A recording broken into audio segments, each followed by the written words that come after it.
This guy just accidentally bumped into a girl at school, but he never expected she'd start obsessively stalking him, demanding he become her boyfriend. No matter where he went, she was right on his heels, sticking to him like glue. When bullies tried to mess with him, she didn't hesitate to jump in and get right in their faces. Knowing he was struggling financially, she didn't say a word, just whipped out her phone and transferred him over $4,000 instantly. It was the classic beautiful sugar mommy meets lucky student trope, a dream scenario for most guys. But Yong Jin? He was a serious dude. He might be handsome, but he wasn't easy. He rejected her confession. That's when Li Hu suddenly turned cold and revealed that he was about to die. It turns out, the day Yong Jin bumped into her, he accidentally knocked over a death card. The card he unknowingly picked signaled that today would be his last. You're going to kick the bucket anyway. Why not just give your body to me? As she spoke, her eyes suddenly turned a crazy bloodshot red. Hu immediately grabbed his hand and yanked him violently toward her. His arm was squeezed so tight it felt like it was about to snap, and no matter how hard he struggled, he couldn't pull away. Yong Jin looked down at the puddle beneath his feet in horror. The reflection showed countless ghostly hands clawing at his arm. By now, Hu had transformed into a giant female demon, staring at him with hungry eyes. I haven't even taken you out for dinner yet, and now I'm about to become your dinner? Whoever said, don't worry, she won't bite, needs to come out here and explain this right now. Terrified out of his mind, he used every ounce of strength to rip his hand free and bolted. The demon immediately chased after her body. Despite being huge and heavy, she moved as fast as the wind. Just as the demon was about to catch him, she stepped on a banana peel and face-planted hard. Talk about divine intervention. Seizing the chance, Yong Jin scrambled into a narrow gap between the buildings. Behind him, the demon could only scream in furious, insane rage. The light at the end of the alley appeared, just a few steps away, when suddenly the sound of flesh tearing echoed through the night. Without realizing it, Yong Jin had just lost an arm. Even the demon froze for a second, staring in shock at the severed arm she was holding. Her rage boiled over as she looked at the body she was supposed to possess. Her red eyes glowed as she let out a shriek that tore through the night sky. My new body! Yong Jin lay there trembling, his life force fading rapidly. The demon loomed over him, her voice hissing through gritted teeth. If I can't have this body, then I'll just devour you whole. With a roar, she opened her massive mouth full of razor-sharp teeth, ready to do a live mukbang on him. But just as Yong Jin closed his eyes to accept his fate, the splashing sound of paws running on water suddenly rang out. It was the white dog he had picked up earlier. Flashback to this morning. When Yong Jin went out to take out the trash, he saw a stray dog burying its head in the garbage, scavenging for food. Watching it gnaw passionately on some rotten scrap, he couldn't help but gag a little. Yong Jin tossed his trash bag in the bin and turned to leave, but for some reason, he looked back at the dog eating so happily, and a wave of pity washed over him. He went into a convenience store, bought a sausage, and came back. He held it out to the dog and called out softly. It looked up at him for a second, then immediately snatched the sausage and wolfed it down. Yong Jin gently patted its head. Eat up. And stop digging through the trash, okay? Then he stood up and walked away, leaving the dog looking confused. It ate half the sausage, then suddenly dropped it, looking at his retreating back with silent gratitude. When the sun went down and he came home, he saw the dog still sitting there by the trash heap. Yong Jin froze and stared at it. That dog from this morning. Why is it still here? He decided to ignore it and went inside. A few minutes later, the first drops of rain started pattering against the window. The rain got heavier and heavier. The image of that white dog shivering by the trash kept haunting him. Unable to stand it, Yong Jin finally ran out and brought it inside. He carefully toweled it off and dried its fur. As soon as it was free, the dog shook itself vigorously, splashing water all over Yong Jin. It looked up at him as if asking for permission, then jumped straight onto the bed and curled up happily. Yong Jin laughed helplessly. You're just going to take over my house like that? He went to get it a bowl of water and some sausages. Seeing it lying still, he asked, Not hungry? Guess you don't like it. But before he finished, it trotted over and buried its head in the water bowl, drinking greedily. After drinking, the little dog approached, sniffed his foot, and timidly placed a paw on him. Seeing Yong Jin didn't object, it got bolder, climbed right onto his lap, and curled up. He stared at the little creature making itself at home. Give them an inch, and they take a mile. Back to the present. Just as Yong Jin was about to be eaten, the white dog charged in and lunged at the demon. Before the demon could figure out what was happening, a white flash sliced through the air. The demon's limbs were instantly chopped into pieces, making it scream in absolute agony. Amidst the white mist, the dog transformed into a tall man, gripping a sharp greatsword in his hand. Yong Jin cracked his eyes open, witnessing it all in a haze. He saw a figure standing before him, shielding him from harm. It was a young man with long hair and a gold earring. He turned back to look at the gasping Yong Jin and spoke, Happy birthday, my nephew. That sentence was the last thing he heard before blacking out. The man's hand reached toward him, gradually filling his entire field of vision. Time passed, and when Yong Jin opened his eyes again, everything was still blurry. Slowly, the light and images sharpened. He realized he was lying in his own bed, drenched in sweat as if he'd taken a bath. So hot. He exhaled sharply and wiped his face, startling himself when his hand came away sticky. Whoa, that is a lot of sweat. Yong Jin fumbled for his phone. The screen lit up with a string of unread messages. The latest one was from Songgun. You dead or something? What? He bolted upright in panic. What time is it? Yong Jin frantically grabbed his clothes to change. Damn it. When did I even fall asleep? Suddenly he froze. Memories of the previous night rushing back like a flood. He immediately raised his arm to examine it. It was still there. He tried clenching his fist, then opening it again. Completely normal. A wave of relief washed over him, but was immediately replaced by intense confusion. What on earth actually happened? Thinking of the girl from yesterday, a name flashed in his mind. That's right, Lee Hee-soo. Suddenly, a ringtone from his homeroom teacher yanked him back to reality. On the school grounds, a janitor was grumbling. Why does this annoying machine keep getting unplugged? Who keeps messing with it? Meanwhile, Yong Jin was sprinting toward the school gate. Gasping for air as he ran, he thought, Lee Hee-soo. Did she come to school? Stepping onto campus, he wiped the sweat from his forehead and sighed. The scene was incredibly peaceful under the clear blue sky. He sneaked along the hallway, his eyes darting around in search. Up ahead, he heard two of Hee-soo's friends talking. Hey, why has Lee Hee-soo been acting so weird lately? I don't know either. I really need her to read my tarot cards today. Yong Jin carefully peeked into the classroom and flinched. Hee-soo was chatting happily with her friends. What? She looked completely normal. He hesitated. Should he just ask her straight out about yesterday? Right then, his two best friends appeared directly behind him, showing up right at lunchtime, typical delinquent behavior. Hey, why didn't you read our texts? You made us worry for nothing. He came to school just to find his girlfriend. See? What a thug. No. Yong Jin hastily defended himself, stammering.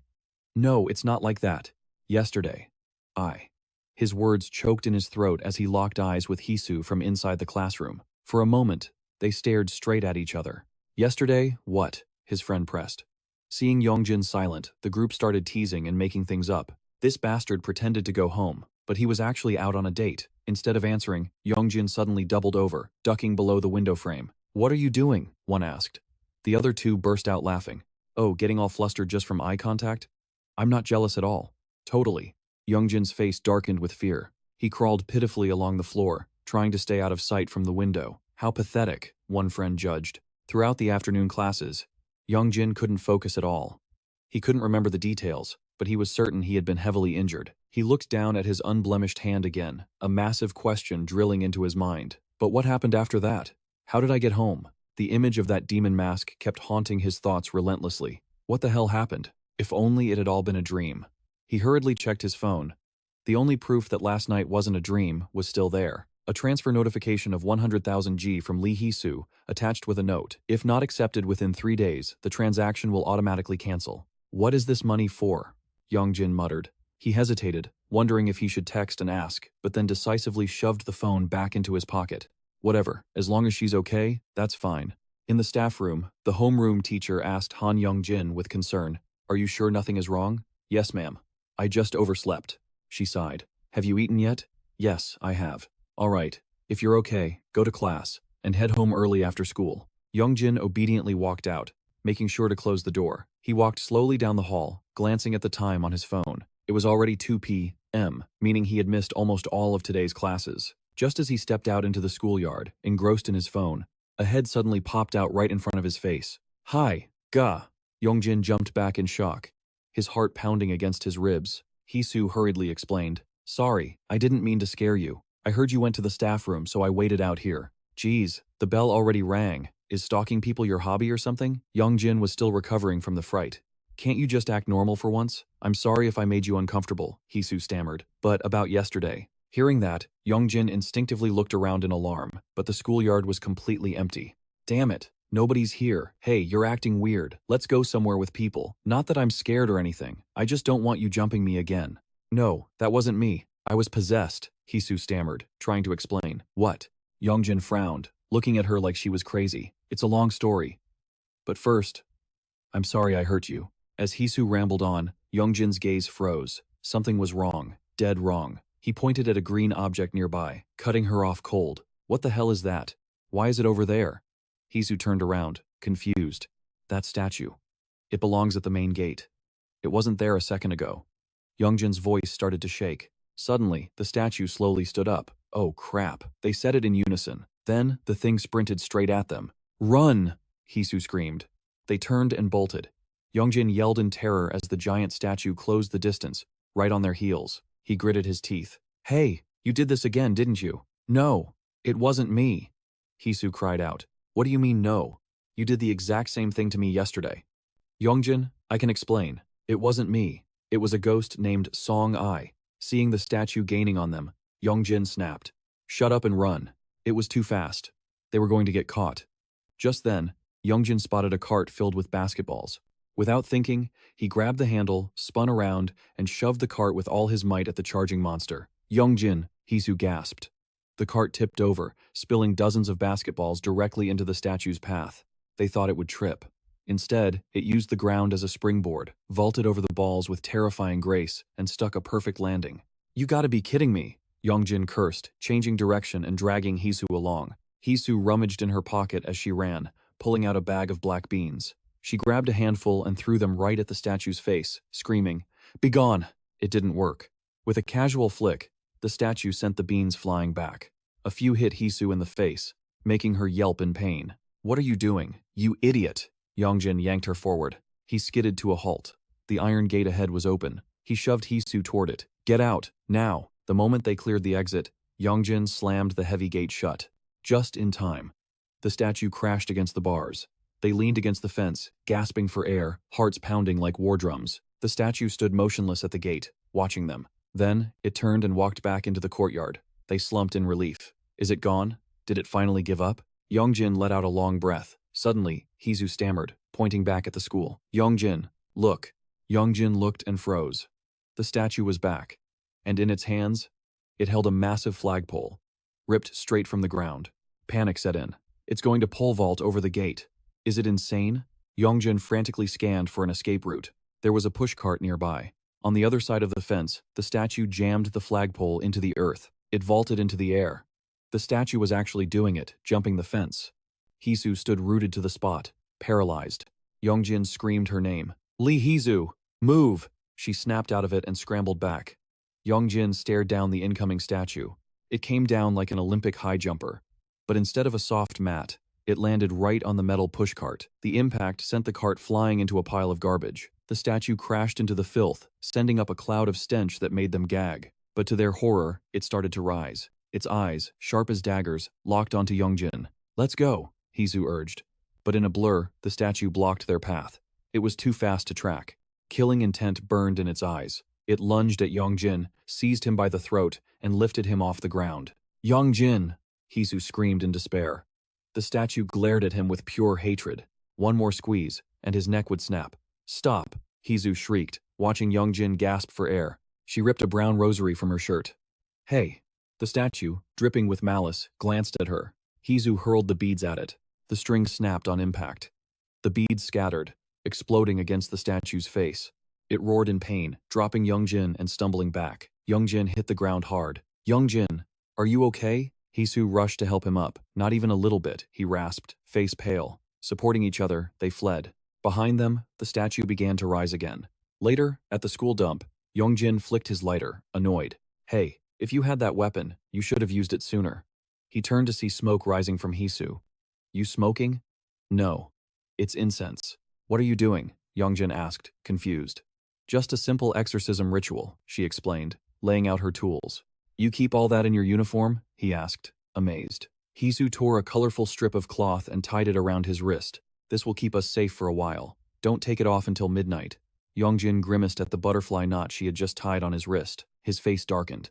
You're seriously weird, you know that? I get why you're suspicious, but I swear, I haven't done a thing. Hugh scratched her head.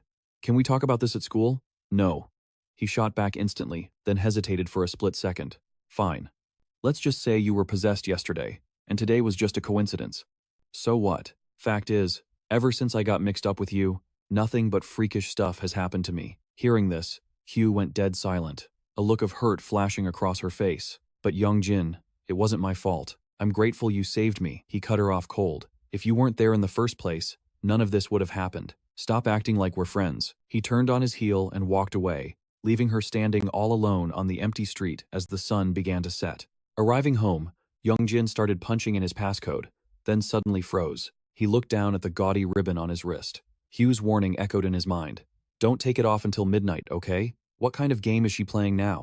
He ripped the fabric off, tossed it straight into the trash, and stepped inside. The room was pitch black. He fumbled for the light switch. The moment the lights flickered on, Yong Jin jumped out of his skin and screamed. A white dog was sitting proudly on his bed. He stumbled back, only then remembering the thing actually existed. The little dog trotted closer. You've been here the whole time? Yong Jin stammered. It sat obediently in front of him. Guess you must be starving. He scratched his head and set a plate of sausages down on the floor. The dog approached, staring at the sausages with a look of utter boredom. Meanwhile, Yong Jin flopped onto his stomach on the bed, scrolling through his phone. He was focused on the screen when a voice suddenly cut through the air. This junk again? The room was empty except for him and the dog. Bring me some decent food, will you? Yong Jin's eyes widened in panic. He whipped his head around to look at the dog. It was just sitting there, calm as could be. He froze, staring at it, and it casually glanced back. That mysterious voice echoed in his ears again. Is this seriously all you have? Bring me something actually edible. He looked around the cramped room in a daze, then back at his phone screen, totally bewildered. The voice spoke up again, sounding like it was muttering to itself this time. Whatever. I'm starving. I'll just make do with this. On his phone screen, a pet food store page was open. Yong Jin was planning to order more food for it, but as he scrolled, the mysterious voice piped up again. Once I'm done with this, bring the good stuff here. Got it? Yong Jin scrambled up, eyes darting around the room. A deep, warm voice resonated, seemingly coming from the dog sitting nearby. What are you looking for? Startled, Yong Jin threw the window open to check outside. He muttered, Where is that voice coming from? The voice came again, clearer this time. You're only hearing me now? Yong Jin spun around, his sleep-deprived eyes locking onto the empty space in the room. Is it in here? He froze, cold sweat breaking out on his forehead. And then he saw it. The little dog was baring its teeth, looking for all the world like it was grinning at him. Yong Jin stared at it in silence for a few seconds. Slowly, he sat down, picked the dog up, and started poking and prodding every inch of its body. He flipped it over, turned it around, and inspected it until the dog got annoyed. It snapped. Hey, watch it, you insolent brat. The shout right in his face made Yong Jin jump. He dropped the dog and scrambled back a few steps, keeping a safe distance to watch it. Looking at the harmless little fluffball, he thought, Whoa. This dog can actually talk. This was way too much to handle. Am I dreaming? His mind was reeling from the insane chain of events. Seeing him standing there like a statue, the dog spoke. You're confused. You don't want to believe what's happening, do you? I've been here all day, yet you're only hearing me now. Saying that, Jane used his spiritual energy to rattle the nearby drawer. Clack, clack. The drawer flew open, and a pile of clothes and socks shot out, smacking Yong Jin right in the face. Annoyed, he peeled a tattered shirt off his head. He threw it aside in disgust, letting out a yelp. But in that exact moment, he realized something. The shirt was missing a sleeve. Remember now? It's from yesterday. Terrifying memories came flooding back. The demoness, the chase, the sensation of his arm being crushed. His last memory was its gaping maw, ready to swallow him whole. A phantom pain shot through his mind. Yong Jin frantically grabbed his left shoulder, checking if his arm was still there. It was. He was lost between memory and reality. What the hell are you talking about? You're wondering how this is possible, aren't you? As if reading his mind, the dog named Jane continued. Who do you think I am? I stopped that monster, and now I'm talking to you. Seeing Yong Jin's look of utter shock, he added, First time dealing with this stuff? Must be pretty overwhelming, huh? Too much bizarre information hit him at once. Yong Jin froze. Who am I? And where am I? Jane offered some advice. Call your guardian here, huh? Yong Jin was lost. You know, the ones who gave birth to you and protect you. I need to know about your family. Yong Jin replied instantly, his voice devoid of emotion. I don't have one. The dog whipped its head around to scan the house, then looked back, surprised. Say what? You don't have parents? He rolled out of bed, answering with a dismissive wave. I told you already. What about other guardians? There's no one else. Watching him chug water without a care in the world, Jane sighed in exasperation. What a pain in the ass. But inwardly, he admitted, still, the kid's a survivor. Looks like I didn't pick the wrong vessel after all. Meanwhile, Yong Jin was groaning internally. What the hell is this situation? I can't even remember last night clearly, and now I have to deal with this crap? Jane stared at his back, barking out a complaint. Hey, I saved your life, you know? Where's my thank you? Yong Jin turned around, shooting him a look of pure disdain. You saved me? A puppy stronger than a monster? He scoffed. What does that make you? A monster too? Hearing this, Jane nearly choked with rage. He declared coldly, You dare call me a monster? I am the great ancestor of your very bloodline. The firm declaration made Yong Jin freeze. He stood there, sweat pouring down his face. Ancestor? He stared blankly at the dog, muttering like an idiot.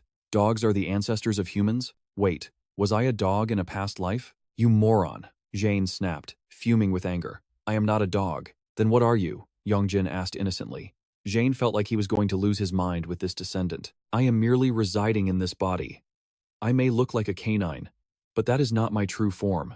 Yong Jin replied indifferently, Oh, so you're possessing a dog.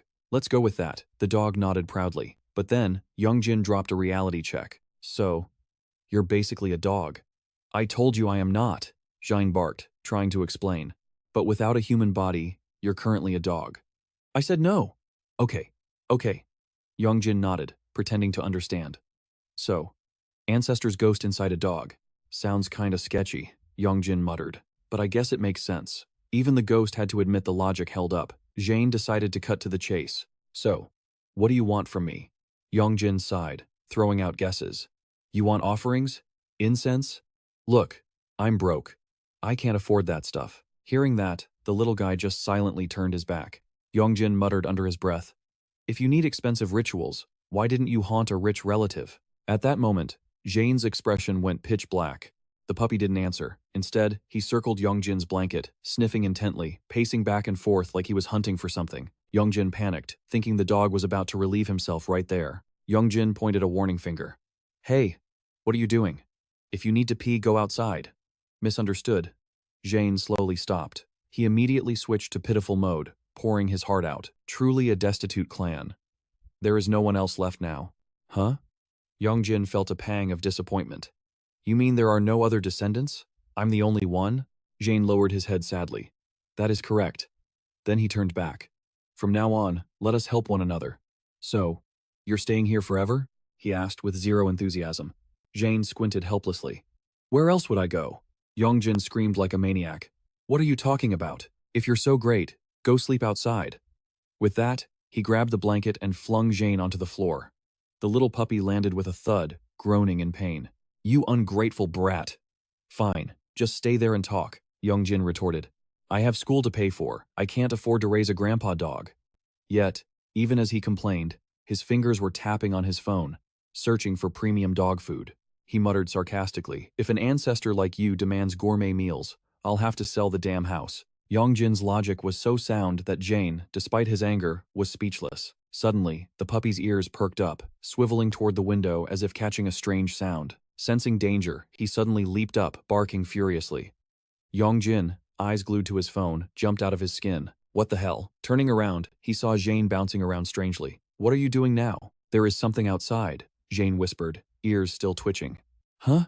Yong Jin bolted upright, panic rising on his face.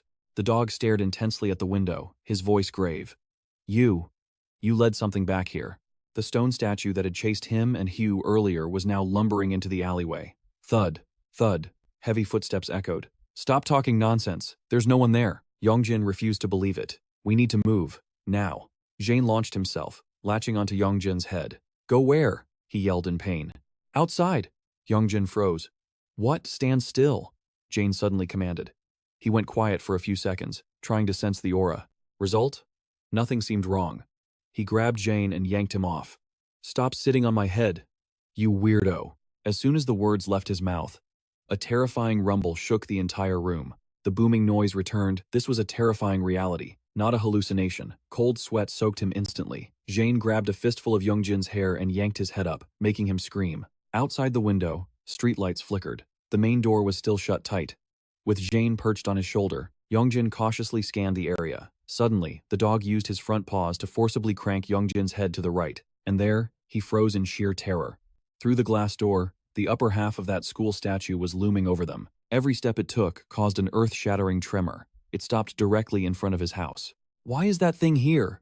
Yong Jin whispered frantically, cowering behind the stairs. Do you know it? It's the statue from school. How did it turn into a monster?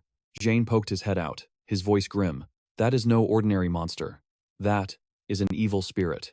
Is this what an evil spirit looks like? Yong Jin stared at the monster. That's right. Jane stepped on his face. Where there are evil spirits, there are good ones too. Each has its own form. This country is crawling with them, so just accept it as normal. Meanwhile, the evil spirit pressed its stone-like hand against the glass, slowly lowering its head to peer inside. You mean it's here because of me? Yong Jin asked. As if spotting its prey, the evil spirit's mouth twisted into a gruesome grin. Exactly, Jane replied, neither of them taking their eyes off it. But why is it following you? Evil spirits are vicious, but they don't just stalk people for no reason. Yong Jin recalled shoving it into a garbage truck earlier. He paused for a second, then closed his eyes and admitted it. I might have provoked it first. Just then, Jane shouted a warning. It's coming in! Crash! The evil spirit delivered a thunderous punch to the door, shattering the frame and glass into smithereens. The terrifying force sent Yong Jin flying, tumbling to the ground from the pressure. It seemed that for all its power, this evil spirit wasn't exactly the smartest creature around. Momentum carried the monster headfirst into the room. Seeing the destruction, Yong Jin cried out in distress, It wrecked my house! Forget the house! Run! Jane rushed over, screaming in his face. The evil spirit glared at them, radiating murderous intent. Yong Jin was terrified out of his wits. Suddenly, Jane charged forward. Go, run, ancestor, what are you doing? Yong Jin was confused by the dog's actions. Just do as I say, Jane barked back. The evil spirit scrambled up and chased after Yong Jin, forcing him to turn and run for his life. Glancing back, he saw the tiny silhouette of the dog standing tall, facing the giant monster head-on without a hint of fear. Really? Is that my ancestor? Jane exuded authority, staring straight at the evil spirit and shouting, You bastard! The debris beneath his paws began to tremble from an invisible energy. Power exploded forth, pink lightning crackling intensely around his body. He declared with steely resolve, You dare touch my descendant? The dog opened his mouth wide, ready to unleash an earth-shattering attack, but the only sound that came out was, Woof, woof, woof, woof. The evil spirit stood there, staring at the farce.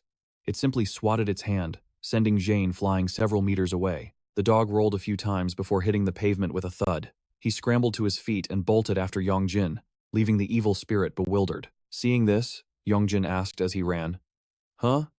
You're running too? The awkward question made Jane freeze for a moment. Who do you think I am? I just thought you could hold it off for at least 10 seconds, Yong Jin replied indifferently. Strange though. How did you save me yesterday then? Or were you lying? You insolent brat. What do you get out of mocking me? Boom. Before he could finish, the evil spirit caught up. It swooped down from above, snatching Yong Jin. Ah! He was scared out of his mind. Damn it! It got me. Suddenly, the jacket slipped off Yong Jin's body, causing him to plummet straight to the ground. The evil spirit held the jacket, frozen for a few seconds, then gleefully put it on. It even zipped it up, smiling with satisfaction. Get up, quick! Yong Jin trembled as he crawled to his feet. The evil spirit, looking bizarre in his jacket, crouched down in a sprinter's stance. Seeing this, the duo panicked again and ran for their lives. Just as the evil spirit was about to launch itself, a voice suddenly rang out. Come here! Glowing words materialized in midair. Lee Hisu stood there, a speaker in hand blasting Buddhist sutras at max volume. The sound struck directly at the evil spirit's mind, making it writhe in agony. Yong Jin stared at her in shock. Hisu stood fearless, gripping the phone connected to the speaker, continuously playing the exorcism chants. Is that Lee Hisu? Thank goodness, she arrived just in time.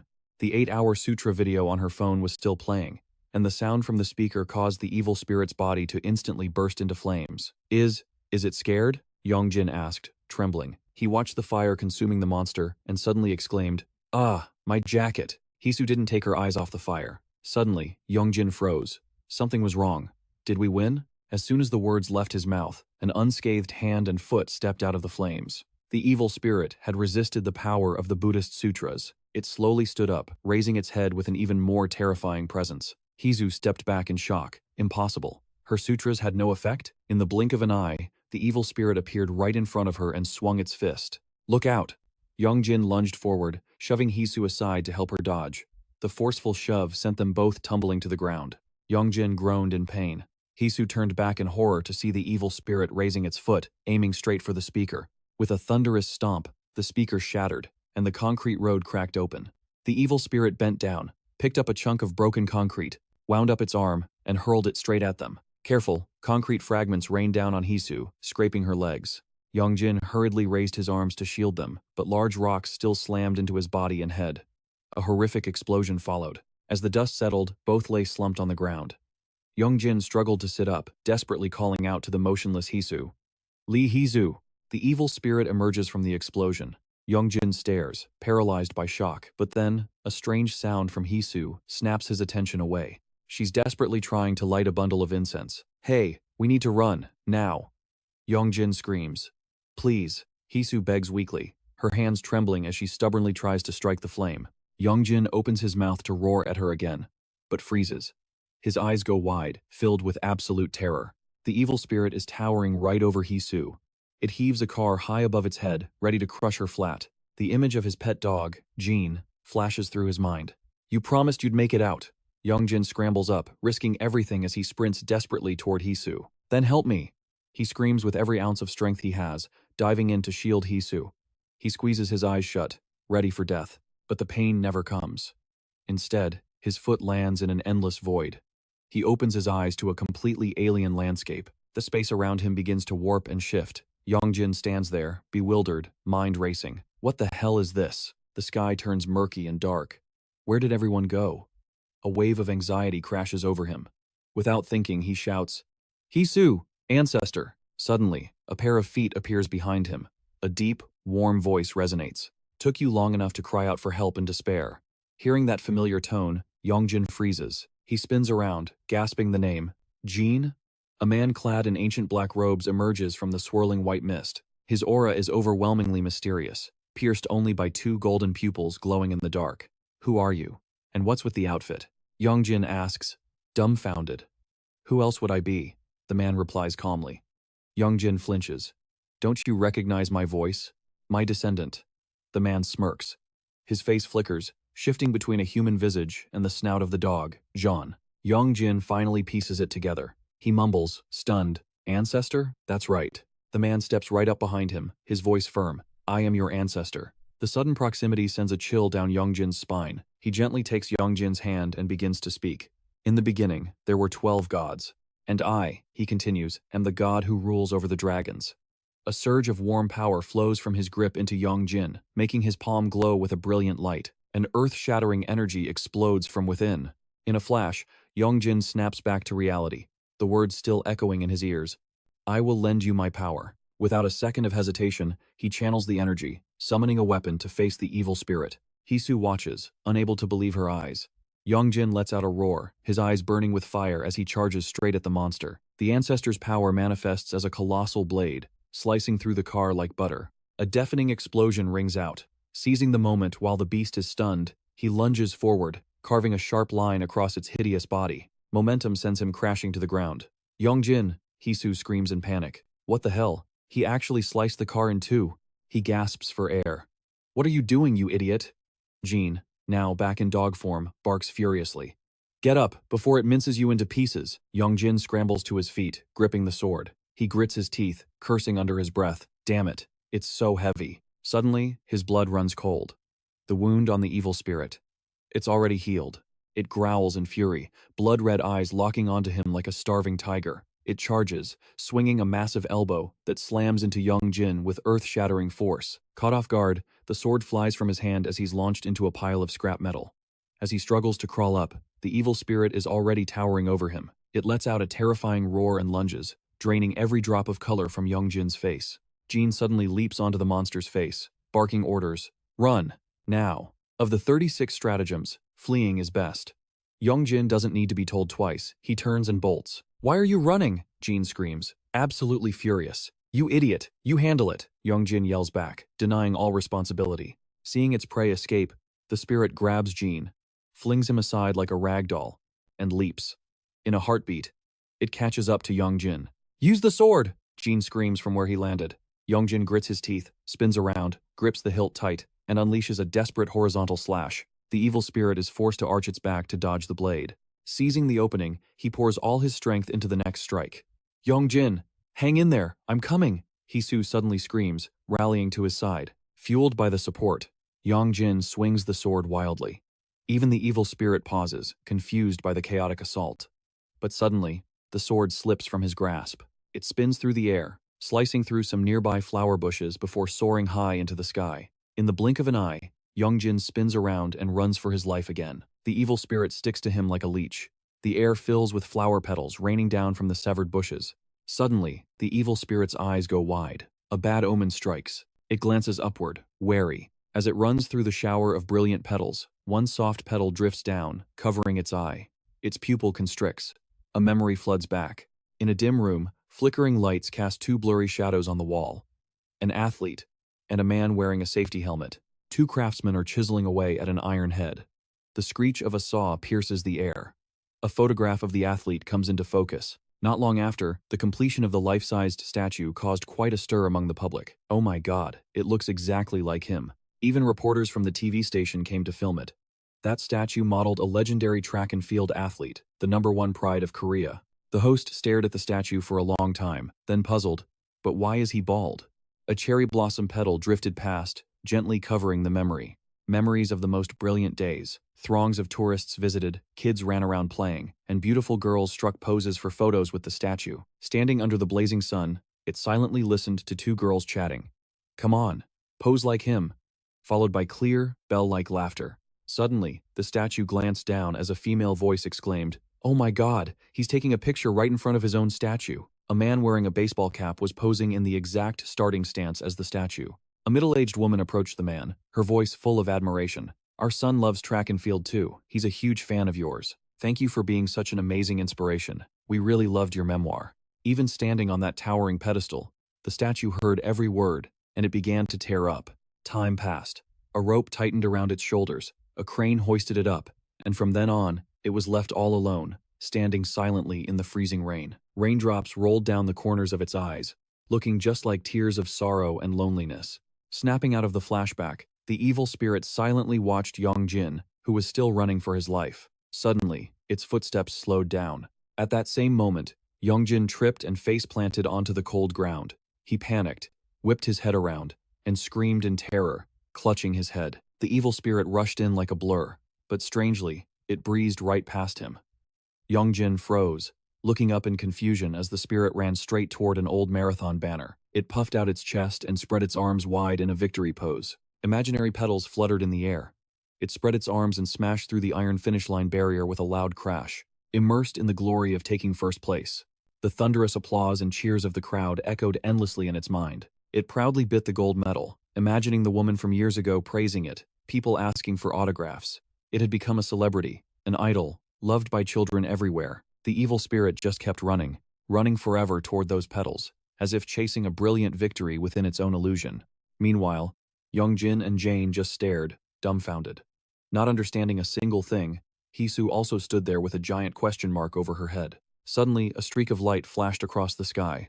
The evil spirit blinked and vanished, leaving the three of them standing there in a daze. What the hell was that? Jane narrowed his eyes, pondered for a moment, then spoke in a raspy voice. It seems it achieved its goal, and ascended. "Why so sudden?" Yong Jin asked. "Like I told you," the dog explained. "Evil spirits aren't dangerous, as long as you follow their rules." "What rules?" "It depends on the reason for each soul's existence." Jane spoke slowly. "That's why I asked why it was angry. It was definitely your fault." "Are you kidding me?" Yong Jin immediately shot back. Not long after, night fell over the city. Yong Jin was back in his room, groaning in pain while checking the wound on his arm. He grimaced and asked Jane, "Are my ribs cracked? You don't need to worry about that." The dog reassured him, then suddenly turned to look at Hisu, who was sitting quietly in the corner. "Little girl, are you okay?" Hisu scratched her arm, hesitating to answer. Suddenly, she bowed her head low and shouted, "Thank you." Yong Jin's eyes popped out, while her face turned bright red from guilt and embarrassment. "You are Yong Jin's ancestor, right?" Late at night, in the silence, at the marathon finish line, the broken iron barrier suddenly flashed with a strange light and fused back together. A car that had been snapped in half nearby suddenly floated up, the pieces reassembling perfectly. The shattered glass of a store healed itself, and a severed plum branch automatically reconnected to the tree trunk. Under the streetlights, the silhouettes of 3 children, 2 boys, and a girl appeared. They had their arms around each other, laughing and joking, before fading into the night. In a small room somewhere, an ancient sword was placed solemnly on a shelf. Hisu hesitated for a moment before daring to ask, "Are you really Yong Jin's ancestor?"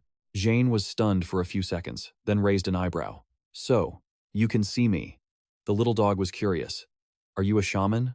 She quickly shook her head and whispered, No, I'm not a shaman. I'm a shaman's daughter. Ha ha ha. Jane burst out laughing.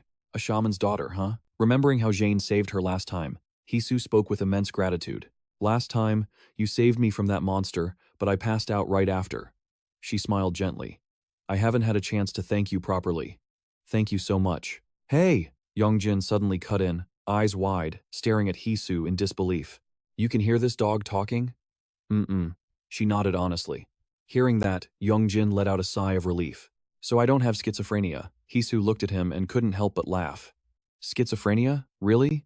Jane smiled at that moment and asked her, How did you know I'm this kid's ancestor? I just did. Hugh looked at the dog, then at the boy sitting in front of her. She involuntarily imagined Jane in his human form and compared him to Yong Jin. She gave an honest smile. Because you two look exactly alike. What do you mean? Yong Jin couldn't accept this harsh reality. She blushed, whispering an explanation. Yong Jin, don't you see it? See what? He raised an eyebrow, pressing for an answer. Your ancestor's appearance. Jane suddenly turned to grill Yong Jin. You can't see my super handsome form, huh? The little dog, absolutely confident in his outstanding looks, bragged, It's only natural for women to feel shy before my beauty. Yong Jin scoffed with pure disgust. He grabbed a mirror and shoved it in front of Jane. Yeah, you're real handsome. As soon as he said that, man and dog lunged at each other, fighting tooth and nail. In the middle of the chaos, Hugh pulled out her phone. Yong Jin, look at this. He glanced over just as she snapped a photo. A rabbit ear filter munching on a carrot appeared in midair, right where Jane was floating. What the hell? He shouted. Jane stared at the phone and screamed, Oh my God, how are you doing that? He refused to believe his eyes, muttering to himself, Must be an app glitch. She turned to Jean. Ancestor, please move closer to Yong Jin. Instantly, a puking filter appeared right next to Yong Jin's face, then a mask filter, tracking perfectly. Still stubborn, he waved his hands wildly around himself to check if Jane's ghost was actually there. Jane just furrowed his brow, looking completely unimpressed. It was getting late. The streetlights buzzed on as the clock hit 9:05 p.m. Aren't you going home? Yong Jin suddenly asked. It's already past 9. Hugh flinched, stammering as if to speak, then stopped. Finally, she whispered, I can't go home. Yong Jin took a sip of water, staring at her. Why? He asked. Hugh took a deep breath to gather her courage. My mother. She's possessed, just like I was. She's strong enough to summon an evil spirit with ease. Yong Jin's eyes went wide. If I go home in this state, her voice trembled with fear and sorrow. Mom will forcibly possess me again, then come for you, just like that evil spirit did. Why would your mom come for me? He asked curiously. Because she wants your body, she answered bluntly. Yong Jin choked on his water. Why my body? He raised a brow. Hugh turned sharply, her gaze piercing straight into him. Because you are a spirit vessel. Hugh stood up, grabbed a bowl, and walked toward him. Wait a moment. She filled the white bowl with water and held it out. Her reflection shimmered on the surface. This is a normal person, she said in a low voice, then dumped the water out. She held up the empty bowl. And this is you, she explained gravely. In the future, more and more spirits will try to seize the empty vessel that is you. Yong Jin could only gulp. I didn't know how to explain it before, so I didn't say anything. But what those spirits want is you. She looked him straight in the eye. What the hell? Yong Jin frowned, bewildered. You didn't know? Jane, who had been silent until now, suddenly cut in. The dog spoke bluntly. All these weird things keep happening because of you.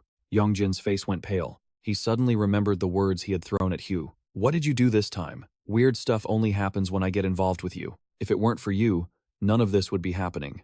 Back then, she had kept explaining, No, it's not me. But he hadn't listened. Yong Jin's face darkened. Nothing strange had ever happened before his birthday. Hugh's voice echoed in his mind. Then she fell silent. Suddenly, she approached Jane, knelt down quietly, and spoke with reverence. Sir, I beg you sincerely.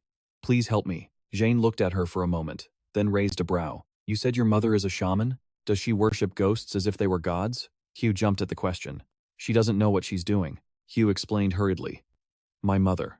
She wasn't famous for fortune-telling before, but she always prayed with all her heart. The image of a woman sitting in the forest appeared in her story, until one day she came back and said she had welcomed a god. After that, her shrine, which barely had visitors, became so famous people had to book a year in advance. She recalled the moment she stood hiding behind the door, peeking curiously at the customers coming for readings. But I saw that thing.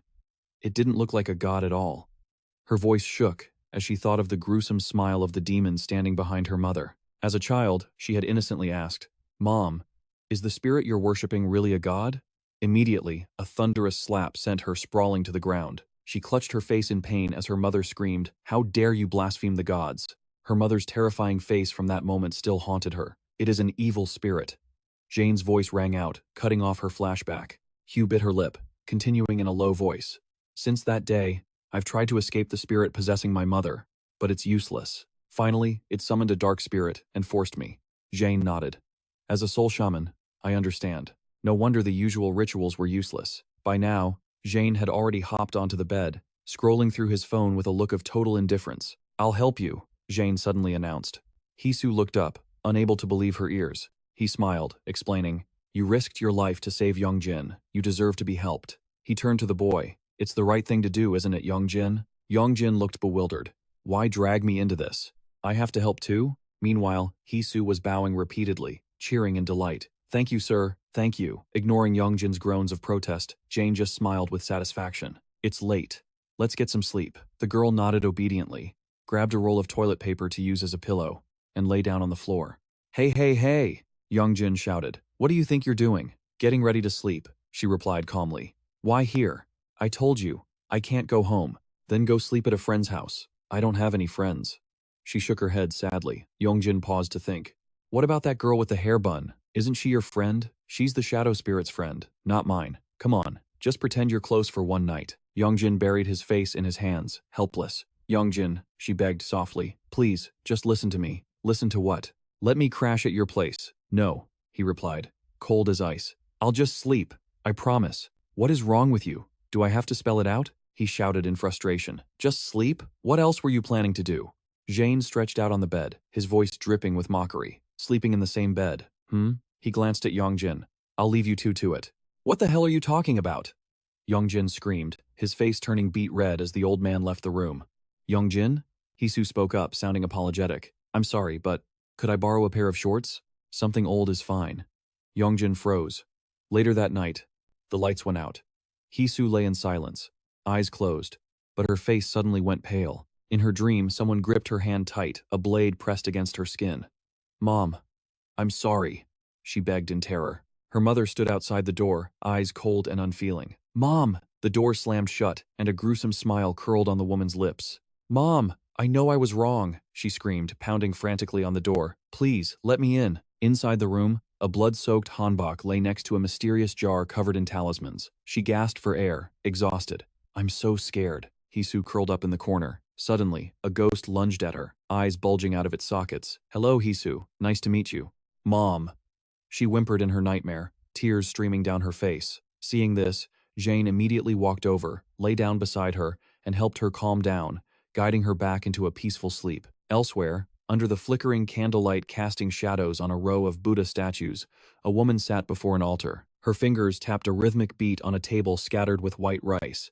It was Hisu's mother. She glared coldly at the table, then suddenly slammed her hand down, sending the rice flying. "Lee Hisu, you wretched little brat," she roared in fury, her eyes rolling back until they were completely white. "Where the hell are you hiding?" She ground her teeth as the spirits of children crawled all over her body. Her voice echoed with a gruesome chill. "When she comes back, I'll stuff her head right into this jar." The next morning, Yong Jin curled up sluggishly in bed. His face was haggard, dark circles under his eyes, suggesting he hadn't slept a wink. Yong Jin checked his phone. 8:46 a.m.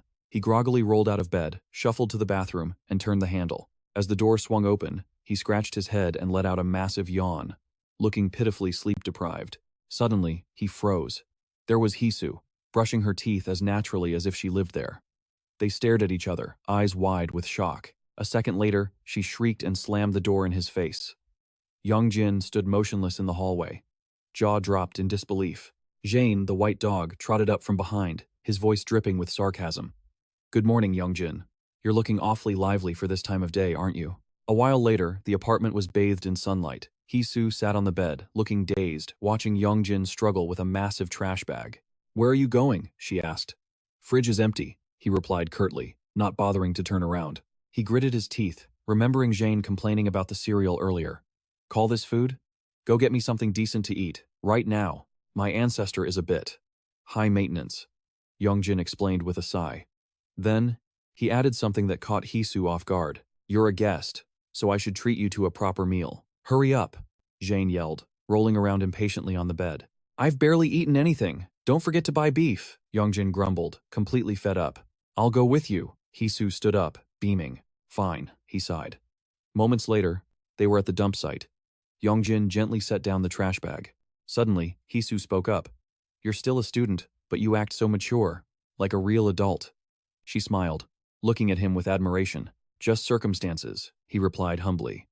They walked in silence, but Yong Jin felt a flush of awkwardness from the compliment. He stole a glance at her. Hisu was radiant, glowing as brightly as ever. She smiled warmly, looking up at the sky. It's such a beautiful day. Suddenly, the harsh words he had said to her earlier came rushing back, filling him with guilt. If I hadn't met you, none of this would have happened. Her shocked, heartbroken expression from that moment flashed in his mind. He blamed himself.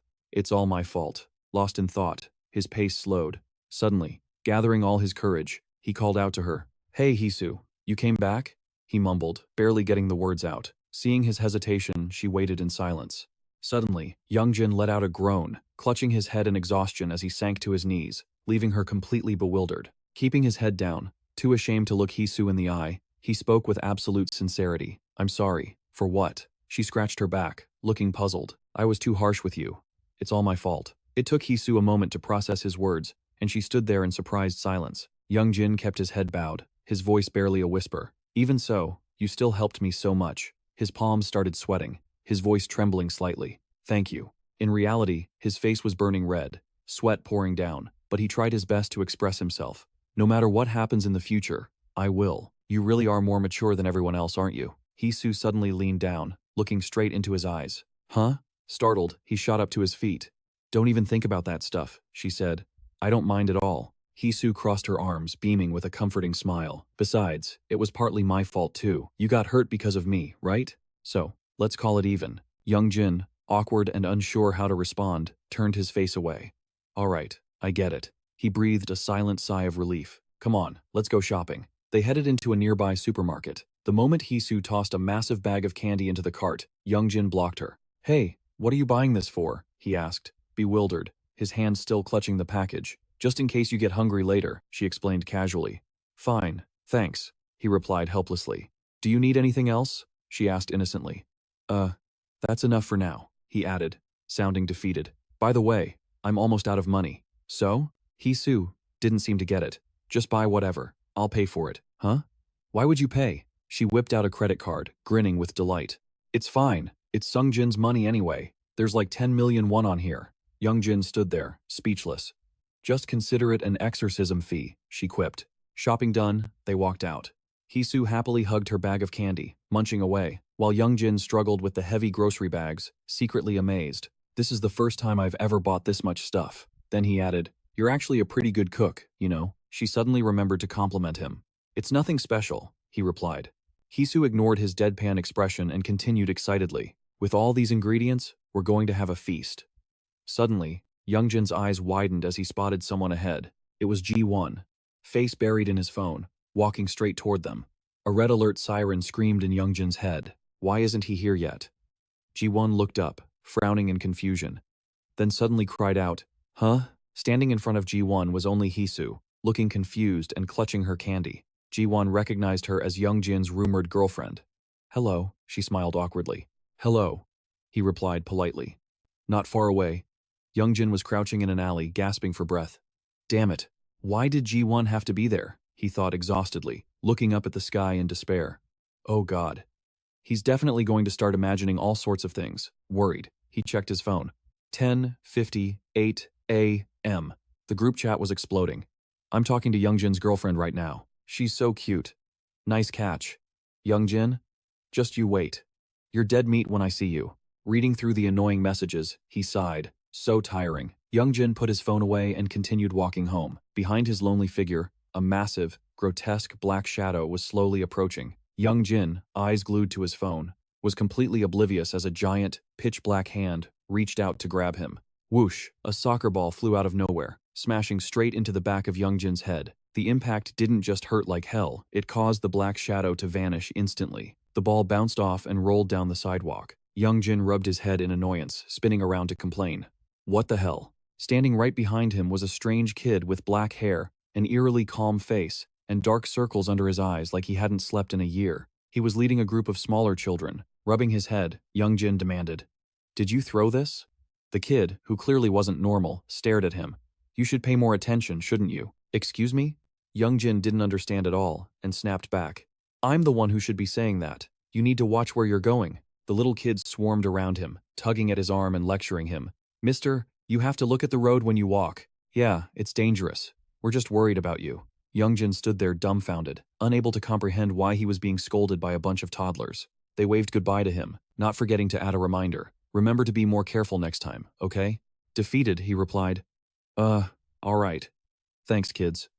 Watching them skip away, he thought to himself, what a weird bunch. But the older boy with the dark circles remained still, staring at him with an unreadable expression. A moment later, he calmly turned and walked away. Yong Jin watched him go, wondering, what was that all about? Meanwhile, near the supermarket, Hisu was wandering around alone, clutching her bag of candy. Did he leave without me? She wondered, pulling out her phone to call him. At that exact moment, a terrifying, gigantic black shadow materialized behind her.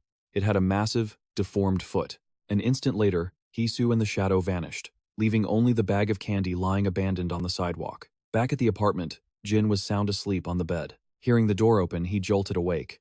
"Oh, you're back?" With drool still dripping from his mouth, he asked in confusion, "Wait, why are you alone?" Seeing Yong Jin silent, Jin feels a spike of panic. He hops off the bed, eyes wide, and asks, "Where did that girl go?" Yong Jin is busy stuffing new clothes into the closet. He glances back, answering dismissively, "She'll probably be back any second." 15 minutes pass, and Yong Jin's anxiety kicks in. He calls her repeatedly, but the line just rings and rings until the automated voicemail finally cuts in. "Did something happen?" he mutters, pacing nervously. Even Jin's puppy face hardens into a serious expression. Unable to wait another second, Yong Jin bursts out the door, phone clutched tight as he tries dialing one more time. He scans the area in a panic until he spots Hisu's silhouette slowly approaching from the distance. Yong Jin rushes toward her. "Hey Hisu, where have you been?" She doesn't answer. Instead, she suddenly calls out, "Yong Jin," and flashes a bizarre smile. "Where did you go earlier?" I left first," he stammers, scratching his head awkwardly. "I was afraid Jian might catch me again." "Who is Jian?" Hisu asks. "Is that the boy with glasses?" She lets out a sound, then smiles terrifyingly. "Is he a bad person?" No, just a friend. He just likes to tease a bit, that's all," he explains hurriedly. But right then, Yong Jin senses something is terribly wrong. He looks up, locking eyes with her for the first time since they reunited. Hisu looks wrong. She radiates a gloomy, spine-chilling aura. Her eyes are pitch black and soulless, paired with a grotesque smile plastered on her lips. His gaze instinctively drops to the front of her shirt. Yong Jin's face goes pale. He realizes something, yet he steps closer anyway, asking, "What's wrong with your face?" Instantly, Hisu's eyes turn blood red. A bone-chilling wind sweeps past, mingling with her ghostly, twisted grin. The disguise shatters. The lower half of the imposter's face and neck crack into grotesque red fragments, revealing the true form. An old man with white hair and beard, dressed in tattered medieval clothing. The old man whips his ragged cloak, grinning ear to ear with terrifying, cold eyes as he declares, "I am the boogeyman." Yong Jin is too stunned to react, staring blankly. Jin screams out a warning, but it is already too late. Jin watches helplessly as the boy vanishes right before his eyes, leaving behind only a pile of creepy, fluttering ash. In the silence, Jin stares into the dust, his expression turning grave. "Damn it, did I lose him?" The small dog steps forward, sniffing frantically, trying to find any remaining trace. Suddenly, a mocking voice rings out from behind. "Suits you well, doesn't it?" Jin instantly goes on high alert. Jin glances back to see a figure in black, standing no taller than an elementary schooler. "So, how is life as a dog?" The figure sneers. It is the boy with dark circles under his eyes who once saved Yong Jin. "You're pretty confident, aren't you?" Jin retorts. The boy stares at Jin with terrifying, gloomy eyes. "It's been a while, hasn't it?" he says. His sharp gaze cuts through as he calls the dog by his true name, Ding Mao Bing Shu. Jin freezes. This person is clearly connected to the demon realm and possesses extraordinary power. He looks at the boy's tiny frame and asks suspiciously, "What is up with that body of yours?" The strange boy suddenly smirks, but his eyes are filled with resentment. "I can't tell if you're asking seriously or if you're just mocking me." Jin really didn't mean anything by it. He just scratches his dog face in confusion. "How did you break the seal?" The boy radiates killing intent. I don't know, Jin replies calmly, shaking his head with a scoff. Maybe there's a traitor among you? Or perhaps some demon god just wants to annoy me? The small boy looks annoyed and doesn't bother to respond. He pulls a paper fan from a strange box on his back. The fan crackles with electricity and a mystical blue aura, sending a small, swirling tornado rushing straight at Jin. At the same time, a long blue and red cloak materializes around the boy. The attack generates a massive gust, threatening to blow Jin's dog body away. The wind currents transform into giant, razor-sharp spears, rushing forward in a torrent. Instantly, Jin transforms back into his human form, bracing himself to defend. But before he can move, the barrage of wind spears freezes in midair, pointed directly at his throat. The fan in the boy's hand continues to radiate immense energy. Phantom flames rise from his cloak. I could tear you to shreds and seal you away again whenever I please. The other kids around him are no joke either. Their bodies emit white mana, and they wear ancient robes resembling divine priests. The frozen tornado of steel suddenly sprouts hundreds of sharp spikes, all aimed densely at Jin's face. I am enough on my own.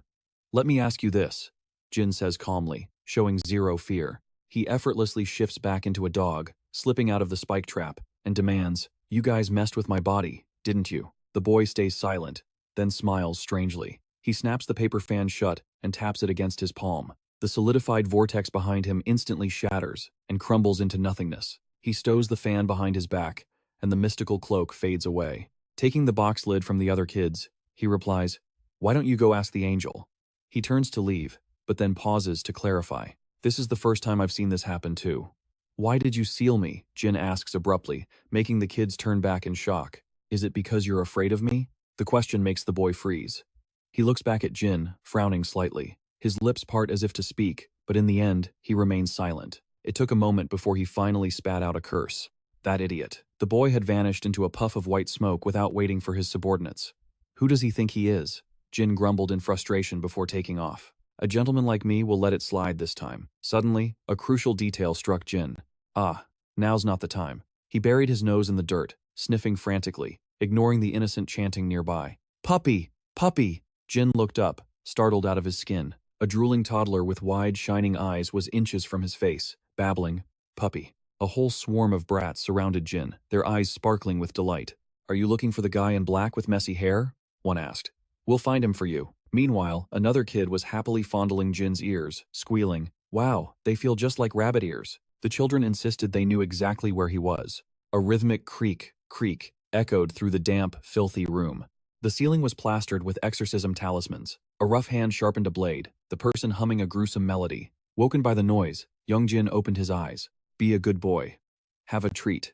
The first thing he saw was a terrifying old man squatting on the floor. "What the hell is this? Where am I?" Yong Jin looked around in confusion, finally realizing he was bound tight inside a bundle of rotting straw. The sharpening grew faster, blending with the eerie chant. Cry baby, the tiger comes to call. Bad little children go into the jar." The man tilted his head, revealing malicious eyes set in a withered, wrinkled face. Yong Jin's eyes widened in horror. He recognized him. It was the old man who had impersonated Hisu earlier. His face went pale with terror. He gritted his teeth, struggling to break free from the straw binding him. "Yong Jin?" A miserable voice made him freeze. He looked over to see Hisu tied up just like him, her face red and puffy from crying. "Don't tell me you." Suddenly, a pile of white salt dumped onto the floor right in front of Yong Jin. The old man kept singing, oblivious to them. "Salted heavy, make it sour." "It looks like we're about to be pickled," Hisu sobbed. "I've heard this song 4 times already," Hisu wailed. "Pickled?" Yong Jin gasped in horror.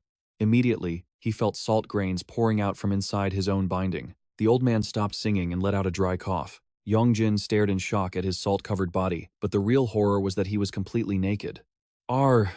Yong Jin let out a pathetic groan and buried his face in the salt pile, blushing crimson. "My clothes.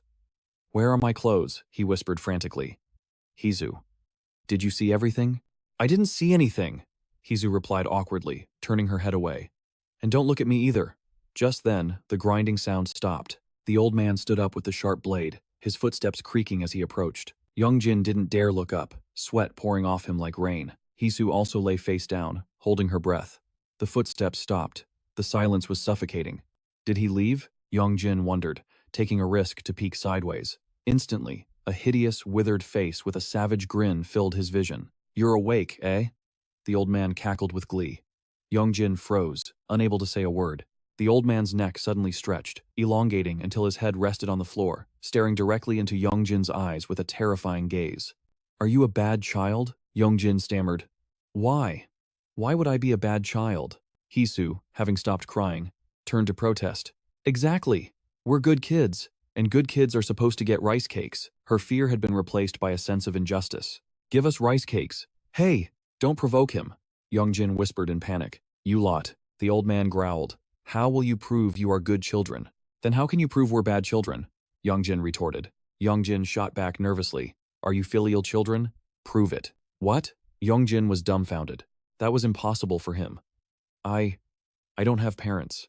Hearing that answer, the old man's eyes looked ready to pop out of their sockets. He shrieked in fury. "Ungrateful brat! How dare you disrespect your parents?" Yong Jin and Hisu flinched in terror. The old man raised the knife, pointing it straight at Yong Jin's face with a triumphant grin. "Excellent. You are the perfect ingredient for my jar." Yong Jin slumped against the floor, too drained to argue further. "No, wait!" Hisu cried out. "Yong Jin really doesn't have parents." The boogeyman didn't care, his eyes crinkling into a smile. You are unfilial too," Hisu chimed in nervously. "So, the only crime here is being unfilial, right?" The old man turned back to berate Yong Jin. "Disrespecting parents is the same as murdering them. It is a heavenly sin." He raised the sharp blade in a frenzy, preparing to stab down. In that life-or-death moment, Yong Jin spoke calmly. "They're already dead." The old man froze, his screaming cutting off instantly. He whipped around, pointing the knife straight at Hisu. "Then it's you! You are the unfilial child! It must be you!" Both of them were bewildered. "What is it now?" Yong Jin thought, annoyed.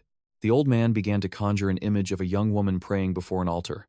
"Oh Lord Boogeyman, my daughter is disobedient and rotten.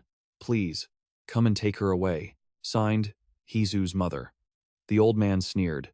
"Your mother prays every single night for me to take a rotten child like you away." The old man hissed. Hisu sat frozen, her face crumbling in disbelief and sorrow. That's my mom," she stammered. Suddenly, a loud commotion erupted from outside. The piercing ring of a bell slashed through their conversation. The crippled old man fell silent, his eyes darting to the door with a look of deep suspicion. He limped toward the entrance, pausing only to glare back at the terrified duo. "Stay here, be good." As his shadow vanished and the noise died down, the door slammed shut. Yong Jin and Hisu exchanged bewildered glances, thanking their lucky stars. He struggled to sit up, the tattered fabric binding them, making every move a chore. Hisu shook her head, sending a cascade of coarse salt falling from her hair. "Wait, this is our family shrine," she realized aloud. "What?" he gasped, then buried his face in his hands with a groan. "Oh, we are so screwed." "Why?" she asked innocently. "Didn't you want to come here anyway?" "Yeah, but what can I actually do now that I'm here?" Yong Jin grumbled. She mimicked a stabbing motion with her hand. "Just pull out your knife, like swish." "I left the knife at home," he replied helplessly. "I forgot the offerings too." Hisu widened her eyes innocently and held out her hand with a flourish.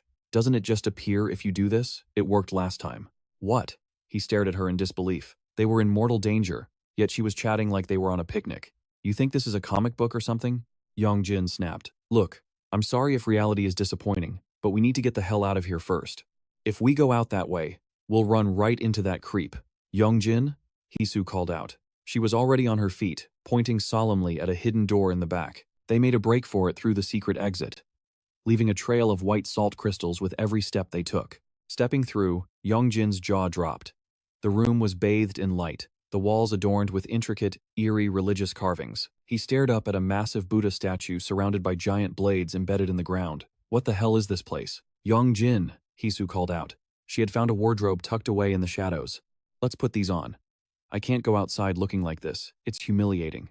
They peeled off the salt-crusted rags, turning their backs to one another for privacy. "Don't peek, you neither." Standing in opposite corners, they silently slipped into the ceremonial temple robes. Yong Jin ended up with a flimsy white robe tied loosely at the waist. The hem kept fluttering up, exposing his thighs, forcing him to awkwardly hold it down. Flustered, he stammered, "Where are my actual clothes? I can't go out in public like this." Hisu, now draped in a golden monk's robe, giggled. "Don't worry, I'll pay for the taxi." "That's not the point." She ignored him, pointing to a massive, light-filled doorway. "Look, once we get through there, we'll be in the courtyard, right?" Yong Jin was about to argue when he froze, his brow furrowed, cold sweat instantly beading on his forehead as his eyes locked onto something terrifying. "Hey, He whispered, his voice trembling. Outside that door, there's a shadow. Someone's coming. Dead silence fell as they stared at the entrance. The shadow loomed larger until the doors creaked open, revealing a figure clad in a jarring red shirt and purple trousers. Panic seized them. Yong Jin and Hisu scrambled into a small wooden cabinet tucked in the corner of the room. Outside, twilight was falling. Shadows stretched long across the desolate temple courtyard, the fading sun illuminating a solitary twisting tree. After an agonizing silence inside the cramped cabinet, he wondered, why is it so quiet? Yong Jin gathered his courage and reached out to crack the door open just a sliver. As the gap opened, a face was already pressed against it. Bulging eyes stared directly into his, and a mouth twisted into a grotesque, knowing grin. Yong Jin froze, then with an eerie, shock-induced calm, he instantly slammed the cabinet door shut. He jammed his hands against the wood to hold it closed, turning to Hisu with a face drained of color. "We're dead." "What? What is it?" she whispered, trembling. It was no use. The intruder easily yanked open the door on Hisu's side. A looming figure stood there, headless in the frame of the doorway, making the sight even more horrific. Hisu suddenly froze, recognition dawning on her face. She recoiled in fear, gasping out a single word that shocked Yong Jin to his core. "Mom?" A hand shot inside, grabbed Hisu by the hair, and violently dragged her out. "Ah!" she screamed in pain. "Lee Hisu!" Yong Jin shouted in panic, helpless to stop it. The woman hauled Hisu out and threw her onto the cold dirt floor.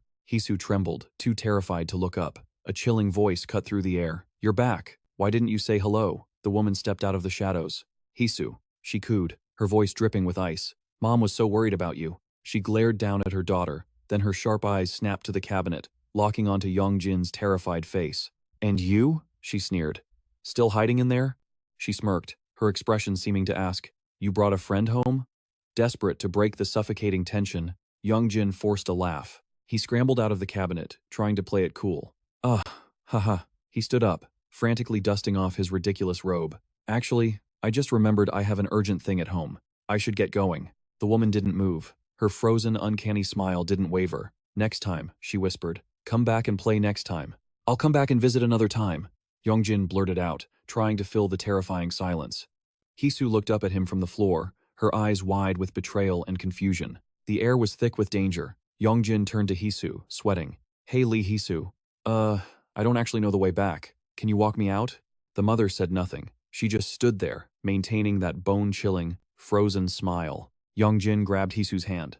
They spun around to flee, but suddenly, the woman pursed her lips and let out a strange, high-pitched whistling sound, just like the one they heard earlier. The sound paralyzed Yong Jin, nailing his feet to the floor. The woman slowly turned her head, her voice soft, like a mother scolding a child. "When you meet your friend's parents, you have to say hello." A shiver of pure terror shot down his spine. Yong Jin stared down blankly at his legs. A severed, gray, and absolutely disgusting hand was squeezing his ankle tight. Right after that, a whole swarm of other hands burst up from the floor, clawing at him. Dozens of faces, dry as bone with hollow sockets, screamed silent, desperate cries as they clung to his body. Hisu's mother finally revealed her true form, her eyes gleaming sharp as daggers. Her voice was ice-cold and insolent. "Were you not taught any manners?" Darkness rushed in, swallowing Yong Jin along with the mass of ghostly arms. He stood there, frozen, completely stunned. "Yong Jin," she called his name, her pupils constricting as they pinned him down. "Children who haven't been raised right need to be taught a lesson." The evil spirits lunged forward, shoving both him and Hisu flat onto the ground. No need to look back. A triumphant smile spread across Hisu's mother's face. "Because you can't get out of here anyway." Just then, a mysterious voice rang out from the door. "What do you think you're doing?" It was the boogeyman. He stepped in, draped in ragged clothes. Hisu's mother shot him a glance. "Husband, if you're done, then leave." The evil spirits clinging to Yong Jin suddenly tightened their grip. The boogeyman narrowed his eyes, silent for a moment. As if reading his mind, the woman replied, That's the one." "Is that so?" the boogeyman said coldly. Yong Jin and Hisu looked at him with a glimmer of hope, but then he spoke, delivering a line that drained the blood from their faces. "These kids are good kids," he criticized the woman.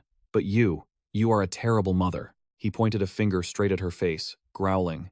"Bad parents are the kind that need to be punished too." Hisu's mother sneered. "Has this old man gone senile?" "What? Do you know why you're locked up in here?" she asked. "Let me tell you." She flicked a finger, and a strip of white silk flew out from nowhere, surrounding the boogeyman. He swung his blade to sever it, but the silk instantly wrapped around his arm, binding his entire body tight. Hisu and Yong Jin watched the scene in horror. Completely swathed in silk, the boogeyman shrank in the blink of an eye. She pointed a finger down, sealing him inside a porcelain jar. She snapped her fingers, and a talisman slapped tightly over the mouth of the jar. Old but clueless, she said coldly. Can't even recognize your own master. What use are you?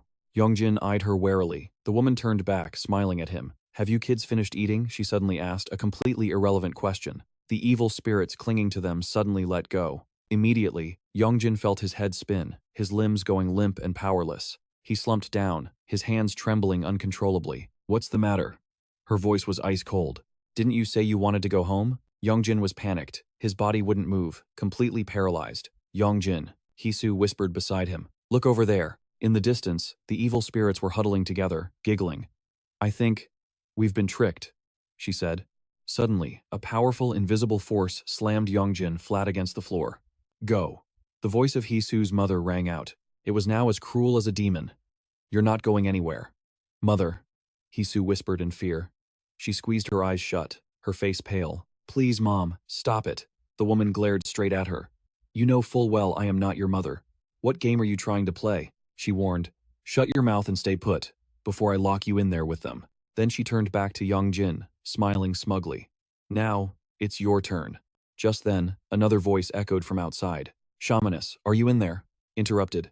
Hisu's mother glared at Yong Jin in annoyance, then turned and walked out, slamming the door.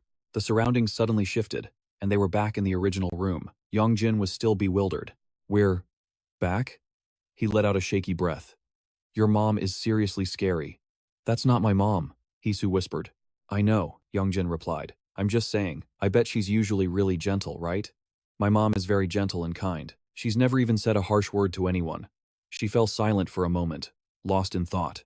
Memories of her gentle mother before the possession clashed with the cruel reality of the demon occupying her body, making her heart ache. Yong Jin, she called out weakly. What is it? I'm sorry, Hisu suddenly said. Because of me, you're in danger again. Yong Jin rolled his eyes, exasperated. Are those your last words? You probably think I'm selfish and annoying, don't you? She felt aggrieved, tears welling up in her eyes. No, he replied, then added, but you are actually being pretty annoying right now. I'm really sorry. She burst into loud sobs. Hisu's crying was giving Yong Jin a headache. Stop crying and stop apologizing, he sighed. Looks like we're actually done for this time. Hearing that, Hisu cried even harder. We really are done for. She apologized while blaming herself. Sorry for dragging you into this. You must be scared too. But, she choked back a sob. If I didn't do anything, my mom, she sobbed as she explained. I saw Mom's skin. It was rotting away. Hisu recalled that terrifying day, hiding in a corner, fearfully watching her mother's flesh slowly necrose. The demon inside her said, This body won't hold out much longer. Why are you only telling me this now? Yong Jin questioned. I didn't want to be a burden to you. You're already a burden, you know. He scolded her. Hisu turned away, sobbing. That was before that evil spirit took over my mom. What if it's already too late? Yong Jin's voice cut her off sharp. Stop with the what ifs, and stop apologizing. The air grew heavy with silence. Do you think there are conditions for possession? Yong Jin suddenly spoke up. Conditions. If a body starts rotting, it has to find a new host, he explained. But it didn't try to possess you, even after being forced out. Hearing that, Hisu's eyes went wide, realization dawning on her. Yong Jin continued his deduction. A normal human body dies if possessed for too long. It needs a fresh vessel. I think that's what it said. So that's it. It was planning to possess you. Hisu suddenly asked a completely unrelated question. Does your family have a history of spiritual power too? Why else would an ancestor personally show up to help? My family has been shamans for generations. Are you kidding me? I'm not joking. Suddenly, he noticed something. His finger twitched. Hey, Yong Jin beamed. I can move a little. You try it too. Hi, Su obeyed, straining to move. But while she remained frozen, Yong Jin was already swinging his arms back and forth. I still can't. All right. Yong Jin suddenly sat bolt upright, delighted. Hey, Lee Hisu, grab my shoulders, he ordered. Oh, okay. She obediently latched onto him. Yong Jin rocked back and forth to build momentum. 1, 2, 3. He yanked forward with all his might, but it was useless. All he did was pull his own shirt down. So annoying. He grumbled, embarrassed. Look, you can move too. Stop faking it and get up already. I'm not faking it. Hi, Su, whimpered. Yong Jin sighed and pulled his shirt back up. Just then, A voice rang out from the doorway. Consummating the marriage. Are we? Jane had been standing there the whole time. Seeing the dog, Hai Su's face lit up instantly. Ancestor? Yong Jin was surprised. But behind Jane stood the others, the brats who had teased him earlier. Hello, naked big bro. Oh my god, what a pervert. Carrying a massive blade, the boy swung it around effortlessly, grinning ear to ear. Here you go. This is yours. Yong Jin's jaw dropped, unable to believe his eyes. His gaze locked onto the blade as his hand slowly reached for the hilt. But the moment he touched it, the heavy blade crashed to the ground with a loud clang. His hand had absolutely no strength. Sharp pain shot from his swollen red hand straight to his brain. Yong Jin let out a small yelp. The kids burst into mocking laughter. What kind of clown show is this? Geez, he's so weak he can't even lift it. Seriously weak. By the way, what is this place? Another child asked curiously, making Yong Jin look around in surprise. There really were a lot of strange things here. Seeing Hai Su still on the floor, a girl with braided hair sat down beside her. Big sis, are you a descendant of a shaman? Yeah, she answered softly. Then, are you good at magic? The little girl's eyes sparkled. Do you want me to help you up? Without saying a word, Hai Su immediately sat bolt upright. A moment later, the group arrived at a new location. Whoa, this must be a temple, the two kids exclaimed in excitement. It's huge! Hey brats, you shouldn't go in there, Yong Jin warned. So, I'm the oldest one here now, right? Hai Su put her hands on her hips and laughed loudly. That's right, you're our leader now. The kids cheered along. What is wrong with you? Lee, Hai Su, are you okay? Yong Jin looked at her, confused. They are child spirits. A voice spoke up from beside him. Yong Jin turned to see Jane explaining. Those spirits can't control their own bodies, so they possess other children to move around. I don't really get it, but do you know them? They are spirits from paradise. There's no need to be on guard. So, they aren't human, Yong Jin mused. Meanwhile, Hai Su was already happily playing with the children. Where's the candy? Where? I want chocolate flavor. Yong Jin watched them helplessly. No need to be on guard. But could they keep it down a little? In another room, Hai Su's mother slid a brown jar forward. Place this jar next to the child's bed while she sleeps. She instructed a haggard-looking woman who had a child spirit clinging to her. But absolutely do not look inside. Thank you, shaman. The woman gratefully accepted the jar. She closed her eyes, covered half her face with a fan, and blew out a hazy red mist. The spirit clinging to the woman's shoulder caught the scent and vanished instantly. I don't know why, but I feel so much better after talking to you. The woman was surprised, her pale face breaking into a relieved smile.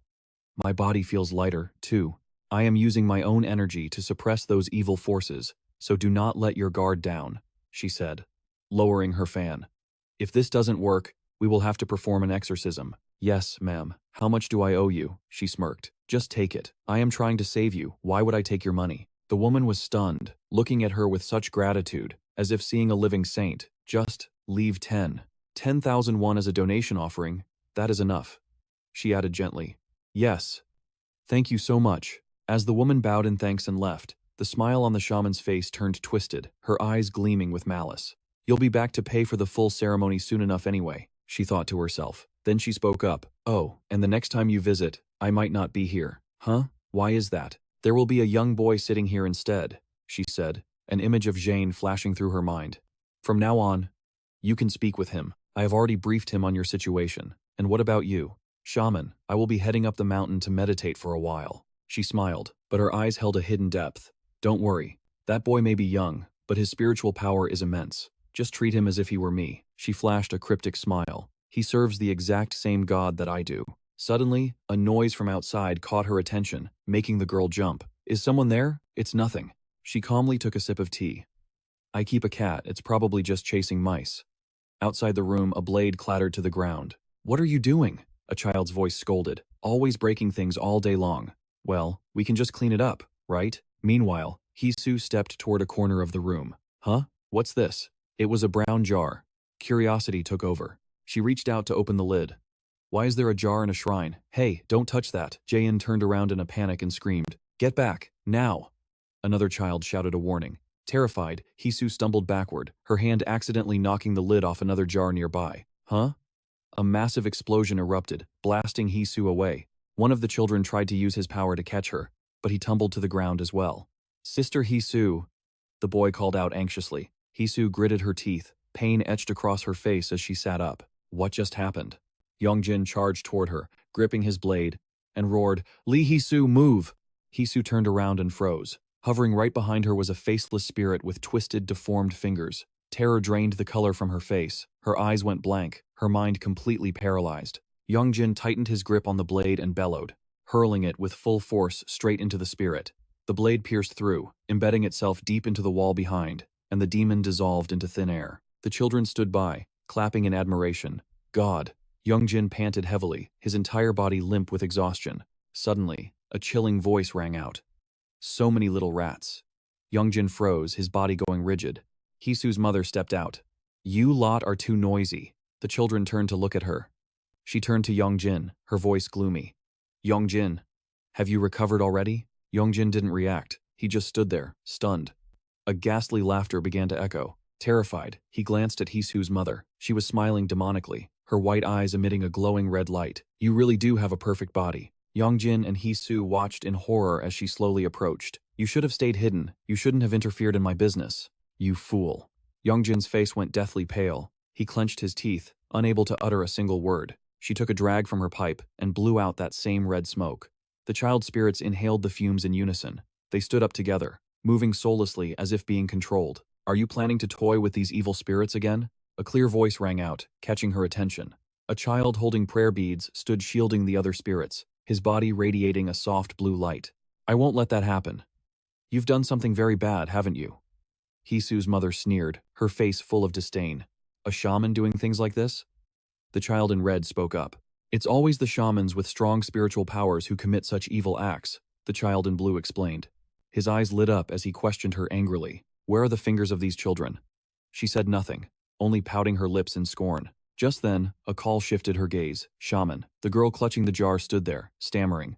What is this? Her face was pale and drenched in sweat, her terrified eyes darting in another direction. Yong Jin looked over in fear as well. Their eyes met.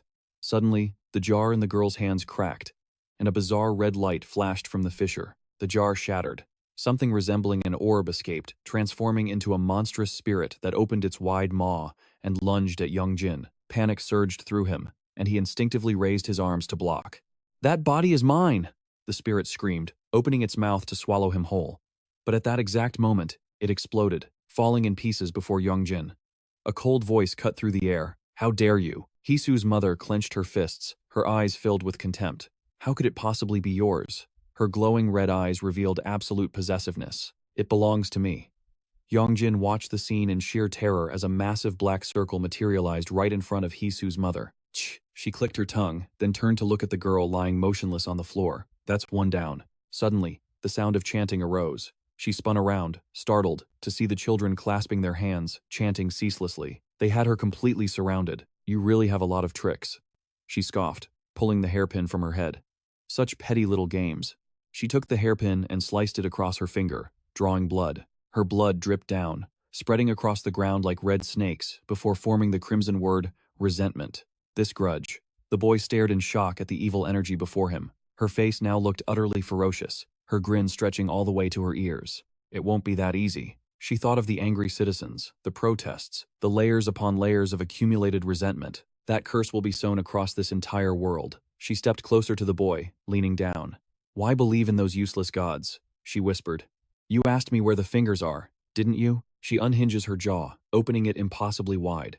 But inside, there are no teeth or tongue, only a writhing mass of severed infant fingers. Witnessing this nightmare, the boy screams in pure terror, but his desperate shriek only seems to delight her, feeding her sick amusement. She cackles maniacally, a crimson aura erupting from her body like a magnet, drawing in countless demons and evil spirits. The little girl squints at the approaching figures, and her heart stops in horror.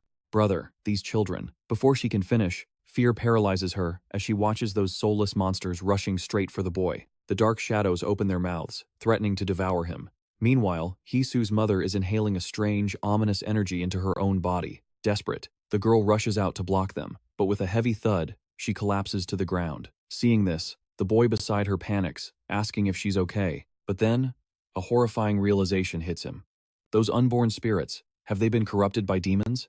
He looks at the deformed spirits with a breaking heart. They will never bloom into life, never become human, and never see their parents again. Tears well up in the girl's eyes, rolling down her cheeks. What do we do? They're so pitiful. She screams out in desperation. Wake up, everyone. Let's go find your mommies.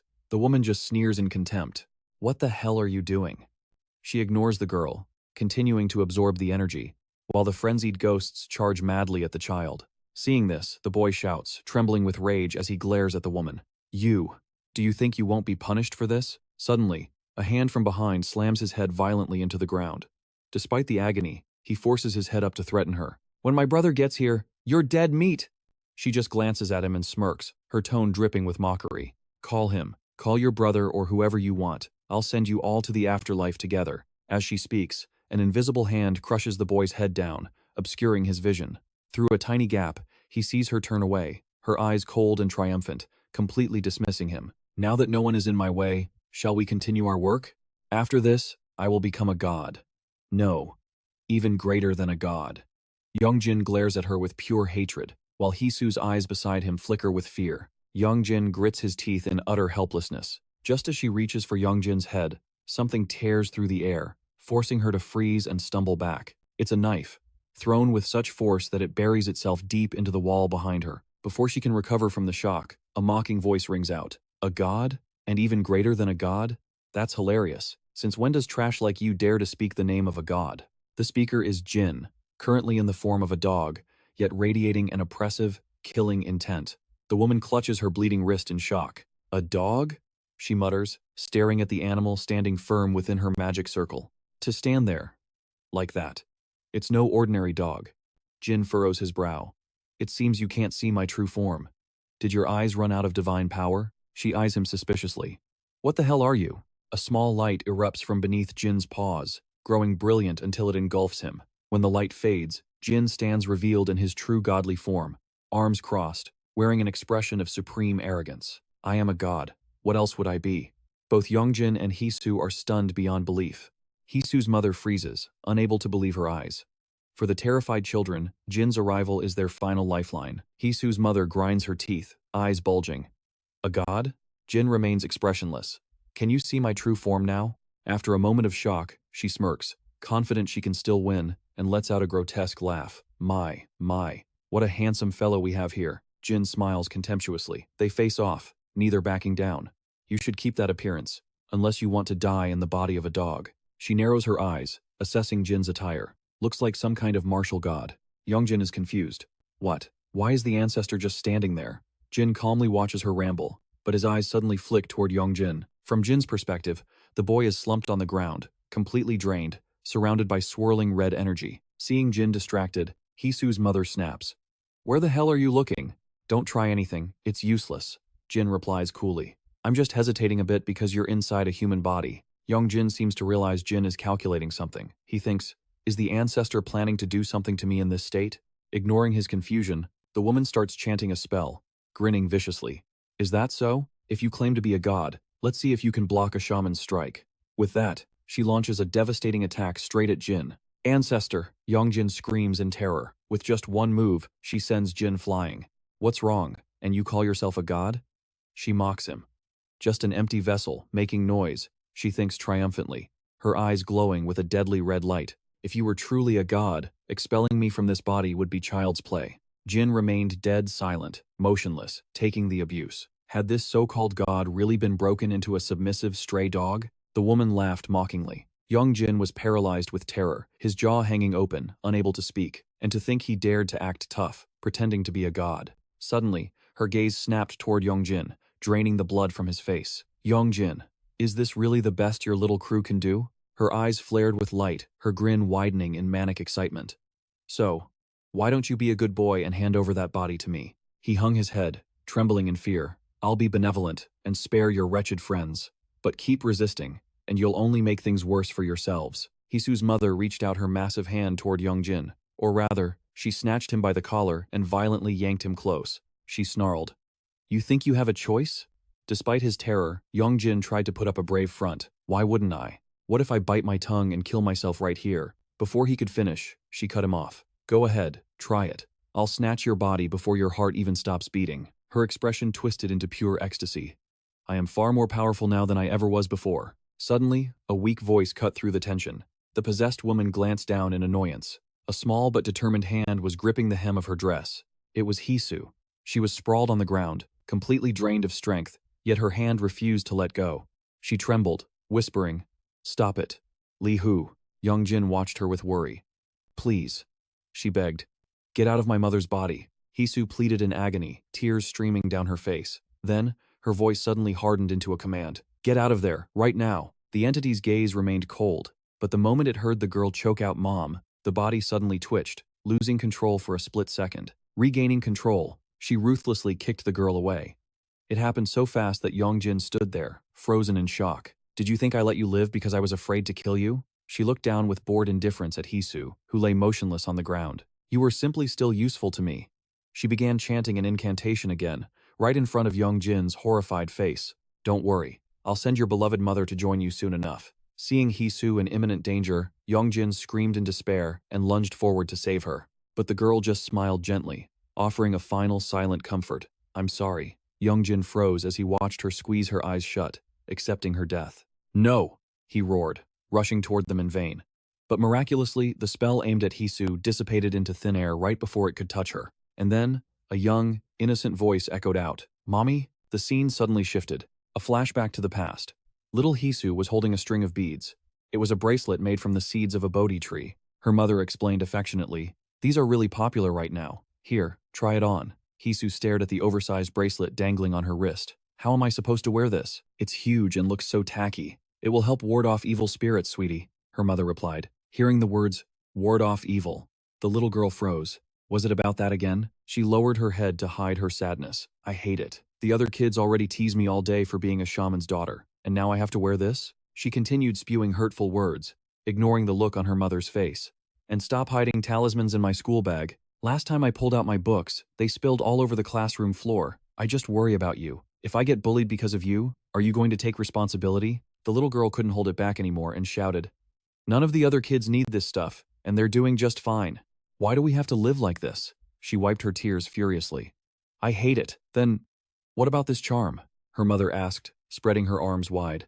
"I told you, I hate charms." Her mother smiled warmly. "This is a special charm from Mommy. No matter where you are, just call out Mommy, and I'll come running to hold you. This charm is the most powerful one of all." With that, she pulled her little girl into a tight embrace. The memory faded, lingering on a photograph of the two of them capturing that precious moment. Back in the present, the attack had stopped in midair. Tears were streaming down the mother's face. Hisu looked up, realizing something had changed. Her mother seemed to have regained some control. She whispered her daughter's name. "Run, run away, baby." Yong Jin and Hisu were both stunned. "Mom!" Hisu cried out in relief. But her mother suddenly turned away. Realizing something was wrong, the girl shouted, "Mom?" Ignoring her, the woman ripped a large knife from the wall. She gripped the handle tightly. "Mom, what are you doing?"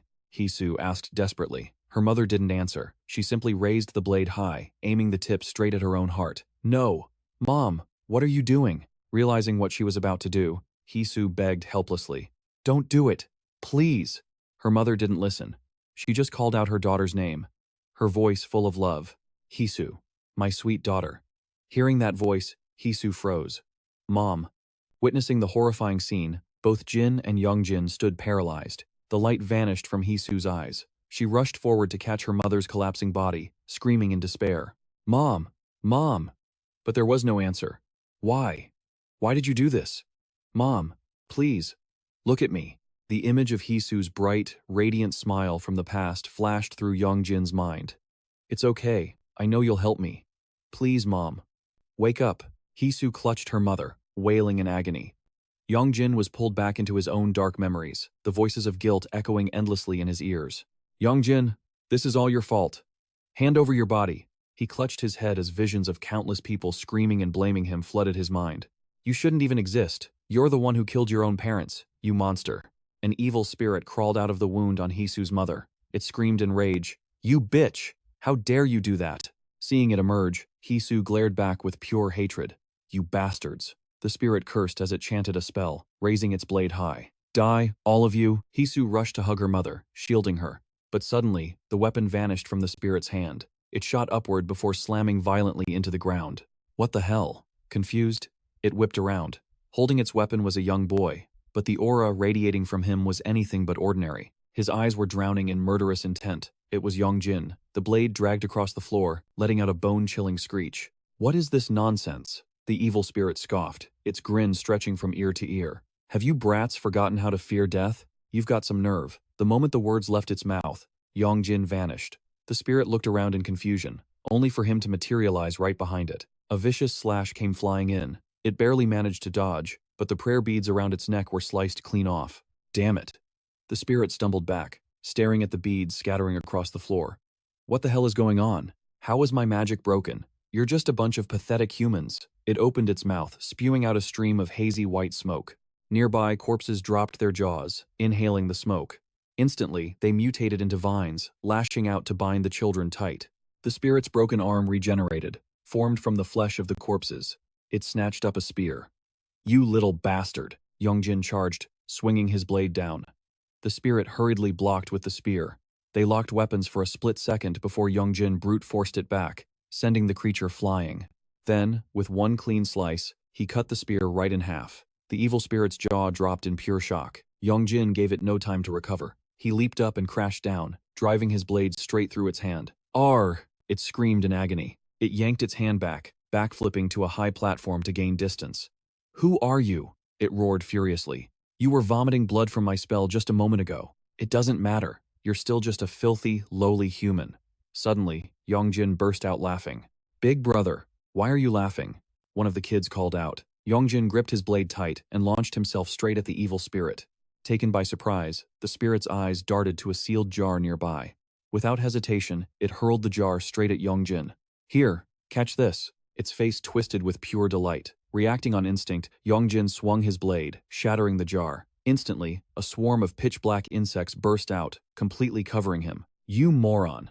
The evil spirit grinned wide, delivering a powerful kick that sent him flying across the room. To anchor himself, Yong Jin slammed his blade into the ground, skidding to a halt. He looked up, his eyes burning with hatred at the monster before him. The spirit laughed, its voice dripping with mockery.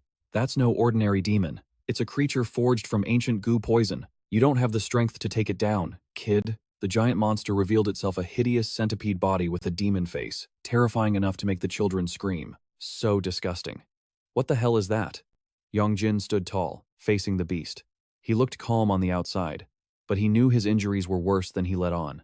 I need to get back into a human body, the spirit thought. Its eyes locked onto the woman, lying motionless on the floor. I'll just borrow this body for a little while. He grabbed her by the throat. I don't really like this one, but you wouldn't dare attack your own kind, would you? He breathed white smoke into her, and she instantly absorbed it. Suddenly, an earth-shattering boom echoed through the room as the wall was blasted open. The evil spirit whipped around in shock. Before him was an impossible sight. Yong Jin, with just one hand, had sliced the demon-faced centipede clean in half. Yong Jin turned his gaze toward the spirit. A cold chill shot down its spine. He killed the goo monster with a single strike? Suddenly, the spirit burst into laughter, a twisted, manic sound. You incredible idiot, cutting it like that won't kill it. Right on cue, the cells inside the centipede began to writhe. You've only made it multiply. Two new monsters formed from the severed halves, roaring in unison. Hey, the spirit commanded. Don't kill that kid. Just tie him up. I need that body to become a god. But then, all he heard were the agonized screams of the monsters. He spun around, stunned. Both centipedes were motionless. Yong Jin had single-handedly annihilated them. The spirit stood there, mouth agape. Yong Jin turned to him and slowly licked his lips. Terrified, the spirit collapsed and scrambled backward on the floor. Impossible. Does he actually eat demons? The spirit, watching Yong Jin approach, was struck speechless. Jin, in his dog form, sensed something was wrong and ran forward. Hey! Yong Jin turned, his pupils glowing a menacing red.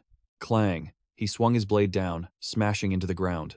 Stone fragments exploded outward, missing Jin by mere millimeters. Ignoring him, Yong Jin turned away, leaving Jin wide-eyed in horror. The female demon saw him coming and panicked. The black smoke swirling around him grew thicker, terrifying her to her core. What is that? He's not even human anymore, she thought, turning to bolt toward the door. Too dangerous, I have to run. She smashed through the door, escaping into the open, her face twisted in agony. But Yong Jin was already there. He caught up instantly, delivering a brutal kick straight to her body. He landed, stomping his foot down on her neck and grinding her face into the ground. Her head plowed through the stone floor, burying her face in a trail of dust and debris. Yong Jin's foot weighs down on her like a mountain, crushing her into the dirt so she can't even lift her head. Seeing the blade raised high, the demoness is struck with pure terror. The moment Yong Jin lifts his boot, she scrambles to escape, but he catches the prey, trying to flee, and stomps her face right back into the earth. Yong Jin's eyes are dead calm, like he's looking at a bug. Memories flicker in her mind like a broken film reel falling down, people screaming curses at her. The more she remembers, the more she feels like she's going insane. No, not me. But the nightmare won't let go. The image of the pyre, the girl burning on top of it. She can't accept this fate. I am a god. The wails of resentment, the screaming, the crackle of fire, it all rings in her ears. The final memory is a twisted, melting smile amidst a sea of flames. The scene shifts. A clear blue sky, silk fluttering in the breeze, offerings piled high like a mountain money, white rice, fruit. Someone even offered a whole roasted pig. The villagers bow their heads in reverence, chanting solemn prayers. Before them stands the village shaman, fan in one hand, bell in the other, performing the sacred ritual. The ritual ends. The shaman turns with a benevolent smile. The gods have heard our prayers. Tomorrow, it will rain. But tragically, the next day, the sun beats down like hellfire. The shaman's hands tremble, her pupils shrinking in panic. Why? She asks herself 1,000 times. Why isn't it raining? Furious, she kicks the altar over. Damn it. How did it turn out like this? Sweat pours down her face like a river. I can't feel anything anymore. Has her mana faded? Will she become a nobody again? The villagers have all left. She stares at the altar, painting she's worshipped for years, and a creeping fear takes root in her mind. Why? Or, were there never any gods to begin with? Struck by this ridiculous theory, the shaman stands there, dazed. That's right. It was all my own talent from the start. Suddenly, whispering voices drag her back to reality. The few remaining villagers look at her with fear before scurrying away. Realizing she's being shunned, the shaman's mood turns dark. In a rundown tavern, rumors spread faster than the alcohol. Hey, what happened to that shaman? I heard she was punished by the gods and lost all her powers. A drunkard slurs his reply. Is that so? I heard she even destroyed her own shrine. What a scam artist. I never believed her from the start. They have no idea the shaman is standing right behind them, listening to every word. Her voice cuts through the air like ice, making one of the drinkers choke on his booze. A great plague is coming to the village. You must offer sacrifices to the gods to survive. But the times have changed. The villagers look at her with pure contempt. Sacrifices? What are you talking about? We're out of rice. What do we have to offer? Are you telling us to go steal? Another man shouts back. Come on, a guy sneers, interrupting. She did pray for the village after all. Pray for what? She has no power left. She's just tricking us. Everyone starts driving her away. Scram, why should we trust a woman like you? Plague? What a load of crap. Get out of my sight, you crazy hag. She snarls. You dare? The cursing crowd instantly freezes. Her eyes look ready to devour them alive. You look down on a shaman like me? Aren't you afraid of divine punishment? She throws her head back and laughs like a maniac. The crowd gets riled up. A bearded man points a finger right in her face.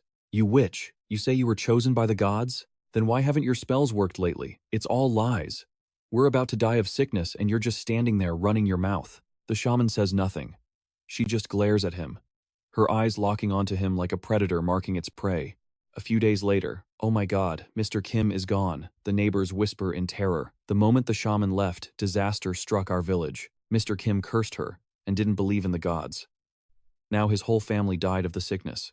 His wife and kids are paralyzed in bed too. Hiding behind a nearby wall, the shaman listens, a satisfied smile spreading across her lips. She knows it won't be long before these fools come crawling back, begging her. The gods are not to be trifled with.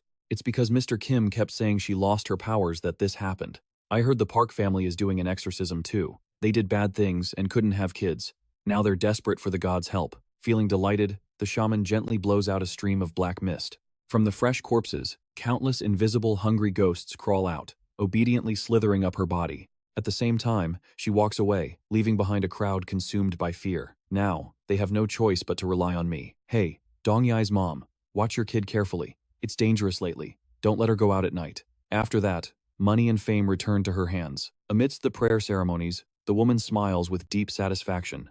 Some time passes. In the dead of night, a desperate scream rings out. Dongwai, my baby.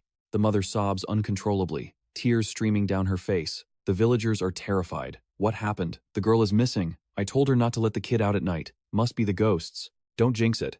She probably just got lost. Everyone, hurry and help find her. Under the full moon, in a dark, gloomy corner, a skinny little girl lies curled up on the cold ground. She clutches her stomach, trembling, nothing but skin and bones. The sorceress flashes a sinister smile. Come here, little one. She crouches down, offering a fragrant pastry, her voice dripping with eerie charm. Hungry, aren't you? The little girl's eyes light up with ravenous hunger. She is so frail she can't even speak, only nodding weakly. She makes a soft, desperate sound, reaching her skeletal hand toward the cake. Go ahead, eat up, the sorceress says cheerfully. But then, she draws a massive axe from her sleeve.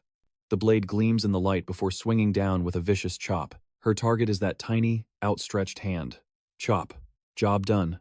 The sorceress seals a nearby jar and calmly walks away. She doesn't realize that a freckle-faced girl has seen everything from the shadows. Hiding behind the door, the child's face goes pale with absolute terror. Back in her room, the sorceress looks around. Dong Yi. Where are you hiding? She mutters. Sneaking out at night? The ghosts might catch you. In the corner, huddled inside a large clay pot, Dong Yi holds her breath, paralyzed by fear. The next morning, the sorceress holds another ritual ceremony. Dong Yi's mother stands in the crowd, eyes red and swollen from crying, silently praying for her daughter's safety. Suddenly, she gasps. Dong Yi climbs out of a jar and sprints toward her. Seeing her child alive, the mother breaks down in tears of relief. The girl clings to her mother, trembling as she points a finger straight at the culprit. The crowd freezes, unable to believe their eyes. Exposed, the sorceress's expression darkens. Under the flickering torchlight, a man collapses to the ground in sheer horror. His shaking hand points to a bamboo tube, a severed finger bone rolls out. Parents who realize they've lost their children scream in agony. The sorceress is quickly bound, drowning in a sea of curses. Give me back my child, you evil witch. She just sneers. Oh, now you regret it? What a joke. The sorceress reveals the ugly truth. You all wanted this. You used me for your own gain. But the moment it costs you something, you scream? Your children died because of your bottomless greed. Her words strike the villagers like a blow. You fools. You will pay the price. Laughter hisses through her clenched teeth. The villagers snap, spitting on her, hurling curses, unable to hold back their rage. You lunatic. Do you not fear divine punishment? The sorceress's smile twists grotesquely. Gods? Why would I fear them? If gods actually existed, I wouldn't have lived this long. A woman snatches a torch from the crowd and charges, hurling it wildly at the sorceress. Die! Screams the mother, her voice filled with a grieving curse. Fire catches the straw and wood, engulfing her, yet she remains chillingly calm. Even if the gods appeared right now, they couldn't touch me. The villagers stand frozen as she burns alive, her mouth tears open in a grin stretching to her ears. As long as I am here, all of you will die. Her voice merges with the roar of the flames. I am the god of resentment, the god of greed. You are all feeding me power. Her body crumbles to ash, but her horrific voice continues to echo. I will be the avatar of the divine. Suddenly, back in reality, two red streaks of light connect on the ground, forming a magic circle trapping Yong Jin and the demoness. The moment the circle completes, countless jars begin to vibrate, then explode in unison. Streams of red energy slither out like centipedes, rushing to wrap around the demoness. They devour the resentment, and from the ashes, the monster is reborn. Now, time for your punishment. The demoness's eyes beam like headlights as she charges straight at Yong Jin. Countless serpentine tendrils lash out, but Yong Jin dodges them effortlessly. I will kill all of you!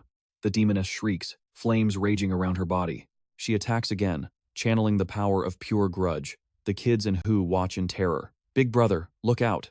Oh no. One kid stares at the massive cleaver blocking the demoness's strike, thinking Yong Jin looks even more terrifying than the monster right now. A smile spreads across Yong Jin's face, a grin that belongs to a villain. He lifts the cleaver. The demoness freezes. The blade moves like the wind, slicing through her. Every single tendril around her body is chopped into pieces instantly. The demoness groans and falls, but from her severed arm, new snakes begin to sprout. Seizing the moment, she shoots out a web of red threads. Die. Yong Jin leaps high into the air, severing the threads. The demoness stares up in horror. Mid-air, Yong Jin swings his blade again. Black smoke gathers around him, condensing into a layer of dragon scales. One of his eyes turns completely white. A massive black dragon avatar manifests around him. Even Ancestor Jane, in his dog form, drops his jaw. Yong Jin raises his cleaver, and the dragon mirrors the movement. Simultaneously, the demoness unleashes a tidal wave of snakes. What is that brat doing? Jane panics as the dragon and the centipedes collide. Suddenly, in the distance, a folding fan snaps open. Both the demoness and Yong Jin freeze instantly, as if paralyzed. Windbreak. A crisp sound rings out. A tornado tears through the air, ripping the two entities apart. The blast obliterates the demoness, leaving only faint whimpers, and blows Yong Jin away. The fan snaps shut, and the wind vanishes. Yong Jin looks up, bewildered. The owner of the fan speaks a single phrase. Arctic seal. Bone-chilling frost pours from the fan, wrapping around Yong Jin and encasing him in an icy cage. The stranger raises the fan and forms a hand seal. Yong Jin's grip loosens, and the cleaver falls. His consciousness finally returns. The one who intervened is the Earth Branch deity. Cheon-sang stood in silence, his eyes filled with utter boredom. The kids rushed over, beaming. Big brother! Meanwhile, the battered demoness dragged her broken body across the ground, desperate to reach him. Terrified by her cockroach-like resilience, the children recoiled. What is that thing? It's disgusting. Cheon-sang merely cast a cold, indifferent glance. You. What are you? The demoness wheezed, stretching out a withered, twig-like arm toward him. That power. How can you wield the authority of the mountain god? Cheon-sang looked at her like she was an idiot, his voice dripping with arrogance. Because I am a god. What? Cheon-sang continued slowly, his aura radiating the supreme haughtiness of a celestial being. I am the child of the Earth Branch gods. The demoness froze. A god. Her ground-down fangs trembled as saliva drooled uncontrollably from her gaping mouth. Is he really a god? The children watched with wide, innocent eyes. Meanwhile, tears began to stream from the demoness's hollow, empty sockets. Dragging her twisted, broken legs, she crawled forward inch by inch, her hand clutching tightly onto the hem of his robe. Why? Her voice was filled with bitter resentment. Why didn't you listen to my prayers? Why did you never come? She recalled the most desperate moment of her life. Where were you when I needed you the most? If you had appeared sooner, I wouldn't have ended up like this. Why did you let me die? What kind of god abandons his own believers? Cheon-sang looked as if he were listening to a bad joke. He flicked her filthy hand away and dusted off his clothes. Prayers? Look at yourself. I'm certain you only prayed for your own filthy, selfish desires. No god would ever listen to prayers like that. As he spoke, countless small demons burst from her sleeves, draining the last of her life force. Blinded by greed, you forgot your duty as a shaman and committed the 10 evils. Cheon-sang coldly listed her crimes. No, the demoness screamed. I was wronged. He smirked. Wronged? Do you not see the souls who died unjustly by your hands? They started it, she shrieked, still trying to justify her sins. Cheon-sang fell silent, his aura turning ice cold. Even if you were torn apart and burned alive 1,000 times, it wouldn't compare to the suffering you caused them. I hereby sentence you to hell. He snapped his fan open. A crescent moon sigil glowed on his forehead, and a black tornado swirled to swallow the demoness. No, no, she trembled. Save me, I can't die like this, she begged. Cheon-sang watched her coldly, like a cat toying with a mouse. Please, help me. It was over. The black vortex roared, tearing the demoness into shreds until she vanished completely. The children looked up at their brother with pure admiration. How are the humans? Cheon-sang asked, turning around. Ah, the humans. One child panicked. She's been stabbed. The sunset dyed the sky blood red as Cheon-sang walked toward Hugh and her mother. Seeing the stranger, Hugh hugged her mother in fear. Still breathing, he muttered. He opened his fan, the symbol shifting as a flower bloomed above Hugh's head. With a wave of his fan, countless petals enveloped the mother, healing her arm and stitching up the deep stab wound in her stomach. Color returned to her pale face. Hugh watched, stunned by the beautiful sight. Cheon-sang closed his fan. The flowers vanished, leaving a soft glow around the mother. Mom, Hugh gently shook her. She's only sleeping. Don't worry, Cheon-sang reassured her. Hugh trembled as she saw a gentle smile return to her mother's lips, and tears welled up in her eyes again. How? How is this possible? Thank goodness, a little girl chirped happily. My big brother is a great god from the heavens. The kids boasted proudly. Of the 12 Earth Branch gods, he's the very first. This is child's play for him. Hugh was astounded and immediately bowed her head. Thank you, my lord. Cheon-sang covered his mouth and coughed, hiding the dark red blood staining his sleeve.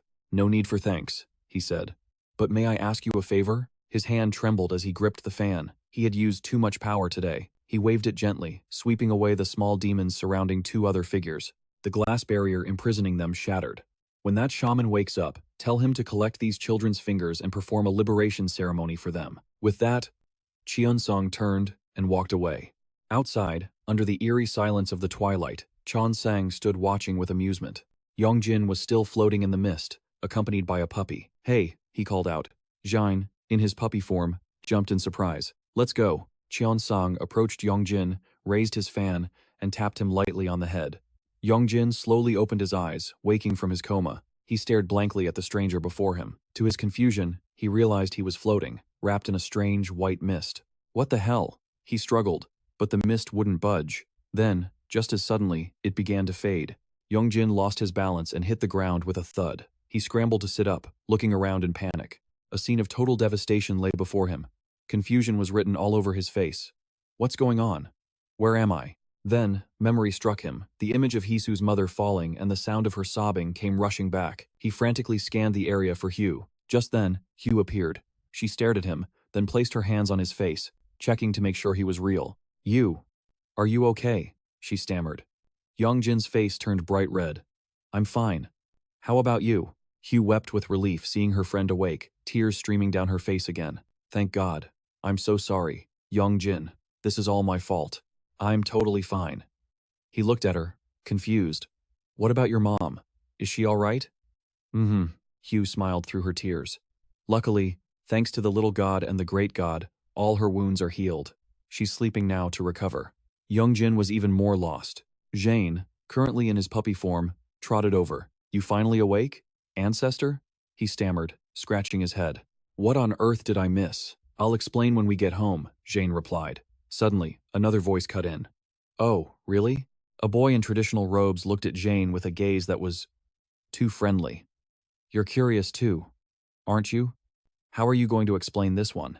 The group stared at the boy in a daze. Hugh broke the silence to introduce him. This is the great god, a deity from the heavens. A great god? Yong Jin looked at her, then at Jane, who was glaring at the boy with a look that screamed, The hell are you looking at? Yong Jin and the great god locked eyes in a silent staring contest. Suddenly, Yong Jin pointed behind the boy and shouted, Hey, watch out for that ball. This childish trick made the great god nearly cough up blood from rage. The children surrounded him. Big brother, are you okay? The great god snapped his fan open, shooting a bitter glare at Yong Jin's group. Let's go. White smoke swirled around him and the children. They giggled, waving goodbye. Let's go. Bye-bye. See you later, mister. What the hell was that? Yong Jin's jaw dropped as he watched them teleport away. A friend of yours? Hugh asked in admiration. Yong Jin, you have gods helping you too? Say what? No. Not really. He stammered. Suddenly, a warm voice called out. Hugh? She spun around to see her mother standing in the doorway. Mom! She trembled, rushing over to embrace her mother tightly. Watching this heartwarming scene, Yong Jin couldn't help but smile. Hiding behind the door, old man Bobby silently shed a tear. He didn't enter, just watched from afar before lifting his basket. He staggered away, humming a tune under his breath. Crybabies get taken by the tiger. Good babies get treats and toys. The sound faded into the distance. Where he had stood, a handful of candy was carefully placed on a piece of cloth. The last light of sunset finally faded. A message popped up on the phone screen. Your order has been delivered, accompanied by a photo. This text is from 8 hours ago? Yong Jin muttered, staring at the massive bags piled up in front of his door. Oh, geez. He checked the items inside. Everything was spoiled. What are you, some kind of local official, collecting tributes from the commoners? Jane stood beside him, eyes full of judgment. Hugh bought this for me. It just got delivered, Yong Jin snapped. What the hell are you thinking? Official, my foot. Jane glared at him. Are you yelling at your great ancestor? Yong Jin ignored him completely, punching in the door code. How dare you speak to me like that? Being ignored only made John angrier. I can overlook other things, but I will not tolerate that tone. Then you can just starve. Yong Jin hauled the bags inside. You insolent little brat, Jane barked, trailing after him. Hurry up and get inside, and remember to close the door. Yong Jin cut him off. As he walked in, he grabbed the saber he'd left by the door. I'm starving, Jane announced. Get dinner ready? Chop chop. Jane made his declaration without a hint of shame, then turned his tail and walked off, leaving Yong Jin struggling with the bags. Go wash your feet first. Yong Jin muttered the reminder as he pulled out his phone. A text from Hugh popped up. Yong Jin, thank you, and I'm so sorry. If you're ever in trouble, I promise I'll be the first one running to help you. It was followed by a sticker of a muscular duck and a waving duck. Yong Jin shot back a reply, then grabbed the grocery bags to start dinner. Hugh's phone dinged. It was just a short reply. Don't worry about it, but it was enough to make her smile happily. Back at Yong Jin's place, dinner was ready, and Jane was eating like he hadn't seen food in years. So while I was passed out, that mage kid destroyed the monster and then healed Hugh's mom, right? Yong Jin asked while picking bones out of his fish. That's right, Jane replied between chews. Damn, I missed the best part. Yong Jin sighed, glancing over at his great ancestor, who was devouring the meat. Is that kid an ancestor god like you? That guy isn't your ancestor. They both went back to eating. Yong Jin let out a silent, frustrated sigh. So, where was my ancestor during all that? I was practically on death's door and didn't see hide nor hair of you. Shouldn't you have been the one saving me? If it weren't for that kid, I'd be dead meat. Every word of his complaint pricked the conscience of the great ancestor sitting there. Jin, hit right where it hurt, fell silent. The piece of meat in his mouth dropped right out. It's not that I didn't want to save you, Jin explained, every word heavy with regret. It's that I couldn't. Yong Jin recalled the saber on Jane's back when he was in human form. Huh? So that saber on your back is just for show? You just wear it to look cool? Jane replied calmly, I've lost all my power. The sentence made Yong Jin freeze. He analyzed the situation calmly. Is it because of that time you saved me from that other god? Jane was slightly surprised that he knew about that. A few seconds later, he replied, That's right. That incident was the cause of everything. That night, you actually died. Horrifying memories flooded back, a warm light radiating from Yong Jin's chest in the flashback. I used every ounce of my power, Jane continued, and this divine orb, too. The orb hanging at his waist glowed brilliantly before slowly turning pitch black. Listen, the only reason you clawed your way back from the dead is because I pumped my own power into you. Yong Jin freezes. What? What does that mean? I told you already, Jin replies, his face dead serious. From now on, you work for me. You're going to help me get my full power back. High above the city, under the cover of night, a silhouette watches from a skyscraper. It's a girl armed with a bow, her crimson eyes glowing with lethal intent. She stands bathed in moonlight, staring at a specific spot. Then blink, she vanishes without a trace. Blue skies, white clouds, a fresh start, or so he thought. As Yong Jin pulls on his uniform, arg, pain shoots through his arm. His arms and legs are trembling uncontrollably. What the hell? Why am I so sore? I barely ran yesterday. Why does it feel like my limbs are falling off? Oi, brat. Jin, currently looking like a harmless puppy, breaks the silence. You got any? Chronicles? The dog pauses, searching for the right words. You know, books that record how this world has changed over time? In order? Stop treating me like an idiot, Yong Jin snaps, losing patience. Jin blinks, genuinely surprised. Huh. Didn't think you'd actually have one. Ask a question. Get surprised by the answer. You're weird. Yong Jin grumbles, tossing a book onto the bed. That's my 10th grade history book. Still haven't thrown it out. Jin sniffs it curiously. What is this? History textbook, Yong Jin replies, grabbing his bag. Bye, I'm off to school. Yeah, watch your back. Phone in hand, Yong Jin walks to school, but his mind is elsewhere. Jin's voice from last night keeps echoing in his head. Your insane recovery speed? That's my power. If that's true, shouldn't I be stronger? My stamina is still trash. Why hasn't my physical strength improved at all? He said demons wouldn't target me anymore. Jin's assurance was comforting, even if the guy is a bit vague. At least that's a relief. Lost in thought, Yong Jin slams right into a stone statue. Thud. Memories of the dungeon flood back. Ice-cold terror grips his spine, and he scrambles away from the statue in a panic. Just then, a device clipped to a freckled kid's chest starts screaming. Beep, beep, beep. All 5 lights flash red. Yong Jin walks past, completely oblivious. The kid's headset blares a warning signal. Battle simulation ended? The freckled boy stares at his device as it goes silent. He looks up, confused, as Yong Jin brushes past him. Adjusting his glasses, the boy looks back. He watches Yong Jin's retreating figure disappear down the hallway. He ducks behind a corner, raising a strange device with 3 lenses. He starts filming. To be precise, it's a homemade ghost detector. The screen flickers, analyzing every soul that walks into the frame. He thinks he's doing serious work, but honestly, he just looks like a creep filming people in secret. Snatch! A hand grabs the camera. A girl with a ponytail glares at him. Hey, what are you filming? Don't tell me you're a peeping Tom. Another girl with short hair steps up, eyes narrowing. Cornered, the boy stammers, No, I wasn't filming you guys, I swear. Then who are you filming? It's a ghost detector, an app that senses spirits. Are you hearing this nonsense? The ponytail girl snaps. You pointed that camera right at us. Unlock the gallery. Now. I didn't record anything. I was just looking. Saved by the bell. A handsome arm drapes around the freckled kid's shoulder. G1, seriously? Ghost hunting again? G1 jumps. It's his friend. The handsome boy turns to the girls with a charming smile. Sorry, ladies. My buddy here is obsessed with the supernatural. He's just checking the school for spooks. Harmless. The girls instantly melt, blushing at the hot guy's attention. It's Dkyoung. Then, another hand swipes the device from G1. He's been like this since middle school. 0 social skills. We're working on him, so cut him some slack. I have plenty of social skills. G1 protests. But nobody listens. Dkyoung sighs, patting his friend's back. G1, why do you always make people misunderstand? Put the toys away. You have other hobbies. A girl named Jia holds up G1's phone, showing the screen to the other girls. Hey, look at this. His private album. It's all selfies. Oh my god, don't look, G1 screeches, restrained by Dkyoung. Look at this cool guy pose. Ha ha ha. Dkyoung steps in to end the humiliation. All right. Sorry about the drama. The two girls giggle and scurry off. Once they're gone, Jia's smile vanishes instantly. She crosses her arms, glaring at G1. Tone it down, will you? Walking around with a camera in this day and age? You asking for a beating? Let me explain. G1 starts. Explain what? She sneers.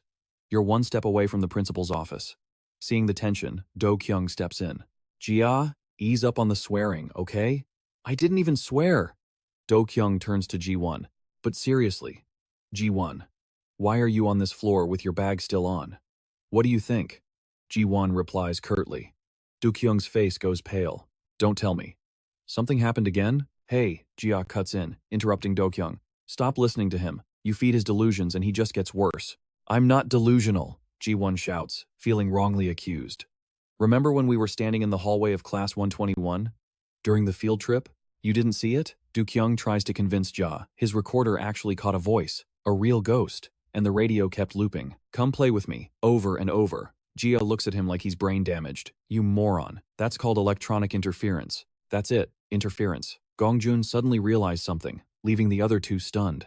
He started his analysis. Ghosts are created from powerful energy fields. If a creature like that is nearby, it disrupts electromagnetic waves. Lights flicker, sensors glitch. The interference causes equipment to malfunction. He glanced at Kang Jae with a smirk. Didn't know you were such an expert on the occult, Kang Jae. Maybe you've got the potential to be a ghost hunter? I can take you on as my disciple right now if you want. Kang Jae's face twitched. You act like ghosts are actually real, you moron. Have you ever even seen one? Of course I have, Gongjun shot back. I'm looking at one right now, your face. Damn you, Kang Jae snapped, ready to pounce and beat him to a pulp. Kang Jae, stop. Dkyoung rushed to hold him back. Is this guy kidding me? Kang Jae stomped his feet in rage. I want to hit him. I really want to hit him. Suddenly, the device in Gongjun's hand lit up. Target identified. Class 123. Wait. Is there actually a ghost? Dkyoung gasped. Holy crap, in this class? Keep it down, Kang Jae hissed. Suddenly, the classroom door slid open. Want to check it out? Dkyoung whispered. I'll get us permission. Having Dkyoung around is seriously convenient, Gongjun thought happily. Two female students walked out. Oh, Dkyoung? Who's this? Ah, just a buddy from middle school, Dkyoung said, throwing an arm around Gongjun's shoulder. Gongjun cut to the chase. Can we take a look inside your classroom for a second? Sure, go ahead, the short-haired girl nodded. But the girl with long hair looked curious. What is this thing? She reached out to press a button. Sorry, don't touch that. Gongjun quickly swatted her hand away. If you touch it with all that negative energy clinging to you, you'll break it. Excuse me? Is this guy crazy? Meanwhile, seeing the school heartthrob Dkyoung, the rest of the class swarmed around them. Meanwhile, Yong Jin was scrolling through his phone, staring confusedly at a text from Hisu. Yong Jin, can you come to the science lab right now? I have something for you, but I can't give it to you in person. The others might misunderstand. Can't this wait until after school? He texted back.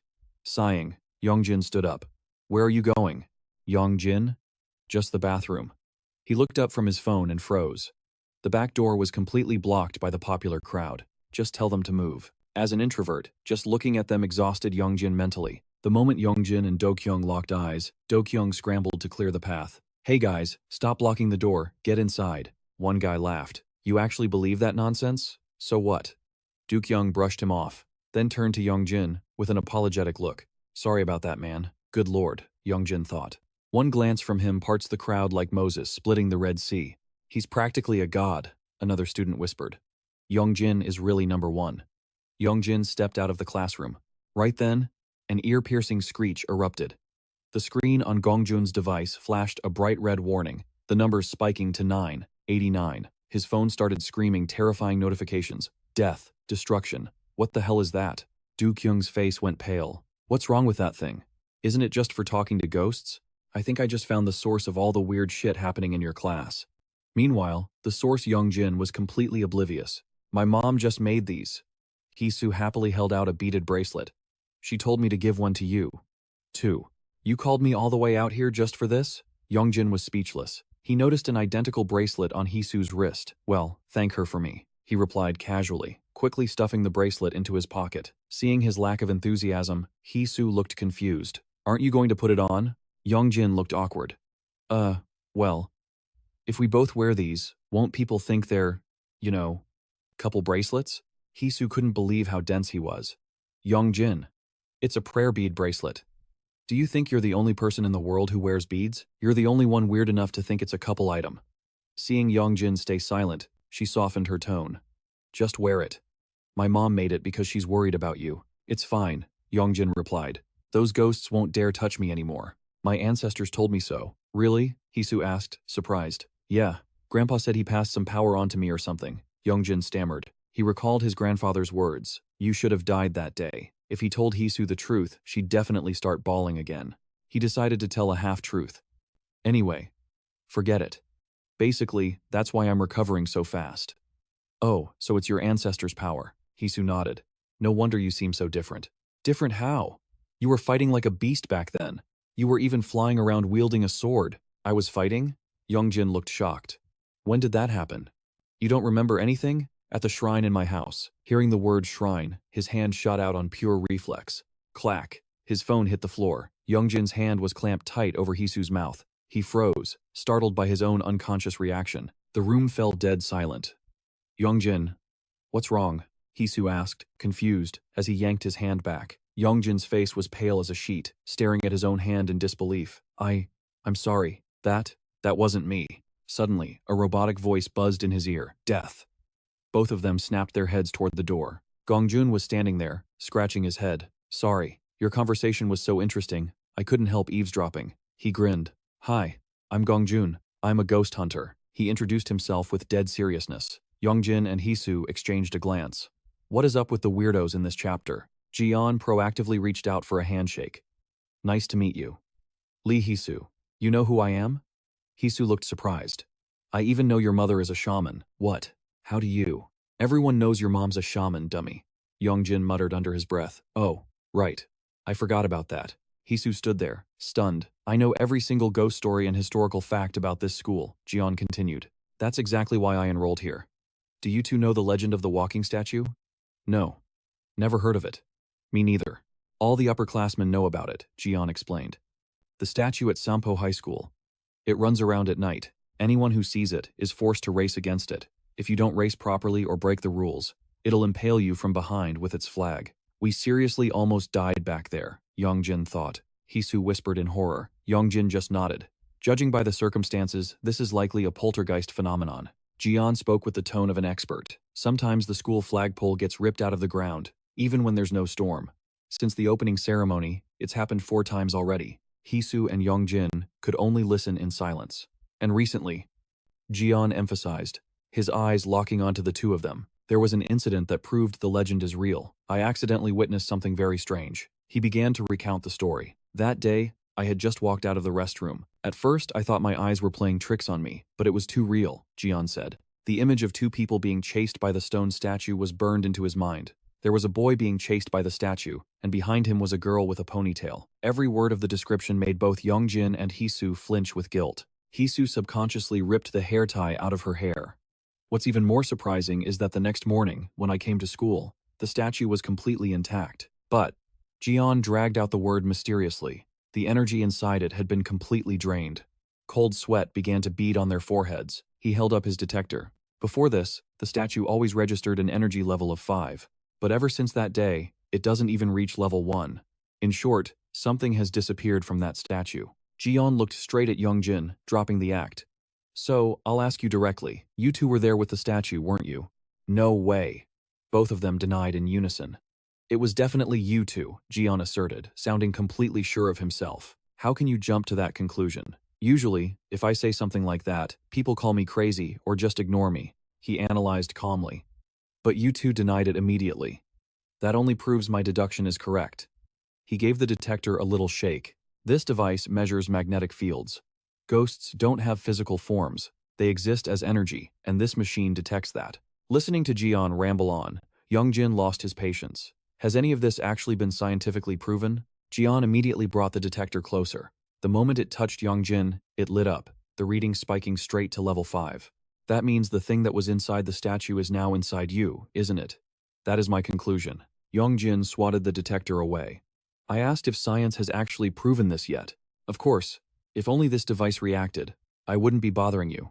Jian replied calmly, then pulled out a pile of other gadgets. But all my equipment is reacting violently. It just keeps beeping like this. A cacophony of ear-piercing alarms rang out ceaselessly. So, how do you explain this? Jian smiled confidently. Explain what? Yongjin snapped, annoyed. That's just your speculation. So, are you guys ghost hunters? Ghost. What? Yongjin looked confused. People who hunt and collect evil spirits. Say what? Yongjin felt more lost by the second. Look, whatever you say, I don't believe it. He decisively ended the conversation. Stone statues or whatever, it has nothing to do with us. With that, he turned to make a quick escape. Hey, Lee Hisu. Let's go. Why do you keep lying? Jian sighed in frustration. Fine. I wasn't planning to bring this out, but a few intermittent sounds made Yongjin startle and turn back around. Jian was playing a video on his phone. These days, phone cameras are almost as good as DSLRs, he said, casually zooming in on the image. This distance is just right. I'm screwed, Yongjin thought. I'm not a bad guy, you don't need to hide it, Jian reassured him. Saying that just makes you sound more like a bad guy, Hisu commented. What do you want, anyway? Yongjin asked bluntly. I have a favor to ask you two. Jian smiled sheepishly. Do you guys know the ghost antique shop? Meanwhile, Dkyoung was walking down the hallway when someone called out from behind. Dkyoung. He turned around curiously. A timid-looking classmate was holding out a wooden box. This is for you, the boy stammered. What is it? Dkyoung happily accepted it. Open it and see. It's a gift from me. This is the first time a boy has ever given me a gift. Dkyoung laughed excitedly, his hands opening the lid. Thanks. By the way, what class are you in? Hearing that, the other boy's voice trembled. You don't remember me? No way. Then he snapped, You hypocrite! And stormed off in anger. Dkyoung was scolded but didn't understand why. Just then, a strange light emitted from the box. Inside was a paper doll with Chinese characters written on it, along with a die. Suddenly, the paper doll burst into flames, and a thick cloud of pitch-black smoke poured out of the box.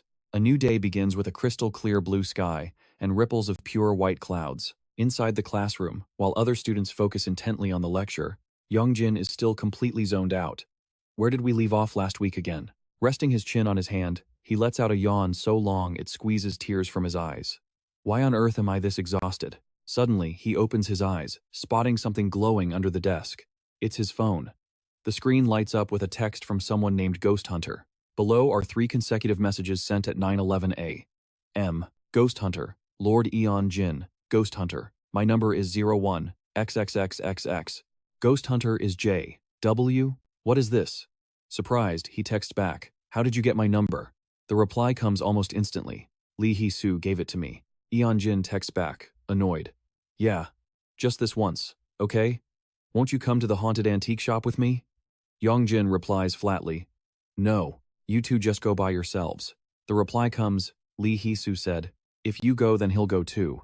Yong Jin clenches his fist, clearly irritated. Suddenly, a voice booms right above his head. Hey!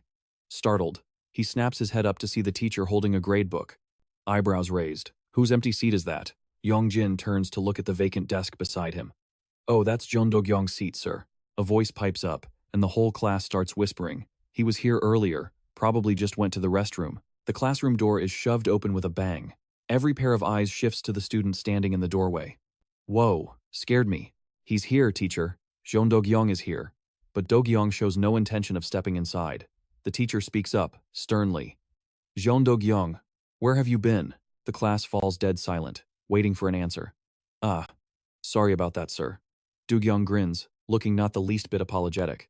A classmate calls out, Hey, Jun, your seat is over here. Do-kyung glances at the guy who called him. Then his gaze sweeps coldly past Yong Jin. He smirks, turns his face toward the blackboard, and starts twirling a die in his hand.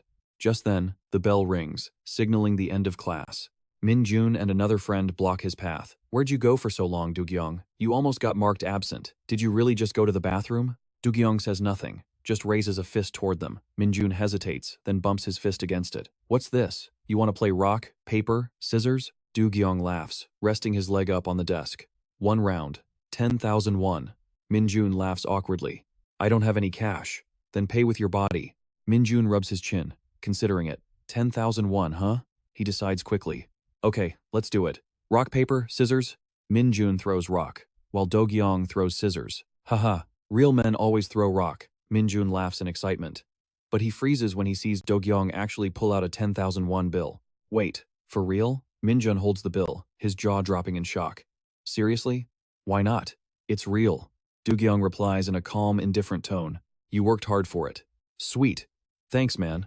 Minjun cheers happily. Dkyoung asks with a friendly smile. Wanna play another round? You're on.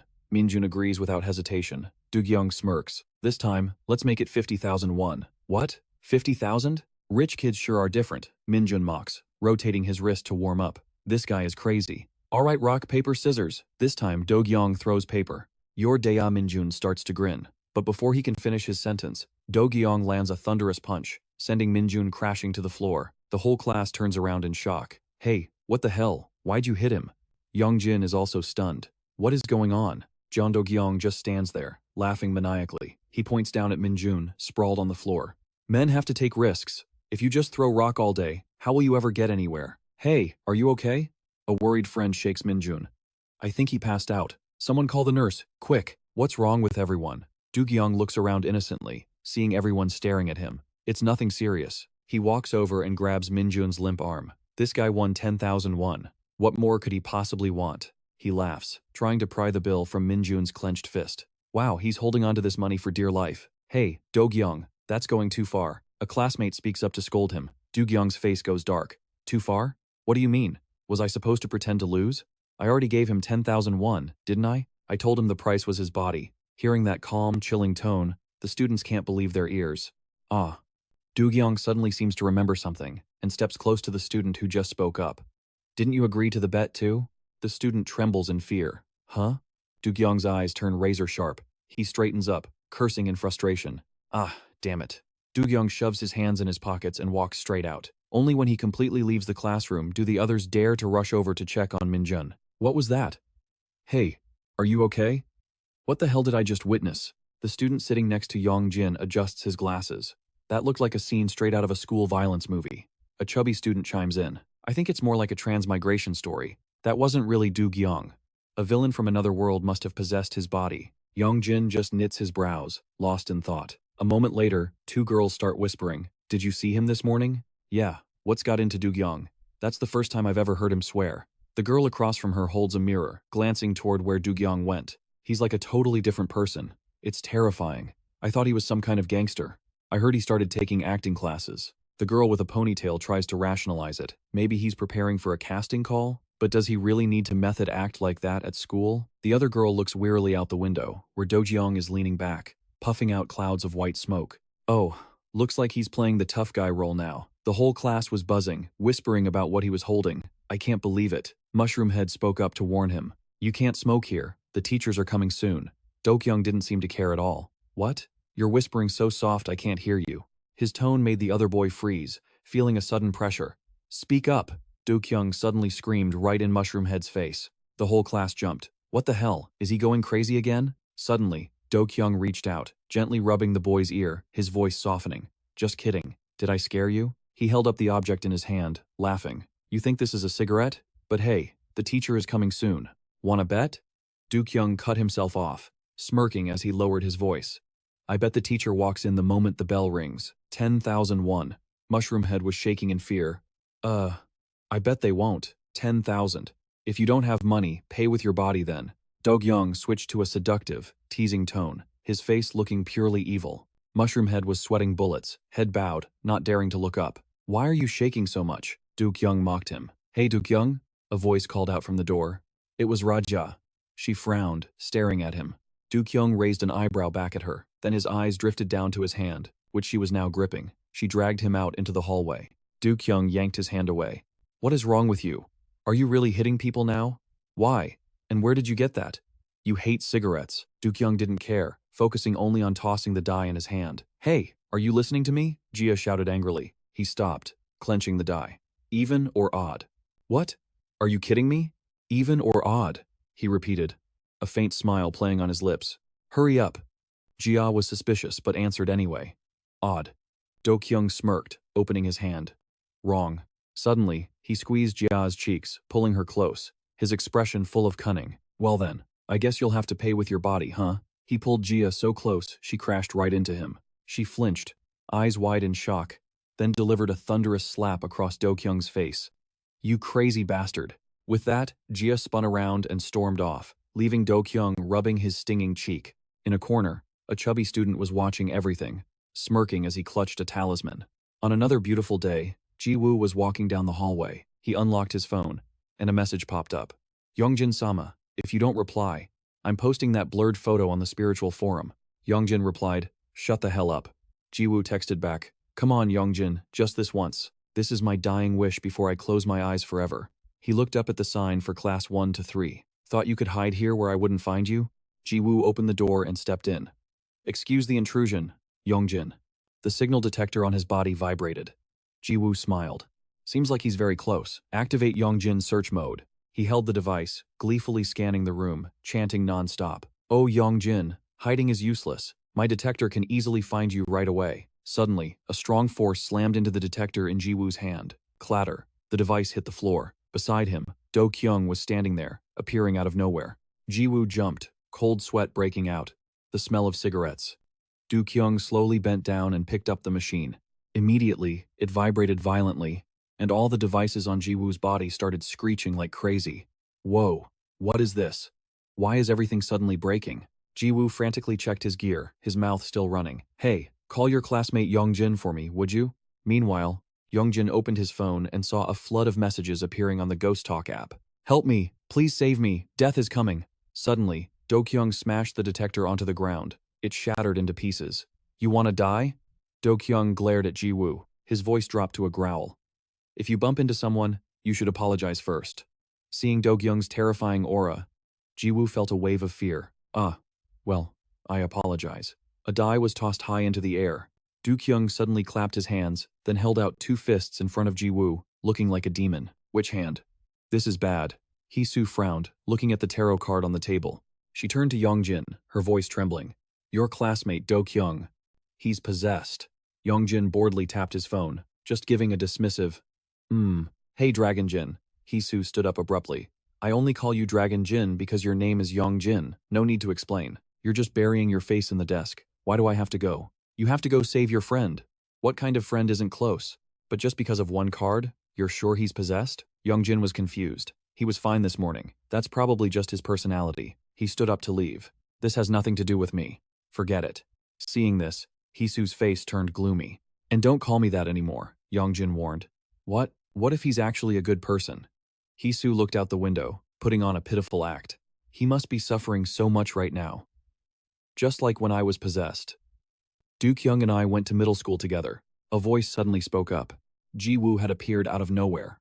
So I can confirm he is a good person. He's never hit anyone, doesn't even dare to curse. He's like a character straight out of a comic book. See? He's pitiful. Hee-soo immediately chimed in.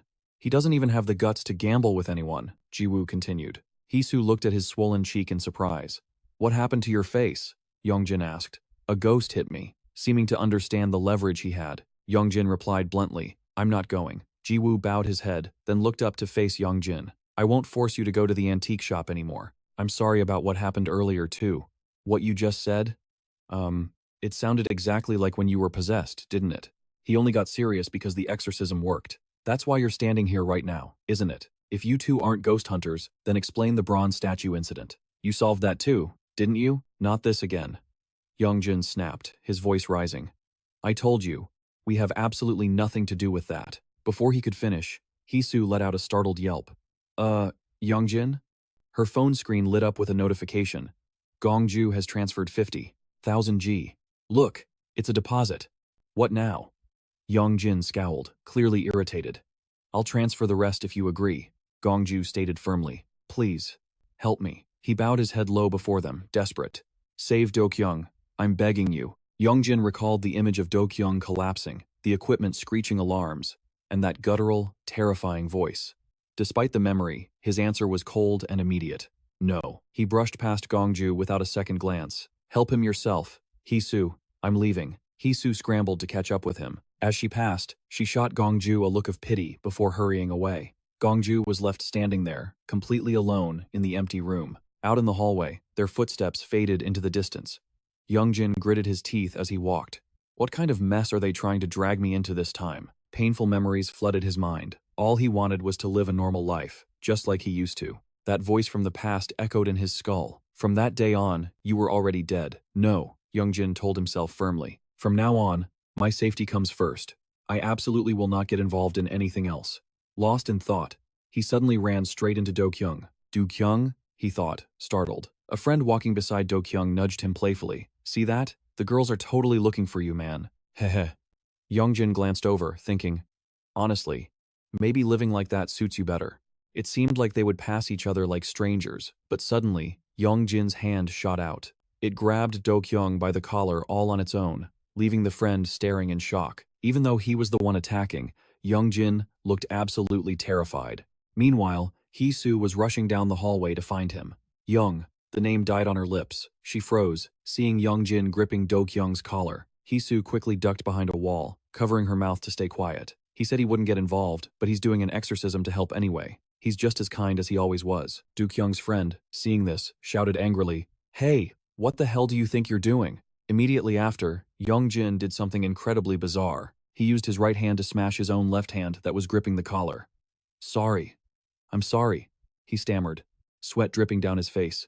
"It's not me doing this." Dkyoung laughed at the absurdity. "Your hand is literally right there. How can you say it's not you?"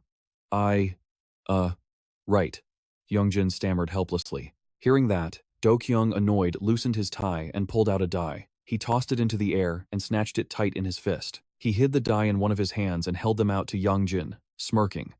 "Which hand is it in?" Dkyoung and his friends snickered, while Hee-soo, hiding behind the wall, watched with growing anxiety. Yong Jin froze in shock. He felt his left hand twitching again. It slowly lifted up on its own, terrifying him. "My hand! It's moving by itself again!" The hand automatically pointed straight at Dkyoung's left palm. Dkyoung stared for a moment, then opened his hand. The die was sitting right there. Correct. He stepped forward, clapped a hand on Yong Jin's shoulder, and leaned in as he walked past. "Watch that hand of yours, buddy." After they left, Yong Jin stood rooted to the spot, staring at his hand, his mind spinning. Further down the hall, Dkyoung glanced back at him with a puzzled look. Later in class, Yong Jin couldn't stop staring at his hand. Suddenly, it shot up again. What the hell? The hand clenched into a tight fist and aimed straight for his own face. Before he could react, it punched him square in the face. A classmate with glasses walked by, asking curiously, "What are you doing? Is that some new game? Looks interesting." Yong Jin had to use his right hand to wrestle his left hand down, trying to stop it from moving wildly. "Practicing for the talent show at the picnic?" The friend laughed. Suddenly, the left hand jerked violently. Hey, help me hold my hand down," Yong Jin shouted. The friend immediately grabbed a hand to help, but he grabbed the right one. "No, the left one," Yong Jin snapped. "Not the right one." His left hand was thrashing out of control, looking like it wanted to punch someone. Yong Jin?" the friend asked, confused. "Do I really have to be part of this boring situation? How pathetic." Yong Jin had to use all his strength just to pin his left hand down. Finally, it stopped moving. He let out a sigh of relief. "It's over." A classmate playing games at the desk in front turned around. "Hey, Yong Jin, do you think maybe?" he asked with a dead serious face. "You've got alien hand syndrome? What the hell is that?" Yong Jin asked. As soon as he left class, he immediately looked up the strange syndrome on his phone. As he read through the symptoms, a wave of fear washed over him. "Oh God. Why does this sound exactly like me? Is it a brain problem? I have been hitting my head a lot lately. No wonder I've been feeling so sluggish.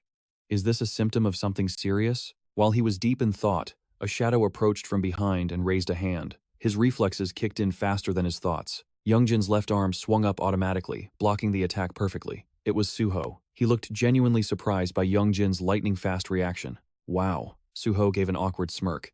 "You've been punched so much your body just reacts on autopilot now?" Yong Jin sighed internally. "Great. What is it this time?"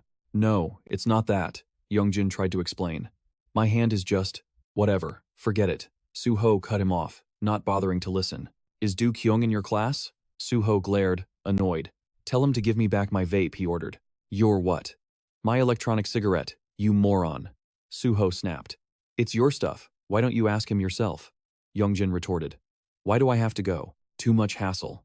Besides, you coming to find me is way more annoying, Suho argued. I'd have to walk all the way past the 11th grade section. You little. Suho frowned, his eyes turning menacing. I told you not to piss me off. I told you, before Yong Jin could finish, his left hand jerked upward on its own. Panicked, he quickly grabbed it with his right hand to hold it down. Fine, I'll go get it for you, he said hurriedly. That's faster, right? Suho looked satisfied. Stop beating around the bush and go already. I'm going, Yong Jin replied, brushing past him. Look at that running posture, Suho sneered behind his back. Meanwhile, in the hallway, Jae-woo was holding a strange device with colorful sticks to detect heat. Suddenly, the green stick began to glow. He immediately pointed the scanner in that direction. The screen, displaying 9 degrees, suddenly plummeted to -1. Strange. How can it be -1 degree there? Yong Jin walked into the classroom and saw Dkyoung sitting at the back. His heart started pounding. He stood there, staring, silently cheering himself on. Just pretend you don't know anything, or we'll end up fighting. Why are you sneaking around back there? Dkyoung's voice rang out, making Yong Jin jump. Trying to make another bet? No, Yong Jin stammered, terrified. Suho. He wants that thing you borrowed back. Borrowed? Dkyoung laughed, reaching under his desk. Scared of getting beaten after losing a bet? So now he wants it back? He didn't say anything about that. Yong Jin looked away. Suddenly, Dkyoung tilted his head back, staring at him with a grin. You want to take the beating for him? Who wants that? Yong Jin shot back immediately. I've got better things to do. Dkyoung looked surprised. Fine, you take it then, Dkyoung said annoyed, about to turn away. Oh wait, it's for that guy from earlier, right? Dkyoung suddenly spoke up. I'll give it to you. Yong Jin turned back. Really? But then, Dkyoung pulled out a die, tossed it up, and caught it tight in his fist. If you guess right. Dkyoung smiled menacingly. Even or odd. The whole class started whispering. Yong Jin felt a wave of fear. Huh? No, I don't need to. Come on, it's started, Dkyoung urged. Hurry up, playing this doesn't benefit me at all, so choose quickly. Choose, Dkyoung roared. Forced into a corner, Yong Jin mumbled. Even. Dkyoung grinned. Dum. He slowly opened his palm. The die showed a single dot. Looks like it's odd. Dkyoung gave a nasty smirk and raised his hand. Yong Jin flinched, and the whole class held their breath in fear. As Dkyoung's fist was about to strike, Yong Jin's left hand suddenly moved on its own. It shot up, caught Dkyoung's arm, and shoved it aside violently. At the same moment, his finger delivered a powerful flick right to Dkyoung's forehead. Bam! Dkyoung flew backward, his back slamming hard into the bulletin board. He slumped to the floor. The whole class dropped their jaws in shock. It happened so fast that even Yong Jin didn't understand what he had just done. What just flew across the room? Dkyoung's hand, resting on the floor, twitched slightly. Yong Jin started, his face turning pale. Dkyoung staggered to his feet, one hand covering most of his face. No one could see his expression right now. In the tension-filled air, Yong Jin stammered an explanation. It was my left hand. He suddenly realized he'd slipped up. Why did I say it was my left hand, and that it's parasitic or something? A sarcastic voice rang out. Still acting, huh? Another guy mocked. Oh my god, you made me think you were some hidden martial arts master. A girl with a hair roller standing nearby listened, confused. Wait, what's a parasite? Sweat poured off Yong Jin like rain. He was speechless. He glanced at the guy with glasses and forced a smile. Dkyoung asked me to play the rival role for him. Rival? The glasses guy looked blank. Huh? You guys are rehearsing a play? In an instant, Yong Jin's awkward but strangely logical explanation successfully convinced the class. Oh, right. Dkyoung is going to be an actor, isn't he? Ah, that makes total sense. Everyone bought it completely. But Yong Jin still hadn't recovered his soul. Probably because of Dkyoung's usual image, he thought. Whatever, let's just go with it. Just then, the glasses guy walked over, looking unhappy. Hey, you should have told us beforehand. You scared the hell out of me. Dkyoung stood there, listening to everyone talk about him. Wow. Dkyoung is really good. He gets so into character for every role. Wait, so were you and Minwoo acting earlier too? Getting beaten up but acting so real. Dkyoung just let out a mocking laugh, grinning and baring his teeth as he muttered, Yong Jin. Hearing the way Dkyoung said his name, Yong Jin started to tense up again. Dkyoung dropped his hand, revealing an expression no different from a demon. He exclaimed, that was actually interesting. Yong Jin watched, sweating bullets. I'm dead. At the same time, Hee-woo was walking past the classroom when she accidentally heard the whispers drifting out. Are Yong Jin and Dkyoung close friends? They've always been so quiet around each other. She stopped, her face showing clear anxiety and shock as she vaguely pieced together the full story. Elsewhere, Junwoo was prying open the ancient box he'd just found, scrutinizing the bizarre symbols carved inside. What is this thing? It's reeking of dark energy. And is that Oracle bone script? His eyes widened in surprise as they drifted to the lid. There was another strange carving underneath. A nagging sense of familiarity drove him to check his phone. On the screen, an anonymous post asked, "Has anyone ever seen this symbol before?" It was a perfect match. The symbol in the box was identical. A cursed antique shop? The thought flashed through Junwoo's mind. But why is it here? His head was still throbbing when a familiar voice called out, "Hey!" Junwoo spun around. It was Ja, fear written all over her face. She opened the Ghost Talk app. A string of short, frantic messages popped up. "Stop. Help me. Save me. Death, destruction. I don't know if you believe me," she stammered. "But right now, Dkyoung is a ghost. His soul might be right here, close to us." Junwoo didn't flinch. He casually played with his phone. "When he attacked me, I heard something echoing from the box. How does that app work?" "It pieces together radio frequencies so spirits can communicate." "What did Dkyoung say?" Junwoo asked, repeating his friend's name. "Jun. I'm sorry." "That's it." Jia burst into tears, drops falling onto her phone screen. "Seriously?" Junwoo couldn't believe it. "Get lost." Jia wiped her eyes, annoyed. He didn't tease her further, just sat down beside her. "You said it was just a toy before." "But it sounds exactly like Dkyoung."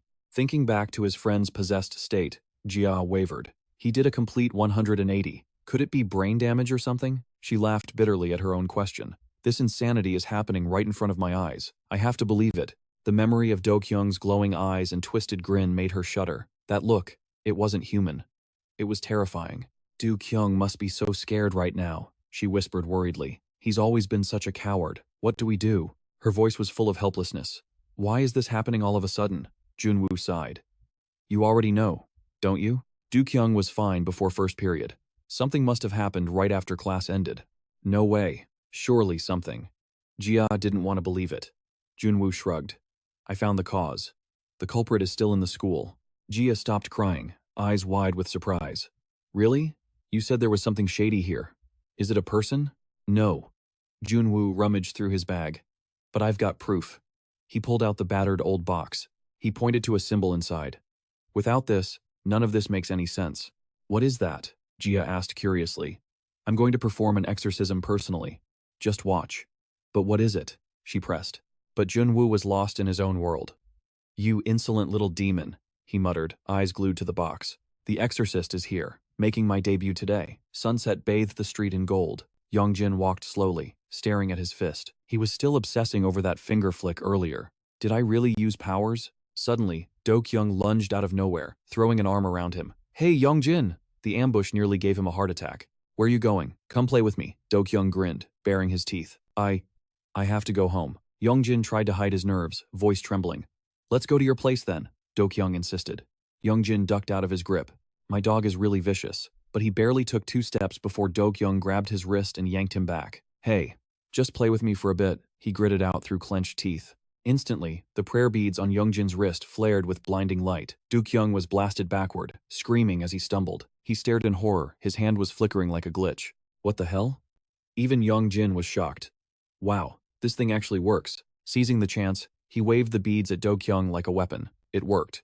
Dkyoung didn't dare come closer. He just stood there, glaring hatefully as Yong Jin ran off. The possessed boy clicked his tongue in frustration. "How long until my power fully recovers?"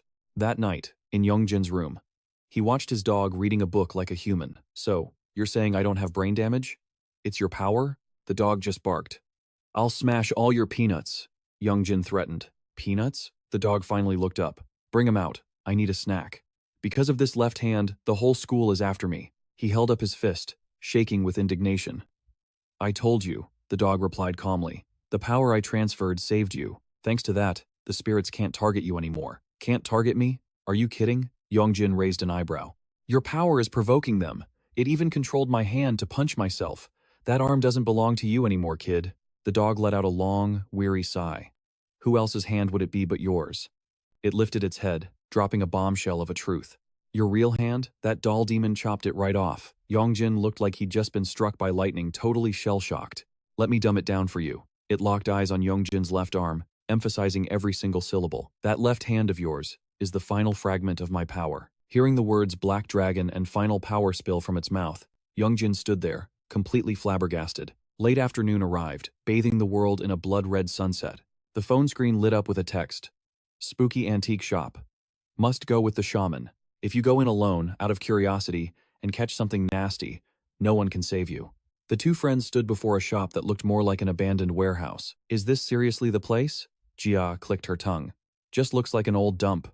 While Jiwoo was shaking in his boots, Jia remained freakishly calm. Well, let's check it out anyway.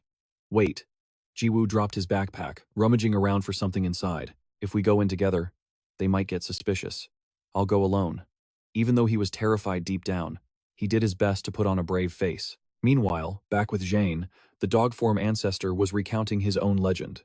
My power was originally forged from 4 dragons, the red, blue, white, and black dragons. Its eyes grew somber, but now, they're all gone. Only the black dragon remains. It stared intensely at Yong Jin's left arm. That arm of yours is the very last scrap of my power. It was forged from the essence of the black dragon. Yong Jin listened, jaw hitting the floor. He was the strongest, but also the most arrogant of the 4, Jane remarked. Yong Jin stood frozen like a statue. The black dragon. He held out his arm. What happens if you take this back? Jane looked at him like he was a complete moron. Then you lose an arm, obviously. It'll just vanish? Gone forever. Yong Jin fell into utter despair. To be precise, your real arm was already pulverized. Everything I've told you is the truth. Yong Jin looked ready to burst into tears. Give me a break. By the way, Jane asked, curiosity piqued, why do you hate it so much? With a mediocre body like yours, this power isn't exactly a disadvantage. It's totally ruining my high school life. Yong Jin whined. Don't you get it, ancestor? Hey, kid. Jane suddenly cut him off. You're not listening to a word I say, are you? Yong Jin was speechless. I need to ask you something. Jane continued. What is it? The dog nudged a history book forward. Are there any records about the Earth God? Or your clan, perhaps?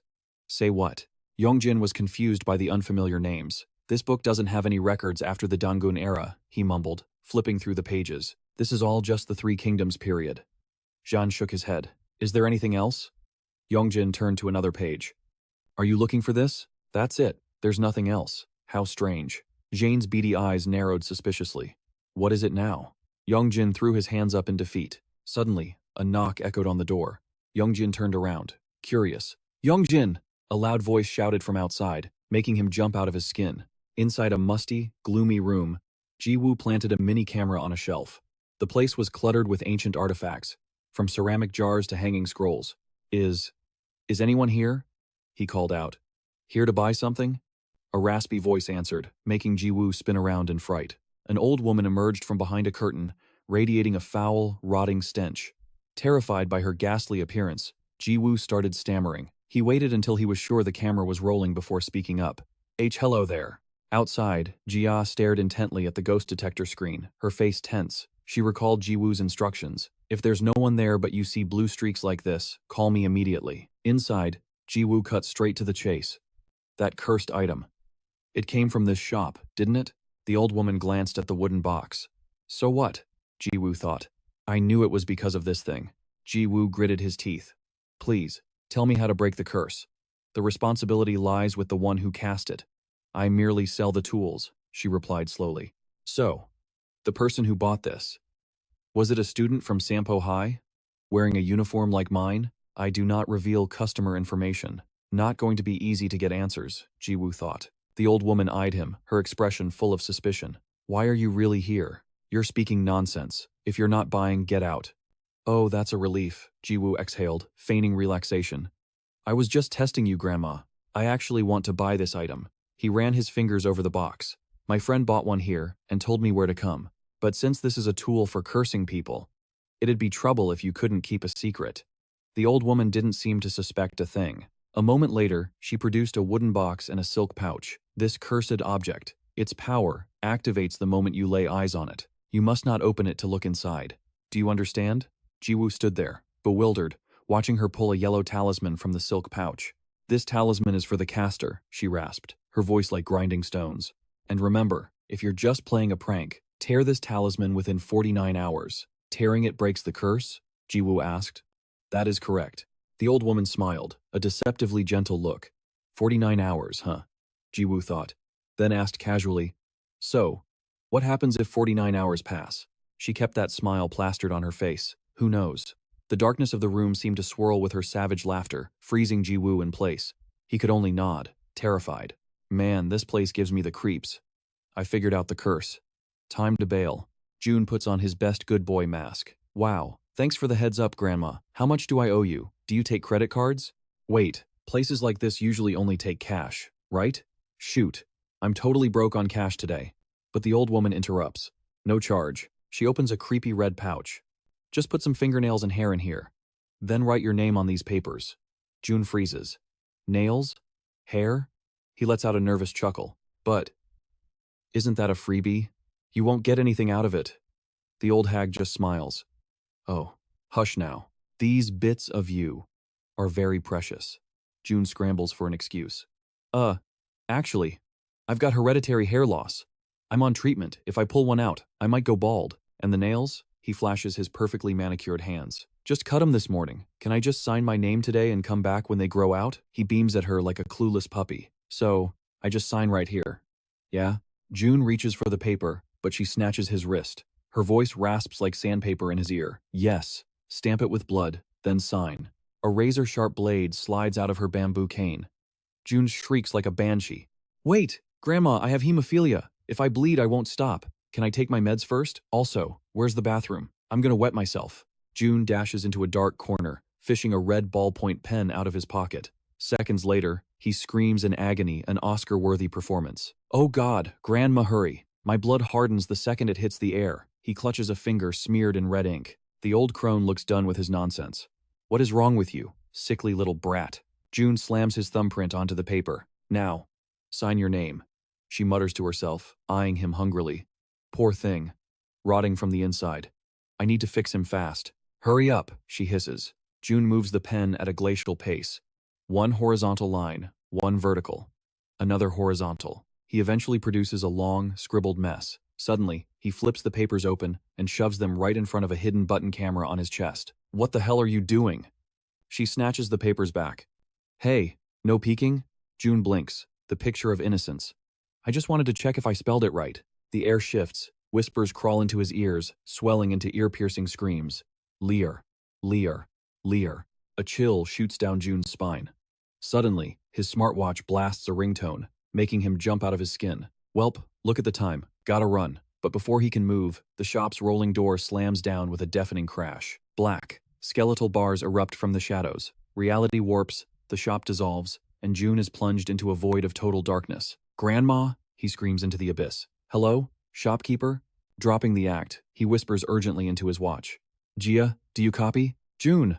A sliver of light cuts through the dark. It's Gia. The muscle mommy is lifting the heavy steel shutter with her bare hands. Get your ass out here, she roars. June's jaw drops. Now! Gia's muscles bulge as she strains. Got it. June dashes for the gap. Suddenly, the steel door cracks in Gia's grip. It sprouts jagged fangs, morphing into a giant, monstrous maw ready to swallow them whole. The jaw snaps shut. The shutter crashes down, cutting off the light, and Gia's final, terrified scream. Jaya! June screams. Suddenly, a shadow blurs past him.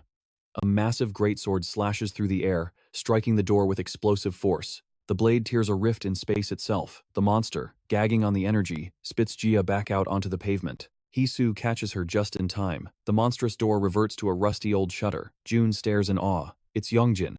Yong Jin-sama. June eyes the massive sword and the guy's arrogant stance. Okay, I have to admit, that was pretty badass.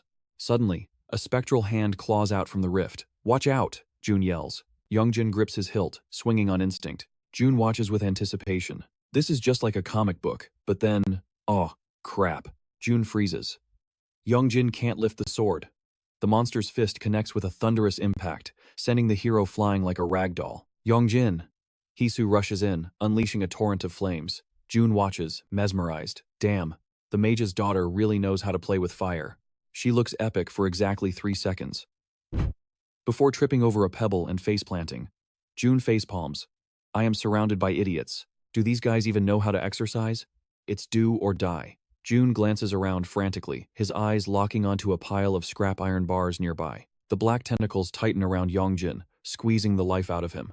He's fading fast. Heavy footsteps echo. June steps forward, gripping a rusted iron pipe. Why do I have to do everything myself? Wham! He shatters the first tentacle with a single strike. Who knew the sickly kid had a hidden stat? Kendo. Second Dan. Hisu gasps as the shadows recoil in fear, releasing Yong Jin. Move! Jun grabs Yong Jin by the collar. The group seizes the opening, running like hell itself is nipping at their heels. High above, under a blood-red sky, a mysterious figure watches them flee. Back on the ground, Jun tosses the metal pipe aside and collapses, gasping for air. I am dying. Just then, he hears the most annoying question possible. Yo, you guys good? Yong Jin turns to chew him out, but stops. Jun is already on his knees, head pressed to the pavement in a deep bow. I am so sorry. I had no idea it would be that dangerous. I am truly sorry for dragging everyone into this.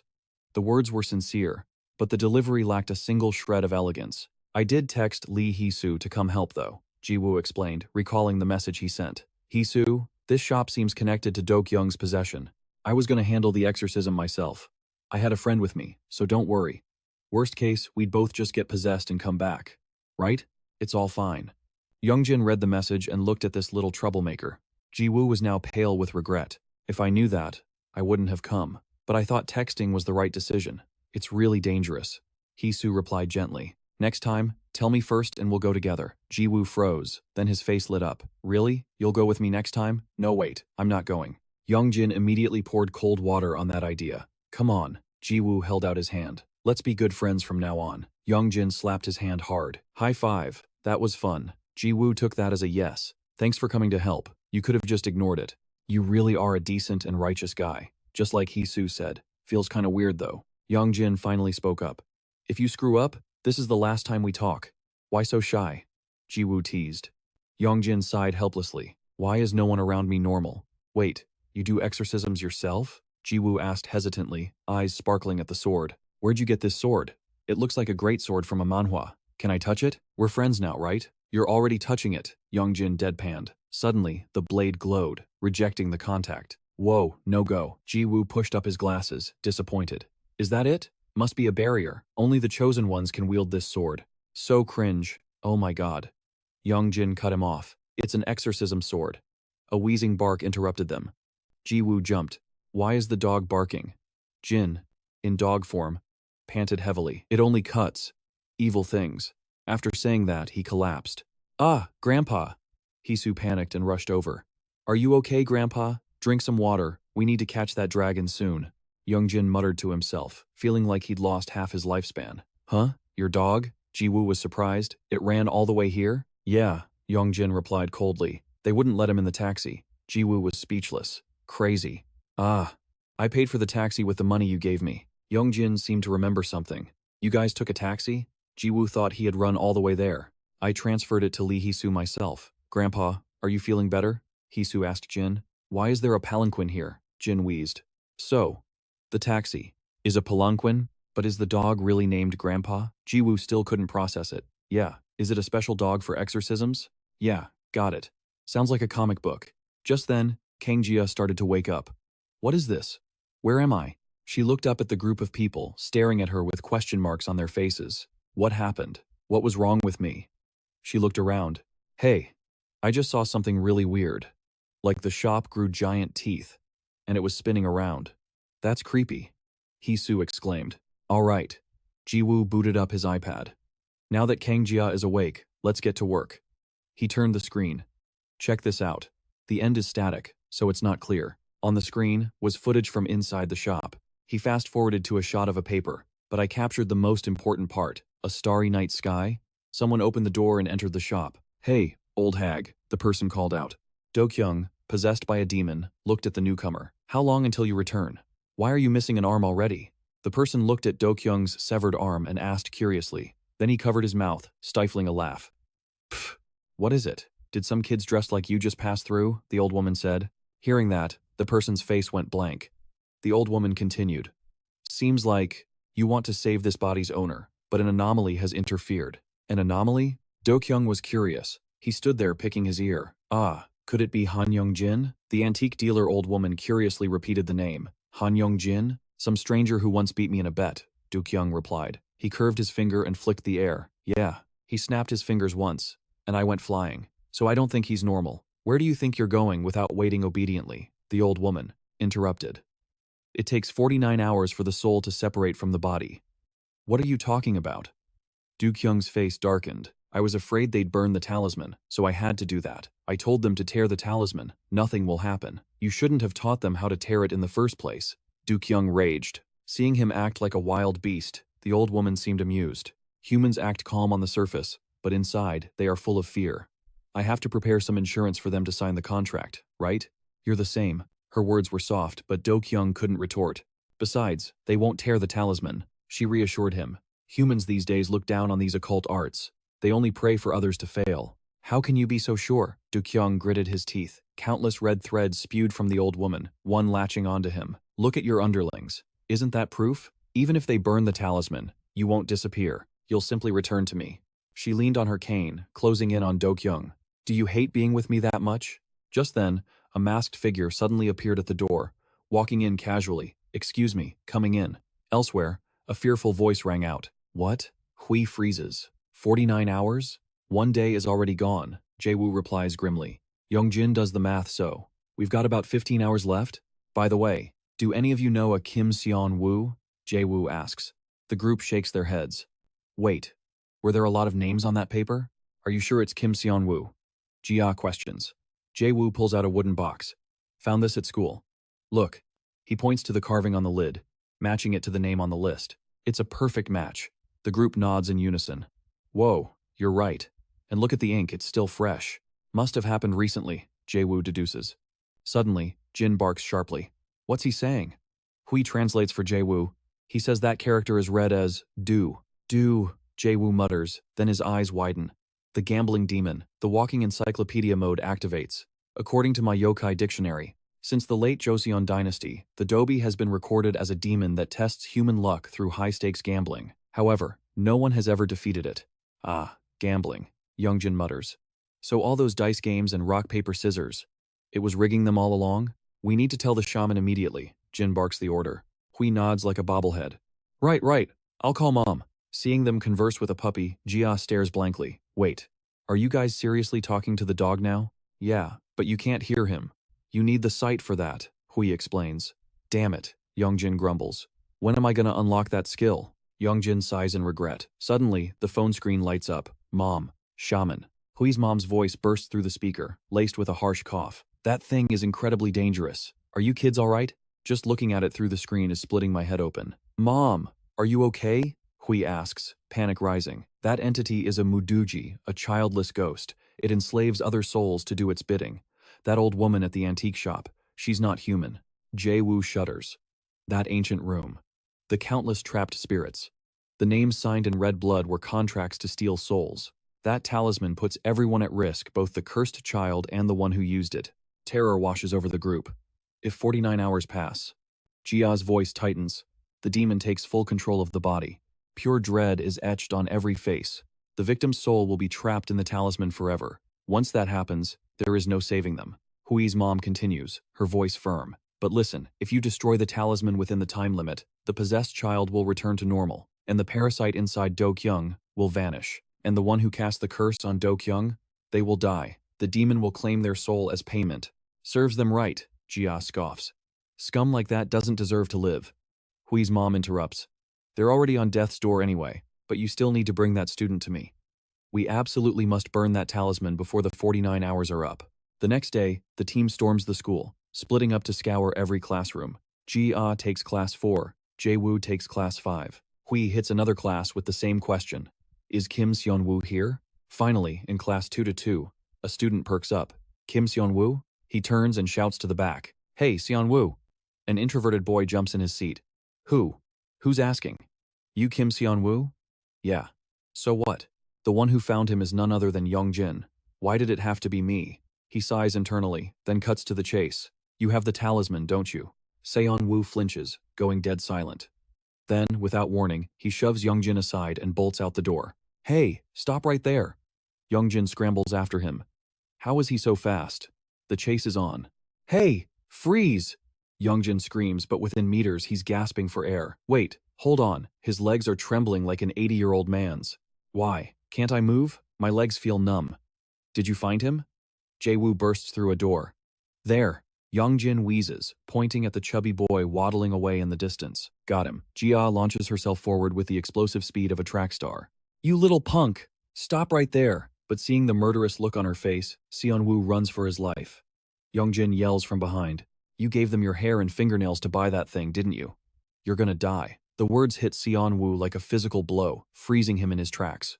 That was a contract selling your soul to the devil. Jia catches up, grabbing him. Gotcha, she screams. Hand over the talisman. If you want to live, give it to me. What? Seon-woo's face goes pale. He shakes his head in denial. Don't lie to me. It's the truth. Hui steps in. This guy's a shaman. Jae-woo points at Hui. I am not a shaman, Hui protests. Jia stares down the chubby boy. Listen, if we burn that talisman, everything goes back to normal. Then, Seon-woo finally stammers, will Dkyoung go back to normal too? Yeah, Jae-woo nods. There's still time to fix this, just give it to us. No, I won't. Seon-woo grits his teeth. Unbelievable. Jae-woo sighs. Oh come on, seriously? Yong Jin groans in exhaustion. What's the point anymore? Seon-woo's face twists in anguish. I'd rather just die. Meanwhile, in a different realm, the name Kim Seon-woo has been stamped. He is now the marked one. On the old woman's forehead, red strokes bleed together, forming a cursed seal over Seon-woo's name. A horrific scratching sound echoes from the door. My life is ruined anyway. Seon-woo hangs his head low. After everything that's happened, it's all over for me. He lets out a bitter laugh. You guys despise me too, don't you? You're just gonna spread rumors about me all over school. Who cares about that? Yong Jin is speechless. Acting like this just makes you a jerk, Jung-woo said bluntly. Honestly, I never thought it would blow up this much. Song-woo mumbled something under his breath. We get it, the two girls said kindly, trying to comfort him. Just hand over the charm and it's over. Apologize to Dkyoung later. He'll understand. Understand my ass, Song-woo snapped, stung by the suggestion. What the hell do you guys know about Dkyoung? That bastard just acts nice. In reality, he looks down on everyone. The girls fell silent. If Dkyoung comes back, Song-woo bit his lip. Sure, he'll act all forgiving in front of you. But behind my back, he'll beat me to a pulp. Because that bastard is a two-faced snake, he screamed, looking up. A memory from middle school flooded back. In a noisy classroom, Seong-woo sat trying to study, grumbling, so damn loud. Why am I stuck in a class with these idiots? We were supposed to be sorted by grades. So, shall we let Song-woo continue as class representative? The teacher's voice rang out. The class groaned in protest. Sir, a boy threw his arm around his neighbor. I nominate Dkyoung for class rep. The whole class cheered, while Song-woo froze. I nominate Dkyoung too. Song-woo's face darkened. Moments later, Dkyoung and Song-woo stood on the podium. I think it makes more sense for Song-woo to keep doing it, Dkyoung said. Dkyoung stammered politely. Come on, don't be shy. The students below cheered. The result was a landslide. Kim Seong-woo, 2 votes. Jeon Dkyoung, 21 votes. Congrats, new class rep. The students swarmed Dkyoung, leaving Song-woo trembling with rage. He only won because he's popular. They should have picked someone with actual skills. What can that smooth talker even do? Who were the 2 votes for Song-woo? Whispers floated through the air. He definitely voted for himself. The kids in the back snickered. Song-woo felt exposed, his face burning with humiliation. Bunch of airheads, daring to make me a joke. You stole my chance, do you know that? Later, the homeroom teacher listed the top scores on the board. Literature, math, English, Korean history. Song-woo clutched his report card. Suddenly, a classmate shouted, Hey, Jeon Dkyoung is ranked first in the class. Seong-woo froze. The girls started swooning. Wow, our class rep is on another level. Handsome, smart, rich. He's the total package. Literally perfect. I heard he doesn't even have a girlfriend yet. Seong-woo's face went pale. He recalled Dkyoung's smile and felt sick to his stomach. Impossible.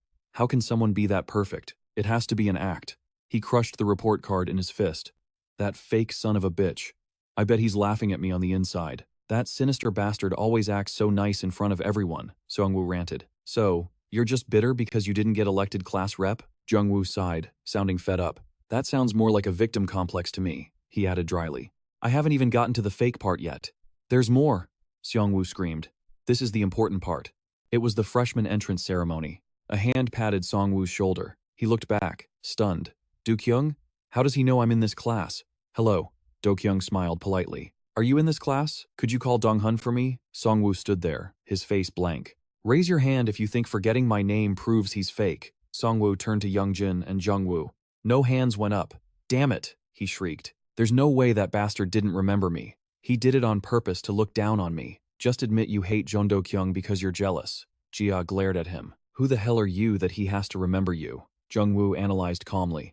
Besides, you transferred schools right after the election. You left right at the start of the semester. Who would remember? Do you even remember my name? I was in that class too. You just want Dkyoung to be fake, Jungwoo concluded. Everything you just said is nothing but a lame excuse. The words were spoken softly, but hit hard, silencing Sungwoo. He ground his teeth as a tear rolled down his cheek. I don't care if he's fake or not. That bastard has to disappear. This world is so damn unfair. Songwoo sobbed uncontrollably. I tried so hard and got nothing. But him? He was born at the finish line. You think everything was handed to him? Jia asked coldly. Obviously, Seongwoo scoffed through his tears. He was born rich. If that's not the finish line, what is? People like him need to be eliminated. You don't know anything. Jia couldn't take it anymore. Tears welled up in her eyes. She knew exactly how hard Dkyoung had secretly worked. He always had to work twice as hard as everyone else, and because of jealous people like you, he was terrified of being hated. Serves him right, Seongwoo spat. I heard he's studying acting? Probably just wants to perfect his nice guy act to use people later. Shut your mouth, Jia screamed. This moron. Jungwoo rubbed his temples. Why can't he just get it? Or maybe it's the charm. Yong Jin, who had been silent the whole time, suddenly spoke up. You're right, it is unfair. Jia and Jungwoo froze in shock. Yong Jin, what are you saying?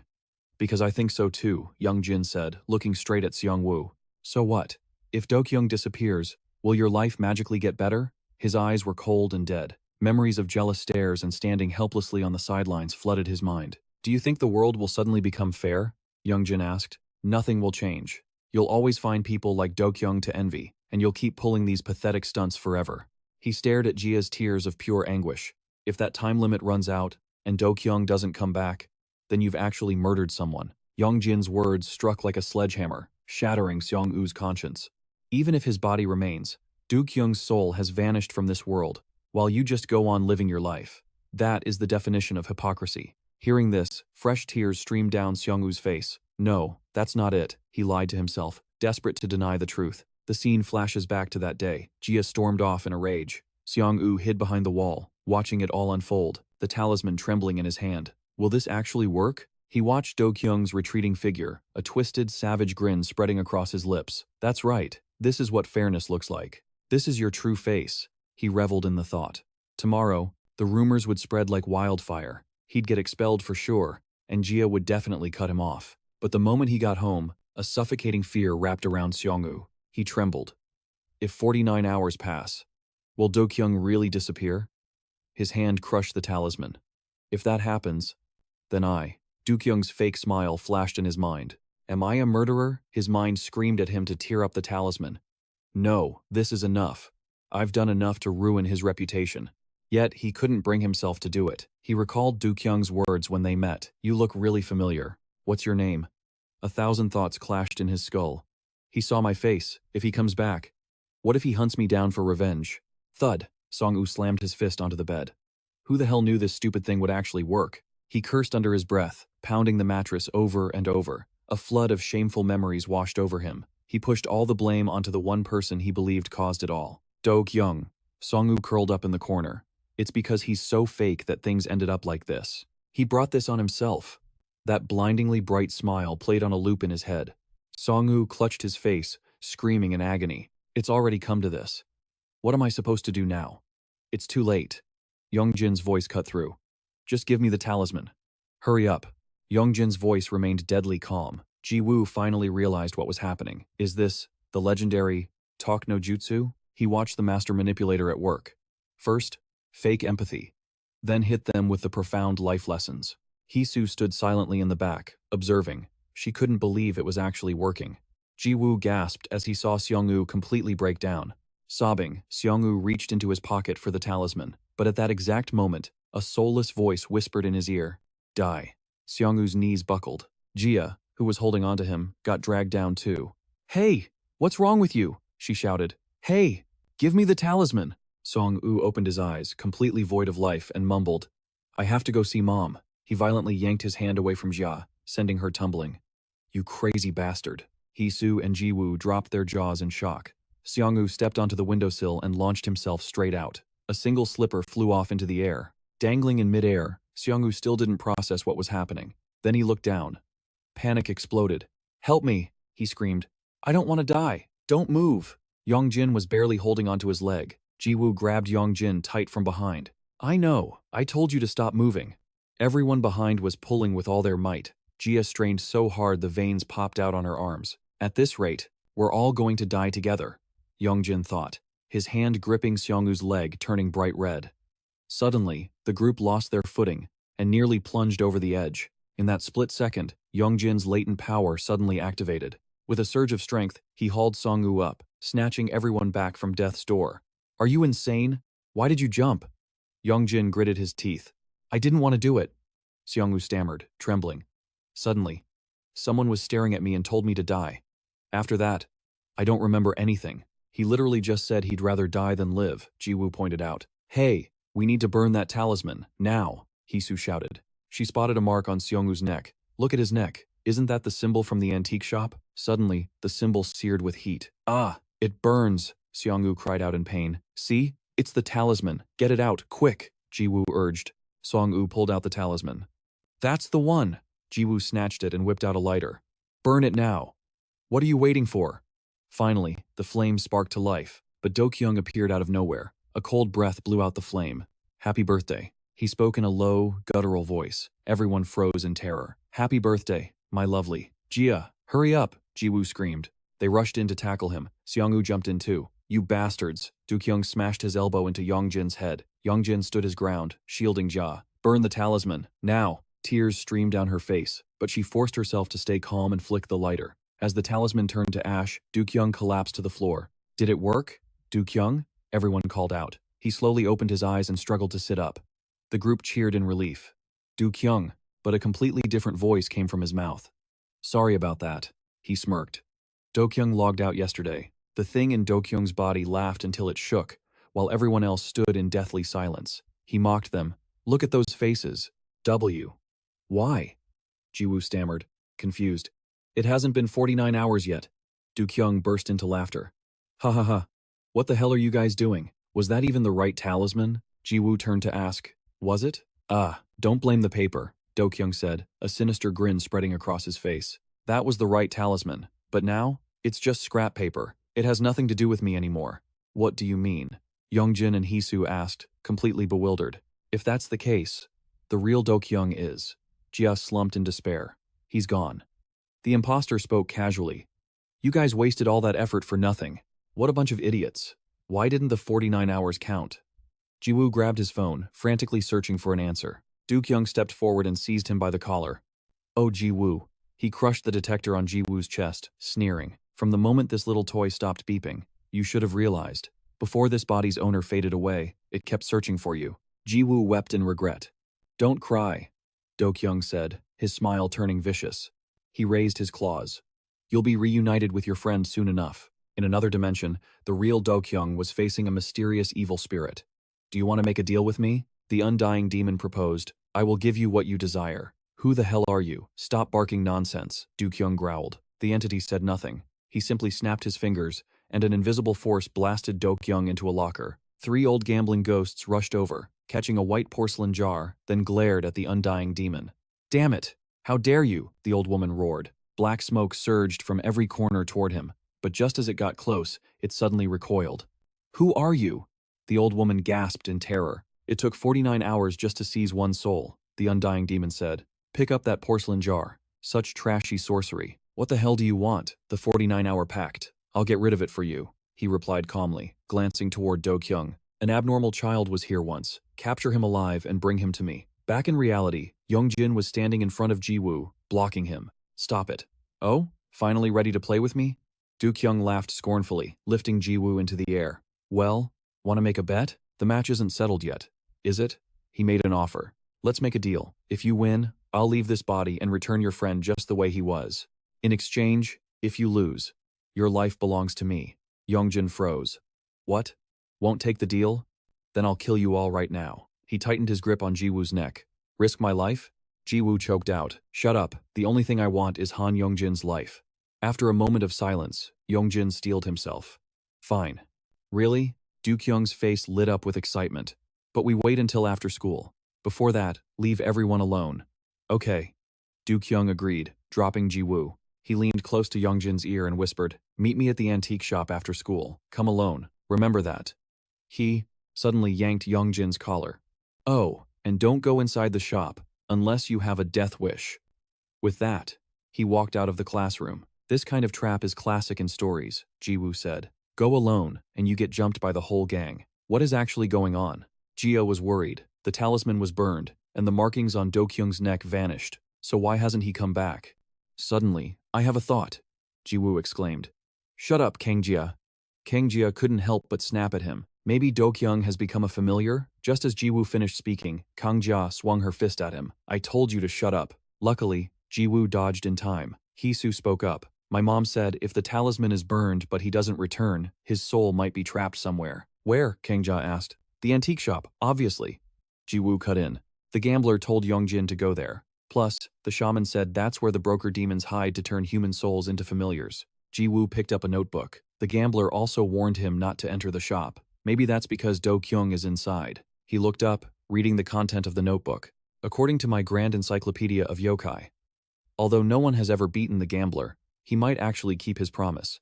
Though I'm worried it's a trap. There's no guarantee of winning." Kangjia interrupted. "If he loses, Yong Jin is in danger too." "No, Yong Jin can win," Jiwoo countered. "Huh?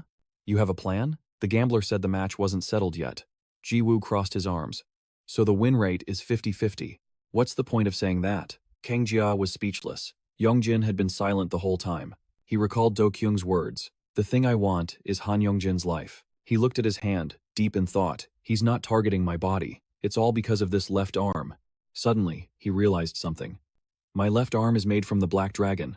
It's not a weakness. It's raw power." "Lee Hee-soo," Yong Jin called out. "Last time, you said I fought, right?" "Huh? Yeah, that's right. But didn't the great deity handle that demon?" "Ah, he did destroy it. But before that, most of it was you," Hee-soo explained. "Before that?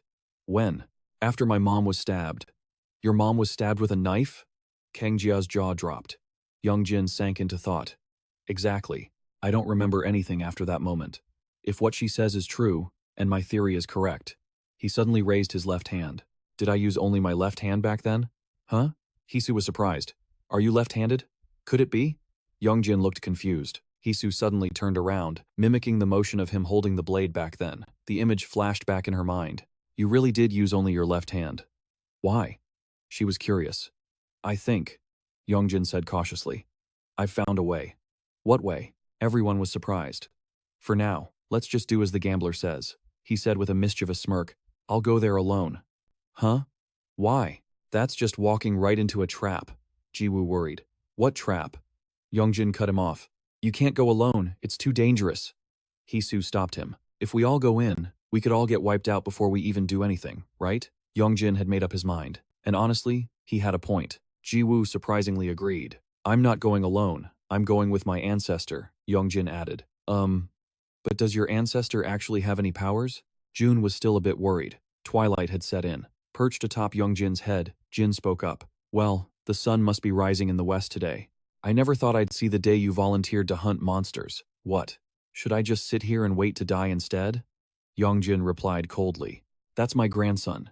Jin patted his head, satisfied. They cut through an alley and arrived at an abandoned store. "This is the place." Ha Yong Jin froze. Sure enough, the place was radiating dark energy. "You need to be extremely careful," Jin warned. "Are you sure we'll find him?" "I can hear him."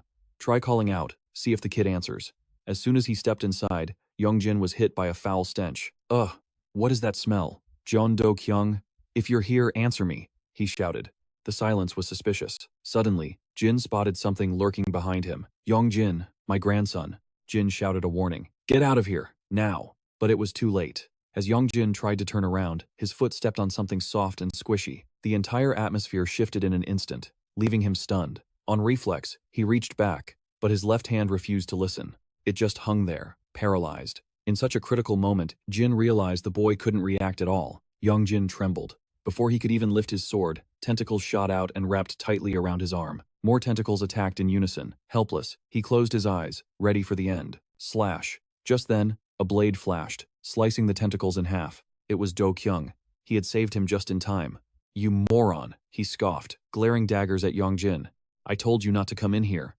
With that, Dkyoung grabbed Yong Jin by the collar and dragged him away. The sudden motion sent Jin flying off. He was immediately snatched up by other tentacles.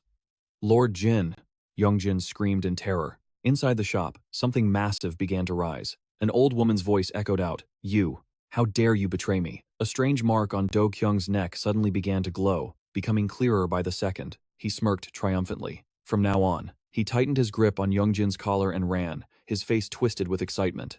I'm finally free. On the rooftop, Dkyoung, now clearly possessed, laughed maniacally as he dragged Yong Jin behind him like a rag doll. Yong Jin, did you see that? He bared his sharp, jagged teeth. Did you see the look on that old hag's face? Seeing him struggle, Dkyoung snapped back. Hey, quit squirming. I just saved your life. You won't listen to reason. Do you want a beating instead? He dropped Yong Jin, causing a pile of construction materials to collapse. Dkyoung jumped down and quickly rushed over to him. Yong Jin sprawled weakly in the cloud of dust, coughing violently. Dkyoung stood there coldly, hands in his pockets, looking down at him. A die fell to the ground. Dkyoung slammed a cup over it. Instantly, countless other cups appeared, surrounding Yong Jin. What is this? He asked, bewildered. What does it look like? Dkyoung laughed aggressively. We made a deal. We're betting our lives. The die began to shift from cup to cup at breakneck speed, making Yong Jin dizzy just watching it. Come on, make your guess. Dkyoung ordered with glee. How the hell am I supposed to guess that? But then, Yong Jin decisively placed his hand on a cup and slowly lifted it. Luckily, the smoking die was right there inside. All the other cups instantly vanished. Dkyoung froze. How did he guess that? The odds were 1 in 100. I won. Yong Jin sighed in relief, looking up at him. Best 2 out of 3 counts. Dkyoung suddenly changed the terms. Why are you suddenly changing the rules? Because I feel like it, he replied curtly, pulling out another die. This time, whoever rolls the higher number wins. I'll go first. Why do you always just do whatever you want? Yong Jin complained. The die stopped spinning. 6. Yong Jin read the number aloud. He snapped in frustration. Who said you could change the rules like that? I won the last round. I'm not playing. But his left hand moved on its own, slamming down to grab the die. What are you doing? Dkyoung asked, confused. Yong Jin panicked, grabbing his left wrist with his right hand. I said no. Stop it. But his left hand wouldn't listen. It tossed the die onto the ground. Wait. That wasn't me, he explained frantically. Too late. It's rolling. Dkyoung laughed triumphantly. Your die is only going to roll a 1 anyway. I've already won.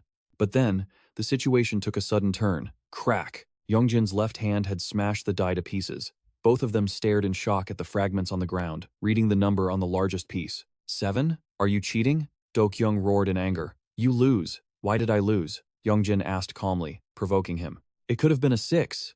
You smashed it. There's no rule against smashing it, Yong Jin argued. Who says? That's an unwritten rule. Well, by your logic, there's no rule saying we had to play best 2 out of 3 either. I should have won the last round. Dkyoung gave a faint smile, then covered his face and burst into laughter. Do I really have to beat you to a pulp? A wave of dark energy radiated from his palm. That's right. The demon never said I had to bring you back in one piece. As long as you're breathing, that's enough, right? The moment the thought crossed his mind, Dkyoung vanished from where he stood. He lunges at Yong Jin like a bolt of lightning, throwing a punch with a face twisted like a demon. Yong Jin panics, but snaps back to reality in a split second. Reaching behind his neck, he draws the blade, lent by his ancestor, and swings a decisive slash at Dkyoung. The blade, carried by momentum, slams into the ground. Possessed by a demon, Dkyoung moves with inhuman speed, easily stepping back to dodge the strike. He is shocked that Yong Jin could react so fast. Yong Jin grips the hilt tight, but he cannot control the weapon at all. The blade raises itself up. What the hell? Since when was I holding this? Dkyoung's voice screeches out as he demands an answer. You are not a normal human, are you? Why didn't you say so? The blade moves on its own, pointing straight at him. As a different voice echoes from Yong Jin's mouth, I will sever your head from your body. You bastard! Dkyoung roars in a fit of rage. Hey, that wasn't me speaking. Yong Jin stammers, trying to buy time. Wait, if you are not convinced, we can go another round. The demon spits back. The fun is over, kid. Terrified, Yong Jin tries to negotiate. If that is the case, I won the last round fair and square. So let Dkyoung go. That name again. The demon growls low. Didn't I already tell you? He has been dead for a long time. Yong Jin's face goes pale. Then why did you say you would bring him back if I won? The demon cackles, mocking him for being so gullible. Fine, if you want this body back so bad, I will give it to you so you can hold a funeral. He erupts with true demonic power. But first, you have to beat me. As Dkyoung charges, Jiwoo steps in, aiming a net gun straight at the demon and pulling the trigger. A rainbow-colored net flies out, wrapping tight around Dkyoung and slamming him flat onto the ground. What the hell is this? The net activates, making the demon scream in agony. Yong Jin is stunned, looking toward where the shot came from. Even if you won, he was just going to flip the board anyway. Jiwoo stands there holding the gun. Beside him, Hisu calls out anxiously. Yong Jin! How? How did you guys know I was here? Yong Jin asks, bewildered. Check the back of your tie, Jiwoo smiles. Yong Jin flips it over and finds a tiny device stuck to the fabric. What is this? It is a GPS tracker. Jiwoo explains, sorry if that creeps you out, but I was worried. You told us not to come, but this is way too dangerous for you to handle alone. More importantly, he draws a sword of his own. My swordsmanship is still leagues above yours. Yong Jin, hurry up and use it, like you did last time. Hisu urges him frantically. Use what? Suddenly, 2 giant dice cups appear in the sky. They crash down, trapping Jiwoo and Hisu inside with a deafening boom. Yong Jin looks up in horror to see Dkyoung floating in midair. The demon descends slowly, head bowed, muttering curses. You little bastards. He snaps his head up, revealing eyes glowing with demonic light. I told you to come alone. Yong Jin is paralyzed with fear, but it does not matter. Dkyoung spreads his clawed fingers, his voice dropping to a chilling whisper. This actually makes things much more interesting. He conjures a 3rd cup and waves his hand. The 3 giant cups start shuffling rapidly, moving even faster than before, until they line up in a row. What are you doing? Yong Jin asks, trembling. Only one of these cups is empty, the demon says coldly, slicing his hand through the air to cut one cup open. It is useless. Once they are trapped inside, they are completely cut off from the outside world. Inside, Hisu cries out, Yong Jin, what is happening? Are we trapped again? Jiwoo is screaming too. Now. Dkyoung commands, standing before the remaining cups. Choose one of the 2 boxes, huh? Come on, you should be able to save at least one of them, he taunts. Don't worry, just pick one. I will kill the other one so fast they will not even realize they have been logged out. He smirks, mocking Yong Jin's despair. Pathetic, isn't it? They came all this way just to save you. Yong Jin stands frozen, staring at the giant dice cups. And now, one of them has to die because of you. The gambling demon laughs. Let them go. Yong Jin grits his teeth. You said you only wanted my life. I do not feel like it anymore, the demon retorts instantly, his hideous face splitting into a grin. Why should I listen to you? I could have crushed you from the start. I just enjoy the thrill of the gamble. He forces the choice again. Come on, which one do you want to save? Choose quickly before they suffocate in there. Hearing the word suffocate, Yong Jin panics. Why the surprised face? Those cups are airtight. Where do you think they are getting oxygen from? Jiwoo and Hisu are running out of air right now. The longer you stall. He grabs his own throat, feigning suffocation to mock them. Choose, Yong Jin. Yong Jin's face goes dark. He stands motionless, completely paralyzed by indecision. Look at that expression. You should have been this scared from the beginning. He chuckles to himself. This is so satisfying, you little bastard. He taps the cup on the right. Here, let me give you a hint. The girl is in this one. He bursts into maniacal laughter again. The situation is desperate. Suddenly, a voice echoes inside Yong Jin's head. Kill him. His eyes turn blood red. But thinking of the real Dkyoung's safety, he struggles to resist the command. No. If I do that, Dkyoung will die too. He shifts his focus to the cups. Should I slash the box open? But what if I hit them? A pair of burning red dragon eyes flash within Yong Jin's mind. His hand tightened around the blade on instinct. His legs moved on their own, charging forward as he wound up for a strike. Seeing his decisiveness, the gambling demon froze in terror. Yong Jin unleashed an earth-shattering slash, channeling the dragon's might straight into the 2 wooden stumps. They split wide open. But miraculously, Jigon and Hu inside were completely unharmed. Instead, the gambling demon took the full force of the blow. A deep gash tore across its chest, flashing with ominous red light. Yong Jin finally realized this blade exists solely to destroy evil. Gah! I'm dead! I'm definitely dead! Jigon crouched down in terror, clutching his stomach. He frantically patted his body, but strangely, there wasn't a single scratch on him. He looked behind him, and couldn't believe his eyes. The demon's true form was lying sprawled out on the ground. He quickly pulled up his camera to scan the frequencies, just as he thought it was a massive magnetic field. Hey, what are you doing? Yong Jin shouted. Hurry up and get Dkyoung out of here. The demon looked up at him, eyes wide with disbelief. How is this possible? It froze, staring at the reflection in Yong Jin's eyes. A majestic, colossal dragon was wrapping its protective aura around him. Jin hoisted Dkyoung onto his shoulder, with Hu and Jigan following close behind. Yong Jin, hurry up, let's go. But he shook his head. You guys go first. I'll finish this and be right behind you. It's more dangerous if I go with you right now. Let's move, Hisu cut in. We'll only be a burden to him if we stay. Just look at that thing. Yong Jin definitely has the upper hand. The demon pushed itself up, grinding its teeth in fury. Slash! A blade strike descended from the air, crashing straight into it. Yong Jin swung his blade relentlessly, leaving the demon moaning helplessly under the barrage. Seeing the blade right in front of its face, the demon snapped back to reality. Impossible. It suddenly remembered the silhouette of the faceless demon. The seal on its forehead suddenly ignited, radiating an eerie, purple aura. Even the demon didn't understand what was happening. Its veins bulged violently, and its body began to twist and mutate. Its eyes glowed a menacing purple as it threw its head back and slammed it into the ground. Everything happened so fast. Yong Jin could only stand there and watch, confused. The creature gagged and choked in agony. Suddenly, a memory flooded into its mind. Bring him back to me alive, the faceless demon ordered, his eyes fixed on a jar connected to a bizarre tube. Why don't you go catch him yourself? The old woman snapped. He placed the jar back down and spoke calmly. If I could catch him myself, I wouldn't have wasted my time coming to this filthy place. Hearing this, the old woman broke out in a cold sweat. You insolent brat.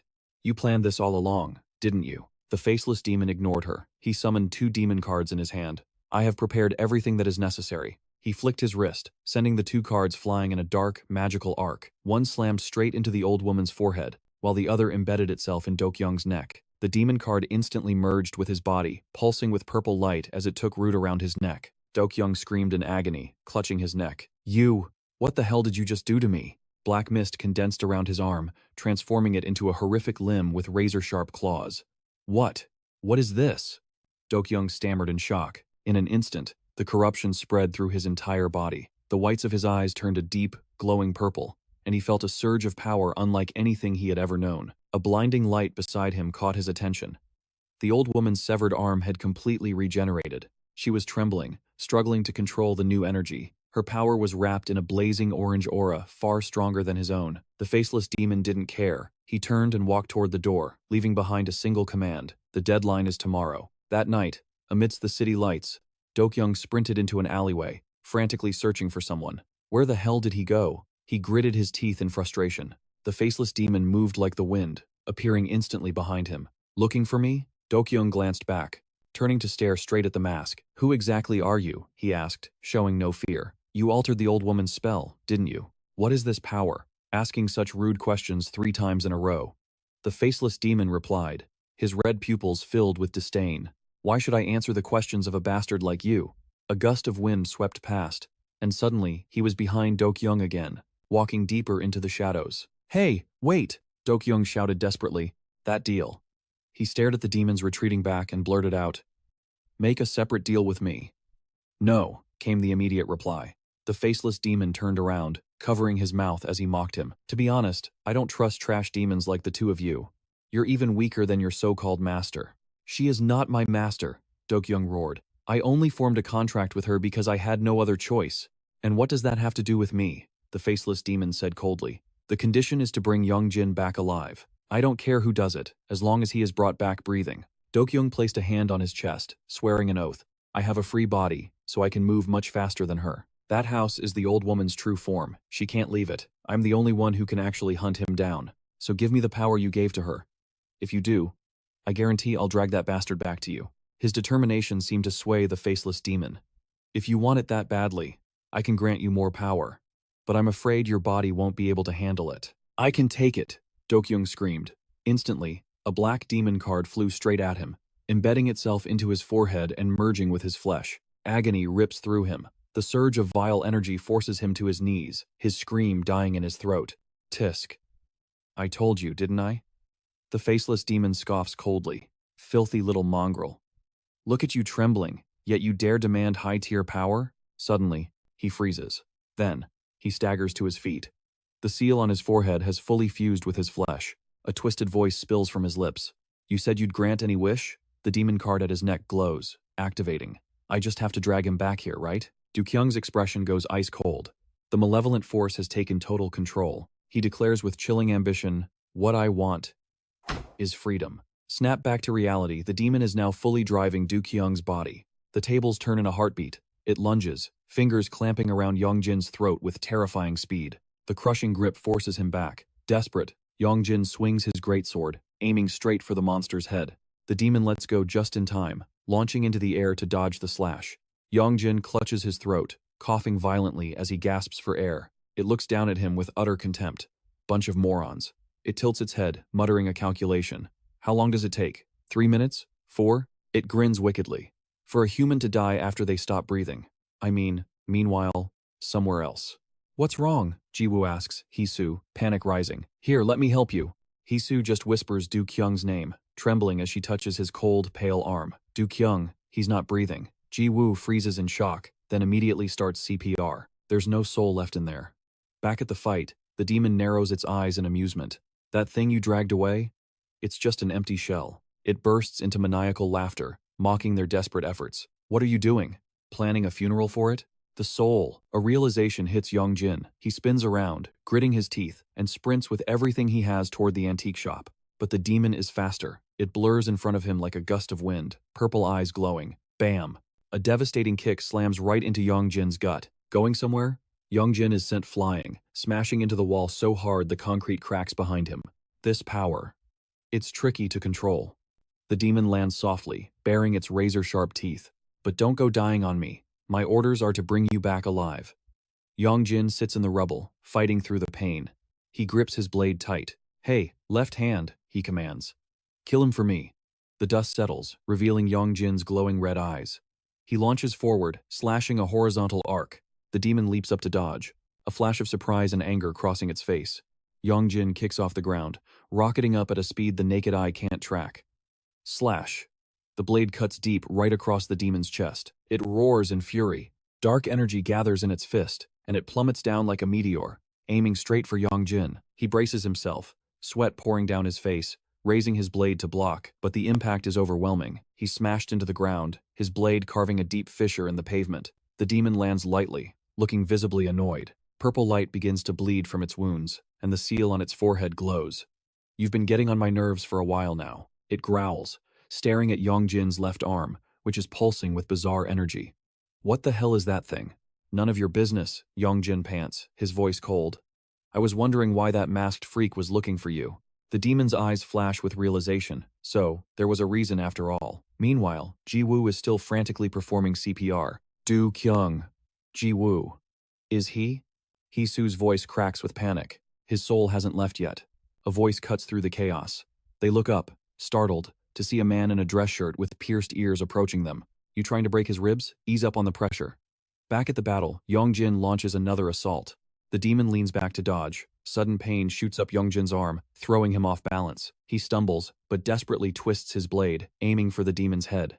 The blade inches closer. The demon flinches in fear, but Yong Jin hits his limit. The blade stops mid-air and drops. Yong Jin collapses, his body shaking uncontrollably. But the fire in his eyes hasn't gone out. The demon raises a foot and stomps down hard. Luckily, Yong Jin rolls away just in time. He kneels, trembling, using the last of his strength to plant his sword in the ground for support. He pauses, glancing at his weapon. He forces himself up, refusing to quit. At this rate, I'll be dead before I can kill him.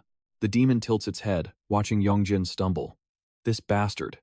It's like he's possessed or something. Yong Jin's left hand moves on its own, thrusting the blade forward and dragging his body with it. The demon lunges to meet him, but its eyes betray a different plan. Suddenly, it relaxes its clawed hand. The dark aura surrounding it vanishes. Yong Jin is caught off guard.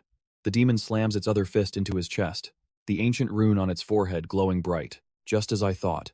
It grins sinisterly, its theory confirmed. Yong Jin is sent flying, crashing into the ground. Your right side. It's completely weak. The demon thinks to itself, laughing with pure disdain. Hey! It calls out to the motionless Yong Jin. I don't know what the hell is inside that left arm of yours, but it sure doesn't match that pathetic, weak body, does it? Yong Jin snaps his eyes open, gritting his teeth as he struggles to sit up. Wait, he shouts urgently. But in a blink, the demon is already there, crushing his right arm in its grip. Just look at this. It stares at him with pure contempt. Your right side is as limp as a wet noodle, isn't it? Yong Jin freezes. Arg! He screams in agony as the demon snaps his right arm backward like a twig. His left hand drops the blade. The demon stomps on his chest, pinning his left arm to the ground. Who told you to fight back? You deserve every bit of this beating. It sneers, grinding its foot into Yong Jin's left hand. Its eyes glow ominously as it bears a mouth full of razor-sharp fangs. Now, let's take care of this damn left hand. It stomps down hard. Ah! Yong Jin's face goes pale as he screams. Suddenly, a red aura bursts from his crushed left hand and flows into his right. Miraculously, his broken right arm heals in an instant. Before the demon can even process what's happening, the blade whistles past the back of its head. The hilt lands perfectly in Yong Jin's restored right hand. Both of them stare at the healed arm in shock. Yong Jin raises the blade, his eyes burning with murderous intent. But before he can strike, a projectile flies in out of nowhere, slamming straight into the demon's neck. Powerless, the creature is sent flying, crashing into a nearby stone pillar. A glowing white arrow pins the demon's corpse, sending it straight to hell. Yong Jin can't believe his eyes. He whips his head around to see who attacked. High above, the silhouette of a person holding a rooster bow stands tall. With hair a mix of white and red, she stares straight down at Yong Jin. On the edge of another towering building, the death demon, that mysterious masked figure, stands with his hands clasped behind his back. Damn it, he curses under his breath, furious. Things just got a lot more complicated. Nearby, a handsome young man with golden eyes and earrings smirks. He coldly orders, Jae-woo, move aside. Who are you? Jae-woo looks bewildered. The stranger doesn't answer, focusing entirely on assessing Dkyoung's condition. Hey, what do you think you're doing? Jae-woo shouts as the stranger reaches for his friend. High above, the death demon forms a hand seal, creating a blinding blue flame. Pardon the intrusion, he says, before vanishing. At the same time, the flame shoots from his hand. Down below, the pierced man suddenly frowns and freezes. On Dkyoung's pale face, a single tear suddenly rolls down. Look at that, the young man exclaims. Dkyoung! Heesu and Jae-woo call out in panic. Suddenly, Dkyoung arches his back, gasps for air, and snaps his eyes open. He rolls over and vomits violently. Is that really you, Dkyoung? Jae-woo asks doubtfully while patting his back. It's him, all right, the pierced stranger suddenly confirms. Hey, you. Jae-woo turns to say something, but the stranger is already walking away. It's getting late, you all should head home. He waves goodbye casually. Jae-woo, Heesu calls out, take care of Dkyoung, okay? Huh? Oh, yeah, leave it to me. I'll just... She suddenly freezes, remembering Yong Jin's warning. Run. Staying here just puts you in more danger. At an abandoned building, the red-haired girl with the sharp eyes holds her bow. She is the rooster deity, one of the zodiac gods. Yong Jin swallows hard, eyes widening at the girl. Suddenly, light condenses, forming a glowing arrow on her bow. The Grand Overseer arches her back and draws the string tight, the light flaring brilliantly. Clairvoyant sight. The arrow shoots forward like a laser. Instantly, Yong Jin's legs ignite with fire. He launches himself into the air, dodging the projectile by a hair's breadth. But before he can even regain his balance, another arrow strikes, slamming deep into his shoulder. The impact sends him spinning, crashing hard into the wall. The Grand Overseer lands gracefully in front of him, frowning at the arrow as she mutters, "What the?" I definitely heard the power was in his left hand. Clang! Yong Jin drops his sword to the ground. Suddenly, he grips the arrow lodged in his shoulder and rips it out. Crimson fire erupts from his hand, instantly incinerating the arrow into ash. That same crimson flame snakes down, wrapping itself around the sword lying on the ground. Moving faster than the eye can follow, Yong Jin snatches the sword and unleashes a powerful slash at the Overseer.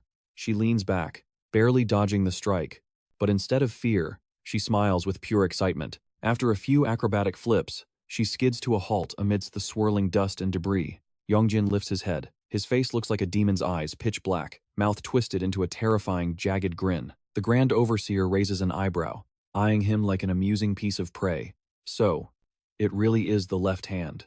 Meanwhile, in another location, Jae-in is tied tightly against a wall. The death demon sits nearby, keeping watch. Tears stream down his face, fueled by pure hatred, as he thinks of Yong Jin. How dare you? How dare you do this to me? Suddenly, a silhouette holding a cigarette appears in the doorway. Who's there?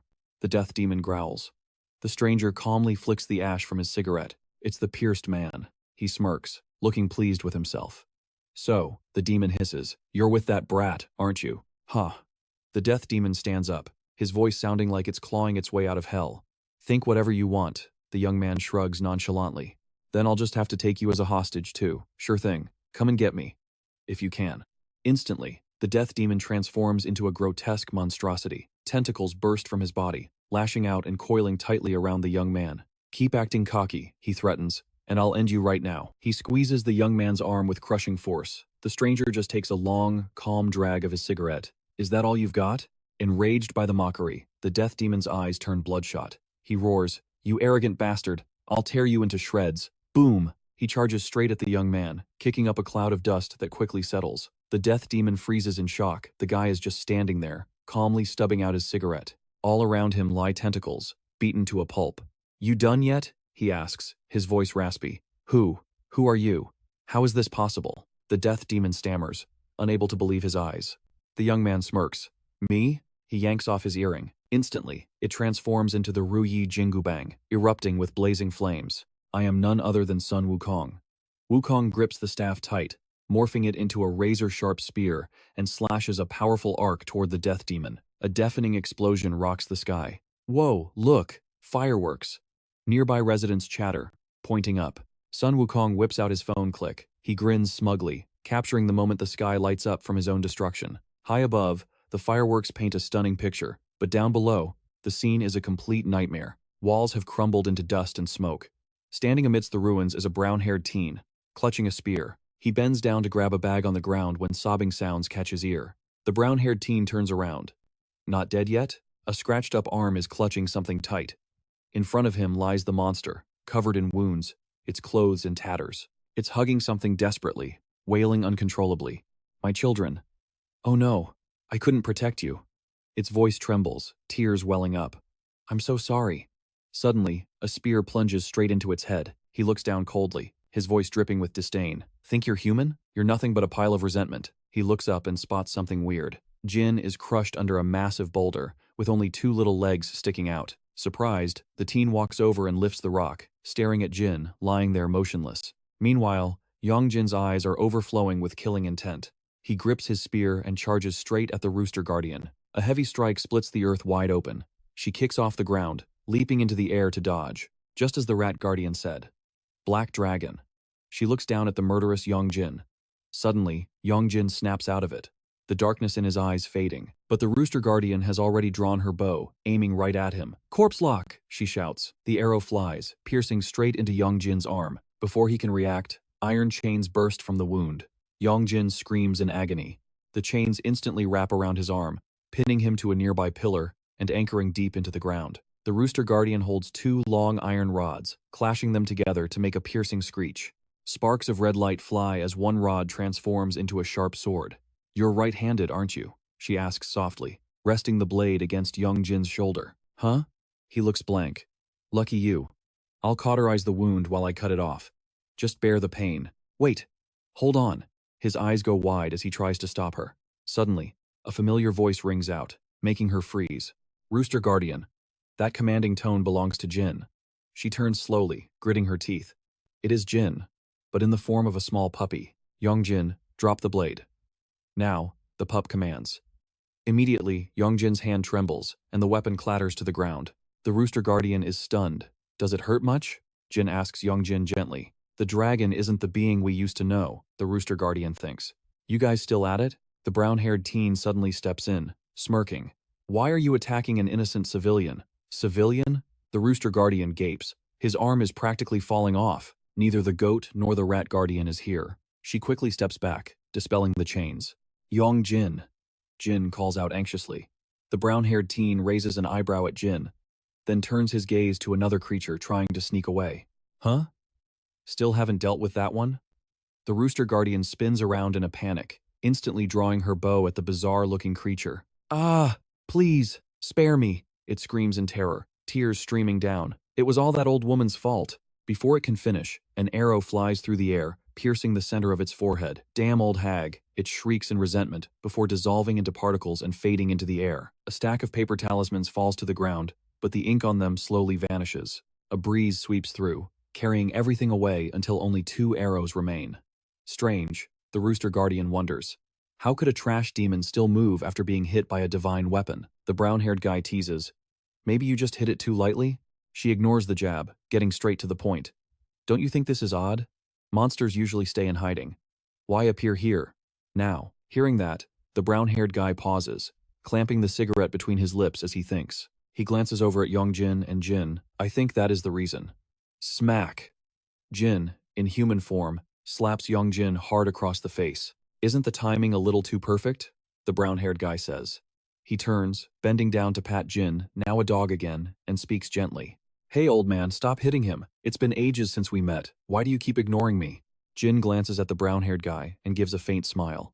We're actually pretty upset, you know. Night has fallen, and the streetlights flicker on. Inside the cramped room, the brown-haired man and General Rooster sit squarely before Jin. Spill it, General Rooster commands. She shoots a glance at Yong Jin, unconscious on the bed. Who is he? My nephew, Jin replies. Did turning into a dog make your brain mush? Or are you just barking nonsense? The brown-haired man bursts out laughing. That's literally your body, isn't it?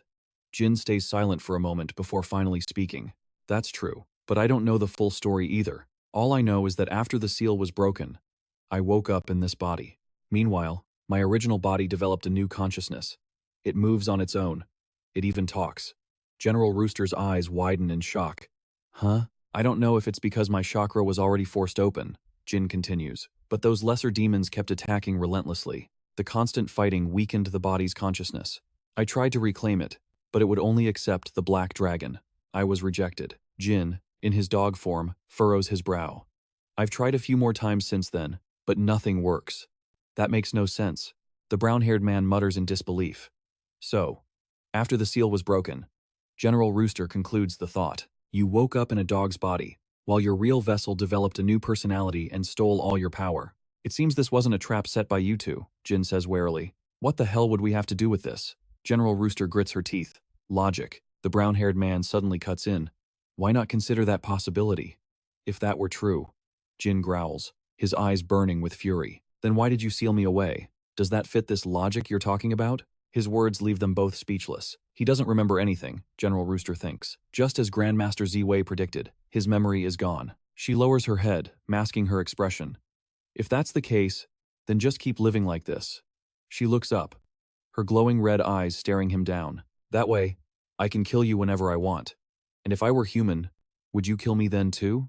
Jin asks. If you're doing this just because of my origins, then... The brown-haired man reaches out to pat Jin's head. He's smiling, but his voice drips with menace. We've said enough. You'd be wise to learn your place. This time, it's Jin who falls silent. He recalls the words of the supreme deity. I can tear you apart and seal you away again whenever I please. Are you mocking me? Jin snaps, lunging to bite the man's hand. Whoa! The brown-haired man yanks his hand back.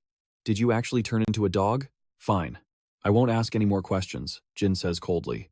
In exchange, can you do me a favor, help you? Find me a book with a complete record of history since the Great War. Why do you need a book? The brown-haired man looks confused. Just look it up on YouTube, it's faster. He glances around the shabby room. Looking at this place, I doubt there's a computer.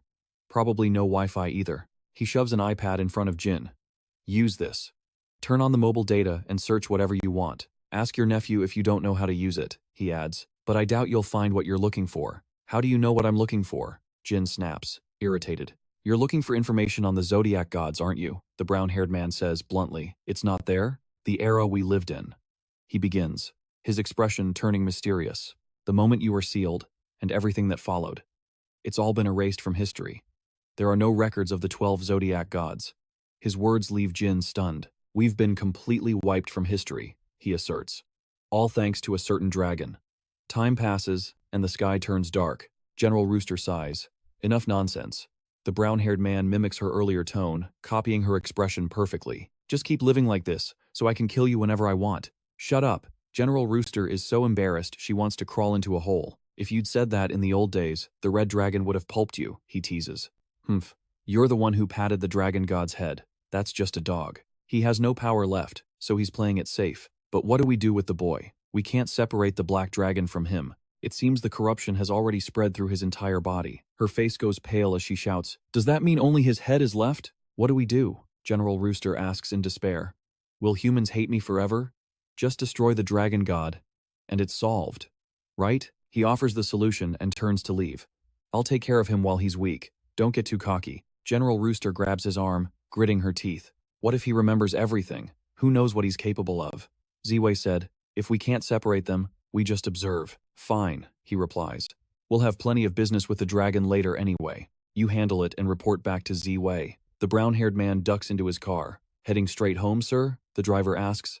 Yeah. So he never intended to fight the dragon in the first place, General Rooster realizes. Hey, give me a ride to Hongdae. It is dead of night. The clock strikes 3 in the morning. Jin sits motionless, staring at his nephew. A frowning dog watching a sleeping boy. Finally, Yong Jin speaks. Why are you looking at me like that? It's creepy. You're awake already? How can I sleep with you staring at me? Yong Jin, Jin says, his expression serious. I need to have a word with you. Why did you wield the blade with your left hand? It will damage your body. Don't do it again. But you said that power wouldn't hurt me. That left arm does not belong to you. I meant don't rely on it too much. So it's just the left hand? You channeled power into my left leg, my right leg. All to seize my body, right? My body is just a shell to you, isn't it? So, you heard everything. Jane sighed, his voice calm. That is why I said it was dangerous, but the most dangerous thing here is you. Yong Jin raised his voice, cutting him off, fists clenched to hold back his rage. Saving me? No. You left me to die just so you could take over this body. You said demons were targeting this body, but the most dangerous demon is standing right here. That's not entirely true. I did lie at the beginning. Only at the beginning? Yong Jin latched onto the words. What about the left arm? Was that not a lie? At the Hu family shrine? At the school? You had plenty of chances. You only tell the truth now that you're busted. Do you think I'm stupid? I wasn't sure myself. I needed time to think. Now that I think about it, Yong Jin interrupted again. We never had a serious talk about this. What do you want from me? You want this body?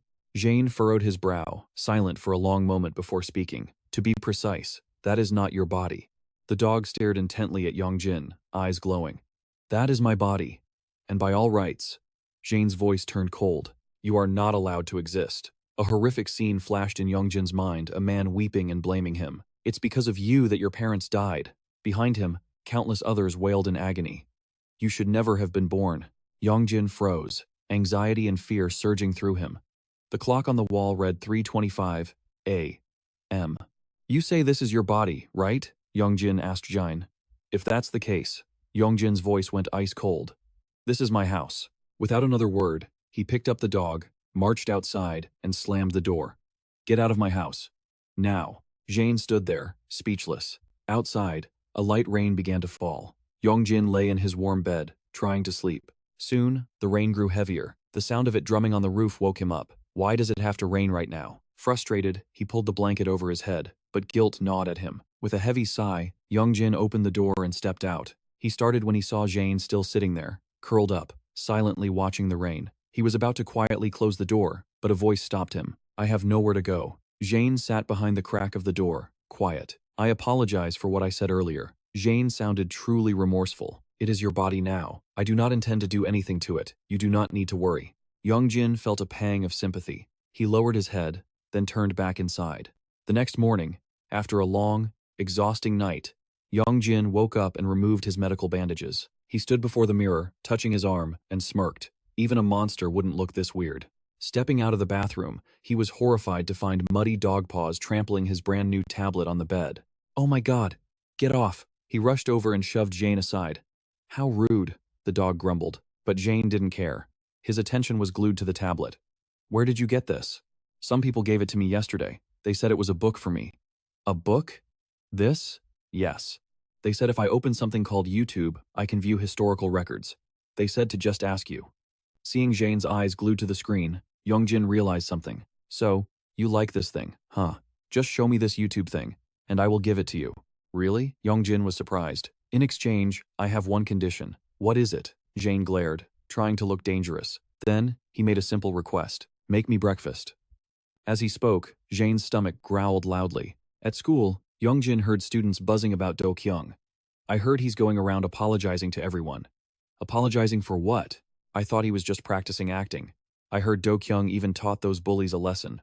What is going on? Yong Jin wondered. It seems he remembers everything from when his soul left his body. In another classroom, Dkyoung was bowing his head, apologizing to a classmate. You bet 50,000 won and got your jaw dislocated for it.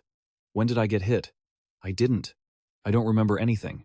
Ah, Dkyoung waved his hands frantically. Everyone seemed happy to forgive him. Yong Jin thought, maybe he's role-playing a character who found enlightenment? A girl spoke up. This is the importance of image management, isn't it? I told you so. A chubby student in the class spoke up. As soon as Yong Jin sat down, Jiwoo declared, Dkyoung was possessed by a villain from another world, but after a series of events, the entity was exorcised, and he has returned. Meanwhile, Dkyoung stood by the window, scrolling through his phone, checking a list, class 2 to 3, only 2 people left. Who is it this time? Jiwoo stood behind him, asking curiously. So Eungu? Dkyoung shouted the name and sprinted off. Seo Eungu? Jia was surprised. Yong Jin walked to the door, arms crossed, watching Dkyoung's retreating back. Run fast. Dkyoung is apologizing to everyone? Being too kind is a sin, Jia argued. Hey, that wasn't Dkyoung's fault. She gritted her teeth. Why does he have to do this? It's all because that bastard class rep cursed him. You know it's not just because of that, Jiwoo defended. He's just jealous, Jia insisted. Definitely jealous. Kim Song-woo.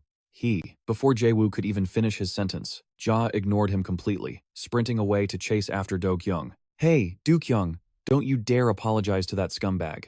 Jaewoo stood there stunned, muttering the rest of his words into thin air. He put chocolates in your desk on White Day, and you ate them with Dkyoung, didn't you? Meanwhile, in class 2, Dkyoung walked in slowly. Every eye in the room locked onto him. It's Dkyoung. Kim Song-woo, huddled in the corner, flinched at the name, trembling with fear. It's over. I'm going to be an outcast forever. But a voice cut through his spiraling thoughts. Song-woo, still clutching his head in terror, lowered his hands at the sound. Dkyoung was standing right beside his desk. Song-woo slowly looked up. I'm sorry. For only remembering everything now, Dkyoung said softly. Hearing that apology, tears instantly welled up in Seong-woo's eyes. I was the one who chose you. Yet I forgot. Class President Dkyoung smiled warmly. That sincere tone broke down Seong-woo's last line of defense. He buried his face in his arms, sobbing uncontrollably. I'm sorry, Dkyoung. I'm so sorry. It's okay. Dkyoung gently patted his shoulder, comforting him. Standing at the classroom door, Jia witnessed the whole scene. In her eyes, Dkyoung looked so gentle, practically radiating a holy aura. Her heart skipped a beat. She remembered a conversation they had a while back. Hey, what are you doing? Memorizing everyone's names and faces, he had replied earnestly. I borrowed the list from the teacher, using my vice president title as an excuse. Wow. You're intense, she had teased. Suddenly, Dkyoung paused. Oh. He looked at a photo and birth date. It's Yong Jin's birthday soon. He turned to her, flashing a bright, sunny smile. That pure smile burned itself into her memory. Dkyoung, are you actually an angel? Back in the classroom, Jia slammed a carton of milk onto Yong Jin's desk. Here.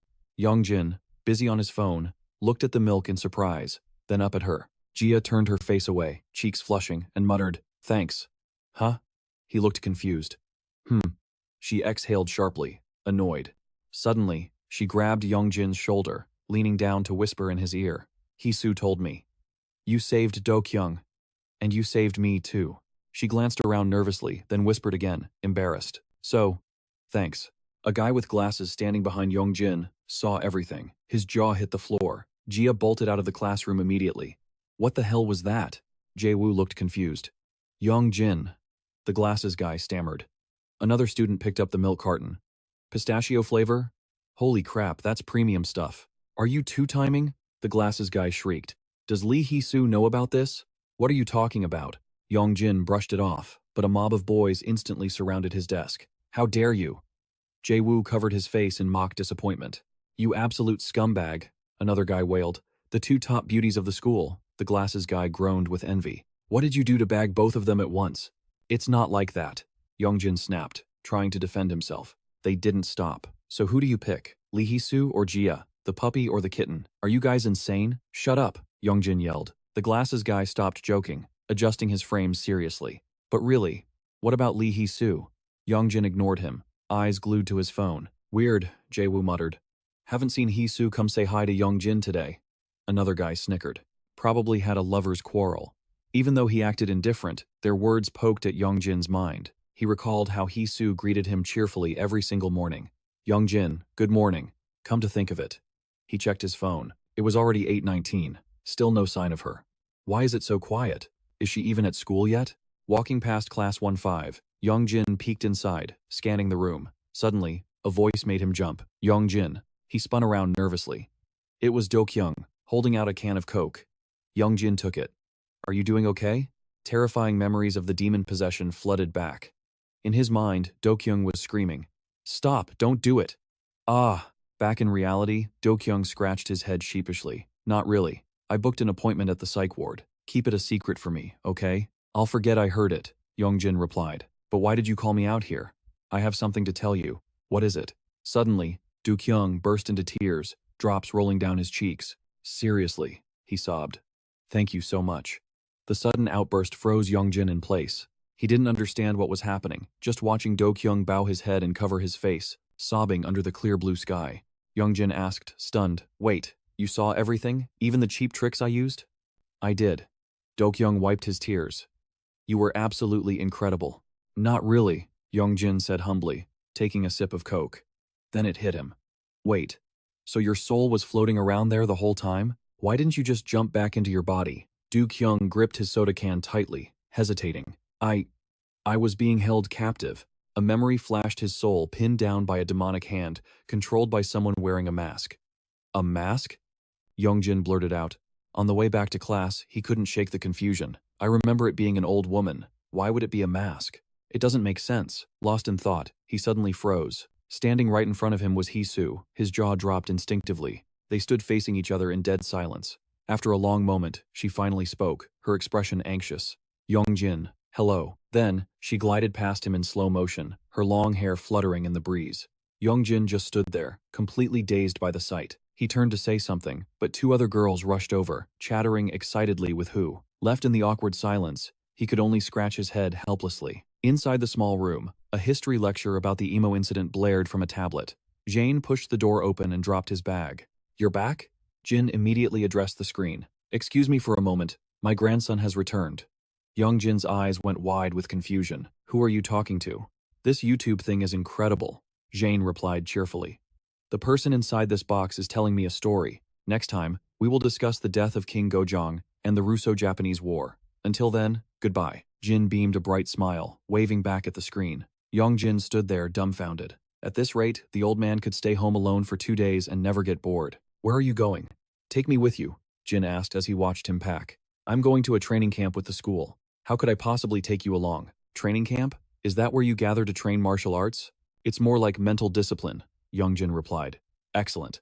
Truly outstanding, Jin praised, his eyes gleaming with admiration.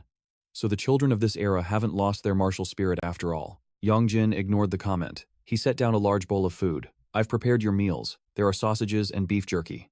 Eat it slowly while I'm gone. Just then, the man on the tablet screen started talking again. Jin's eyes rolled back in fury as he turned to snap at the device. Doesn't he ever get tired? Hey you, I said. Save it for later. During the IMO incident, requesting aid from the Qing dynasty was. Jane's face instantly darkened. How was Yong Jin supposed to explain that it was a recording? In the dead of night, the voice from the tablet kept droning on, driving Yong Jin absolutely crazy. It is said that Gojoseon was founded by Dangun, but this remains a subject of much debate. Finally, he couldn't take it anymore. He shot up and shouted, "Turn that off! Are you trying to keep everyone awake?" Another person has arrived, Jin complained, and this one refuses to listen to me either. Let me explain this to you, Yong Jin sighed. This is just a recorded video. What in the world is a recorded video? Yong Jin was completely speechless. By the time the sky turned blue with white clouds, Yong Jin had finally finished putting on his jacket. Why are you up so early? Why not sleep a bit more? Jin, still buried under the blankets, mumbled sleepily. I have to go to the training camp. He turned his head slightly, shooting back. Then why didn't you sleep earlier last night? I couldn't sleep because I had to explain what YouTube was to you. Commendable attitude. As he pulled on his shoes, Yong Jin added, I'm leaving now. Watch the house. Remember to bring your saber. Jin quickly reminded him. Are you crazy? Why would I bring that? Won't you need it for training? I am not taking it. With that, he left the door wide open and vanished. In front of the bus, a crowd of students had gathered. Hey Yong Jin, have you seen Lee Hisu yet? Two male friends teased him, sparking his irritation. Oh, surely he's seen her. Probably met in private. I told you, she's not my girlfriend. Jiwoo rubbed his chin thoughtfully. Last time I saw her, she dressed exactly like you, Yong Jin. What kind of outfit makes you say that? It looked like she borrowed your shirt. All shirts look the same. Why are you making a big deal out of it? Suddenly, a voice called out from behind. Yong Jin. Standing there was Hisu, holding a cat-themed bag. Here, take this to eat on the way. This gesture made everyone's eyes pop out. Jiwoo grabbed the bag, opened it, and smirked. What do we have here? Bet there's a handwritten love letter inside too. Inside were honey cakes. There might not have been anything before, but it's definitely real now, Jiwoo concluded rapidly. You're probably right. Suddenly, another voice called out, Yong Jin. It was Dkyoung. He tilted his head slightly, scratching his hair. Can I sit next to you on the bus? Why? Jiwoo seized the chance to tease again. Here we go. Lee Hee-soo versus Dkyoung. Let's go. Oh, shut up. Roll call. Let's see if everyone is here. Take your seats. Yong Jin and Dkyoung sat in silence. After a moment, they glanced at each other. Sorry about this, Dkyoung spoke up. You probably wanted to sit with your friends. It's fine, Yong Jin replied calmly. I was planning to sit alone anyway. Did you want to say something? I just wanted to get closer to you. Dkyoung half closed his eyes, a smile playing on his lips. That remark made Yong Jin incredibly suspicious. As the bus moved, while one dozed off and the other gazed out the window, a flash of white hair fluttered from the dark bushes outside. What was that? The moment the words left his mouth, it vanished, forcing a curse out of him. He hurriedly elbowed the friend sitting next to him. Hey, something huge and white just appeared and then vanished. Probably just fog. What big white thing would be in the mountains? Maybe it's the Jangsan biome. I heard that ghost only appears on Jangsan Mountain. What does that have to do with us? Even if the Jangsan biome is fast, it's slower than a bus, right? Yong Jin, who had been sitting silently, suddenly spoke up. I've heard its speed is so great it can cross from one mountain to another in just a minute. While most people didn't care, he remained motionless, gently pushing up his glasses. The Jangsan biome. Immediately, Jiwoo pulled out his tablet, looking like he had just had an epiphany. According to my Encyclopedia of Monsters, it's an urban legend that originated in modern times. It was first sighted in the Jangsan Mountains, hence the name Jangsan biome. According to witnesses, it can mimic the appearance and voice of humans. On the bus, Dkyoung is laughing and munching on snacks, while Yong Jin sits there with a stone-cold expression. Hee-soo sits quietly in another seat reading a book, while JW's eyes are practically sparkling with pure excitement. A flash of long white hair flickers behind a tree. Above it, a golden orb glows intensely as an eye snaps open, staring ahead with murderous intent. Listen up. You have 5 minutes to change into your gym uniforms and gather in the hallway. Geez, why the rush? Don't we get a break? Moments later, the students are lined up, backs pressed against the wall. The instructor in the red jacket paces slowly back and forth.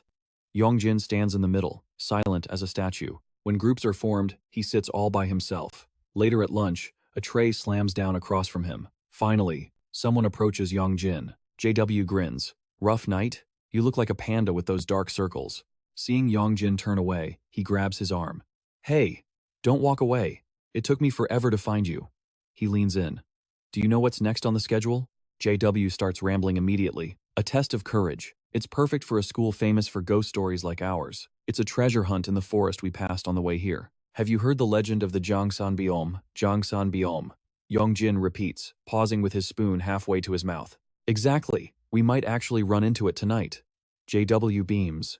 So what? Come with me. Why are you acting like this? You said you'd have my back anytime, JW protests. Yong Jin sighs. Lee Hee-soo said that, not me. Then, a thought strikes him. JW looks around. Hey, where is Hee-soo anyway? An image flashes in Yong Jin's mind, him and her, talking awkwardly. He quickly shoves rice into his mouth. She's probably busy. Ever since the gambling demon incident, she's been noticeably down. JW lowers his voice. I think I know why. Why? When we fought the gambling demon, you told us we were just in the way and chased us off. When did I say that? Yong Jin panics slightly. I didn't chase you off. It was dangerous. I just told you guys to run ahead. She thinks she's useless and just a burden to you. That's why. JW explains quickly. Honestly, my swordsmanship is way better than yours. You have that cool blade but no clue how to use it. What a waste. I'll teach you sometime.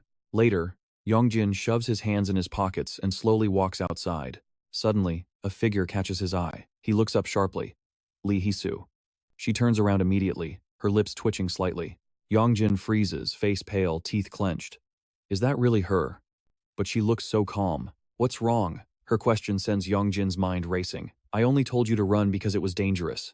If that hurt you, I'm sorry. But in reality, Yong Jin can't force a single word out. Just as he opens his mouth, a loud voice cuts in. Hee-soo. A girl runs over and grabs Hee-soo's arm. Come to the convenience store with me. Oh. Hee-soo looks confused. Yong Jin silently walks away. Meanwhile, Ja-dyu hangs his head low. Yong Jin stands tall. Thanks for coming with me. Then he adds a cold warning. Just so you know, I didn't bring my blade. Don't worry. I brought the 5-color net gun. They walk together, flashlights cutting through the darkness. If the teacher catches us, you're on your own. Nobody cares about you anyway. Yong Jin feels a vein pop in his forehead. Do you know what the Jungsan biome actually looks like? Biome means tiger in Hanja, so maybe it looks like a tiger? I don't think it has a fixed form. JW recalls the lore. They say it has long white fur, but every story is different. It can shapeshift too. It reads your memories and perfectly mimics the appearance and voice of someone you know. If that's true, how do you know I'm not the Jongsan biome right now? Yongjin asks sarcastically. JW holds up a detector. Then this thing would be screaming. Even the gambling demon admitted this tech is accurate. Suddenly, the device starts beeping wildly. A loud voice booms out, making them both jump. What are you two doing out here? Get back to the dorms immediately. It's the manager. Crap, we're busted. Run. JW is terrified. Yong Jin turns around, cold sweat dripping down his face, his eyes wide with panic. He sees a pair of glowing yellow eyes staring right at him from the dark. Suddenly, the ground shakes violently. Yong Jin! A voice snaps him out of it. He stares into the pitch-black bushes. JW suddenly pops out. You okay? Yeah. Nothing. Did I imagine it? It's 10 o'clock at night. Yong Jin shoves his hands in his pockets, walking in a daze. I'm so tired. Maybe I should just head back. Suddenly, a voice calls out from behind him. Yong Jin, it's Jayu. He's bent over, gasping for air. Help me out, please. JW is sweating buckets. I think I dropped my detector when we were running. Can you help me find it? I'm too scared to go back alone. What a pain. Yongjin grumbles but clicks his flashlight on. Hey, how far are you planning to go? He asks coldly. We've walked pretty far. Wait, we didn't come this way earlier. Did you leave it back at the dorms? Yongjin's face went pale instantly. His eyes locked onto the words, scrawled across a danger sign. Caution. Slippery cliffs. Hey! He frantically grabbed the sleeve of the person in front, yanking them back. Didn't you see the warning sign? But the reply had nothing to do with his question. Found it. With those words, the figure violently jerked Yongjin's shirt, dragging him right to the edge of the abyss. Yongjin's hands trembled, teeth gritted, eyes wide with terror. What are you doing? Yongjin stared at Jiwoo. The figure's eyes glowed a slit-pupiled yellow, and its voice rumbled low like an echo from hell. Back at the dorms, 3 girls were gathered around playing cards. Hey Hisu, you crushing on anyone right now? One girl suddenly asked. No, she replied instantly. Really? What about that guy in class 3, One Young or whatever? Aren't you two flirting? No way, not at all. Come on, you guys were literally talking earlier. Let's do a tarot reading, see if the cards know the truth. Oh, great idea. If I were Hisu, I'd be doing tarot readings about him all day long. The person Hisu likes. What kind of guy is he? The girl in black flipped a card. Instantly, Hisu's eyes turned pitch black, her face twisted in panic. All 3 girls froze in dead silence, looking as if they'd seen something gruesome. Lying on the table was the death card. Oh crap. Hey, maybe she really doesn't like anyone. Back with Yongjin, a familiar voice rang out, sending him into a panic. The Jungsan biome. Yongjin's face went pale. He stayed silent. The creature standing before him, wearing Jiwoo's face, continued speaking. It even has the ability to shapeshift. The foot wearing Jiwoo's white sneaker gently shoved Yongjin off the cliff edge. He fell helplessly into the void, hearing only the creature's voice echoing down. It will perfectly recreate the appearance, and even the voice, of someone from your memories. Capture him alive. Bring him here. It commanded in its own raspy voice, then grit its teeth and hissed in someone else's tone. Do not let him get hurt. Yongjin plummeted through layers of branches and leaves, his terrified scream echoing. He desperately reached out to grab a branch, but it snapped instantly. Gravity dragged him down until his body slammed hard against the ground. He struggled to sit up, his entire body trembling in pain. Regaining his senses, he looked up. The monster had vanished without a trace. Seeing his chance, he scrambled to his feet and ran for his life. If that was the Jungsan biome, then where is the real Gong Jiwoo? Meanwhile, back at the house, Jiwoo's phone was ringing off the hook. It was Yong Jin calling, but the phone's owner was fast asleep, completely unaware. On the other end, hearing the subscriber cannot be reached message, Yong Jin grew even more anxious. Don't tell me something actually happened to him. It was getting late, and the signal was spotty. He had to find a way back. Fast. Just as he was panicking, a loud voice called out, Yong Jin. It was Hisu. She ran breathlessly toward him, asking worriedly, Are you okay? Why are you? Yong Jin looked at her suspiciously. I did a tarot reading, she hurriedly explained. The cards said you were in danger. Thank God you're all right. But how did you know I was here to find me? Yong Jin remained on high alert. There's nowhere you go that I don't know about. Hisu laughed, trying to dodge the question. Did you put a tracker on me or something? Let's go. She didn't answer, just grabbed his hand tightly and pulled him along. Yong Jin froze, his voice turning ice cold. What are you doing? Huh? What do you mean? Why are you holding my hand? What's the problem? She looked bewildered. There's no one else here. Are you shy? It's not that. I mean ring, ring. His phone rang at that exact moment. Seeing the caller ID, Yong Jin froze completely. On the screen, 3 words appeared clear as day. Lee Hee-soo. Yong Jin's face went white. Lee Hee-soo? Or maybe we should link arms? The flirtatious voice beside him chimed in. He stiffly glanced sideways. The Hee-soo next to him had suddenly adopted an expression as emotionless as a possessed corpse. Her lifeless pupils stared wide open. Yong Jin's trembling finger pressed the answer button. Yong Jin? The gentle voice of the real Hee-soo resonated from the phone, making them both go silent. Are you okay? The imposter was now staring at him with a grotesque expression. Cold sweat poured down Yong Jin's forehead. Yeah, I'm fine, he answered cautiously. What's up? Well, the thing is. Hee-soo on the other end sounded hesitant.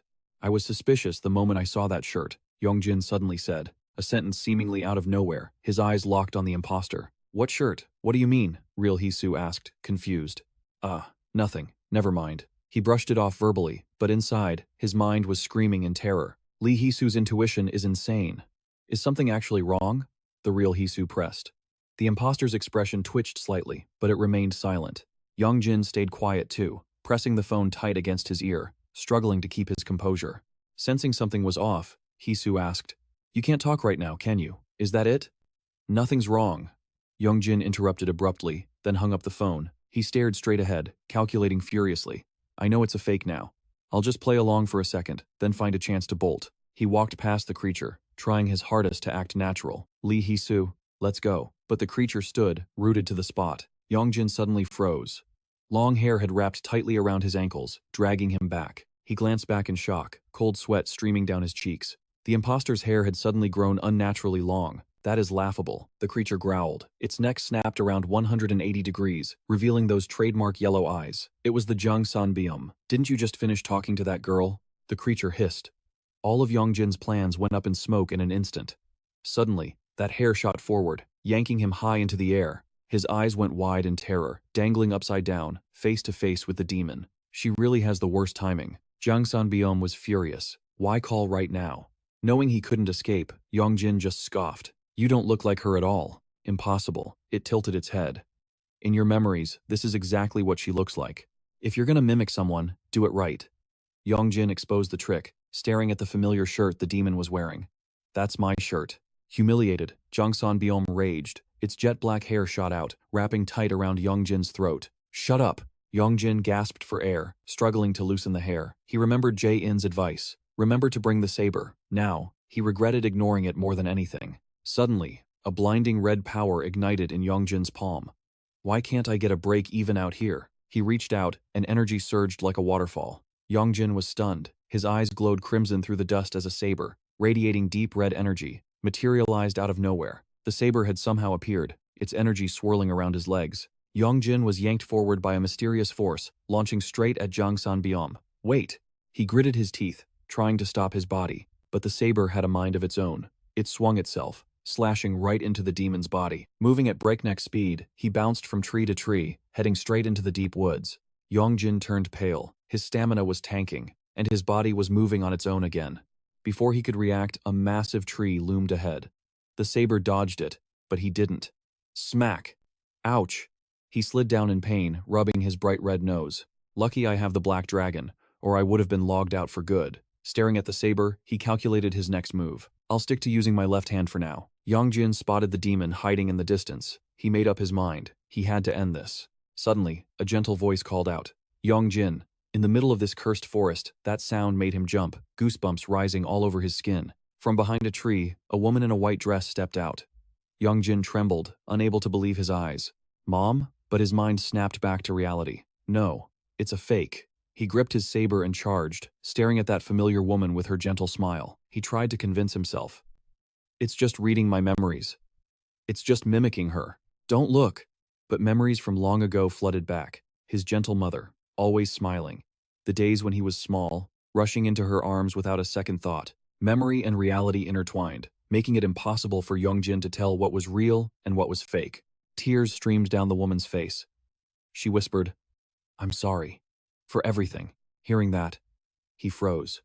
Tears welled up in his eyes. But the energy around him kept surging, and the saber, ignoring his will, raised high into the air. Yong Jin's face went dark. He sobbed, shouting, "Wait! Stop!"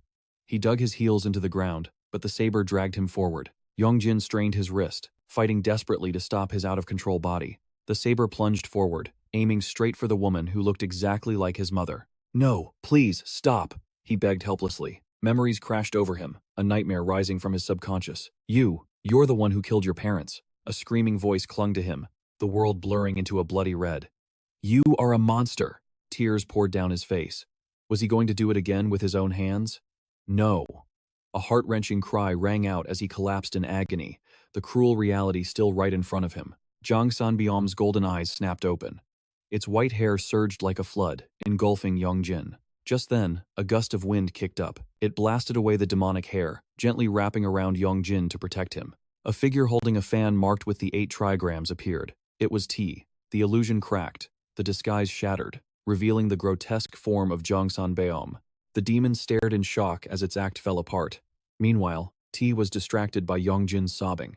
Seeing him trembling, T couldn't help but snap. "Snap out of it!" The demon silently shifted its form again. T quietly snapped his fan open. Ready for battle, a freezing tornado carried the breath of a frosty hell. But its target wasn't him. Through the passing wind, a copy of Yong Jin suddenly appeared, radiating murderous intent, raising its saber high. Ti was startled. He quickly leaped up, gripping his fan tight, on high alert. Sword and fan clashed violently, sparks flying. T used his tiny fan to block the massive blade. Jang Sanbyom grew more bloodthirsty, convinced victory was in hand. But on the other side, T's face remained ice cold. Suddenly, the demon's eyes bulged. The saber in its hand, the fake, started cracking against the real weapon. Ti swung his arm, shattering the blade. The creature landed, off balance, muttering, "That thing." Suddenly, the weapon in its hand shifted. Its lips curled up. It had perfectly transformed into Ti, grinning ear to ear with an identical fan. "Looks pretty fancy." The Jangsan biome lashes out in a frenzy, unleashing a torrent of dark energy. Bone gale. The wind swirls like steel blades, obliterating everything in its wake. T grabs Yong Jin by the collar, struggling to keep them anchored against the blast. Once the dust settles, he freezes, eyes widening in shock. Staring at a perfect mirror image of himself, he can't hide his astonishment. That monster, can it mimic even my divine artifacts? T and the Jangsan biome, now wearing T's face, stand off. T locks eyes with the creature, his expression turning ice cold. In a heartbeat, the Jangsan biome charges, launching an attack. Bone gale. T remains terrifyingly calm. He snaps his fan open to counter. With a single strike, he shatters the creature's outer shell, slicing through the illusion. He snaps the fan shut, his voice dripping with contempt. "You fool. Did you really think that pathetic mimicry?" His expression darkens, dropping the temperature around them. "Could actually work on me." He snaps the fan open again, revealing a glowing dragon crest. He folds the fan shut. Now, it looks less like a fan and more like a baton, ready to strike. He slams the weapon into the earth. The ground buckles and cracks, sending veins of brilliant golden light racing through the fissures. Black markings surface on his skin, and his pupils glow a fierce amber. Earthly convergence. Sharp stone spikes erupt from the ground, shooting toward the Jangsan biome. The creature is instantly walled in by the jagged rocks. Just as the spikes pierce the ground beneath it, the Jangsan biome leaps away, barely escaping death. T pauses, a look of disbelief crossing his face. In that split second, a stranger appears out of nowhere, stomping down hard on the Jangsan biome. The stranger uses the monster's body as a springboard to vault higher, his face completely hidden behind a mask. The masked man moves with lethal precision. He draws a dagger from his back and hurls it straight at T. It tears through the air with blinding speed. Just before impact, T deflects the blade with his fan, sending it spinning away. The dagger flies high into the air. Seizing the opening, the masked man dashes past T, heading in the opposite direction. T suddenly realizes the enemy's true target, panic flashing across his face. The masked man materializes right in front of Yong Jin, startling the boy. He reaches out to snatch him Taishan Vortex, but the masked man grabs nothing but air. At the last second, Yong Jin is yanked back, enveloped in a dense aura. T has arrived just in time to save him. Without wasting a second, T activates a technique to whisk them both away, leaving the masked man standing there, stunned. The assassin simply holds out his dagger's sheath and waits. The dagger spins in the air, slows down, and drops perfectly into the sheath with a click. The Jangsan biome stands silently behind him. The man's voice is ice cold. "Why are you just standing there?" He hisses the command through gritted teeth. Chase them, now. Terrified by the masked man's aura, the Jungsanbeom's face twists in fear. It immediately shoots off, obeying the command. Left alone, the masked man stands still, lost in thought. In the blink of an eye, it's midnight. The bright moon illuminates the ground below. Yong Jin and T have managed to flee a considerable distance. They both look exhausted. T tests his limbs, wincing, then grits his teeth and turns to Yong Jin. If you've got your wits back, find your own way out from here. Yong Jin gasps in shock. Huh? But how did he even know I was here? Before he can finish, T coughs up a mouthful of blood, his face turning deathly pale. Yong Jin panics, asking if he's okay, but T ignores his own condition. He calmly pulls back his sleeve to check his watch. We need to keep moving, he says firmly. It's going to catch up. He glances at Yong Jin. We just have to survive until 11 o'clock. Yong Jin is confused. 11? He asks, burning with curiosity. What happens at 11? T doesn't answer. He raises a hand to shield Yong Jin. It's here. A screech echoes from deep within the forest. Something is hurtling toward them. It's the Jungsanbeom. It caught up, looking even more grotesque than before. Its eyes bulge as it roars, unleashing a vortex of black energy that spirals straight for T and Yong Jin. T snaps his fan open, his voice dripping with mockery. I told you, those cheap mimicry tricks won't work on me. This time, the glowing crest on his fan takes the shape of two rats. He swings the fan, conjuring sharp, jagged ice spikes that race toward the Jungsanbeom. Glacial surge. The ice expands rapidly, growing in size as it rushes forward. The ice spikes thrust straight at the monster, giving it no time to react. The ice encases the Jungsanbeom completely. It seems over. But suddenly, two daggers shoot out from within the frozen block. T recognizes them instantly, his eyes widening in disbelief. He scrambles backward, still keeping himself positioned between the blades and Yong Jin. But the daggers are too fast. They slam home, piercing T's shoulder and knee. Yong Jin is safe behind him, but his face drains of color. He screams in panic. Hey, kid! T collapses, unable to move. He weakly gasps at Yong Jin, telling him to run. But Yong Jin refuses to leave his friend behind, resolving to unleash his hidden power. Seeing this, T screams to stop him. Don't rely on the black dragon. He grits his teeth, hissing every word. I told you to run. As the words leave his mouth, the masked man charges. He slashes T with his sword, then kicks him aside with a brutal stomp. T is sent flying, crashing into a cloud of dust. Now, Yong Jin faces the masked man alone, his entire body frozen stiff with fear. Out of options, Yong Jin has no choice. He prepares to draw upon the power of the black dragon. His pupils glow a menacing red. The watch on his wrist reads 10:59 p.m. A few seconds later, it clicks over to 11 o'clock sharp. In that exact moment, the masked man suddenly freezes in his tracks. Yong Jin hasn't fully transformed into the black dragon yet. Seeing the assassin's reaction, he's left completely bewildered. The Jungsanbeom, still trapped in the ice, screams violently. Then, a terrifying silence falls, broken only by the rustling of dry leaves on the ground. A distinct footstep echoes. The masked man instantly detects it, emerging from the bushes. T has returned. He slowly unfurls his fan. Under the bright moonlight, the divine power within him has awakened to its absolute peak. The fan in his hand radiates an aura that floods the area. The masked man instantly goes on high alert. Even the Jungsanbeom shrinks back inside its block of ice, eyes wide with terror as it peers out. T flicks his fan, summoning a massive gale that blasts toward the masked man and the Jungsanbeom. The assassin is quick enough to dodge aside, escaping unharmed, but a deep cut suddenly appears on his thigh. The masked man looks down in disbelief. Meanwhile, the Jungsanbeom takes the full force of the storm. The wind slices it into pieces, and it slowly dissolves into nothingness. As the wind settles, T speaks in a cold voice. 11 p.m. marks the hour of the rat. Heavenly Majesty awakens. It is the moment his power reaches its zenith. Witness my power. T has transformed into a tall, imposing teenager, shedding the appearance of a small child. Yong Jin collapses on the ground, staring wide-eyed. What is going on? He doesn't recognize the figure standing before him as T. Who is this person? Where did the little kid go? Suddenly, a groan echoes beside him.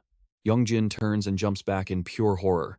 Lying on the ground is the remaining eye of the Jungsanbeom. After a few final whimpers, it too fades into the void.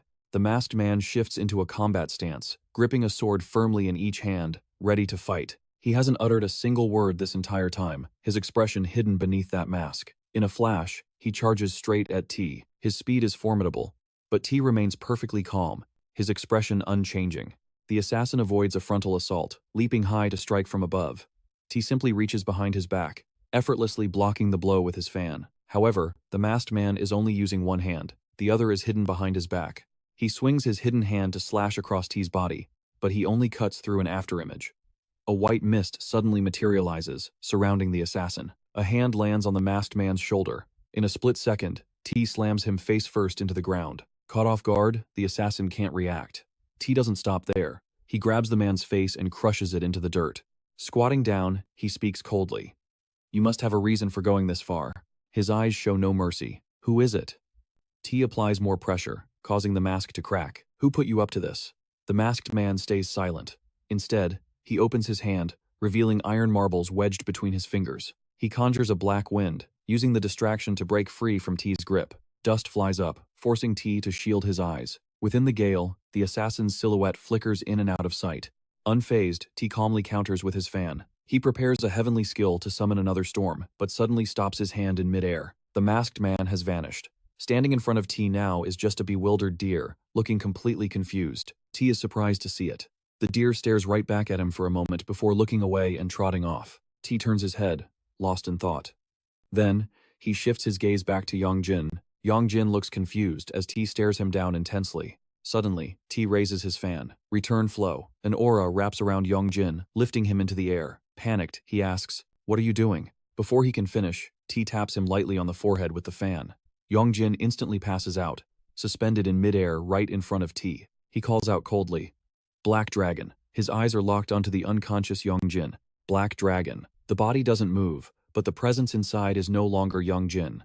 Seeing no response, T starts to lose patience. "Do you want to come out on your own, or should I force you out?" The corners of Yong Jin's mouth twitch upward, stretching into a sinister, ear-to-ear grin. He transforms into the Black Dragon, his crimson eyes locking onto the rat. "Go ahead.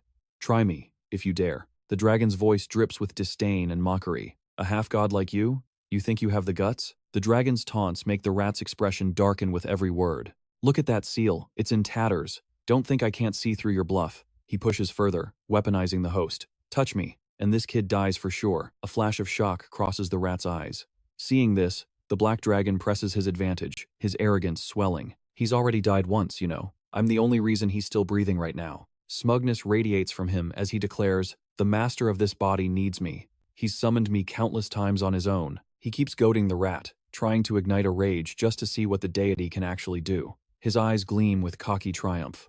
"Well, come on. Earthly branch deity." The rat reaches his breaking point. "Do you have the guts to kill a human?" The moment the words leave the dragon's mouth, smack! The rat delivers a vicious slap. His head snaps to the side, a stinging burn spreading across his cheek. "What the?" Confusion washes over him. The dark aura dissipates instantly, and he collapses to the ground with a heavy thud. Dazed, Yong Jin looks up. "What just happened?" The rat pauses, deep in thought, then turns away. "Follow me. I'm taking you back to the dorms." Yong Jin sits there, staring at the retreating back, his mind full of questions. He hesitates, then calls out, "Hey." Yong Jin stammers, needing confirmation. You're that little kid from before, aren't you?" The rat doesn't turn. His voice is cold. "What is your name?" "Me?" Yong Jin blinks, surprised. Confused but obedient, he answers honestly, "Go Yong Jin." The rat stands still, back still turned, his voice calm.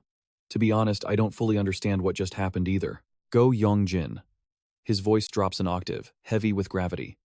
"That power in your left arm." The rat issues a stern warning. "Do not trust it." He begins to recount an ancient history. "The dragon, your ancestor, used that very power to slaughter them all." His tone remains flat, chillingly detached. His own family, his own kin. The rat continues, his voice softening slightly. "Because of that sin, his lineage has endured endless despair and chaos." The next words freeze Yong Jin in his tracks. "It is a tragedy that you were born into that man's bloodline." The rat reflects on Yong Jin's suffering. "And yet, calm, you defied all logic. You found your own self. You chose to survive." A dark memory resurfaces in Yong Jin's mind, words he was never meant to hear. He clenches his jaw, silence his only defense. Suddenly, the rat speaks again. "You have done well." The praise leaves Yong Jin stunned. He slowly lifts his head, staring ahead. The ghostly images of his clan, their hatred, their disgust flicker in his mind. "You should never have been born." The rat's voice cuts through the trauma. "You have lived a good life. It's a clumsy, yet genuine attempt at comfort. I do not know what trials lie ahead. You may face despair far deeper than this." Yong Jin's fists tighten. He knows what this means, defying fate itself. Suddenly, the rat glances back, a faint smile curving his lips. Tears well up in Yong Jin's eyes, spilling over. The emotion hits him all at once, the weight of how hard he has fought. The rat looks him dead in the eye, stating his resolve to help the boy find a place in this world. His voice is solemn, his gaze unshakable. I will wager everything I have to protect you. Yong Jin opens his mouth to speak, but the words catch in his throat. So, from this moment on, tears stream freely down the boy's face. You no longer have to fight alone. Moonlight bathes them both, turning the forest into something ethereal. Yong Jin walks mechanically along the trail, his eyes glazed and vacant. He lifts his hand, staring at it blankly. Suddenly, a weapon materializes in the air, making him pause. It's the blade. The rat appears instantly, snatching the weapon from the air. Inconvenient to carry around, isn't it? Leave it with me. Yong Jin looks at him, hesitation in his eyes. There is something I want to ask. The question catches the rat off guard. Why? Why would you help someone like me? The rat doesn't answer. He sweeps his whisk, carving a path through the trees. Just follow this. It will lead you back to your dorm. Yong Jin listens intently. This weekend, high noon, the rat instructs. My disciples will come for you. Follow them to me. Yong Jin blinks, confused. High noon? What is that? The rat sighs, visibly annoyed. 12 o'clock, Sunday afternoon. With that, he vanishes.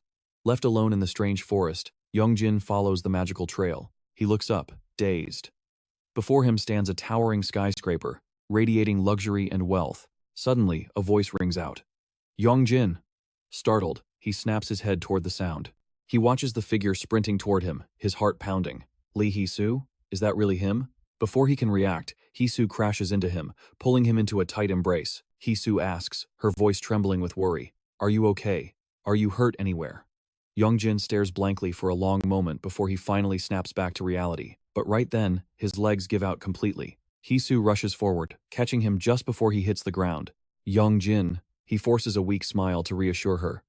I'm fine. Just a little tired, that's all. Sensing something is wrong, Hee-soo presses him. Back on the phone. What actually happened? Are you really not going to tell me? But he stays stubborn, refusing to speak. If I tell her, she'll just worry. It's not like she can do anything about it anyway. Hearing his silence, Hee-soo blames herself. I'm sorry I couldn't be of any help to you. Her words trigger a memory of what Gong Jun once said. If I say that, it sounds like she was just in the way. She might think she's a burden. He scratches his head frantically. That's not what I meant. But Hee-soo, unaware of his internal struggle, continues to spiral. Even if you told me, I guess I really wouldn't be any use. Before she can finish, Yong Jin cuts her off. That's not true. She blinks, surprised by his sudden firmness. You helped me a lot. Yong Jin continues, his voice steady. If you hadn't called me when you did, I probably wouldn't be standing here right now. He scratches his head, face flushing with embarrassment. So, thanks. He's so shy he can't even look Hee-soo in the eye. When I said you couldn't help, it was just because I was lost and didn't know how to explain the situation.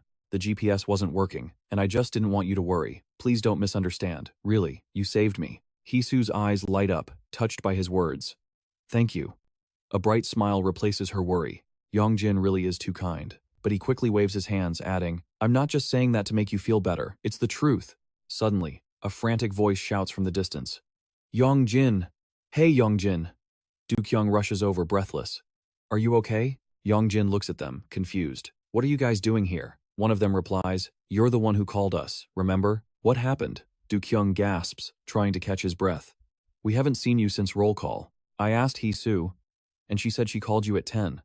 They take a good look at Yong Jin's battered state, their faces twisting with concern. Look at you, you're hurt. Something definitely happened. Yong Jin hesitates, not sure how to explain, so he decides to lie. I just tripped. But then, the rat deity's words echo in his mind. You don't have to carry everything alone anymore. He falls silent. After a long pause, Yong Jin decides to trust them with the truth. I ran into a Jangsan Beom, and I almost died. Dkyoung's jaw drops. A Jangsan Beom? The group erupts into shocked whispers. What the hell? Yong Jin nods grimly. The Jangsan Beom. It mimicked Gong Jun and lured me away. That bastard creature. Can you tell me exactly what happened? Meanwhile, elsewhere, a dimensional gate begins to materialize, the energy swirling as it prepares to open. The spirits nearby immediately notice the disturbance. Seeing the rat deity return, they cheer, Big Brother. But he doesn't answer. He just collapses onto the table. Panicked, they rush over. Brother, are you okay? Exhausted, the rat calls out, Bok soon, get him some water, quick. The rat's expression is dark. Yes, sir. Inside, he's fuming. Look at them.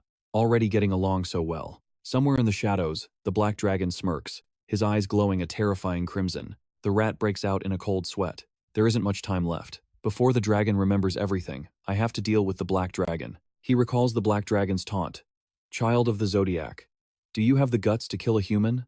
The rat grits his teeth in frustration. By now, everyone has returned. Finally, they are home. Time flies, doesn't it? But Yong Jin sits gloomily in the corner, staring into space, lost in deep thought. A voice echoes in his mind. This left arm is the last remnant of my power. It was created from the black dragon. Do not trust the power in your left arm. Yong Jin remembers Jin's warning clearly. I am your ancestor. But the rat had told a different story. The dragon, your ancestor, used that very power to slaughter your entire clan. Yong Jin arrives home, but he stands frozen in front of his door, hesitating. He doesn't know what to believe. Finally, he reaches out and punches in the passcode. The lock beeps and clicks open. As the door creaks open, the sound of loud music blasts from inside. He freezes, confused by the singing voice. A man with messy hair, causing only pain. It's coming from the computer. Leaving me all alone, turning your back without mercy, you traitor. Yong Jin walks in to find Jin sitting there, crooning along passionately. He's so immersed in the song he doesn't even notice Yong Jin. You traitor in love. After watching this spectacle, Yong Jin finally speaks up. What are you doing? Jin jumps out of his skin, screaming the lyrics one last time in panic. You traitor in love. He hurriedly slammed the laptop shut. Jane immediately crossed his legs, striking a cool pose. You back? Meanwhile, Shen seemed to notice something odd on the screen. What's this? Chaos algorithm? Shen's eyes went wide in shock. What the hell is this fanfic? That guy Chen is obsessed with trot music, isn't he? And he had the nerve to ask me to find historical documents? Just then, Shen's phone rang. He glanced at the screen. The caller ID read, "That bastard." That evening, at a secluded house. The doorbell rang, but the person inside didn't open it immediately. Instead, a voice came through the intercom. State the password. You obediently complied. Cluck cluck. The person inside confirmed it instantly, but then, the voice demanded the person behind her to give the signal too. Shen looked disgusted, refusing to play along. We don't have time for this, just open the door. Immediately, a warning siren blared. Password, incorrect.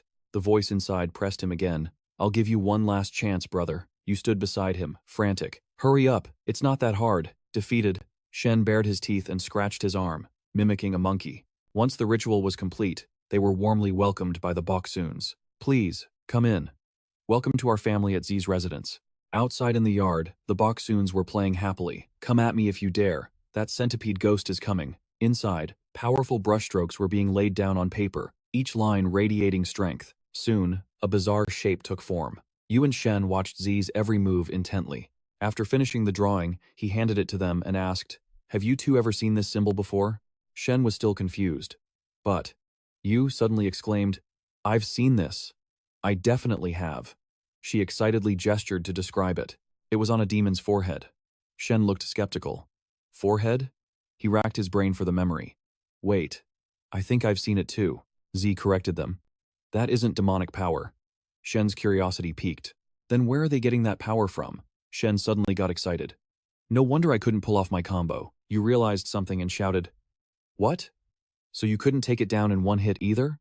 Z remained the only serious one in the room. It seems there's a force behind the scenes, directing them and granting power to the demons. Their target is Chen's body. Meanwhile, Yong Jin was oblivious to it all, casually washing dishes at home. What do we do now? Jane snapped, annoyed at being summoned. I closed my eyes for 1 second and the saber just vanished. Why don't you go back and get it? Yong Jin fell silent. After a long pause, he finally confessed the truth. The saber. It appeared in my hand. Jane froze, stunned by the news. Huh? Jane pressed on. Did something happen? Yong Jin hesitated, staying silent as Z's words echoed in his mind. Chen, your ancestor used that very power to slaughter your entire clan and lineage. Cold sweat trickled down his forehead. Jane waited silently for an answer. Finally, Yong Jin decided to bury the truth. It's nothing. But Jane wasn't so easily fooled. Nothing? Yet you used the power of the Black Dragon? I warned you never to use that power recklessly. Yong Jin, his secret exposed, turned away, unable to look Jane in the eye. How I use it is none of your business. Yong Jin slammed the door shut as he stormed into his room, leaving Jane to sigh in defeat. That brat. Jane lowered his head, seemingly calculating his next move. Back at Z's place, he continued his interrogation. Do you have any intel on the masked man? The other two answered in unison. Mask? Shen looked confused. What do you mean?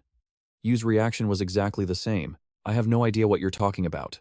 Z then proceeded to explain the situation.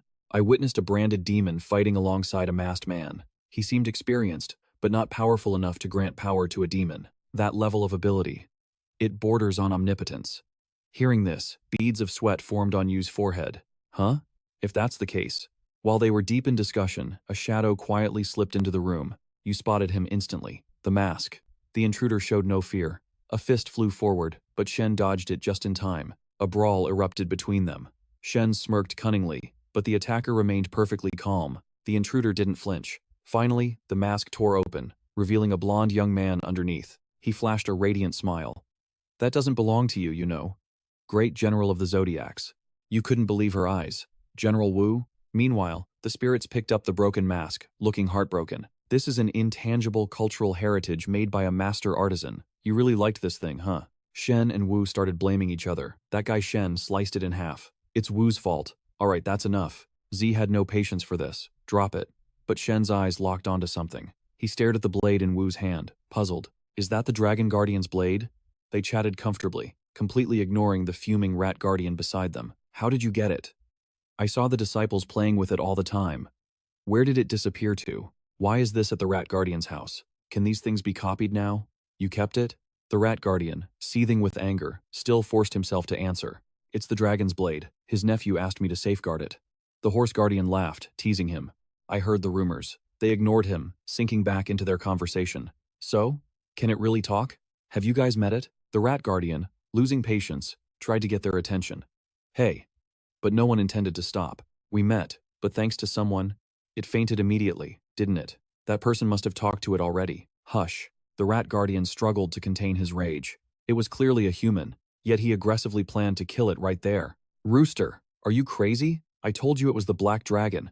He finally snapped, slamming his fan onto the table and gesturing at them. After a moment, they finally sat still. In short, the demons don't dare target the dragon guardian's body, where the black dragon resides. The one needing that body is the dragon. Or, why beat around the bush? The horse guardian, distracted, downed a glass of water. Him? Who else? The rooster immediately asked. Who? The horse guardian answered without hesitation. The one using power almost identical to the authority. It's him. Who else? The rooster was furious at the vague answer. Who exactly? In the darkness, the silence was deafening. Suddenly, a rustling sound broke the quiet of the forest. A figure in black spoke, returned empty-handed. Huh. The masked figure didn't hide it. It wasn't just the dragon. The rat grand guardian was there too. The black-robed man noticed something. Not only that, you're fatally wounded. Blood flowed from the injury. The masked man pulled his hand back. Just a scratch. The black-robed man scoffed in disdain. I didn't expect much anyway, he questioned. Didn't you say you destroyed the rat guardian's power? The other man seemed irritated. Are you saying it's my fault? My fault you aren't strong enough? Humiliated, the masked man clenched his fists. He lunged, swinging his sword, but he had severely underestimated his opponent. The other man stood unmoving. We helped you this much, yet you send this useless trash? Lazy and arrogant. Your leader. Tell him that thanks to him, things have become much more complicated. The masked man was furious, but helpless. He stood in silence. The scene shifts to a desolate ruin. A young man appeared out of nowhere, walking among the debris. The air turned still. Yong Jin stood there, lost in thought. Who is that? The face lifted, void of emotion. For a moment, Yong Jin froze, eyes wide with terror. The figure lunged, hands reaching out with a monstrous aura. He gripped Yong Jin's face, pinning him down with immense force. Eyes filled with horror, unable to speak. In Yong Jin's mind, only one question remained. Who are you? The power from those hands stole his breath. Yong Jin felt his life fading. I can't breathe. Back to reality. On the large bed, Jin, in animal form, was lying directly on Yong Jin's face. The room was strangely quiet. An assassination attempt? He sprang up, flinging Jin off. Yong Jin looked shocked. A dream? Scene shifts to a large apartment. In a messy kitchen, a voice spoke. Didn't you say today was your day off? Jin looked at Yong Jin, who was dressing. Where are you going? He didn't turn around. Part-time job. Jin went on alert. The Danon, from thousands of years ago. Yong Jin interrupted. Not that Danun. It's an app. His phone flashed. Cockroach catcher needed immediately. Huge size. Fee, 30,000 won. Hurry. He explained calmly. It's a gig app. Thanks to someone, my food bill doubled. Yong Jin walked to the door. I'm off. I'll be late. Handle lunch yourself. He glanced back at Jin. Jin, rolling on the bed with a tablet, replied, I can handle it. Go and come back. The door closed. Yong Jin lowered his head, sighed, and walked on. Soon, Yong Jin arrived at the client's house. Cockroach catcher needed, huge size. Fee, 30,000 won. In a blink, he took another job, shocking the host. Dishwasher needed, large quantity. Fee, 50,000 won. Time slips away fast. Yong Jin is grinding at a warehouse, answering an ad for movers. Just unloading trucks. 30,000 won a pop. Finally, after a long day, his back gets a break. Glancing at the time on his phone screen, Yong Jin starts in surprise. Sunday noon. Tai's instructions echo in his mind. The disciples will come for you. Follow them to me. Thinking of this, he scans the area, his fingers flying across his phone screen. That day, T told Yong Jin he had defied the natural order, he had found his true self and kept living. The search bar displays the definition. Natural order. Noun. The righteous path. A natural phenomenon like flowing water. Innate. Irreversible. Silence swallows him as he stares blankly at the screen. Suddenly, a blinding light erupts beside him, accompanied by a booming shout that makes him jump. Big brother. He spins around. The three Boksun kids have arrived out of nowhere, grinning ear to ear. We're here to pick you up, right? The scene shifts to a luxurious room. The table is laden with colorful pastries that look mouth-watering. Yong Jin sits on the sofa, staring at the cakes but not moving a muscle. T sits opposite, cradling a cup of hot tea. He takes a sip and asks, why the long face? Yong Jin doesn't answer immediately, just locking eyes with him. The face from his dreams suddenly flashes through Yong Jin's mind. He gulps, hiding his eyes beneath his bangs. Finally, he opens his mouth, voicing the question burning inside him. This natural order you talk about, what does it actually mean? T.I. answers instantly, his face an emotionless mask. All things vanish, then are reborn. That is the flow of nature. The natural order is simply the righteous path following that natural current. Yong Jin masks his expression, hesitating, unsure. You mean?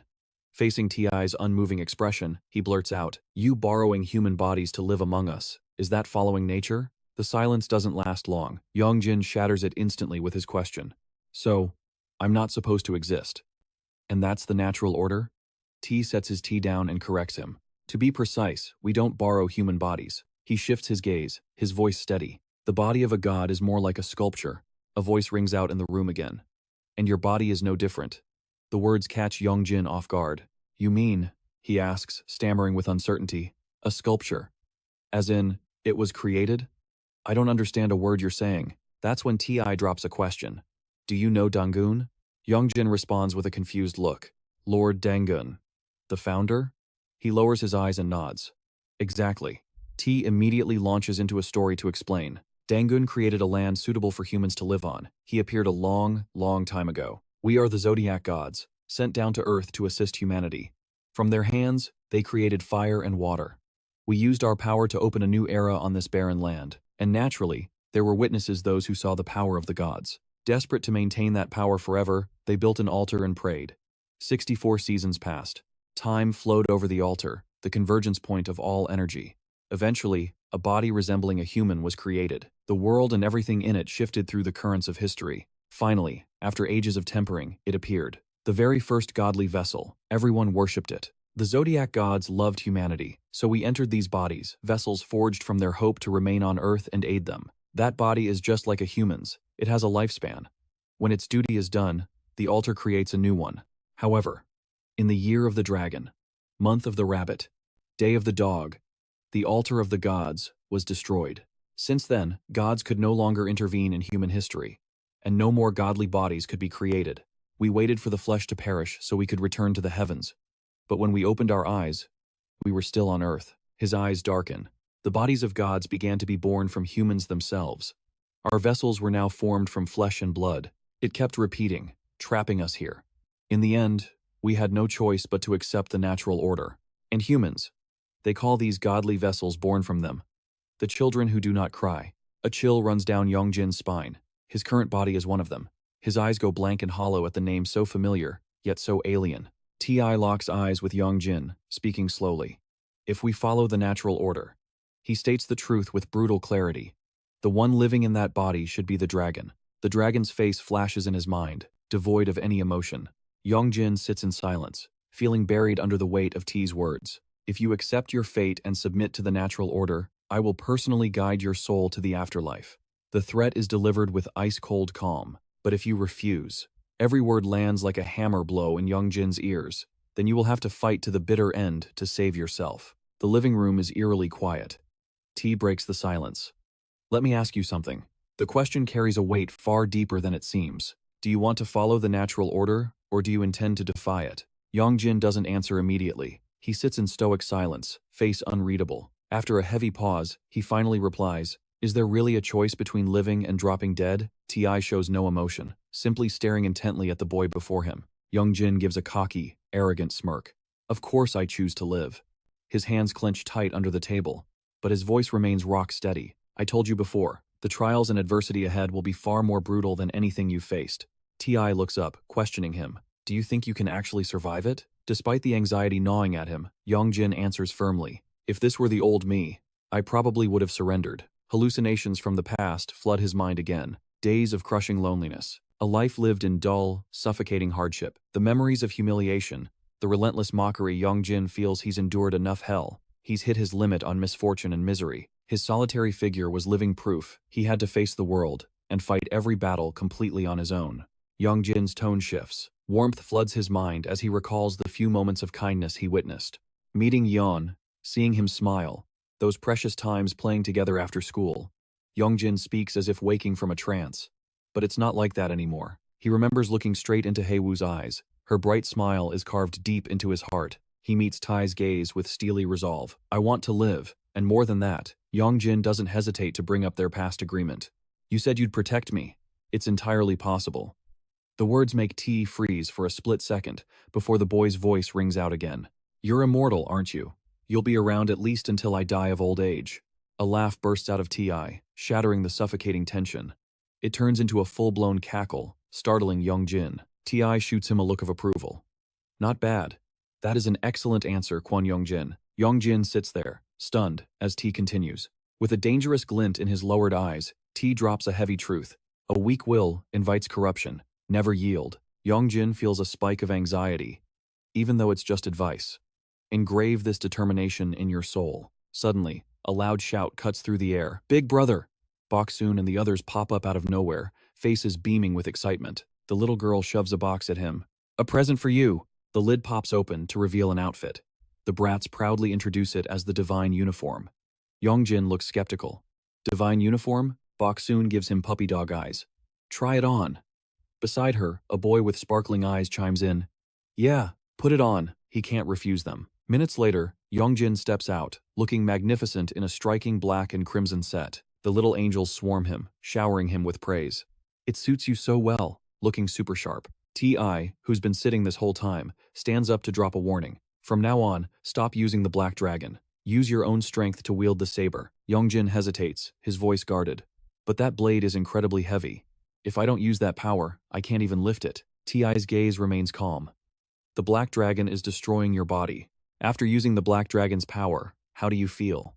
The question instantly triggers memories of his struggle, uncontrollable, trembling in his arms. Even his legs would fail him. Every step was torture. His whole body would drain of energy, feeling like he was about to collapse and die right there. That's when T hits him with the hard truth, catching Yong Jin off guard. It didn't make lifting the blade easier. It was just burning through your stamina recklessly. Ti explains simply, not caring about the blow to the ego. "You don't even have any muscle. How did you think you were lifting a heavy saber like that?" The comment strikes a direct hit on Yong Jin's self-esteem. He snaps back immediately. "Why do you have to be so brutal?" He points a finger at the heavenly kids nearby. "What about them, huh? Are they all bodybuilders or something?" Ti replies calmly, twisting the knife in Yong Jin's heart. "They possess divine power. That allows them to lift the saber with ease. You only have a mortal body of flesh, with zero divine power. That's the difference." Every word is a critical hit, leaving Yong Jin speechless. "Even though you took over that body, your physical stats are worse than a normal person's. Do you even work out?" After a moment, T sighs in helplessness. He starts guiding him. "Focus your energy into your right hand." Yong Jin hesitates, still confused. "How exactly?" T skips the theory and goes straight to practice, demonstrating a gentle force that shocks Yong Jin. Ti points to his hand. Close your eyes. Focus your spirit. Maximize the sensation in your right hand. He looks at Yong Jin like a true master. Now, visualize the saber. Yong Jin immediately shuts his eyes to obey. T's voice echoes in his ears. It won't be easy for you, but keep practicing. Just as the words ended, a sudden surge of power erupted. This sight made Yong Jin's eyes go wide in pure shock. Miraculously, Yong Jin was now controlling the blade in his hand with absolute ease. It took a moment for him to snap back to reality. While he stared at the weapon in his hand, amidst the excited cheering of the heavenly kids, a hesitant voice spoke up. How is this possible? T had calmed down by now, pondering as he speculated. That divine suit. It has the ability to convert the energy of all living things into divine power. Yong Jin realized what was happening and stammered out 2 words, if that's the case, but T.I. cut him off immediately, stating bluntly that the divine power he could use was only temporary. He glanced over and scoffed. This proves you have a divine body. A normal human physique couldn't possibly handle that. But on the other side, Yong Jin pretended not to hear, cheering excitedly like he understood everything perfectly. He swung the blade around like a toy, leaving T.I. completely speechless. At this rate, I don't even need to use my left hand. Suddenly, as if realizing something, Yong Jin's eyes widened in surprise. Huh? His gaze fell on his hand, specifically the hilt. T spoke up to explain. When I received it from Thin, it kept its original form from when he used it in that state. Immediately after, the space fell into a heavy silence. T.I.'s eyes hadn't left Yong Jin this whole time. Suddenly, T asked a cryptic question. Have you ever seen what's inside the cloth? Yong Jin froze for a second, muttering, Inside the cloth? T ignored his confusion and emphasized, I mean the hilt of the blade. Yong Jin replied under T's silent gaze. No. Why? T remained silent amidst Yong Jin's questions. Is there something in there? In the end, T didn't say anything more about the topic he just raised. No, it's nothing. Cutting to a different scene, delicious dishes were spread out on the table. Eat up. Yong Jin sat at the table, marveling internally, while T said calmly, After we eat, I'll take you back to your front door. These words made him feel both anxious and wary. T.I. noticed his questioning look. What's wrong? You don't like the food? Yong Jin jumped, answering hurriedly, No, I love it. But then he hesitated. He looked down at the food, his voice suddenly turning sad. It's been so long since I've had someone prepare such a hearty meal for me. After saying that, he fell into a silent stupor, his eyes reflecting a nostalgic hunger for the past. He remembered how his mother used to smile gently at him. Back then, Yong Jin was just an innocent child, protected in her arms. After sinking into those memories for a moment, he suddenly found his voice again. Memories rushed back like a torrent, days of unrest and suffering. The image of a woman with tears rolling down her face and eyes filled with extreme hatred. Just then, T broke the suffocating atmosphere. If you have questions, just ask. Yong Jin snapped out of it, but asked something completely unrelated. What?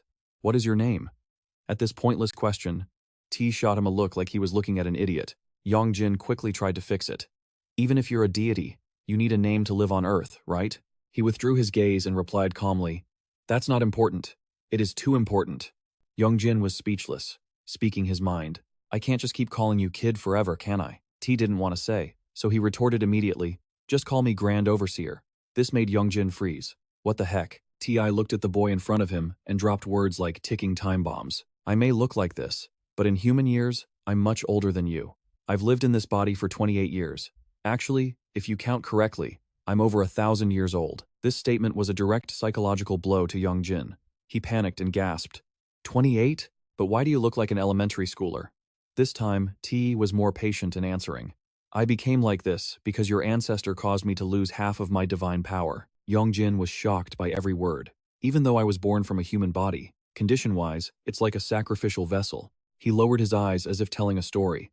After passing 64 seasons, he finally concluded, plunging the atmosphere back into silence, which means 16 years. Suddenly, a familiar green fan appeared in T.I.'s hand, accompanied by his steady voice. If one uses divine power before completion, he tested the fan's power while stating the obvious, the body will be destroyed. He snapped the small fan shut and explained, the ability to use divine power is limited because of this small body. T looked at Yong Jin and finished the thought, but this is a body that has already completed its growth. The focus shifted back to Yong Jin's question. So, you can't grow any bigger? T replied with absolute calm. Correct. Then, Yong Jin suddenly added, I wonder what my ancestor actually did. Yong Jin was completely in the dark, relying on his own guesses. Could it be related to the clan massacre? T helplessly cut off that train of thought and made a suggestion. After we purge the black dragon from your body, I'll tell you about it.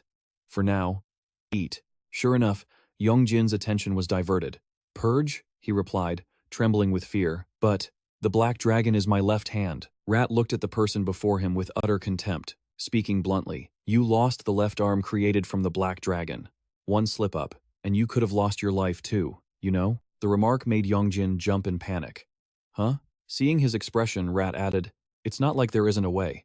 Under Yong Jin's expectant gaze, he continued, This is something you absolutely must do. That afternoon, back at Yong Jin's small place, he had just returned from a long, exhausting day. The moment he opened the door, Yong Jin froze, looking toward the bed with a start.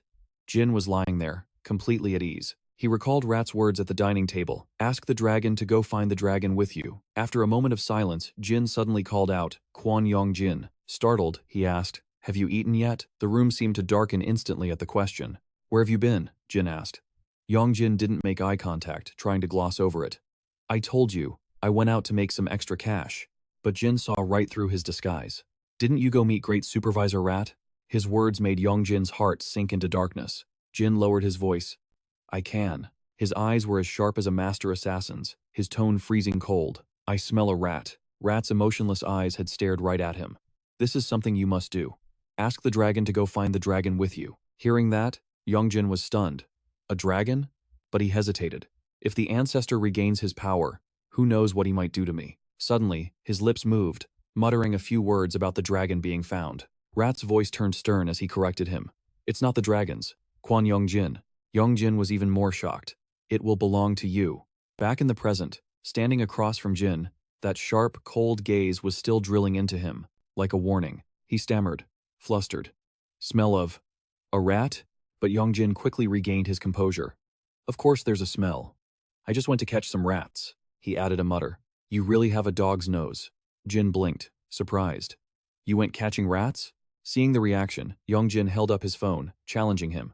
Need me to read it out? Looking for rat catcher. Looking for someone to clean up rat carcasses. He added, Fee is 50,000 won. Jin was surprised. People actually pay for that kind of thing these days? The atmosphere shifted as Yong Jin calculated. If I suggest the ancestor goes to find the dragon now, he watched Jin's movements, thinking, he'll definitely get suspicious. Meanwhile, the man declared, I can do that sort of work too. Jin hopped off the bed. Let me tag along next time. Yong Jin asked, puzzled. What for? The answer came instantly. Gotta earn my keep, right? But Yong Jin flatly refused. Forget it. You'll just shed dog hair everywhere. It'd be more trouble than it's worth. After that conversation, the sky quickly turned a deep, rosy red as evening set in. Back inside, Yong Jin lay there, but couldn't relax, eyeing Jin. What do I say now? A cold drop of sweat rolled down his face. I need a legitimate reason. Suddenly, an unexpected memory flooded back, making him freeze. What happened? With that thought, Yong Jin took the initiative. Ancestor. He tried to keep his face completely calm. You asked me last time what happened, right? Jin's curiosity piqued immediately. You're finally willing to talk? Seizing the chance, Yong Jin dropped the bomb. I almost went to see my grandparents. He emphasized, that's why I had to use the Black Dragon's power. Jin immediately demanded, how did that happen? Yong Jin maintained his nonchalant act. Well, I'm still alive. That kid who helped kill the demon last time, he showed up and saved me. Hearing this, Jin's puppy-like face scrunched up in a frown. Yong Jin pushed the guilt trip. What kind of ancestor doesn't even know when his own grandson is in trouble? Letting someone else's ancestor come to the rescue? He gave a bitter, weary smile. What grandson? This body is yours. But Jin was starting to feel the sting of guilt. Hey, stop harping on that. Then, his tone turned serious. Even if you deny it, you are my grandson. Faced with those sharp words, Yong Jin fell silent. It was the truth. He recalled Rat's words. A physical vessel can only be formed within the descendants of that specific bloodline. Yong Jin nodded, going back to his phone. Fine, let's just say that's true. Jin, sitting nearby, grumbled. You've been pretty sarcastic lately, you know, but a second later, he spoke up again. There is something I want to ask. Yong Jin slowly broached the subject. You said you were sealed, right? In his mind, he thought of the words family massacre, but out loud he asked, so, have you forgotten everything from before? Why were you sealed in the first place? Jin's lips parted slightly, murmuring, I don't know. His face suddenly darkened. But one thing is certain, Yong Jin gets swept up in the intensity, staring nervously at Jane. But then, the god drops a bombshell. I am the strongest of all the descended zodiac gods. Jane strokes his face with overflowing confidence. They were definitely just jealous. That's the only reason they sealed me away. Suspicion instantly flares in Yong Jin's eyes. This guy? The one who wiped out an entire clan? He's such a clown. He lets out a heavy sigh. Talk is cheap. Whenever trouble actually hits, you just stand there like a useless statue. He lets out a dry, hopeless laugh. You're just waiting for the right moment to hijack my body, aren't you? Jane immediately snaps back. Hey, I already transferred all my power to you. Besides, look at me. What can I possibly do in this form? Yong Jin decides to poke the bear. So you admit it? You're weak as a kitten right now. That hits a nerve. Jane lowers his voice, his tone shifting to something dangerous. If I can just recover a single fragment of my original power. The words send a shiver down Yong Jin's spine. The entire game changes. Yong Jin bolts upright, eyes wide. Jackpot. So, where is it? Where's the power? Jane takes his time, savoring the moment. All right. He nods, clearly pleased with the reaction. We need to go find the dragon. Right here, right now. Glad to see you're finally on board. Yong Jin blinks, stunned. Cooperate? Before he can process it, Jane fixes him with a piercing, serious stare. This isn't a job for me. In a flash, Jane transforms back to his previous form. It's something you have to do. The sudden shift makes Yong Jin jump out of his skin. He just stares at the god, completely dumbfounded by the display. Jane smirks, enjoying the fear. Got you scared, didn't I? Yong Jin frowns, feigning ignorance. Scared? Why would I be scared? Jane slowly sits down on the floor, crossing his arms. Sometimes I have to show my true form just to fix that bratty attitude of yours. He reaches for the mystical orb tucked at his waist and holds it up, dangling it right in front of Yong Jin's face. Touch the wish-granting jewel with your left hand, Jane commands. Don't ask questions, just do it. Reluctantly, Yong Jin reaches out toward the massive orb. The moment his fingertips make contact, a blinding, glittering light explodes outward. It doesn't stop there. The beam of light coalesces, forming a glowing path that stretches out into the empty air. What the hell? Yong Jin gasps. Jane follows the guiding light with his eyes, whispering, Yong Jin, it's closer than I thought. He mutters to himself. If we ride a horse, we could be there before dawn. Yong Jin stares at him blankly. Horse? How far is that in normal people terms? Jane's eyes stay locked on the beam. I'd say about 500 li. Yong Jin whips out his phone to convert it. That's about 200 kilometers. Pretty far. Suddenly, Yong Jin freezes. His eyes go wide as a memory clicks into place. His conversation with Rat rushes back to him, one of the dragon's fragments. It's residing at Mount Songni. At the time, the name didn't ring a bell. Mount Songni? But Rat had explained it immediately. It was the exact location of his training camp. Skeptical, Yong Jin had asked, is it really there? But Rat had just shrugged coldly. I can't be certain. Then, Rat dropped a crucial piece of intel about the zodiac gods. I've seen the spirit god. He added a careful warning.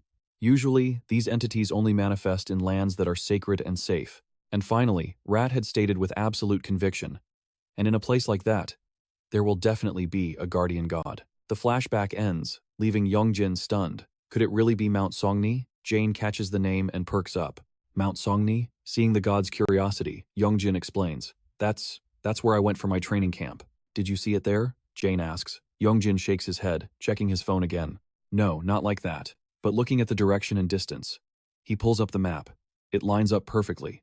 We have to go check it out. He adds, and we don't need to ride a horse until dawn. A bus gets us there in 3 hours. Plan set. He flops back onto his bed. It's too late now, though. Let's go tomorrow. Jane agrees instantly. Fine. We leave after lunch. Yong Jin hesitates. Lunch? I have school tomorrow, remember? Jane huffs coldly. Right. Can't neglect your education. When do you finish? Yong Jin replies. Around this time. Then Jane starts whispering bad ideas. Can't you just sneak out early? Yong Jin looks nervous. I thought you said not to neglect my studies. But the scene shifts. Night turns to day, and the phone clock ticks over to 12:44 p.m. Jane is tucked inside Yong Jin's backpack, his expression calm but alert. Yong Jin is heading home early. School is important, sure, but staying alive takes priority. Just to be safe, Yong Jin whispers. You stay inside the bag. Got it? Jane replies instantly. Relax, kid. Oh, and I found some beef jerky in here. I'm eating it. Yong Jin scowls, annoyed. Are you a dragon or a pig? Distracted by the bickering, Yong Jin completely misses the shadow looming above him. By the time he senses the attack, it's already on top of him. He looks up in horror, hovering right in his face. are the muscular legs of a student in mid-air kick. Luckily, Yong Jin reacted just in time to block the devastating kick from his opponent. Debris rained down around them, revealing the sheer panic plastered across Yong Jin's face. A gaze as cold and sharp as a predator's locked onto him. The Dog General's attack was so powerful it had pulverized the very pavement beneath their feet. Terrified by such overwhelming power, Yong Jin's legs gave out, sending him crumbling to the ground. In stark contrast, she stood immovable amidst the choking dust. As the Grand General of the Dog Zodiac, she glared at him, sensing the power of the Black Dragon. Her eyes widened in fury as she interrogated Yong Jin. Has that bastard dragon lost his damn mind? Caught between confusion and terror, Yong Jin could only gape at her. She didn't wait for an answer. She raised her blade, ready to carve him in two. A slash filled with unbridled rage came crashing down. But suddenly, Jane burst onto the battlefield, screaming, "General Dog!" He desperately tried to talk her down as she redirected her blade. "Stop!" The next instant, the sharp tip plunged deep into the asphalt. It missed Yong Jin by mere inches. Sensing death knocking, he scrambled to his feet and ran for his life. What the hell is going on? Amidst the chaos, he didn't have time to think. He just kept sprinting forward. Jane spotted the Dog General's shadow moving fast and screamed a warning. "Yong Jin, watch out above you!" At that critical moment, a familiar aura erupted from his arm. Before Yong Jin could even process it, one of his eyes flashed a glowing crimson red. The Black Dragon's blade materialized instantly, blocking the Dog General's strike just in time. But this defense only confirmed her suspicions. "Finally showing your true colors, huh?" A manic, unhinged laughter erupted from the Dog General as she stared him down. She didn't stop there, her next declaration sending chills down his spine. "This time, I'm taking your head off." Jane continued to plead with her from the sidelines. "General, please stop. He's just a human." But in her eyes, she only saw Yong Jin, and a voice echoed from him. "I'm the dragon right here." It only made the misunderstanding worse. "It's you, dragon. Who else could it be?" She unleashed a barrage of slashes, forcing Yong Jin to desperately parry. "Stop screwing around. Wait, I'm not the dragon," Yong Jin screamed. While Jane kept yelling, "I'm the dragon," Yong Jin cursed at the voice in his head. "Are you blind? You gonna just sit in there and run your mouth?" After cursing his inner demon, Yong Jin continued his death race against the Dog General. "Stand still," she roared. She crossed her twin blades, chanting a buff spell. Power exploded outward, cracking the ground and levitating debris into the air. "Arg!" Yong Jin felt a terrifying static charge building up right behind his back. The Dog General poured every ounce of her energy into this strike, her eyes glowing with blinding intensity. But just as the ultimate skill was about to land, a sword intercepted the blow. The metallic clash made both Yong Jin and the Dog General freeze for a split second. A long coat fluttered dramatically in the air as the mysterious interloper descended. Using the selflessness technique, the silhouettes of the monkey and the horse appeared from above.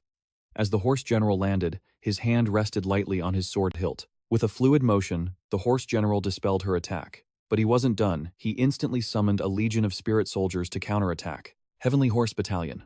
At his command, the soldiers drew their bows taut. A rain of arrows flew towards the Dog General, forcing her to retreat. The barrage widened the gap between them, leaving the Dog General gnashing her teeth in helpless frustration. Simultaneously, the Horse General raised his sword high and bellowed, "Defensive formation." The spirit soldiers instantly shifted formation, turning back with long, razor-sharp spears gripped tight in their hands. They formed an impenetrable defensive wall of crossed spears in front of Yong Jin and Jane. Before she realized it, the area was on total lockdown. Unlike Yong Jin, the Dog General stood alone against the army. A moment later, the Monkey General stepped forward, handing a phone back to the horse. "Here, I got the shot," the monkey said. The Horse General grinned, taking the phone. "Thanks." Then, striking a pose, he proclaimed, "The superhero has arrived." That declaration made the Dog General's face darken with rage. "Excuse me?" Her temper finally snapped. "What is your problem, you horse-faced bastard?" Being insulted so suddenly rubbed the Horse General the wrong way. "Did she just call me horseface?" The monkey snickered, chiming in, "Well, she's not wrong." Ignoring the banter, the Dog General accused them. "Are you lot in league with the dragon?" Hearing this, the Horse General quickly waved his hands. Whoa, why so tense? But she was radiating killing intent, taunting them. "If you want to fight, come get some." The horse cut her off, raising a hand. "Hey, chill out for a second." He quickly defended Yong Jin. "That kid is a human. You almost murdered an innocent civilian just now." The Dog General frowned, skepticism written all over her face. "A human?" Meanwhile, Yong Jin was mentally checking out. "I just want to go home. Screw finding this dragon." The Dog General pondered for a moment, but shook her head stubbornly. "That's impossible. He reeks of the dragon." The monkey rolled his eyes, remarking dryly, "Maybe you should check your nose." She leaned in close, sniffing Yong Jin suspiciously. Suddenly, her expression froze in shock. What the? With tears welling up in her eyes and total confusion on her face, she pointed a trembling finger at him. I definitely smelled a dragon on him. Even now, the scent is unmistakable. Suddenly, Shen dragged Jane out into the open. It made sense this old guy had been hiding behind the kid the whole time. At first, Shu just stared, jaw dropped, completely confused. Her eyes went wide. What is this? Shen immediately explained. This is the old guy who was screaming his head off earlier. To prove it, Jane reluctantly spoke up. It's me, Chen. The moment he spoke, Wu laughed so hard he rolled onto the street, while Shu still looked clueless. The raucous laughter rang in Jane's ears, making him even more speechless. Seizing the chance, Wu teased, "That's not a Korean Jindo, that's a French bulldog." Finally, it clicked for Shu. This dog. Her was Chen? Her lips curled up, signaling exactly what Jane feared. She couldn't hold it back, and burst into laughter. This is gold. She grabbed Jane's head, pressing down. You used to look down on dogs so much. How's it feel to be one now, huh? Jane muttered a weak reply. When did I ever look down on them? She cut him off sharply. Shut it. As they continued to mock him, Yong Jin quietly averted his gaze. This has to be fate. Suddenly, he spoke up. Shu? Shouldn't you apologize first? You almost killed someone. That stopped her laughter cold. He pressed on. Well, aren't you going to say sorry? Shu looked visibly awkward. Why should I apologize? You're the one who caused the misunderstanding. Yong Jin replied helplessly. Didn't I already explain that? Still, she tried to shift the blame. You should have told me sooner, but he cut her off. I just said I did. Completely cornered, Shu could practically feel Jane's smug laughter radiating from the dog. She quickly looked at him and stammered. It's because you have Chen's aura. She choked on the rest of her words, too embarrassed to continue. Yong Jin looked annoyed. Do you gods just never know how to admit when you're wrong? Unable to take it anymore, Shu vanished in the blink of an eye. Damn. Wu waited for her to leave before approaching. I apologize on her behalf. There's some complicated history there. He extended a friendly hand. Nice to meet you. I am the zodiac god Wu, Grand Overseer of the Heavenly Court. Down here, I go by Juno. Yong Jin replied instinctively. I'm Kwon Yong Jin. Hearing that, Wu chuckled. Yong Jin. Dragon, huh? Yong Jin bowed to say goodbye. Thanks for the help. We're busy, so we have to get going. Wu looked disappointed.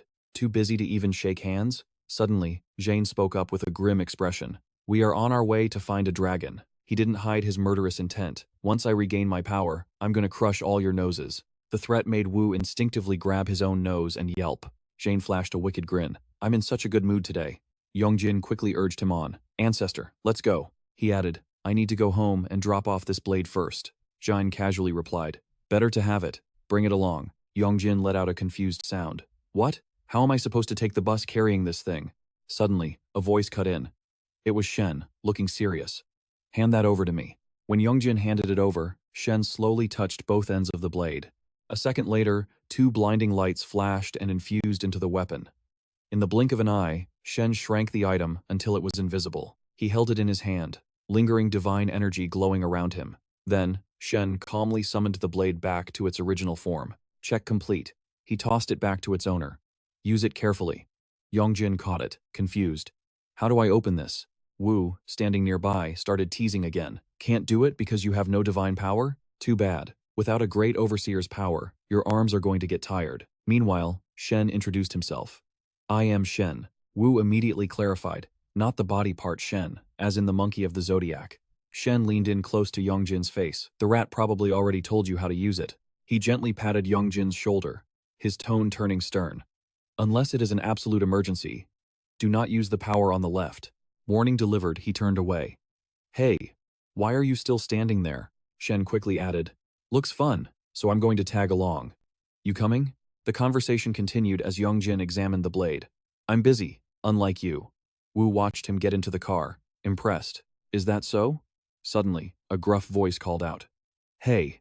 He looked back to see Zhang's scowling face. Why are you following us? You plotting something? Wu just shrugged at the accusation. Plotting? Is the great Chen planning to take the bus?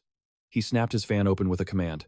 Come. In a flash, the Pegasus appeared right behind him. Ride with me, and I guarantee we'll reach any destination in 5 minutes. Wu giggled mischievously.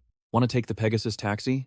Meanwhile, in a place filled with dense jungle and vegetation, a massive creature's hot breath steamed through the air, blurring their vision.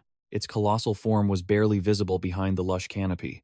The sky above was a piercing blue, perfectly framing the vibrant, verdant forest below. At that very moment, Go, Yong Jin, and Jane were tearing through the sky, banking hard to the left on their mount. Boom! They slammed into the ground, the impact shaking the entire area. No cheered effortlessly upon landing, while his passenger had already passed out from the G-force. Jane suddenly piped up, his voice weak. Great Guardian, no. We need to be at the peak of Mount Ko, not here. Ngo remained completely unfazed. I know that. We're walking the rest of the way. With a sharp snap of his fingers, he dismissed his technique. The sky horse beneath them vanished instantly, sending Yong Jin tumbling face first into the dirt. Now that is what you call an adventure. While Ngo was pumped, Yong Jin was just exhausted. He groaned, aren't you gods supposed to be super busy? Let's just find it and go. Ngo grinned, completely unbothered. Busy? Who? Me? Nah, I've got all the time in the world. And so, their trek up Mount Yongjeon began. As they hiked, Ngo decided to strike up a conversation. Hey, Dragon Boy, he asked, his curiosity piqued. You play any video games? Yongjin muttered a quiet, no. Ngo didn't give up. What about League of Legends? Yongjin shut him down instantly. I don't play. Ngo looked genuinely shocked. Why not? Yongjin didn't bother hiding the truth. Because I don't have a computer. Joe suggested an internet cafe, but Yongjin shot that down too. Too expensive. Waste of money. Joe couldn't believe his ears and pressed further. You don't even play mobile games? The answer was immediate and cold. Nope. No paused, then tilted his head. Then, what's the point of living? Yongjin shrugged, his voice flat. I just exist. That's it. Hearing that, Ngo's eyes lit up. Hey, why don't you come live with us? We've got a whole gaming room. He quickly clarified. Well, not my house. It's that monkey's place. We can just crash in one of the spare rooms. He turned to Jane, beaming with pride. Besides, our mission is to protect humans, right? He'll definitely say yes, but Yongjin just looked awkward and shook his head. Thanks, but pass. Enjo looked hurt. What? Do you hate me or something? Yongjin kept walking, his tone indifferent. It's not hate. It's just whatever. Enjo blinked innocently. Whatever. What does that mean? Is it normal hate or special hate? Explain. Yongjin finally snapped, clearly annoyed. Stop asking. I'm so tired I could die right now. Suddenly, Jane interrupted, his voice taking on a mysterious tone. Hey kid. Jane stepped forward, looking absolutely wretched and drained. Give me your left hand. Yongjin stared at him, concerned. Whoa, are you okay? You look like you've been through a blender. Yongjin extended his hand, while Ngo stood by, judging hard. Geez, weak as a snail. Ignoring him, Jane, now in human form, placed a mystical pearl into Yongjin's palm. Instantly, the pearl erupted with a blinding, brilliant light. A path of guidance materialized in the air, making even Enno whistle in admiration. They followed the beam of light with their eyes. Looks like we've still got a ways to go, Jane muttered. Yongjin started to walk, but Jane called out weakly, Hey, Yongjin. He had reverted to his dog form, looking completely spent. Carry me for a bit, will you? This body is a disaster. My legs are stubby and I'm shaped like a potato. Yongjin rolled his eyes. Maybe you're just fat from overeating. Ngo snickered in the background. Jane snapped back, grumpy as hell. Shut up, you brat. If you had trained your stamina properly, I wouldn't be in this mess. You can't even lift a sword. They started bickering back and forth. I can hold one now, okay? Yongjin retorted. Zip it. Jane barked. A few moments later, the grumpy dog was stuffed into Yongjin's backpack to rest. Ngo took the bag, carrying the dog effortlessly. If I wasn't here, you guys would be totally screwed. Yongjin, trailing behind, just sighed. Yeah, sorry. They finally cleared the stairs, only to be blocked by a massive, towering cliff face. Ngo paused, scratching his head. Is this the right way? Do we have to smash through this rock, or what? Suddenly, Jane popped his head out, sniffing the air intently. Ngo couldn't resist a jab. Look at you, acting like a real guard dog. Ignoring him, Jane leaped out of the bag and dove straight into the bushes. We here already? Ngo asked. They followed the dog, pushing aside the thick foliage. Peering into a hollow in the ground, they spotted a strange creature fast asleep. Yongjin blinked, his eyes going wide. Is that a trash bag? No, you idiot, Jane whispered. That's a spirit beast. Sensing their presence, the creature Dotron stirred and woke up. The creature bowed politely. It is an honor to meet the great guardians. Its deep blue eyes slowly focused on them. I am the guardian deity of this mountain. My name is Dutron. Jane squinted at him. You? The mountain god? You look Terrible. At the blunt comment, a shadow of sadness crossed Dotron's eyes. Do not worry, my lords. This form is merely a consequence of the destruction of the mountain's ecosystem. He shook it off and got straight to business. But tell me, why have the Great Guardians come all this way personally? Jane didn't waste time. We're looking for something. Dutron nodded graciously. If it is within my knowledge, I would be more than happy to guide you. What is it that you seek? Jane stepped forward to explain. You've been asleep here for ages. Surely, you've seen the White Dragon? At the mention of that name, Dotron's brow twitched. Without a word, he turned and began to walk away. I don't have concrete info on the White Dragon, but there is something I want to show you all.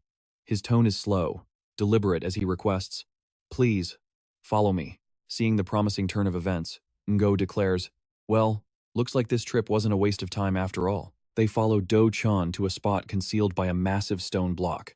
Spotting it, Ngo raises an eyebrow in curiosity. That rock.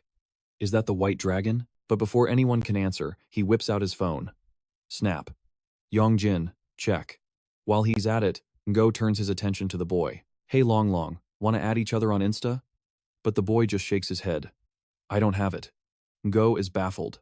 What the hell? How do you not have anything? Meanwhile, Do-chan is slowly explaining to John. This is a sacred stone. It has existed here since the day I was born. He continues, gazing intently at the boulder. At night, it often emits a white glow. Jane observes in silence, his mind racing. Does this have any connection to what the Lord is searching for? Finally, he speaks up to get Yong Jin's attention. Hey kid. At the same time, Jane in his human form pulls out the pearl to verify the stone's energy. But this time, the reaction is different. The pearl, completing it stops glowing. Witnessing the sudden change, Yong Jin's eyes go wide in shock. Jane holds his position, waiting. But nothing else happens. The light has completely vanished. Verification complete. Jane frowns slightly. Is this it, or is it not? Before he can find an answer, the forest erupts. Birds scatter in a chaotic frenzy. That's not all. The trees begin to shake violently, thrashing as if something massive is moving through them. Ngo's sharp senses instantly flare up. This is a warning. Something is coming. In that split second, Du-chan is the only one to spot the danger. But he's too slow. A chain lashes out from nowhere, faster than he can react. In the blink of an eye, it coils tight around Yong Jin. Panic strikes him, his face going pale as his eyes instinctively dart behind him. Following the chain, he sees a mysterious figure holding the other end. The leaves rustle, revealing the attacker's appearance. Seeing the bizarre figure, Yong Jin can only gasp in confusion. Mask? The masked man yanks the chain, dragging the boy toward him. In that critical moment, Du-chan lunges forward and bites down on the metal links. His razor-sharp teeth snap the thin chain instantly. The loose end is immediately caught by Ngo with effortless ease. He pulls the figure back, grinning smugly. Nice try. No glances down to check on the person he just saved. Long, you okay? But contrary to his casual tone, Yong Jin is still terrified. Because Yong Jin is still tied up, and the other end of his chain is being held by a massive hand. Ngo freezes. Realizing the situation, he looks at who he actually grabbed. It's the masked guy. Even Do-chan is stunned into silence. Jane screams out in panic. Quan Yong Jin! Yong Jin doesn't dare move a muscle. Drool is dripping onto him. It's coming from the razor-sharp fangs of a beast. Slowly, the massive body of a dogman comes into view, leaving him paralyzed with shock. No yells out, You bastard! When did you switch places so fast? Jane snaps back. Isn't it just because you grabbed the wrong person? Amidst the chaos, the dogman turns to flee, but No spots the movement instantly. Stop right there. But before No can move, the masked figure twists free from his grip. He lands next to two other masked reinforcements. Ngo immediately draws his sword, channeling divine power into the blade. Assemble! He slams the hilt of his sword into the ground. The command is absolute. Whoosh! An entire legion of the Heavenly Horse Army materializes behind him. Heavenly Horse, mobilize. Rear guard, protect the civilians. The army swells in numbers, filling the clearing. Ngo points his blade forward, leading the charge. Vanguard, follow me! On the other side, the masked leader roars aggressively. Do not let them escape. But Ngo's heavenly horses trample right through their lines with ease. Realizing they've been bypassed, the enemies frantically turn to give chase. But their path is blocked by a wall of steel. The soldiers Ngo left behind have completely surrounded them. Spears raised, cutting off any pursuit. Meanwhile, Yong Jin's vision is a blur of motion. The dogman has him tucked under one arm, leaping through the forest with terrifying speed. Yong Jin grits his teeth in frustration. I can't move. His mind races to the blade in his backpack. I need to get it out. Desperate, he considers another option. What if I use the power in my left hand? The moment the thought crosses his mind, dark energy begins to creep into his eye. Suddenly, T's warning echoes in his head. If you keep using the Black Dragon's power, you will eventually lose yourself. Yong Jin squeezes his eyes shut, forcing the power back down. Just then, a familiar voice roars out. Quan Yong Jin. No's horse thunders through the dust and debris, crushing rocks beneath its hooves. To close the gap, Engo snaps the reins, pushing his mount to the limit. Even in the heat of the chase, a confident smirk plays on his lips. He held his ground. In a heartbeat, the distance shrank until the werewolf's every twitch was visible. Seizing the opening, Wu instantly channeled his divine power into the blade. With a flash of speed, Wu dashed past, slicing the beast's upper body clean off. Agony surged through the creature, causing its eyes to roll back white. The iron grip holding Yong Jin finally went slack. The moment he fell, Dotron and Jin lunged to the rescue, catching him and sticking a perfect landing. Yet, its gaze remained ferocious, even as divine energy hemorrhaged from the wound. Finally, the severed arm and massive body crashed to the earth, lying motionless. Wu and his troops immediately swarmed the corpse to investigate. Kicked the bucket already? Wu clicked his tongue in frustration. Damn, I didn't even get to interrogate it yet. But a split second later, the beast snatched up its own severed arm and rose to its feet, right before Wu's stunned eyes. The sickening crunch of bone and chewing filled the air, draining the color from Wu's face. The monster calmly devoured its own limb, radiating pure bloodlust. A second later, a fresh arm burst forth from the stump, a sight that sent a chill of absolute terror down Wu's spine. Holy shit! His opponent had made a full recovery, and now, it looked even more psychotic than before. But this twist only spiked Wu's adrenaline. This bastard is seriously gross. Meanwhile, back with Yong Jin. To play it safe, they were putting as much distance as possible between them and the werewolf. Dotron was tearing across the ground, carrying Yong Jin and Jin on his back at breakneck speed. However, the masked figures had already caught up, lurking in the shadows behind the trees. One of them reached out, waiting to snatch Yong Jin the moment he passed. But Dotron reacted instantly, causing the ambush to fail. Their ghostly speed left Yong Jin too shocked to speak. Meanwhile, the attacker sneered, mocking him. Surprise, surprise. They didn't stop there, grouping up to box him in. Hate to break it to you, kid, but nobody knows this mountain better than we do. The masked man's voice dropped to a sinister purr. Run all you want. You're already in the palm of my hand. So just be a good boy and give up. Suddenly, the heavenly horse army that Wu summoned came thundering in, swarming around Yong Jin. The masked man frowned at the sight.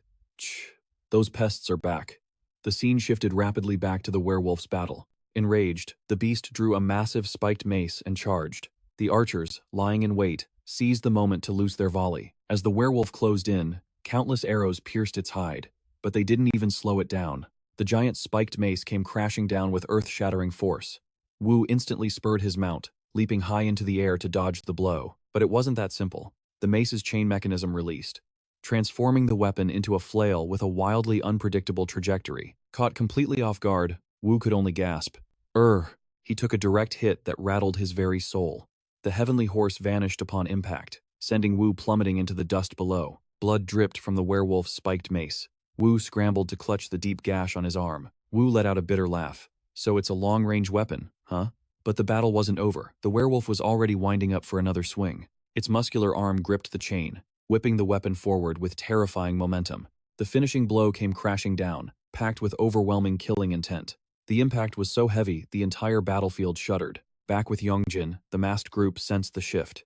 Jin and Dotron watched in horror as the summoned army suddenly dissolved into thin air. Only fading motes of light remained, leaving them confused. What the? But one of them realized what had happened, and smirked. Looks like your side lost.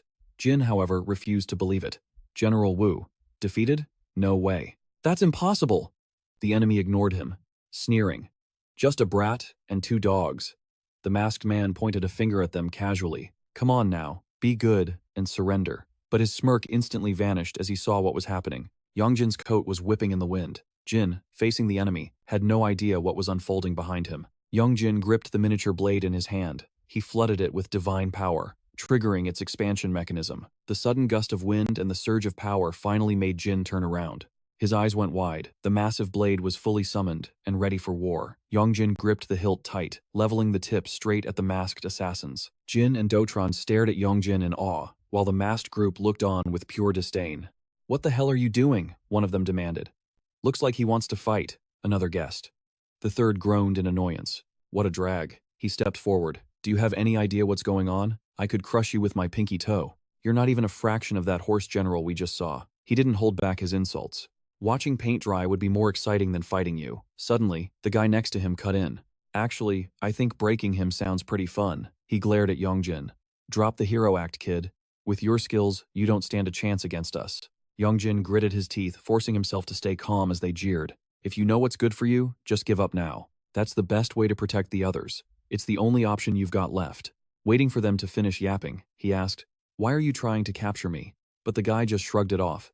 "Who knows? We're just following orders." Yong Jin pressed on. "Who's your leader?" As expected, the guy just frowned in annoyance. "None of your business." The others chimed in, cursing. "You idiot. Why are you even talking to him?" Then, the masked man switched to a sickly sweet tone. "If you want to know, just come quietly. Otherwise, I'll delete your lovely teammates." One by one, Dkyoung watched them silently, eyes full of caution, while Jane remained quiet, letting them mock him. "He looks weak, but he's a freak of nature." Right then, the masked man yanked his chain to attack. "Just drop the blade and we'll talk." As the attack flew in, Yong Jin instinctively slashed it away. Seeing him fight back, the guy got even more irritated. "This brat is stubborn, huh?" But one of them remained silent, deep in thought. The warning echoed in his mind. "If you corner him, be careful. The black dragon might emerge." Back in the present, he eyed Yong Jin with curiosity. If this worked, he might actually get to see that black dragon. The scene shifted back to No and the dogman. After that earth-shattering strike, the mace was still buried deep in the ground. His target had dodged and was now keeping a safe distance from the dogman. Across that gap, the dogman's wounds were slowly healing. No noticed it too and cursed under his breath. "Damn it, this is bad." He glanced at his injured arm. "In this state, I need to end this quick." Composing himself, Ngo spoke up calmly.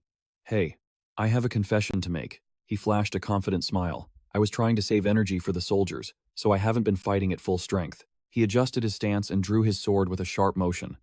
"You know what that means?"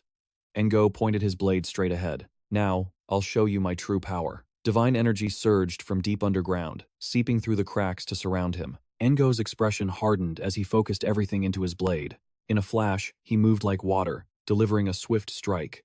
The precise slash instantly severed the dogman's upper body. If you eat yourself to regenerate, well, you don't have a head to eat with anymore.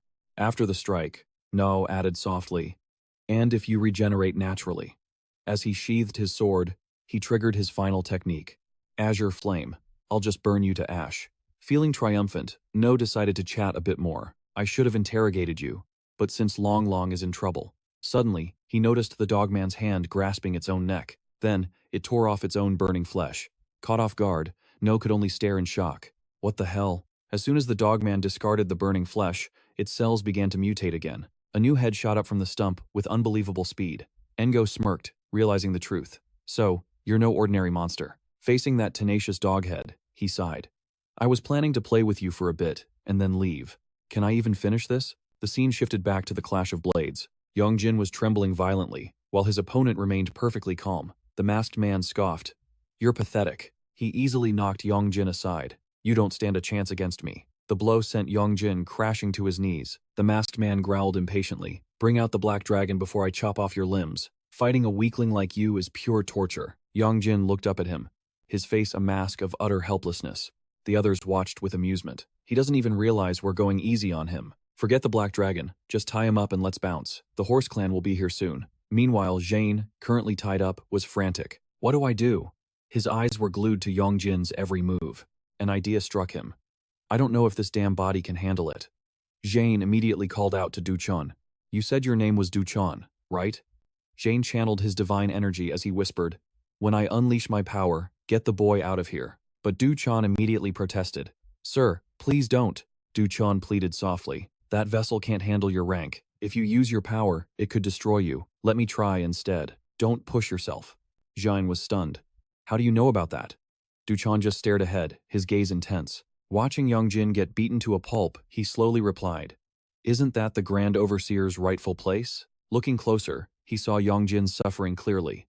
"Something has been bothering me this whole time." He poured his heart out. "To be born and exist in a place where you don't belong." Yong Jin looked down for the count, yet his grip on the saber remained iron tight. What the hell was that thing? Refusing to give up, he struggled to maintain his hold on the hilt. Meanwhile, the masked man launched into another round of mockery. Your outer shell might exceed human limits, he sneered, his toxic words stabbing straight into the boy's psyche. But inside, you're just a fragile little human. He wasn't done. His expression twisted into something truly terrifying. With that pathetic power, you won't achieve a thing. The humiliation was so crushing that Yong Jin's vision began to go dark. From the start, fighting a monster like him, without the Black Dragon's power, was impossible. For a fleeting second, he let the rage take the wheel, his hand squeezing the weapon until his knuckles turned white. The Black Dragon's eyes snapped open, unleashing a torrent of frenzied mana. Instantly, one of Yong Jin's eyes shifted into that familiar, glowing crimson. Suddenly, Dkyoung caught sight of a brilliant golden flash. Watch your mouth, you filth. The light was radiating directly from Jin's body. No, not that thing. A cunning, almost wicked smirk was now plastered clearly across the boy's face. But then, Yong Jin abruptly slammed his own head into the ground. The move left the masked man both shocked and utterly confused. Yet, that smirk didn't leave the boy's lips. If anything, it grew more triumphant.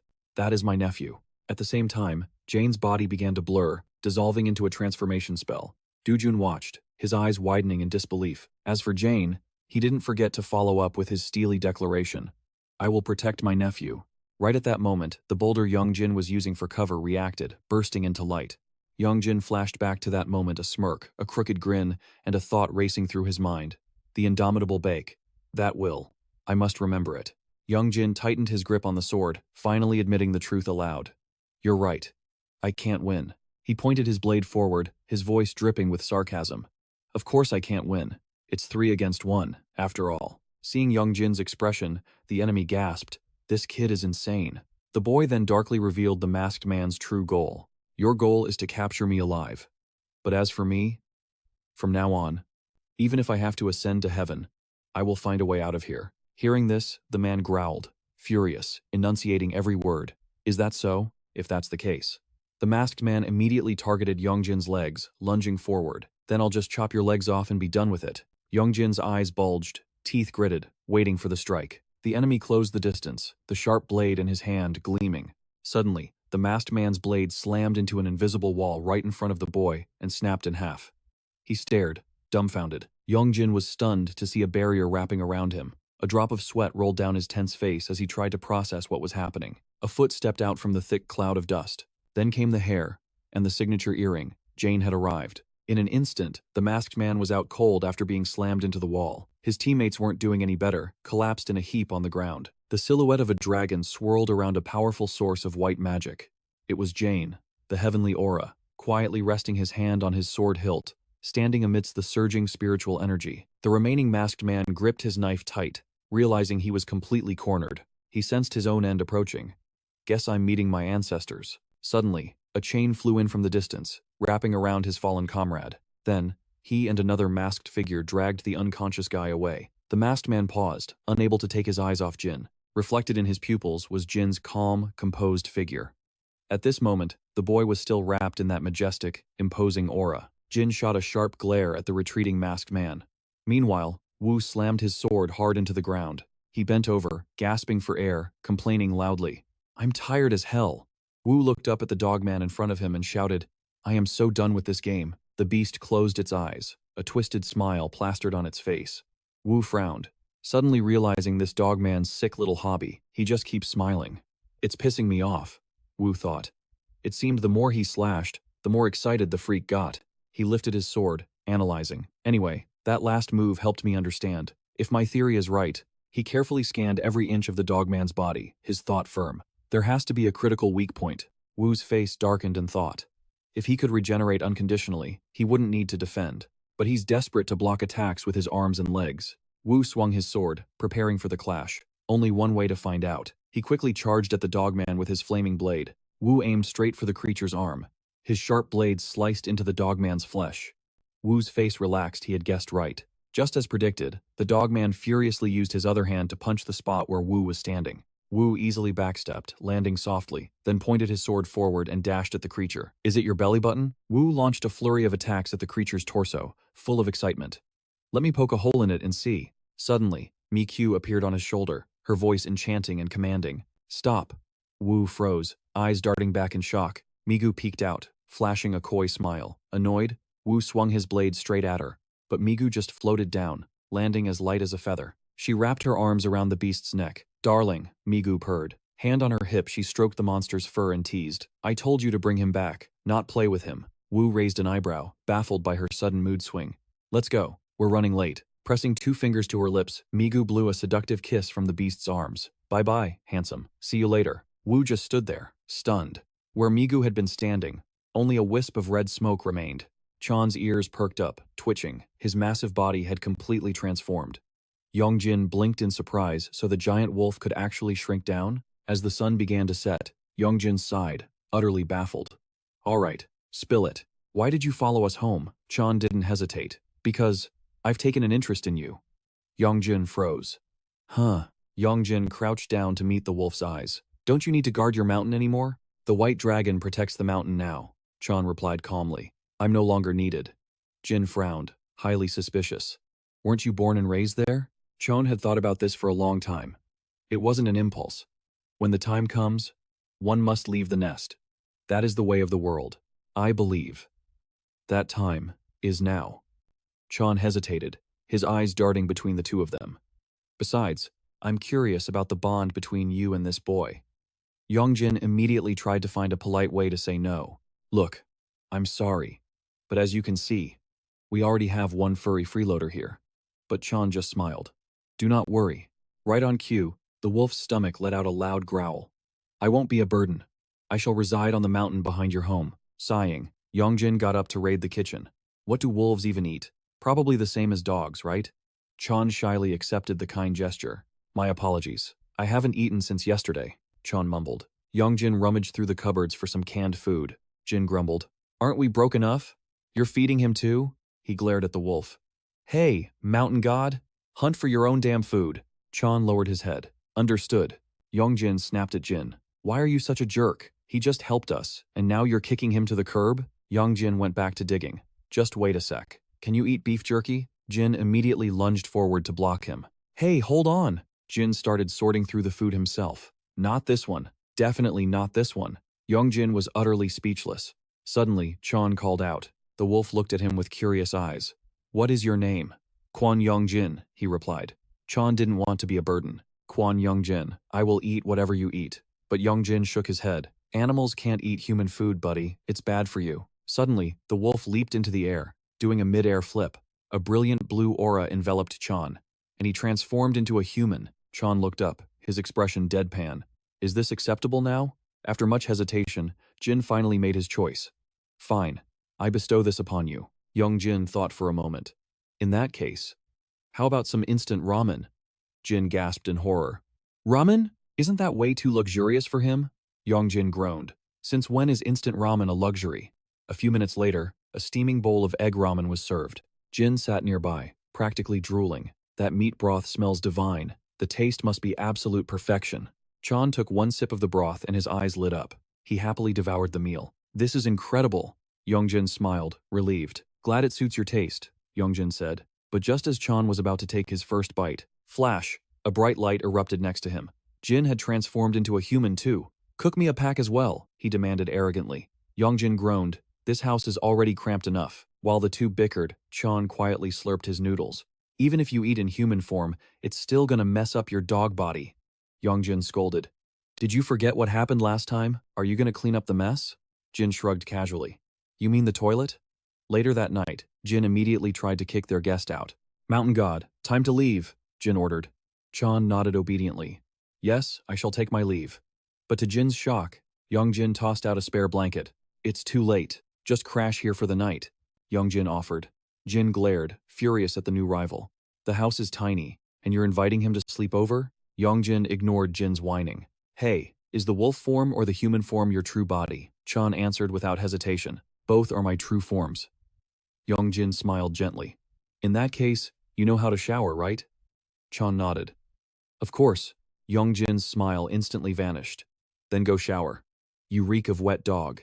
He didn't hold back at all. "I almost puked during dinner." Chan blushed, apologizing profusely. Jin immediately started sniffing his own armpits.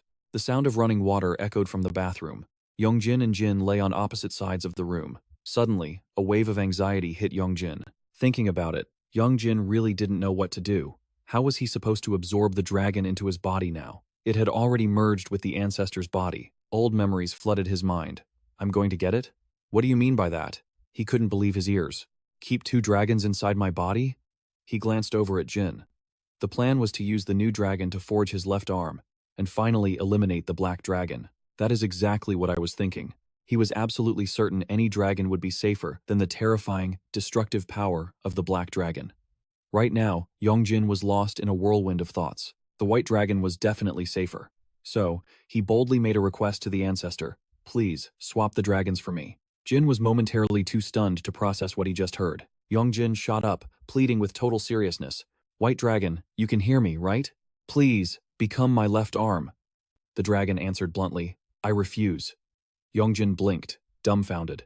Huh? The creature arrogantly asserted itself. I am the power of the dragon god. I cannot coexist with a human, especially one with such inferior divine power and will. Yong Jin was speechless, not knowing how to respond. But then, the dragon mused.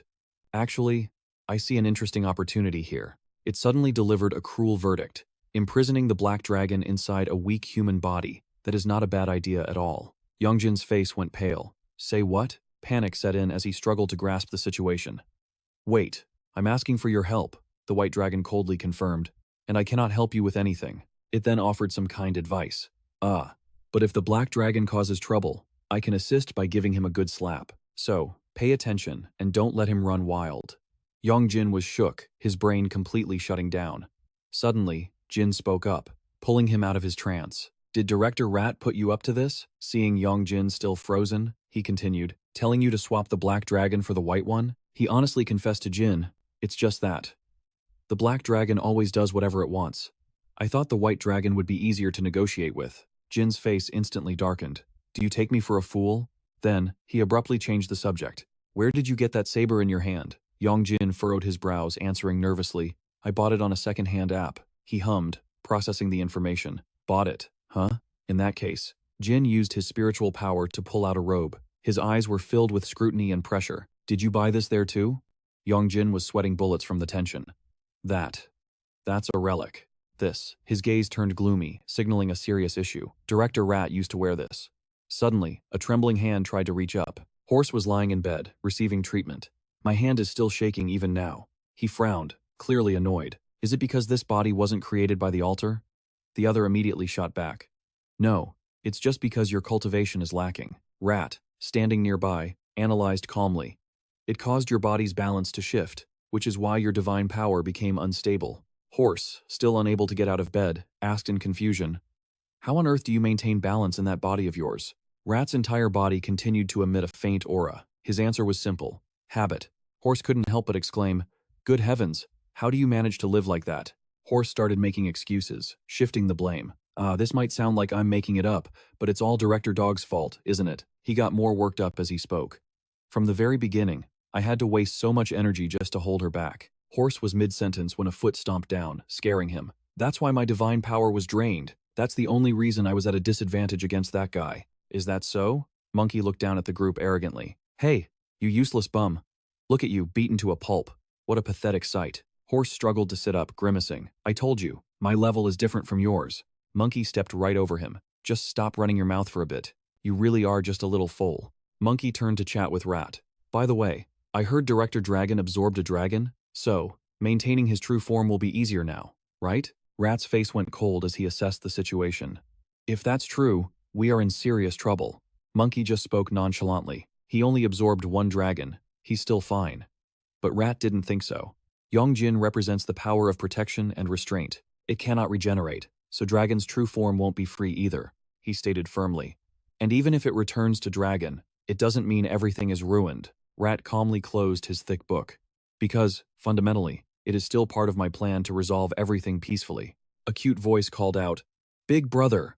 A young boy arrived with a bright smile, reporting, The gate is open. He clasped his hands behind his back, leading the way. Let's go talk to everyone. Horse swung his arms and legs, feeling refreshed. As expected of the Dongtu hospital. These are real miracle doctors. Monkey feigned indifference. Anyway, what about you? He didn't even bother turning around. Did you manage to kill that guy? Horse grabbed his shirt, recounting the tale. No. Right before I could land the finishing blow, reinforcements arrived. So, he managed to slip away. Such a pity. Monkey sneered, mocking him. You're only good at making excuses. Horse intentionally steered the conversation. But do you know who came to save him? Monkey didn't seem to care. Who? Horse dropped a name that would definitely grab Monkey's attention. It was Muku. Sure enough, Monkey instantly glared at Horse. Rat gently stepped through the gate. A spiritual aura wrapped around him, spreading outward as his expression grew slightly serious. He spoke up. Everyone. Rat greeted them all politely. Long time no see. Truly. All familiar faces. Grand Guardian Ox. Not far away, another Grand Guardian appears. Rabbit is perched in the corner. Grand Guardian Goat. He's wearing that same gentle smile as always. A Grand Guardian indeed. Pig steps up to speak for the group. Come on in, Grand Guardian Rat. Rabbit happily welcomes Rat. Long time no see. He looks at the object in front of him, puzzled. What is this? He speaks up. Ah. Pig excitedly presents his idea. I was thinking, once the meeting wraps up, since we're all gathered here anyway, why don't we play a round of Ute-Nori? Rabbit immediately chimes in. I'd love that. Monkey looks around, noticing someone missing. Where's Sarah? Rooster's eyes widen slightly. Sarah? You mean Grand Guardian Snake? She checks her phone again. She said meetings like this need to be scheduled a week in advance. I'm very busy. She also added, just summarize the key points and text them to me. Horse quickly finds a seat. Is that old lady still working as a fortune teller? Rat decides, it's fine. I'll update her later. He notices another person missing. I don't see Grand Guardian Tiger either, do I? Rabbit innocently asks.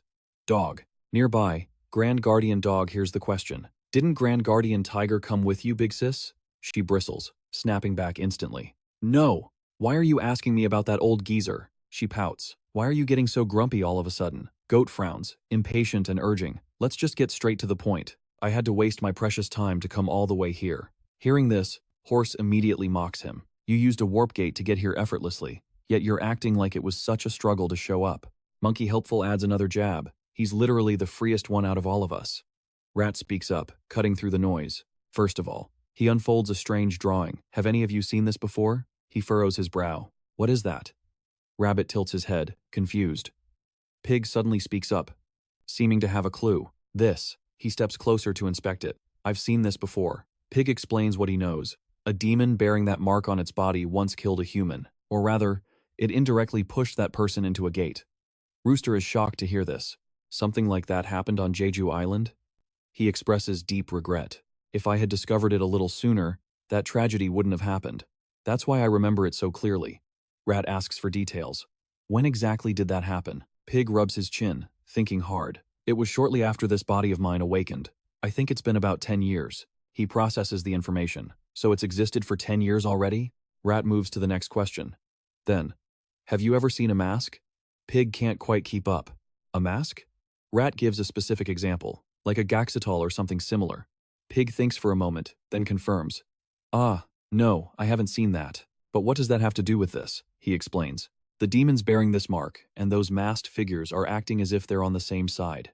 Rat makes a firm assertion, and there is a mastermind behind the scenes giving them orders. Rabbit looks incredibly worried.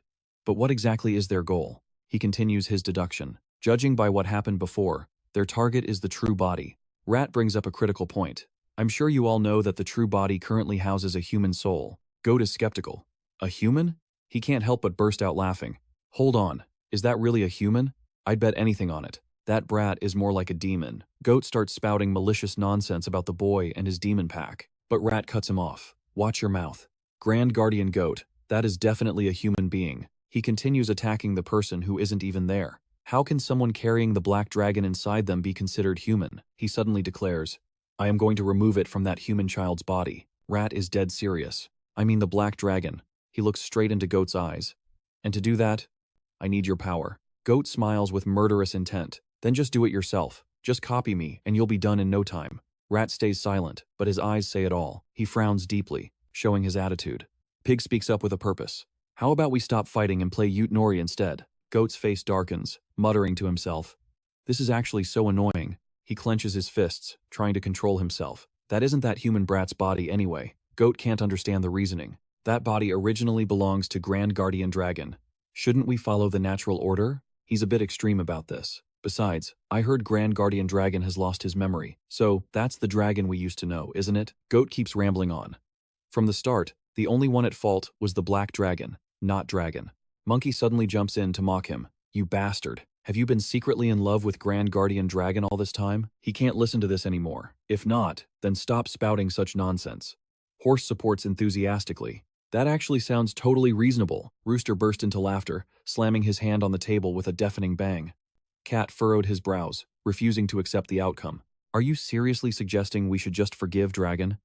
That monster heartlessly slaughtered thousands upon thousands of people. He gritted his teeth, trying to argue that the black dragon was the one who killed them. The pig chimed in, his voice cutting through. What about the black dragon? He gently dissected the issue. It was originally part of the dragon's power. How can you be sure the black dragon's actions weren't completely influenced by the dragon's own will? The pig's tongue was a bit too sharp, since the dragon himself already harbored thoughts of wiping out humanity. He didn't bother with the goat's feelings. The black dragon simply acted on those suppressed desires. The monkey suddenly had a crazy idea. Hey, while he's still stuck in that dog's body, why don't we just off him? Save us the trouble. If we do that, the black dragon goes down with him, right? Someone pointed out the flaw. You think he's that easy to kill? He'll definitely go berserk. She spoke nonchalantly. By the way, what about that kid? The rabbit raised his suspicion. I'm really curious about the brat born from the dragon's body.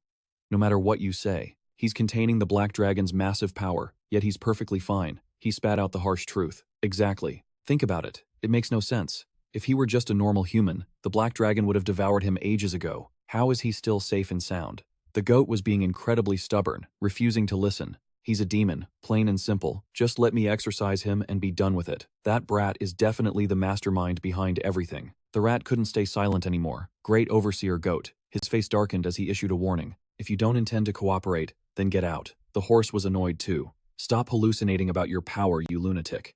That did it. He slammed the table and stood up.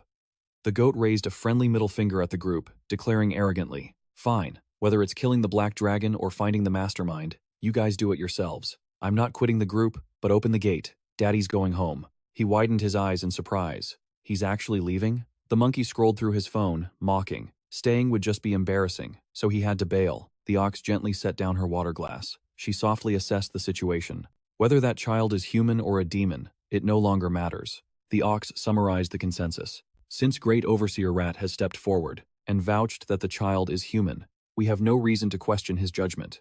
Everyone fell silent, listening to her analysis. The only thing we need to care about now is who removed the dragon's seal. Since the dragon couldn't unseal it himself, someone from the outside definitely interfered. No one objected. That person must be in existence with power equal to ours to break that seal. High chance they're connected to the mastermind. We also can't rule out the possibility that he made contact with the dragon. The ox came to a simple conclusion, because the one who craves the dragon's body the most is the dragon himself. Then, she suddenly made a savage proposal with a gentle smile. How about we just drag Great Overseer Dragon back here and torture him with the jury punishment until he confesses? What do you guys think? If needed, we can use Great Overseer Rabbit's power. The rooster, sitting nearby, couldn't help but sigh. You've been talking all this time just because you want to use the jury torture on the dragon, haven't you? The monkey hummed, joining in. He smirked, calculating. Sounds pretty fun, but is that really necessary? The monkey suddenly dropped a bombshell. Because the mastermind pulling the strings is the heavenly stems. He received a text from the rat. Yong Jin, come to my front door at 6 p.m. tomorrow. Yong Jin stared wide-eyed at the text. He couldn't take his eyes off the message. 6 p.m. tomorrow. Come to my door. Have dinner with me. Yong Jin happily typed a reply. He quickly accepted the invitation. Yes, Great Overseer, the monkey stated with absolute confidence. The mastermind is the heavenly stems. The rat's face went dark, his eyes unreadable. The rabbit was clueless. Huh? The dog couldn't process it either. Say what? He grinned, pointing at the horse. The bunch that fought this guy, they're Heavenly Ding's lackeys. The group went into an uproar. What? Heavenly Ding? He confirmed immediately. It was the first time I met him, so I was suspicious the whole time. The horse recounted the battle, but it seems a fox stuffed something into his mouth, so even if his head is cut off, he won't die. I can confirm, he is one of the people who used the fox bead of the heavenly court. He added more info. Even those masked guys we just talked about are the same. The horse suddenly remembered an important figure. Ah, even Miju showed up. The rooster's eyes went wide with surprise. Miju? Haven't heard that name in ages. The rat questioned Great Overseer Horse, clearly unhappy. When I asked earlier, You said you had no useful info. He explained nonchalantly. I just like saving the best for last. Couldn't you have said it sooner? The rat sighed in frustration. The pig invited, come on, let's play Ute Nori to blow off some steam. That evening, at a mansion deep in the forest, warm water sprinkled with rose petals offered pure relaxation. Tianding was luxuriating in the warm water when she suddenly froze, sensing an intruder. The stranger spoke first, his voice nonchalant. Just letting my brats handle it should have been enough, you know. He probed Tianding with a dark, testing tone. Do you really think that's enough? Are you planning to take action yourself now? She replied, I can't be bothered with such petty matters. I just wanted to say a few words, that's all. You dare barge in here in the middle of the night, or did you come to feast your eyes on me bathing? He clicked his tongue, defending himself. I've been facing the wall this whole time, you know. Tianding demanded he finish what he had to say. Mask carefully chose his words to negotiate.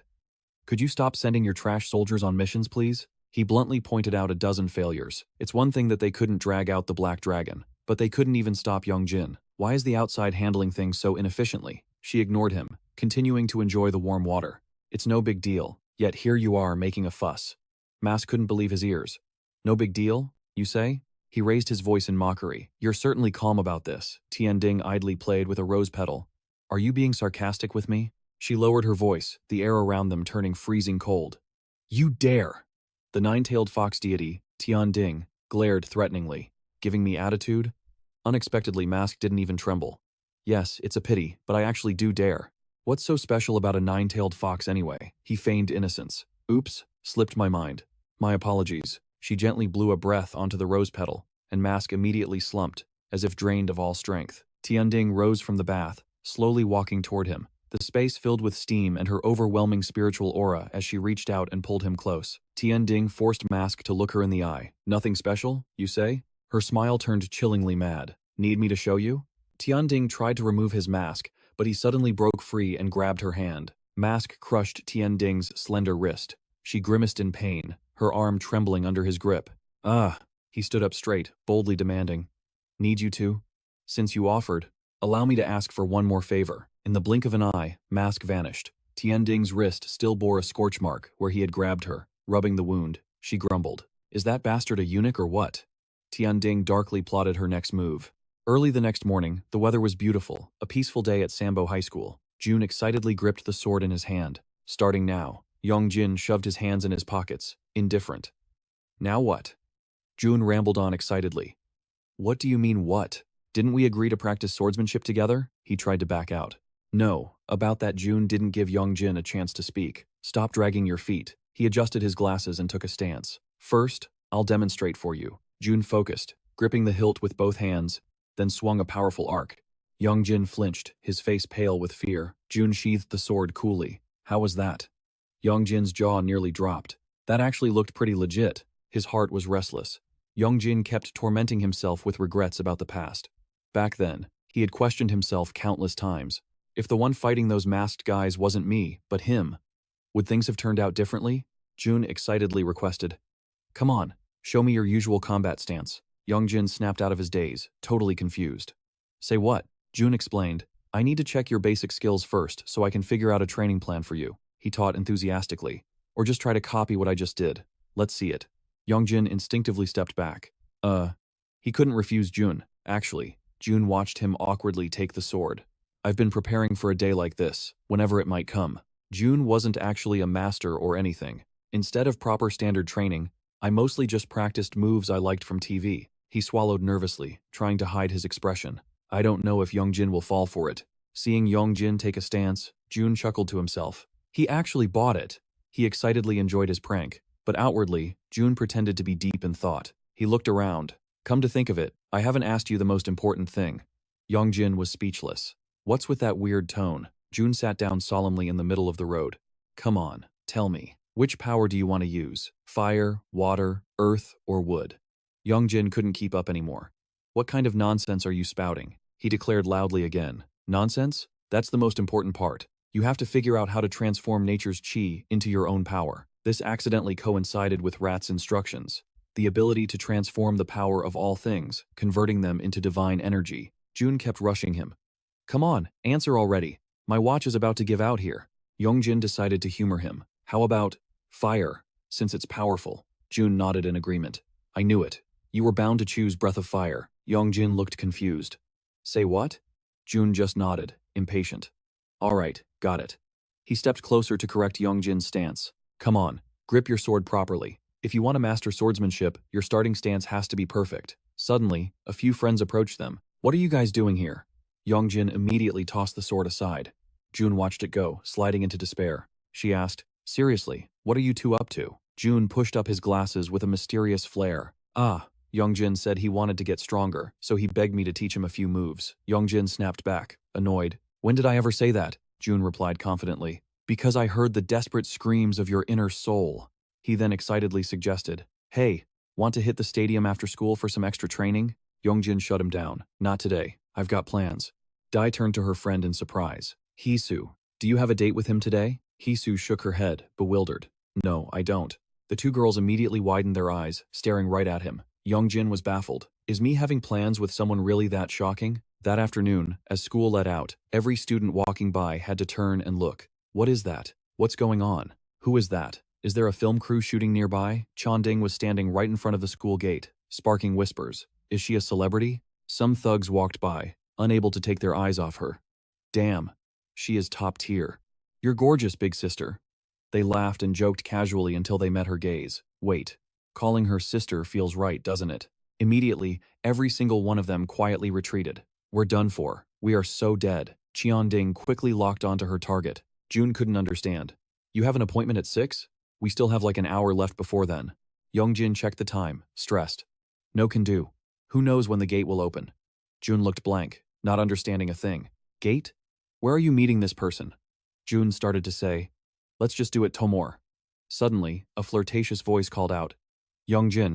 Chanding rushed over, acting all friendly. She suddenly threw her arms around Yong Jin, hugging him tight in front of everyone's horrified eyes. Chanding hummed affectionately. I missed you so much, darling. Jun covered his mouth in shock. Yong Jin.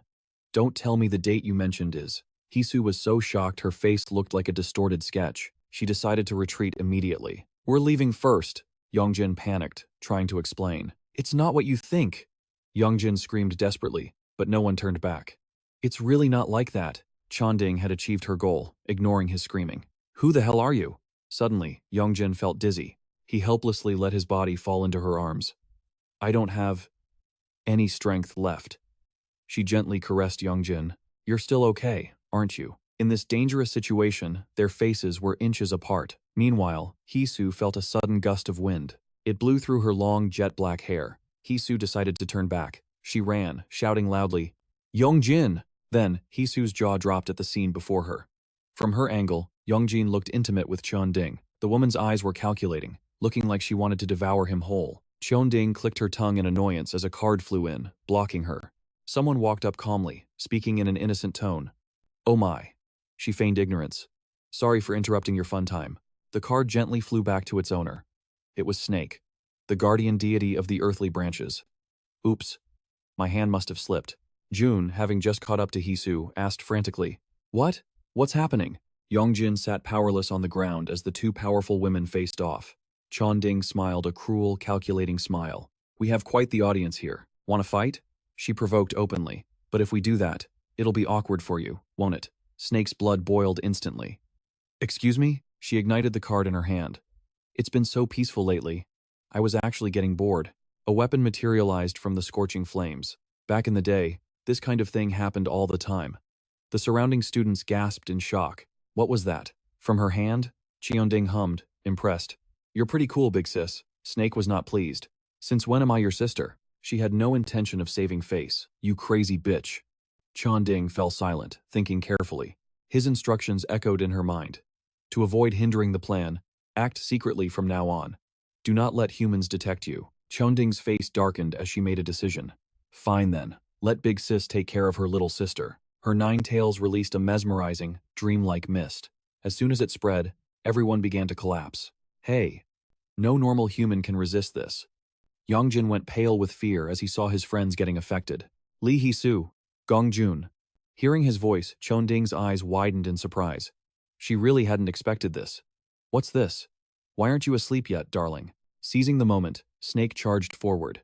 She slammed her spear down, punching a hole straight through the tiled floor. Ding looked a bit weary. Are you serious? But her face showed no sign of actual boredom.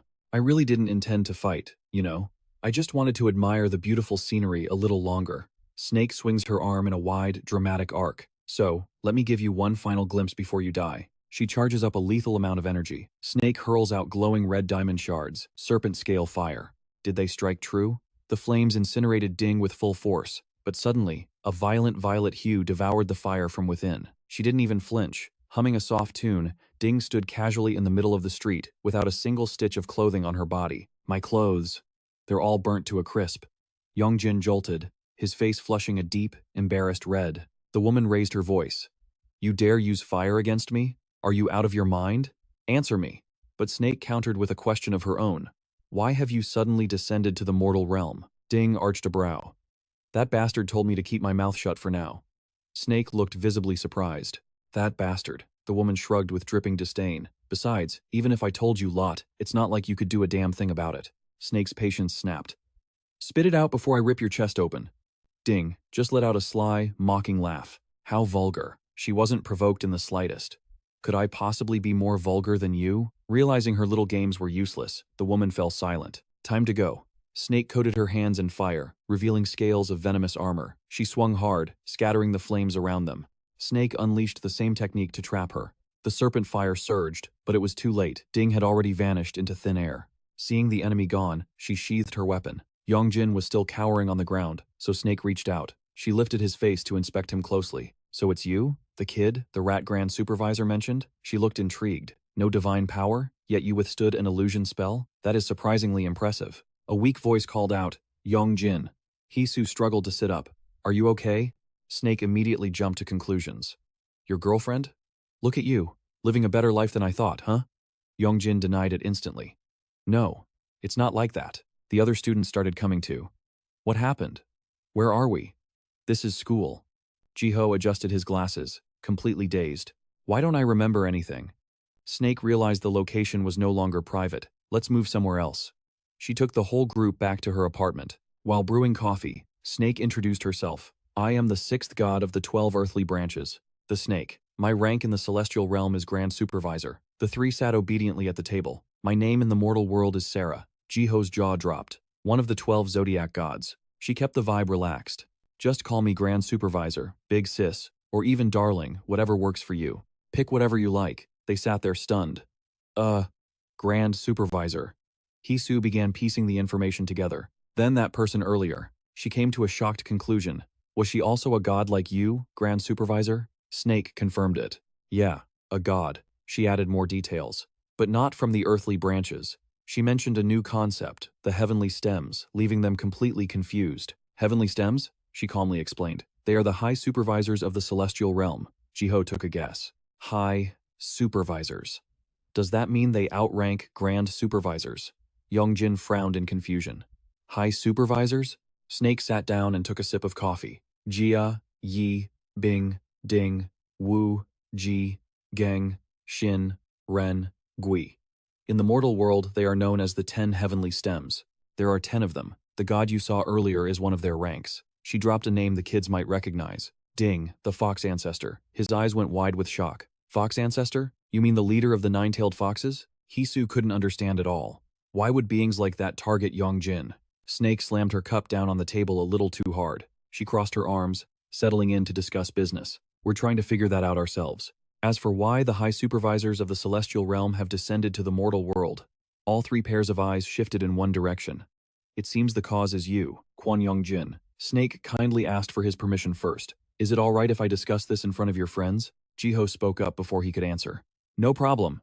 He was bursting with determination to find out the truth. We already know all the usual stuff. Isn't he always getting targeted by monsters anyway? Hisu wasn't surprised either. She assumed she grasped the situation because Yong Jin was a divine vessel. In that case, Snake didn't hesitate to ask directly. Then I assume you also know that Quan Yong Jin is a soul that shouldn't exist? And that the true owner of that body is the dog that's always trailing behind him? The two friends froze, completely paralyzed by shock. Finally, Yong Jin spoke up. No. That part, they didn't know. The scene shifts to Ding's villa, where masked figures stood guard. She returned, her entire body radiating spiritual energy. Miju scrambled out on all fours to welcome her. Ah, Lord Ding. She blushed crimson with excitement. How can you appear in such a magnificent, beautiful form? Ding's mind, however, was fixed on Yong Jin's existence. What is up with that brat? She recalled the earlier encounter. Why was he completely unharmed? Even if that is the dragon's body, the soul inside is still human. Even a god would have their soul sucked out by me if they let their guard down. She let out a manic laugh, unable to hide her towering rage. A mere human dares. Meanwhile, Hisu hesitantly spoke up. I wanted to ask about that. She acted as if she knew nothing. What do you mean by that? Yong Jin is. Snake's eyes widened in surprise. What's with this act? She bluntly exposed Hisu. Didn't you already know everything? Snake's sharp gaze pierced right through her. You're a shaman. You of all people must have known. She points it out without a hint of hesitation. That kid's body and soul. They don't match. You must have felt it too, right? That his body feels empty, like a hollow shell. Snake casually explains the reason. That's exactly why those demons are so desperate for his body. The true owner isn't home. After all, Hisu is baffled. She can't wrap her head around it. Wait, are you saying the original owner of that body is actually his ancestor? Now it's Snake's turn to be surprised. Ancestor? Is that what that bastard told you? Snake clutches her face, bursting into hysterical laughter as she reaches for her coffee. Grand Overseer Dragon. Really knows how to tell a joke. Though, I have to admit, there's a grain of truth to it. But looking at it from a certain angle, he's not wrong. The humans who created that altar are the descendants of the current clans. Yong Jin catches some new vocabulary altar. Snake continues her analysis. And as for you, Yong Jin, you're supposed to be a descendant of the Dragon Clan. But if you're not, in the blink of an eye, a massive blast of wind pressure tears past them, leaving the two frozen in shock. With one hand still casually holding her coffee, her other hand clamps tight around Yong Jin's throat. What the hell are you? Snake's sharp gaze drills into him. Are you a demon? She doesn't completely cut off his air supply, but her suspicion is lethal, especially considering how you got close to the black dragon and managed to bond with it. I've had my eye on you for a while. You have way more than just one or two suspicious traits. Yong Jin gasps, struggling to breathe. The black dragon. She reminds Yong Jin of his benefactor. Since Grand Overseer Rat swore you were just a mortal soul, I let it slide for a bit. But don't think I've completely cleared you of suspicion. A cruel light flickers in her emerald eyes. So, what should I do with you now? Snake tightens her grip just a little more. If I just exercise you right here, I'd find out your true identity instantly. Her voice drops to a dark, tempting whisper. You're curious too, aren't you? Are you truly a human? Or are you a monster? Hisu rushes forward, grabbing Snake's arm. She shouts her declaration. Absolutely certain, Yong Jin is a human being. Snake blinks, her face full of genuine shock. Oh my. Hisu repeats it again. That's right. Ju pulls out a bunch of random gadgets. If Yong Jin were any kind of demon, my equipment would have reacted already. It would be screaming off the charts, he asserts with total confidence. Honestly, altars or black dragons, I don't understand any of that stuff. Ju speaks up, his voice trembling but filled with conviction. But if you're planning to hurt my friend Yong Jin, he decisively draws his sword. Then you'll have to go through me first. Despite trying to look tough, Ju's legs are shaking uncontrollably. Snake lowers her gaze, scanning him with a hint of surprise. Is that so? She floats effortlessly right up to his face, sending Ju tumbling backward. Yong Jin panics. Ju. But Ju still grips his sword, shaking violently, yet still challenging her. Snake bursts into loud laughter. She relaxes her posture. Hisu had already jumped onto the table, ready to attack. Kidding! I'm just kidding. Harm him? Why would I harm him? Snake smiles, revealing the truth. That kid is the human we're sworn to protect and look after. She glances over at Yong Jin, teasing him. Well, Yong Jin must feel pretty secure, huh? With such formidable friends watching his back. What's with that outfit? Suddenly, his phone buzzes. The name on the screen reads, Grand Overseer Rat. Yong Jin flips it open to answer. Grand Overseer. Rat's voice is urgent. Where are you? It's already past 6. Yong Jin checks the time. He's definitely late. Yong Jin is shocked he's only late by 1 minute. He frantically throws his bag on his back. I'm at Grand Overseer Snake's place. A bright light erupts behind him. Snake flashes a seductive, mocking smile. Honestly, barging into a lady's home whenever you please. Yong Jin jumps, realizing he hasn't even hung up yet. He turns to see Rat materializing right there. Grand Overseer. Ju adjusts his glasses, flabbergasted. Is this quantum teleportation, or a black hole? He asks Snake directly, his tone slightly accusatory. Why did you drag him here? Snake explains herself. This kid was about to be snatched away by the heavenly star. Get your facts straight before you speak. Rat frowns, observing closely. What is this? He spots the shirt and immediately understands. It seems something did happen, didn't it? Rat marches forward, grabs Yong Jin by the arm, and hurls him straight into the portal. Yong Jin screams in panic. Wait! Hold on! The others can't even react. Yong Jin! Rat turns to Snake and demands, come to the meeting, now. She refuses. Can't do it. I've got my own schedule. I'll message Nabi later. Rat doesn't waste time arguing. He vanishes instantly. Hisu hesitantly calls out, Grand Overseer Rat. He pauses, recognizing her. Snake is surprised. What's this? Do they know each other? Hisu nervously tries to find the words. Yes. She decides to be direct. About Yong Jin's specific situation. I know everything. Rat shoots an annoyed glare at the culprit Snake. She looks away, feigning innocence. Hisu continues, her voice sincere and earnest. Is there anything we can do to help him? Even if it's just a little bit. Ju stands up straight beside her. We want to help too. The two of them try desperately to prove their worth. We still have a lot of advanced equipment we haven't even used yet. We've fought against demons before too. She feels a deep debt of gratitude. Yong Jin has always been the one protecting us. Hisu clenches her fists, pouring her heart out, while Ju nods silently in agreement. So this time, we want to be the ones protecting him. Ji shoots back a cold question. Protect? How exactly? He cuts straight to the heart of the matter. You people are merely human. Ji calmly breaks it down. Flesh and blood have limits. Yong Jin's face twists with frustration. He continues speaking. But Tai, showing a rare moment of kindness, offers them a piece of advice. If you truly want what's best for Yong Jin, you need to abandon that way of thinking right now. Because he understands the current Yong Jin all too well. Ti's voice is firm, leaving no room for argument. He isn't strong enough or free enough to shoulder the weight of your determination too. He looks up, locking eyes with both of them. Ti doesn't miss the way Hisu's hands are trembling, fists clenched tight. He sees that burning desire to protect him. The truth hits her like a physical blow. Your help might actually become the very thing that trips him up.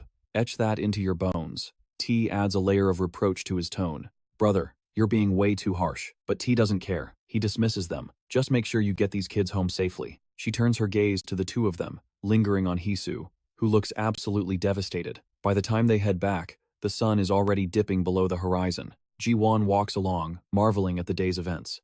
Man, so many crazy things happened today. It feels like I'm living inside an anime or something. He keeps rambling on, buzzing with excitement. I never thought I'd see stuff like that with my own eyes. And that gate earlier? If I get the chance, I totally want to try going inside. Hisu is lost in thought, T's words echoing in her mind. Yong Jin said he's fighting to protect you kids, didn't he? So, if you go and throw yourselves into danger again. She replays the logic in her head. Where does that leave him? What happens to his resolve then? It's true. Yong Jin actually said that once that having them there just makes things more dangerous. Ji-won is still bubbling away in his own little world. There's so much to write in my dungeon diary. Since the camera couldn't capture it, I have to write it all down. Hisu's voice cuts through his excitement, heavy and somber. Yong Jin. The battles he's fighting are way more dangerous than we ever imagined. She comes to a gloomy conclusion, but Ji-won interrupts, eyes sparkling. But you have to admit, he looked super cool, right? He's like someone defying the laws of nature. Hisu snaps, having to remind her friend of the reality. Ji-won, this isn't a comic book. This is real life. Ji-won freezes. I'm sorry. He bows his head, his voice dropping to a whisper. Even though things are this serious, he's been shouldering it all alone without saying a word to us. Ji-won stays silent, unable to argue. I think so too. Tears start to well up in Hisu's eyes. If something happens to Yong Jin, she chokes on the words. She quickly slaps her hand over her mouth, trying to take back the jinx. Hisu hangs her head, consumed by guilt. Ever since that incident with the maiden ghost, I've done nothing but make things harder for Yong Jin. She wants to help, but feels completely powerless. I want to do everything I can to help him. But like the great supervisor said, if we get into trouble, it just puts more weight on Yong Jin's shoulders. Hisu fidgets with her fingers, voice trembling. Right now, there's really nothing I can do. Suddenly, Ji-won shouts, No, what are you talking about? He pushes up his glasses, his confidence returning. If there's a domain of the gods, then there has to be a domain of humans too. We can still help Yong Jin. Ji-won's optimism starts to shine through. Even if we can't fight like gods, we can still support him from where we stand as humans. His words spark a light in Hisu's eyes. Isn't that exactly what the great supervisor meant? That we should leave the divine stuff to the gods and focus on our normal lives? Ji-won paints a picture of a peaceful future. So that when the fighting is over, Yong Jin has a normal life to come back to. He reaches his hand out toward her. Ji-won declares with absolute confidence. We have to be the foundation that supports him. I know for a fact that Yong Jin is going to win. Under a sky dyed pink by the setting sun, the peaceful neighborhood settles into a quiet, gentle evening. Meanwhile, inside the room, Jin sits on the bed. His ears perk up as he thinks deeply, staring intently at his tiny, paw-like hands. A memory flashes back standing amidst a cold, gray mist, his cloak billowing wildly in the wind. Jin stares at his paw, lost in thought. His golden eyes sharpen, betraying a silent, intense tension. Suddenly, a faint sound breaks the silence. His golden eyes narrow instantly, sensing something suspicious approaching. Dkyoung steps up to the glass door and bows respectfully. Great supervisor. Inside the simple room, he looks at Jin with obvious concern. You don't look so good, sir. Is there something troubling your mind? Dkyoung waits patiently for an answer. Finally, Jin speaks up. Curled up in his small form, he asks with a mix of helplessness and grit, "How did you know? That this isn't my true body?" Dkyoung replies calmly, "The bodies of gods. I was told that gods are born in human form, are they not?" Jin pauses, caught off guard. Born? He looks at the man, his voice quiet but razor sharp. You talk as if we're actually human. You've got quite a sense of humor, don't you? The air in the room grows heavy. Dkyoung bows his head, his voice shrinking. I apologize. Jin's tone drops, becoming solemn. That's right. The scene shifts to a memory of him fighting fiercely. He continues. Originally, that human's body was supposed to be mine. Jin's face twists with frustration. So even if I regain my power, I can't use it fully. This dog's body, it simply can't handle that kind of energy. Dkyoung looks him straight in the eye and asks the obvious question. Then why don't you just return to your original body? Wouldn't that solve everything? He replies softly, his voice deep and thoughtful.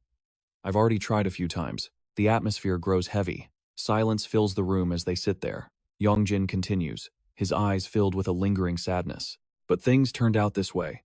Maybe it's all part of Providence's design? Duchan immediately bows his head respectfully, his voice steady. If there is anything I can do to support you, I am more than willing.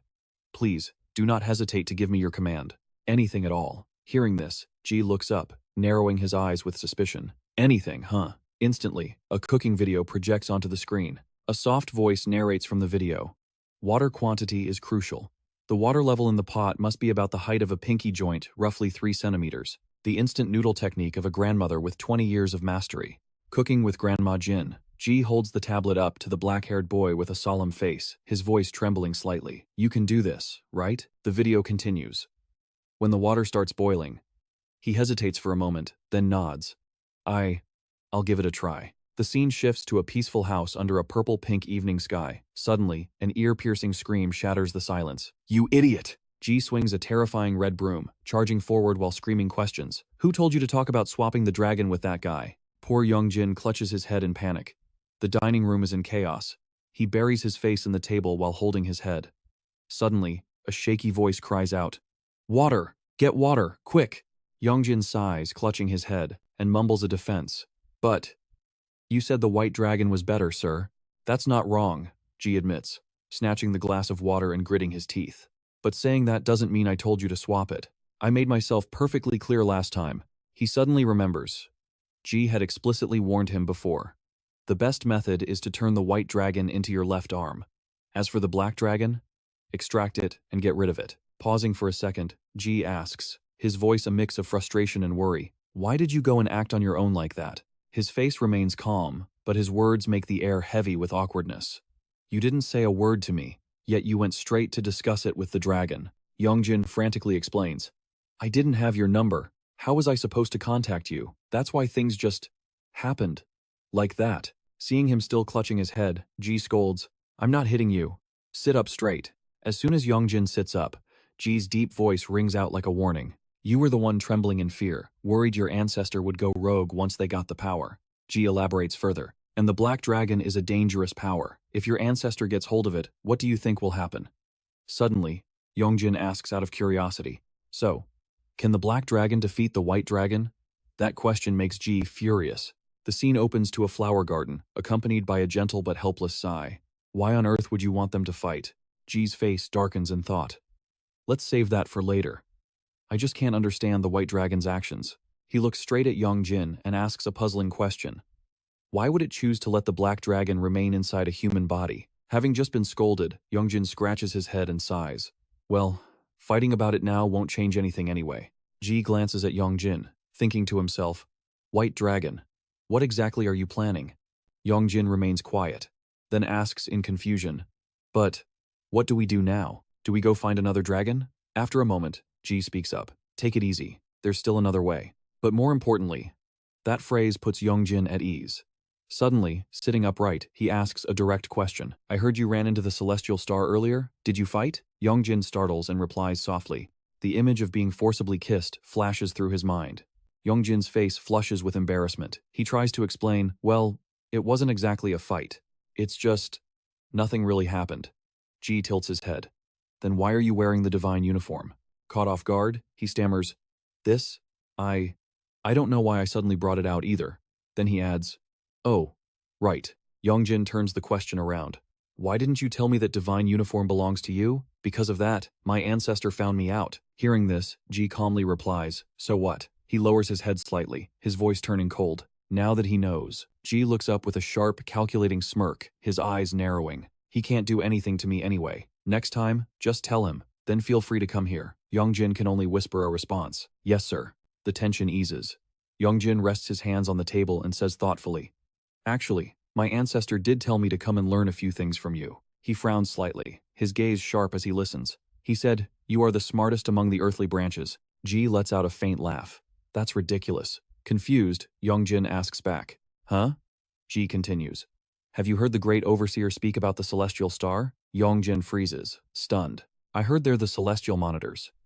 Surely that means they're stronger than you, right?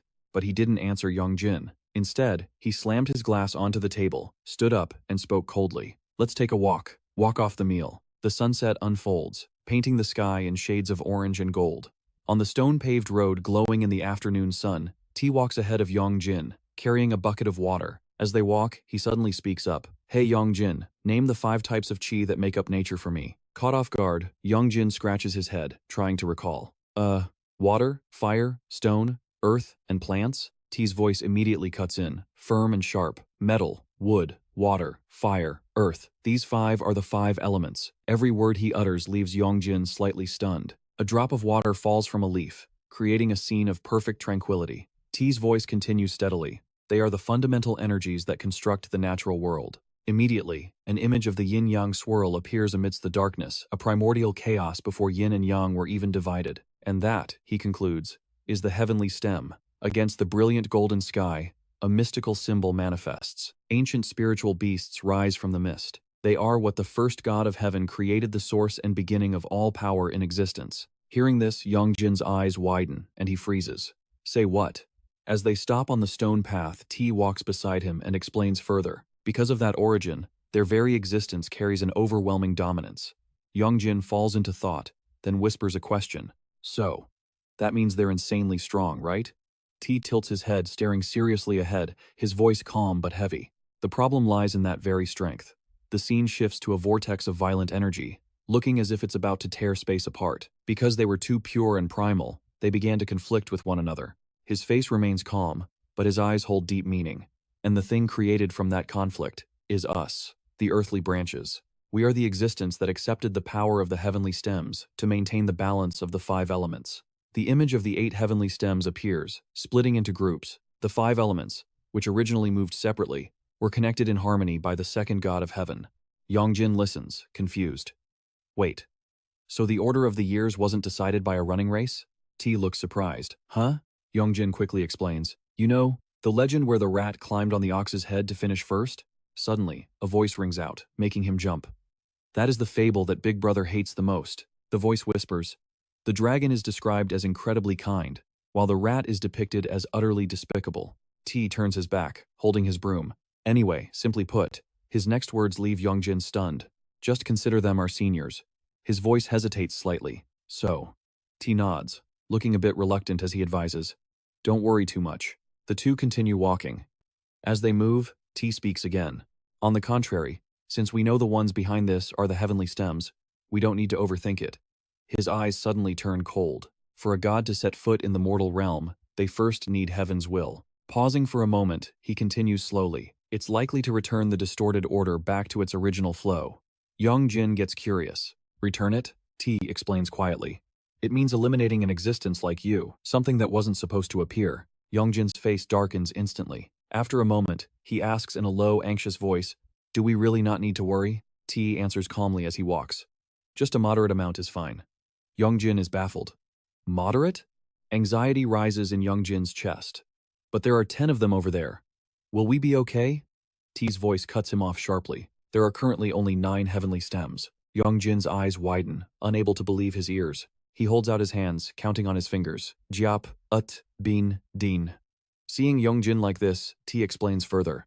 Among the heavenly stems, an image of a dark silhouette holding a sphere appears. Before we were created, that sphere was full of color, radiating a terrifying killing intent. There was one god who harmonized the conflicting chi of the 5 elements and quelled the chaos that once existed. That is the orb currently within you, Jin. It is the Wu of the heavenly stems, the key to everything, and the god of the earthly branches today. Jin's face turns serious, his fists clenching tight.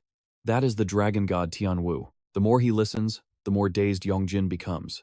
His ancestor stands before Tianyi. His face sinks, then he smiles faintly. Fortunately, the one here is the Qilin god Tianyi. Jin, with his blue eyes gazing out the window, seems lost in thought, until a voice suddenly speaks up. "Long time no see." Tianyi appears amidst white smoke, his face sharp and cold, calling out softly, "Tianwu." Jin maintains his icy expression, though slightly surprised. "Tianyi." A spark of genuine surprise flashes in his eyes. Tianyi laughs cheerfully. "You actually still remember me? How touching."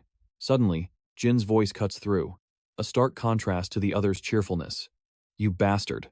Why have you descended here?" Tianyi ignores the attitude, replying simply, "I came down because I have work to do." Hearing this, Jin looks thoughtful, mixed with curiosity. "Work to do?" Tianyi doesn't answer the question, just smiling faintly. "Today, I only came to say hello." His eyes now reveal a deep, unspoken contemplation. Jin spoke calmly, "I have something to ask." Hearing this, the man smiled mysteriously and whispered back, "If you're asking about my mission, I can't tell you yet." But Jin immediately shut him down. "No, not that." Unexpectedly, he was questioning the outfit Tianyi was wearing. "Why are you dressed so weirdly?" The question left him stunned. "My outfit?" Tianyi rubbed his chin, analyzing the words slowly. "Weird? The only weird one here is you, Tianwu." He looked at Jin, long black hair, traditional black robes, and made his judgment. "Though, you were sealed away for thousands of years, so I suppose I understand. But you look seriously outdated. You used to be the trendsetter of the celestial realm, and now..." Hearing Tianyi call him that, he shouted in rage. "What? You dare?" The man closed his eyes in satisfaction, speaking happily. "Well, I'm off." Suddenly, Jin drew his sword, pressing the cold blade right against Tianyi's neck. Seeing Jin's fury, he tilted his head slightly, smiling with hidden meaning. "Does being called outdated really make you that angry?" Unimpressed by Tianyi's attitude, he issued a sharp reminder. "That mission of yours." Jin's eyes turned razor-sharp as he asked directly, "Does it have anything to do with my body?" Tianyi's amusement faded as he reminded him, "You said you only had one question." But seeing the dark look on Jin's face, he decided to let it slide. "Fine, it's good to see you're still healthy, at least." Wasting no more time, Tianyi looked at Jin, gave a gentle smile, and bid him farewell. "See you soon." With that, he vanished instantly right before his eyes, leaving behind nothing but a wisp of white smoke. Jin seemed used to this attitude, merely furrowing his brows. Meanwhile, under the setting sun, Yong Jin looked at T, his voice filled with confusion and curiosity. "The heavenly stems? Those people who attacked me. Is my ancestor on the same side as them?" He recalled the earlier moments and fell into deep thought. So when he claimed to be the strongest, he wasn't lying. His voice dropped lower. The one who awakened Thin, from his seal, must have been a heavenly stem too. But what T said next left Yong Jin stunned. "It's a blessing in disguise. The most terrifying power, the Black Dragon, is currently with you, and Thien has lost his memories." His eyes held a hidden exhaustion, trapped in the body of a dog, unable to use his power freely. That statement surprised him. Unable to use it freely? Yong Jin was skeptical, but he still uses his power just fine. No, that's not it. Suddenly, it clicked. The 16-year-old rule he had mentioned. Is it because my ancestor was a heavenly stem that he isn't affected? He said if he used his power before the body turned 16, it would be destroyed. Without letting T speak, Yong Jin continued his analysis, and a dog can't possibly be 16 years old. The remark made T sigh and shoot him a glare. T quickly changed the subject. "Has Thien ever used his power in front of you?" Yong Jin scratched his head. "Before we found the White Dragon, he never used it once. But recently, after using the White Dragon's power to blow away those masked guys, he was totally fine." T nodded. The white dragon is the power of protection and restraint. Gazing at the flowers before him, his spirit seemed to lighten. T continued explaining. That's probably why it prevented his body from collapsing and reduced the amount of divine energy released. It's practically a cheat code. Hearing this, he asked worriedly. If that was just the reduced power, then T didn't deny the implication. Correct. T's voice turned solemn. Thin's power, when not under any restrictions, suddenly, he stated the consequence, freezing Yong Jin in place, is a calamity in itself. T stared at the strip of flowers, explaining everything softly. He seemed to understand this all too well. If the powers of the remaining dragons also fall into Thin's hands, and he decides to join the heavenly stems to rewrite the laws of nature, T turned slightly toward him. What do you think will happen then? The question made Yong Jin realize something profound. Do you understand what I'm saying? He turned to face him fully, his voice stern. For you, the dragon's power is no longer a choice. It is a power you must risk your life to seize. T's deep eyes held ill-concealed calculation. He didn't hesitate to propose a scheme. Do not treat Thin as Tian Wu of the heavenly stems. View him as the earthly branch dragon, just like me. He paused, then continued. Only then can you use him. Hearing this, Yong Jin's gaze shifted. After a long hesitation, he probed cautiously.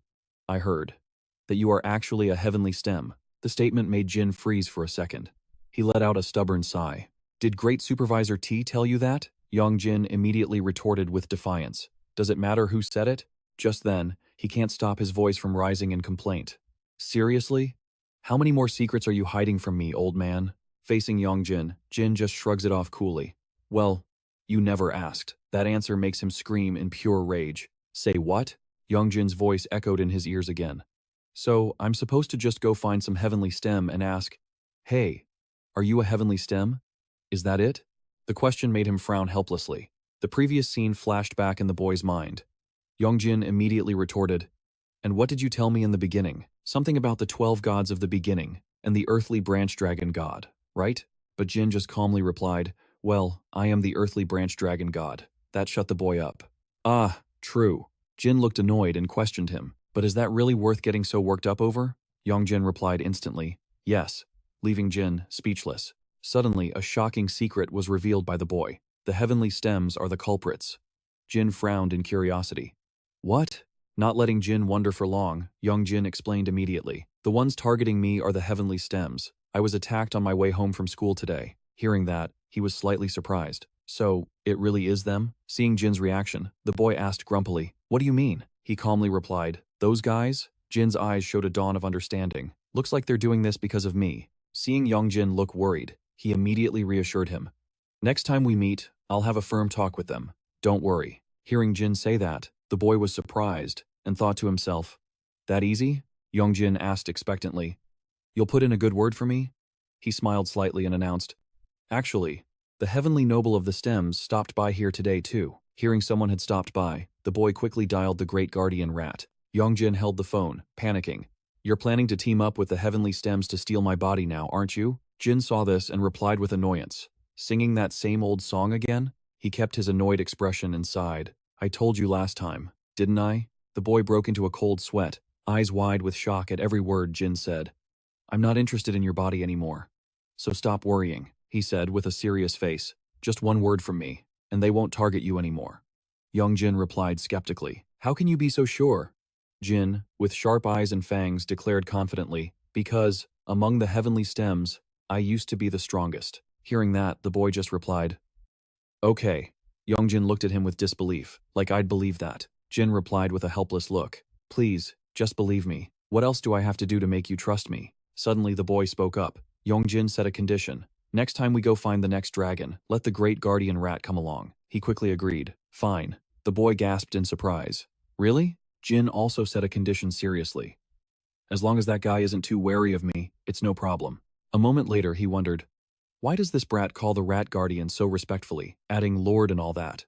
Am I just a normal ancestor to you? Yong Jin felt more helpless listening, thinking, is this really the dangerous ancestor the guardian warned about? Jin seriously demanded, you should call me ancestor lord, you know? Looking at his attitude, the boy thought he didn't look dangerous at all. His words about not caring about the body seemed sincere. Remembering the previous scene, Yong Jin's thoughts echoed. When he got his power, he protected me. He even said I could join him to find the dragon's power. The space was covered in cold red and the presence. of a faceless crowd made his mood heavy. Conversely, if I keep doubting and distancing myself, will he switch to the heavenly stem side? If it were me, I'd probably do that. Jin's face was grumpy, eyes showing annoyance. Yong Jin thought, I don't know if it's true, but if he really is the strongest heavenly stem, wouldn't pulling him to my side be much better? Seeing him deep in thought, he suddenly asked, Is that all the rat guardian told you? Yong Jin remembered the rat's previous words, we must use the dragon. He asked back, So, what did you talk about with that heavenly stem guy? Jin remembered her words, You look really tacky, which ruined his mood. Just a casual greeting. Silence fell between them. Suddenly he looked up and whispered, Can I ask you something? Yong Jin was surprised. What? Jin asked innocently. Is my fashion sense really that tacky? The boy didn't hold back. You just realized? Can I ask you something? Yong Jin held up a frying pan and growled. What did you shove in your mouth? Instant noodles again? He looked at Jin's helpless face and continued. How on earth do you eat noodles like that? Jin confessed. Because Chan ate some too. Yong Jin's voice turned stern. Wipe the broth off your snout first. The boy was utterly helpless, thinking, if the great guardian rat saw this, he'd change his mind too. A mysterious night scene with a starry sky appeared. The next day, the sky was much clearer. Outside the school, a voice rang out. Class 3 has a new transfer student, did you see? The classroom was buzzing with energy. Someone whispered, He looks so weird. Their neighbor leaned in, confused. Weird? How so? Before she could answer, another student cut her off. Shh, quiet. Rumor has it he beat someone up. That's why he got expelled and transferred here. The hallway wasn't any better. Anxious whispers echoed through the corridor, filled with tension. Is he inside? Another student asked, buzzing with excitement. I want to see. Let me take a look. Meanwhile, Yong Jin walked down the hall, deep in thought. I really should have brought the ancestor with me. As he approached class 1 to 3, his mind raced. If the Celestials attack again, he'd know what to do. Yong Jin reached for the door handle, hesitating, but still, bringing a dog to school? That's way too much. The moment he slid the door open, the looming shadow of the dog general appeared right in front of his face. Terrified, he collapsed onto the floor. Two girls nearby started whispering and pointing immediately. Look, that's him. Yong Jin's eyes widened in panic, cold sweat dripping down his forehead. Bam! A foot stomped down hard right next to him. Seeing his terrified expression, she smirked. The dog's face was terrifyingly dark. She flashed a sinister, predatory smile. She leaned in closer and closer. Yong Jin's face went pale as a sheet. Suddenly, a voice cut through the tension. That's the transfer student for class 3. The hallway erupted into chaos at the sight of the dog, pinning Yong Jin to the ground. What the hell is she doing? No idea. Suddenly, she reached her hand out to him. The dog's expression shifted instantly to a cheerful smile. You okay? Yong Jin froze, completely confused. The crowd murmured. What's going on? What just happened? Classmates poked their heads out to watch. Wait, it's a girl? Poor Yong Jin, getting ignored like that. Her face darkened instantly. Inside class 1 to 3, the introductions began. Dkyoung stood at the podium with the dog. All right, everyone, listen up. Let me introduce you. This is Kang Ah-jung. She's transferring to our class starting today. At the mention of her name, the girls started whispering frantically. That's her. The girl who got expelled for fighting. Seriously? That's terrifying. Dkyoung's expression hardened as he addressed the class. I've heard the nasty rumors about our new classmate. Let me be clear, none of them are true. So stop spreading them, now. But the murmurs didn't stop. If Dkyoung says so, maybe the rumors are fake. But look at her attitude. She just got here and she's already acting tough. Malicious gossip spread like wildfire through the room. Didn't she almost beat up Yong Jin in the hall? Yeah, I saw it too. Dkyoung caught the whispers. Yong Jin? Is that true? She gave a cold, indifferent, yeah, making him flinch. The class erupted. See? I told you. The dog suddenly roared. Hey!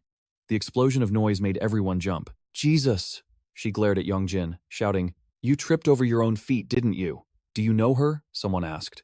Yong Jin shook his head frantically. No, never. The chubby kid in the front row muttered, This feels like the opening scene of a high school drama. Meanwhile, the girls started mocking her appearance. What's with the eye patch? Does she have an infection? Maybe it seals her hidden powers, someone joked. The dog answered calmly, I'm blind in this eye. The girls panicked, scrambling for excuses. Hey, you were laughing too. You said she looked like a pirate. Suddenly, the dog's voice boomed through the classroom. The boy sitting directly in front of Yong Jin froze as she called him out. He stiffened. Me? She pointed a finger. Move. I want that seat. Just as he was about to get up, the white dragon's voice echoed in his head. Sit. Stay right there. The boy was trapped in the middle of a shouting match. Move it! Stay! Get lost! Stay! Desperate, the boy blurted out. Whoever asks me nicely, I'll listen to them. Immediately, two voices overlapped. Junho, please, sit your ass down. Junho, Jung really wants this seat. After a chaotic argument, the dog finally claimed her victory and the seat. Once settled, she turned around and glared at Yong Jin. She recalled the rat's warning. The Celestials are targeting Yong Jin's body. They're going to get aggressive, so we need to make a move. That was why the rat had given the order. Transfer to Yong Jin's school. She had protested immediately. Me? Why the hell do I have to do it? The rat glanced at her coolly. You're the only one who can pass for a student in his grade. She still wasn't convinced. That's your excuse? The rat added one final detail.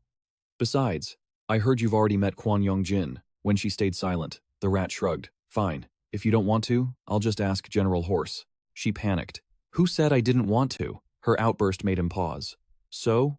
What's it going to be? Defeated, she agreed. Fine, I'll go, okay? Back in the classroom, she whispered. Hey, Yong Jin. He opened his mouth to speak. About last time, he cut her off. Don't tell me you followed me here. Caught red-handed, she flustered. Me?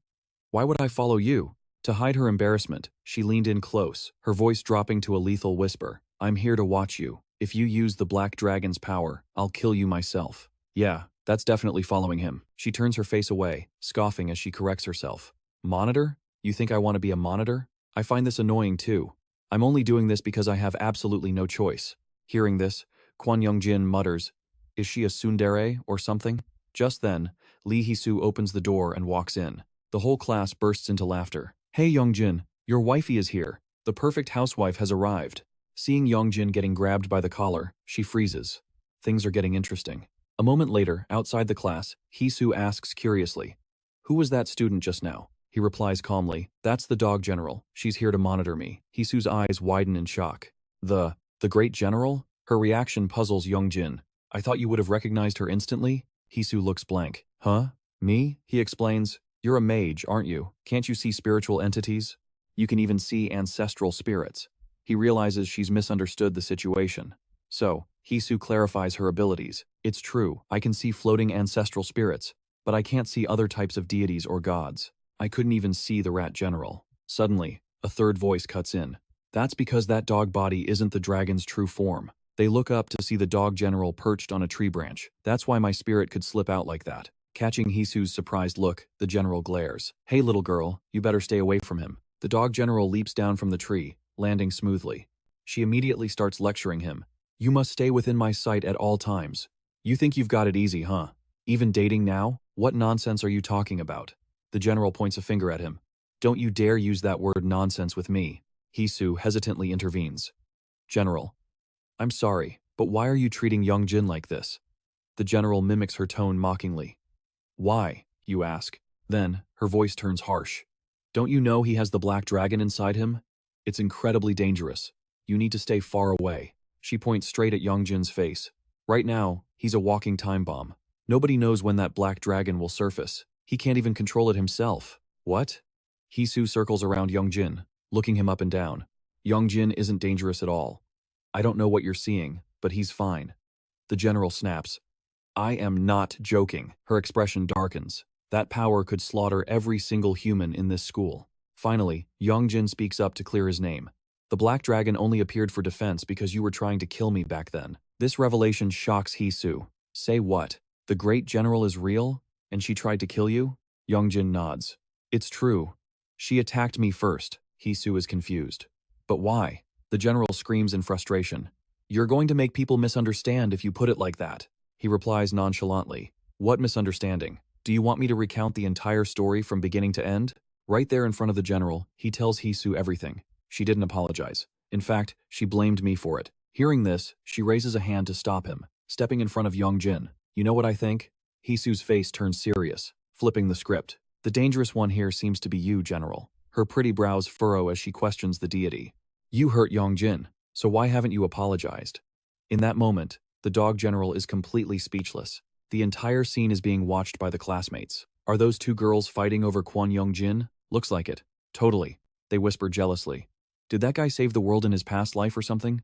I wish I could live just one day as Yong Jin. I'd make both those girls happy. Down below, the general finally snaps back to reality. What? What are you saying? Hey, he wasn't hurt, he just fell over, but Hisu remains firm. You're the one who pushed him, General. You still have to apologize. The general refuses to budge. It was just a little fall. Why should I apologize? The general points accusingly at him, trying to justify herself. He's perfectly fine. Besides, the black dragon heals any little scratches anyway. In her agitation, she lets it slip. It's not like he's human anyway. As soon as the words leave her mouth, the dog general realizes she's made a huge mistake. Hisu looks bewildered. What did you just say? But Yong Jin cuts in. She's right. I'm really not human. He walks off. She calls out hurriedly. Yong Jin! Before chasing after him, Hisu pauses. General. Her face is deadly serious. I expect you to apologize to Yong Jin for what you just said. With that, Lee Hisu turns and runs off, leaving the general standing there alone. The scene shifts to a park. A man is sitting reading a book with sparrows perched on him. Suddenly, he exclaims, What? General Horse's face twists in disbelief as he speaks into the phone. What did you say? You sent the dog general to Yong Jin's school? Are you an idiot? I'm the one who's close to Yong Jin. He clutches his face in frustration. I should have been the one to go. That crazy woman tried to kill him last time. What if she causes trouble again? After a pause, General Horse decides, that's it. I'm transferring schools too. Hearing this, General Monkey turns to him with an attitude. You think school is your personal playground? Transfer my ass. He casually pours a bucket of cold water on the idea. Keep dreaming. Maybe in your next life. Horse wailed in bitter resentment. At this rate, Yong Jin's gonna be dead by the next life. He's so toxic, always criticizing people. He cried a river of sorrow. I want to transfer schools too. Footsteps hurried across the tiled floor, while Dog's words echoed relentlessly in his ears. He's not even human, is he? His figure looked lonely, his hand crushing an empty soda can. A phrase he'd heard before surfaced in his mind. The bodies of gods are nearly identical. A fleeting sadness crossed his face, looking like a vessel that had merely been sculpted into shape. Dog sat alone on the bench, silently pondering his appearance from earlier. I didn't say anything wrong. She tried to console herself. It's true, isn't it? Yet, his sorrowful, heavy expression kept interrupting her thoughts. She sucked on her lollipop, wondering, why did he make a face like that? Her phone screen lit up with a message interface from Overseer Horse. The other side quickly followed up. Oh, read already? Overseer Horse asked. Yong Jin, you busy today? Actually, I know you're free. Let's go hang out. I'll bring the Pegasus to pick you up. Seeing the sticker reply, he sighed helplessly. Suddenly, the white dragon looked up, locking eyes with Dog, who had just turned around. To avoid the awkwardness, she blurted out something bizarre. Who do you take after to be that ugly? The teacher immediately caught them. You two in the back. He unintentionally became the center of attention. Save the dating for after school, all right? Isn't that Yong Jin again? Quan Yong Jin.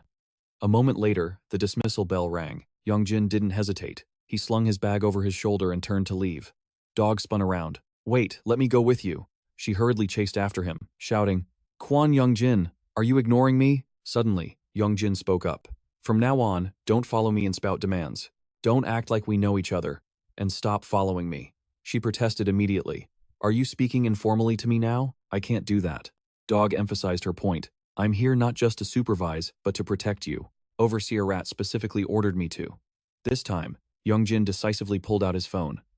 Then I'll have a word with Overseer Rat for you. She looked blankly at him. What? He spoke nonchalantly. You didn't want to come here but were forced to, weren't you? Seeing his attitude, Dog started to panic. No, I heard the Tianding have already tracked you down. It's extremely dangerous. Yong Jin cut her off. So what? His demeanor was dripping with sarcasm. Like you said, this body isn't human anyway. Even if I get attacked, I'll recover quickly. His words caught her completely off guard. Dog tried to call after him. Hey, wait, but Yong Jin had already sprinted ahead, throwing back a warning. If you keep following me, I'll report you for school harassment. At this point, she didn't dare do anything else. Standing there with a bewildered look on her face, scattered groups of students were walking home along the street. Yong Jin aimlessly tilted his head back to look up. The sky was clear and blue, with a few wisps of clouds drifting by. He pondered internally, no matter what, surely it's not that, right? Probably not.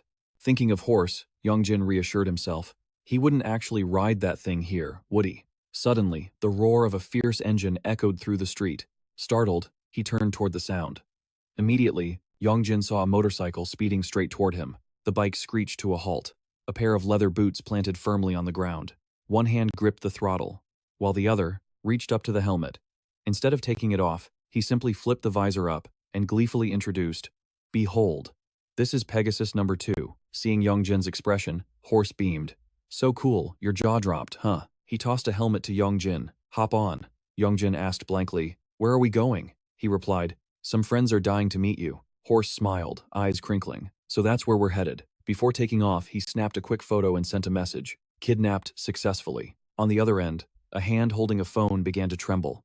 Suddenly, Rooster screamed in panic. He's coming, Rabbit asked curiously. Huh? She stammered urgently. He's almost here. What do we do? Seeing her state, Rabbit comforted her. You were sad about not having a chance to apologize, right? This is perfect then. Rooster was still uneasy. But what if he's hostile the moment he arrives? What do I do? Rabbit replied nonchalantly. Then just kowtow and beg for forgiveness. Simple. A plate of pastries was placed on the table. Ox smiled sweetly, wondering aloud.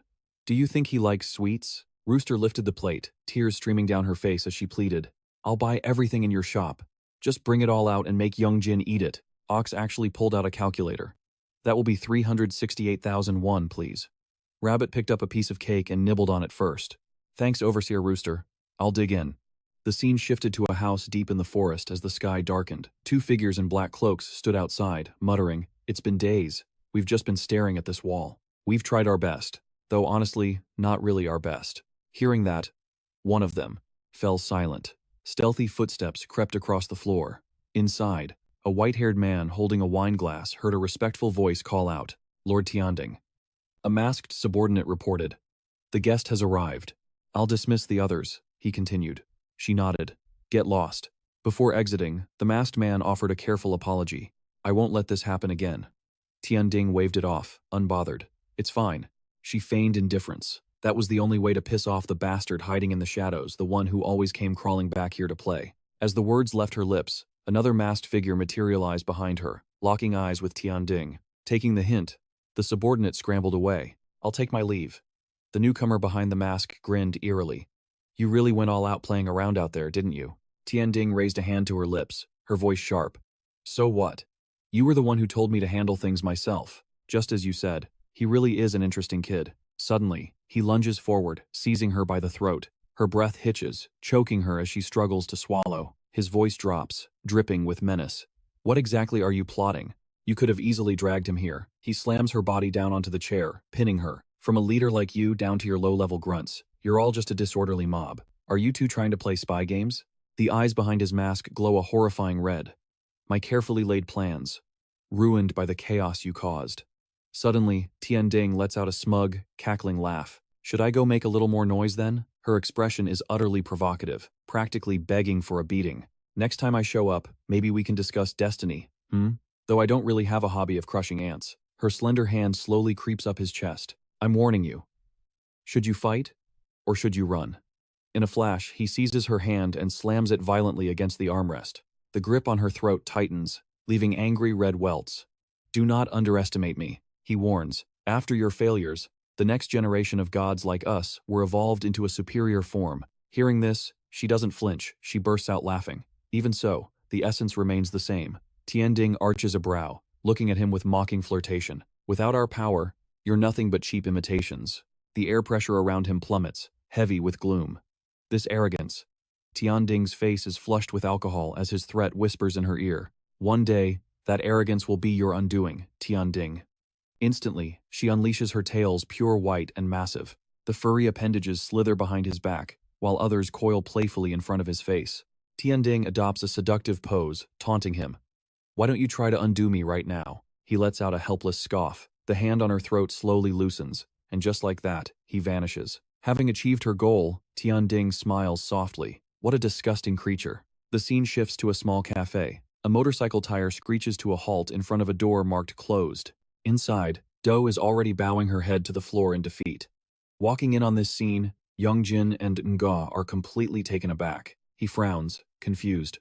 What are you doing? Mao, standing off to the side, answers for her. She's begging for forgiveness. A fork stabs violently into the cake on the table. Just as Ngo opens his mouth to take a bite, a hand yanks him back. You don't get to eat that. It's dough. With sparkling puppy dog eyes, she offers the slice of cake to Yong Jin instead. Yong Jin, I bought this specifically for you. He hesitates, replying, why don't we all share it? Do gasps. You really are a living saint. The others look on helplessly. She's unbelievable. Yong Jin watches her stuff, her face with cake, and asks hesitantly, are you also a great heavenly overseer? She beams, replying, sorry, late introduction. I'm one of the zodiac gods. I'm the rooster. My human name is Dkyoung. Just call me whatever you're comfortable with. And also, Do shoots up from her seat, slapping her chest confidently. I guarantee, if it's a request from Yong Jin, I'll grant absolutely anything. Just name it, he flinches. No, really, I'm good. She screams. Please, give me a chance to make it up to you. I'm begging you. He looks terrified. Well then. Dkyoung Nuna. Do clutches her heart, overwhelmed. He actually called me Nuna. Yong Jin continues calmly. Could you please buy me a new school uniform? I'll buy you 10, she declares, then pauses, confused. Wait, why a uniform? Yong Jin answers honestly. Because you tore my old one to shreds. This is the only set I have left. Nga shakes his head. What the hell were you thinking, ripping the kid's clothes off? Instantly, Do slams her forehead onto the table with a thud. I am so sorry. You must have been in so much pain. I heard the black dragon had appeared and I just lost my mind. Nga yells at her. Hey, are you trying to crack your skull open or what? Mao watches with a forced smile. Yong Jin replies calmly. It's really okay. His expression turns gloomy. It's not like this is a human body anymore. Anyway, I just need to sleep, and everything heals up on its own. Seeing his despondent state, she gently places her hand on his. Yong Jin. Mao speaks up, his voice serious. Yong Jin, your body is different from a normal human's because of the black dragon. That is exactly why you must never take your injuries lightly. He starts, looking confused. Right, Nga chimes in. If we remove the black dragon from you, you'll just be a regular human again. He grins teasingly. So don't go getting used to getting beat up, alright? Yong Jin stared blankly at the horse guardian, unable to utter a single word. Finally, he stammered, wait. Thinking back. Every time I got hurt, you guardians were somehow involved, weren't you? The rabbit guardian smiled warmly, trying to comfort him. Look, Yong Jin, right now you're just a little more special than the average person. That's all. Her expression was tender, but make no mistake, you are definitely still human. Her voice turned firm. And we will do everything to help you return to a normal human life. Yong Jin blinked, confused. And you are? I am the fourth earthly branch, she replied. The rabbit, but here, you can call me Yui. She happily took his hand. It's so good to finally meet you. Suddenly, a finger poked Yong Jin's side, followed immediately by a hand gently resting on his forehead. It was the ox. She sighed, impressed.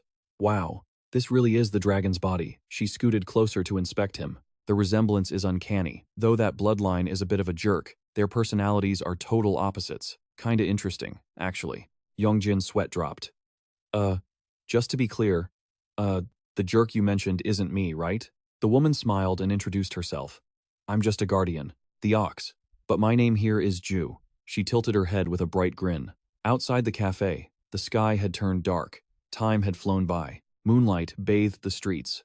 The cafe had closed up shop after a long day. Ju was busy scrubbing dishes in the kitchen, while Yui sat at the table, lost in thought. Beside her, an exhausted Yong Jin had slumped onto the table, fast asleep. Yui's voice echoed in his mind. Can I ask you something? Yong Jin's lips moved slightly in his sleep. My parents. They died when I was very young.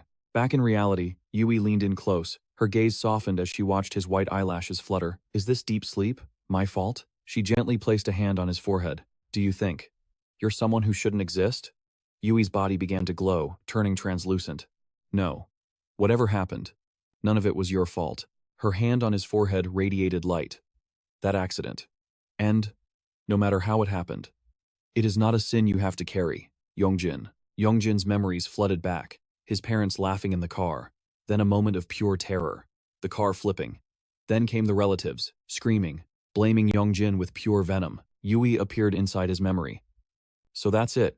He's been trapped. He's been living with this guilt all this time, clutching onto these shattered fragments of the past. She closed her eyes, her spirit form glowing brighter. Forgive me for intruding. She opened her eyes, and the scene before her left her stunned. Yui was now inside the car. She glanced at the passenger seat. Little Yong Jin was beaming, full of innocent joy. Yui looked at him with heartbreak. This was his happiest memory. Suddenly, her eyes widened in horror. A monster materialized right in front of the moving car. It was hideous. 3 glowing eyes stared into the vehicle. Yui's face went pale. That mark! The beast roared, its claws tearing into the car. Yui was paralyzed with fear. This is just a memory. I can't interfere. The car flipped, spinning violently through the air. Yui watched the nightmare unfold, frozen like a statue. Tears streamed down her face, her heart breaking. Two monsters hunted for prey, dragging the little boy from the wreckage. She screamed in absolute despair. No! Suddenly, a blast of light obliterated the monster. The pig guardian appeared, pulling the boy into a tight hug. Yui stood frozen, her eyes wide with shock. She stared at the pig guardian. The sounds of reality began to bleed in. Oh my god, there's been an accident. The car is completely upside down. Yui looked around, bewildered. Bystanders were shouting, "Hey, is anyone in there? It's dangerous. Get out. Call 911. Hurry." The crowd gasped. Jesus. Is the kid okay? Is there anyone else inside? What happened? The car was engulfed in flames. Miraculously, the child was saved. Yong Jin screamed in agony. Mom! Mom! Yui witnessed it all, standing motionless, her fists clenched tight. The scene shifted to the funeral, two portraits of his parents sitting side by side. The grieving relatives pointed, accusing fingers at Yong Jin, spewing hatred. Yui looked down at his small, trembling form. So that's why. She walked slowly toward him. The pain was too much to bear, so his mind broke. Yui wrapped her arms around Yong Jin, offering silent comfort. She stroked his head gently. This memory. I'm going to seal it away for you one more time. Sleep now, Yong Jin. Suddenly, thick coils of black smoke erupted around them. Yui snapped her eyes open, her gaze sharp and dangerous.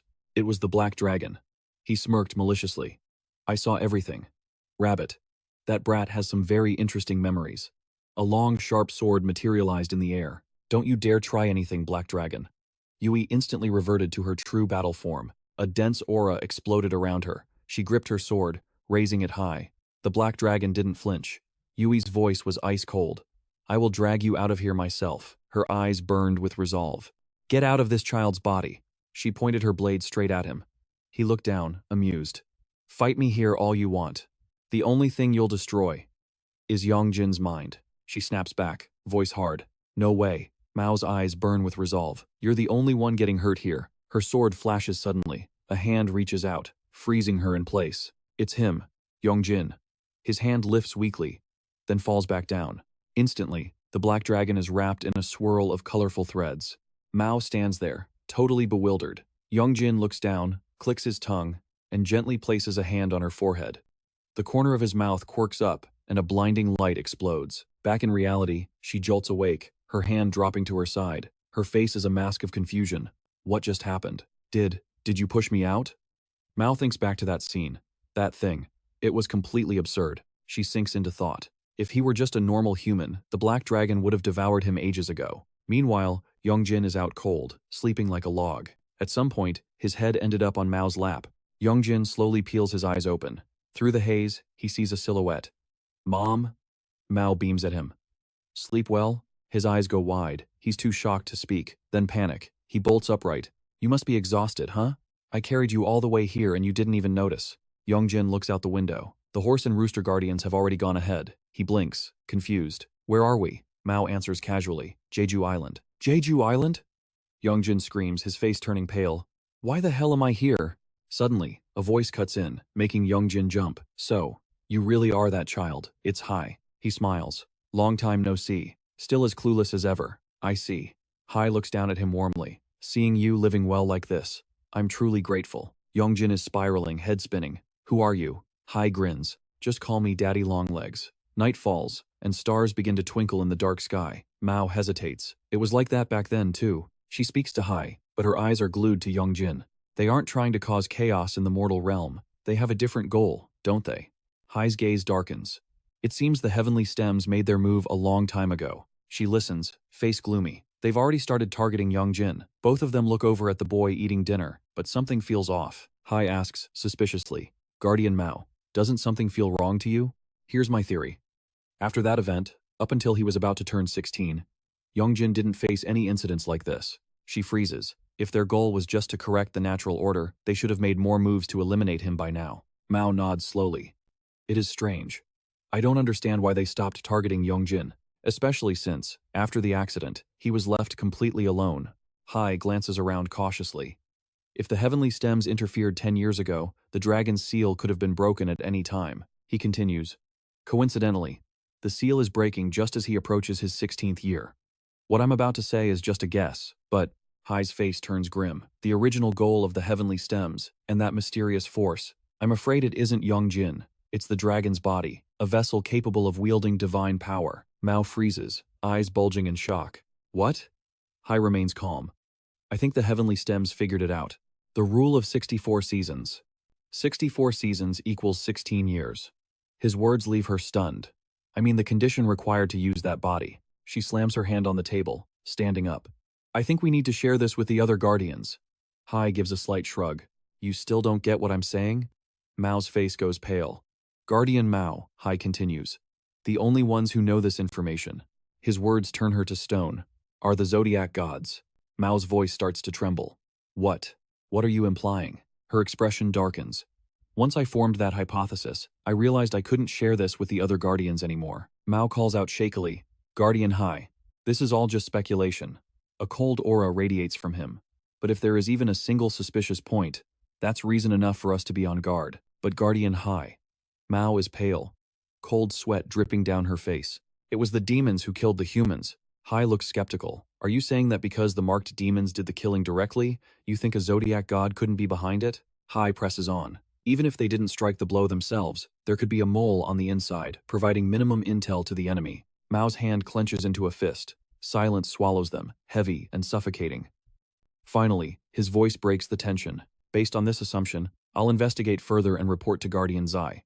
She hesitates. If it's Guardian Z, Hai smirks when he hears her. Then surely you wouldn't suspect him, right? Her face relaxes, a smile returning. Then Mao asks a question that leaves Hai stunned. But, I already know everything too. You still feeling all right? He offered a graceful smile. Yes, after all, Overseer Mao is a man of absolute transparency. But, if the rumors start spreading, that's on you, Overseer Mao.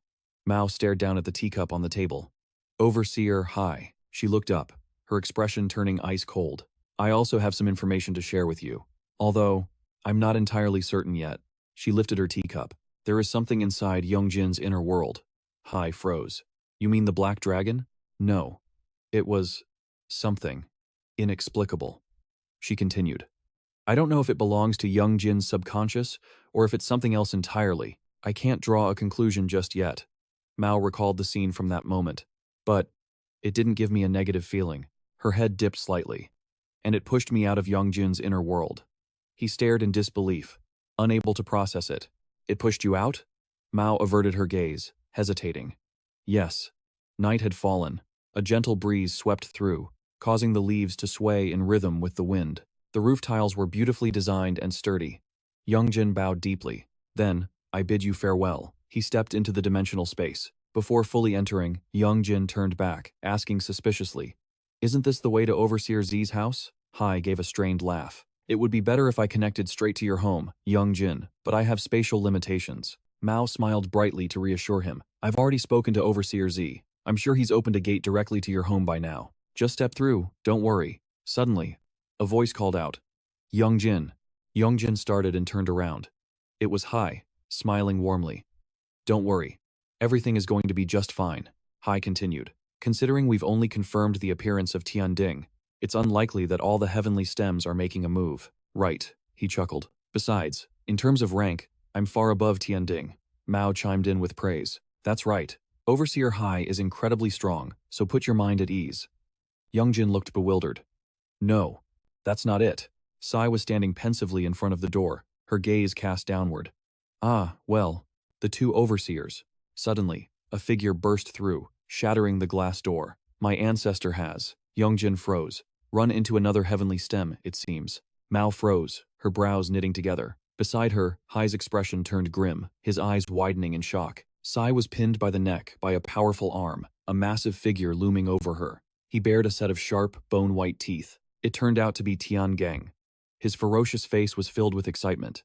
The heavenly stem, the unstoppable god of slaughter. Tiangang crushed Si against the floor. She gritted her teeth, struggling to endure the pressure as his voice boomed from above. Long time no see, sister. Tiangang flashed a grotesque smile, revealing his razor-sharp teeth. I heard you played around with Tianding last time, huh? One hand clamped across Si's throat, his attitude utterly lewd and mocking. Come on, play with me this time. Facing such a lunatic, she managed to force a smile. Business hours are over for today. Dear customer. Tiangang looked confused. I'm your guest, aren't I? Suddenly, a voice rang out from behind. Not you. Shen stood silhouetted against the light, radiating an overwhelming aura. She was talking about me. Immediately, the staff in his hand swung down. He flashed a mischievous grin at his opponent. Long time no see, eh? Tiangang didn't even turn his body. His hand caught Shen's weapon with terrifying precision. Then he craned his neck back, growling the name, Shen. The two instantly clashed. Tiangang spun around, aiming a sweeping attack, but Shen had already dashed forward. Tiangang's vision shifted abruptly, his pupils contracting. In a flash, Shen landed a powerful punch squarely on Tiangang's face. A half-smoked cigarette hit the ground. Shen held a broken blade right against Tiangang's neck, a sudden smirk playing on his lips. Think you can handle this? Tiangang's expression instantly stiffened as he watched the blade inching closer. C stared wide-eyed at the scene. Boom! A massive explosion erupted, coinciding with Shen's decisive blade strike. She shouted at him. Hey! Shen tilted his head, confused. What? C stormed over, furious. This is my shop, you idiot, he replied nonchalantly. I'll renovate it for you later, all right? While they were bickering, a third voice cut in. Whoa. Surprisingly, Tiangang was completely unharmed. I thought being trapped in a human body would keep you from using your full power. That hurt more than I expected. Seeing this, Shen grew even more interested, his smile widening with excitement. He tapped his shoulder lightly snap. In an instant, Shen's outfit transformed, draping him in a red coat with golden patterns. The martial god. Next, he swiftly launched another knife. Watching the sharp tip flying toward him, Tiangang wasn't worried in the slightest. That won't work. But suddenly, Shen leaped up, grabbing the hilt of the blade mid-air. This move caught him completely off guard. Giving Tiangang no time to react, he lashed out with a powerful kick to the side. Seeing his opponent still manage to raise an arm to block, Shen let out a huff of admiration.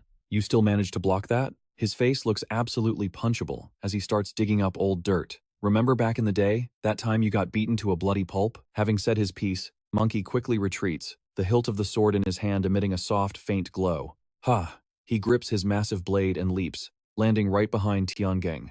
The blade becomes mottled with ominous yellow streaks.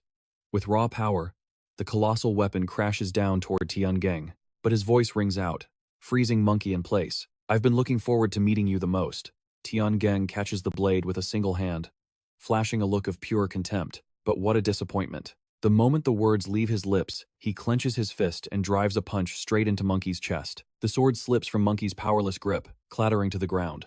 The sudden reversal makes Snake scream in panic. Suddenly, Tiangang exclaims, "What the hell is this?"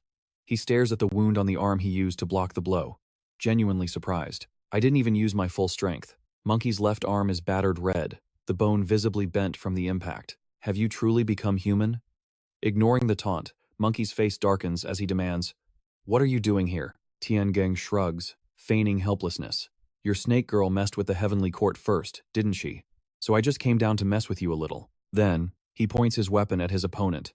But you're so weak, I've completely lost interest. Suddenly, Tiangang waves goodbye, deciding to leave.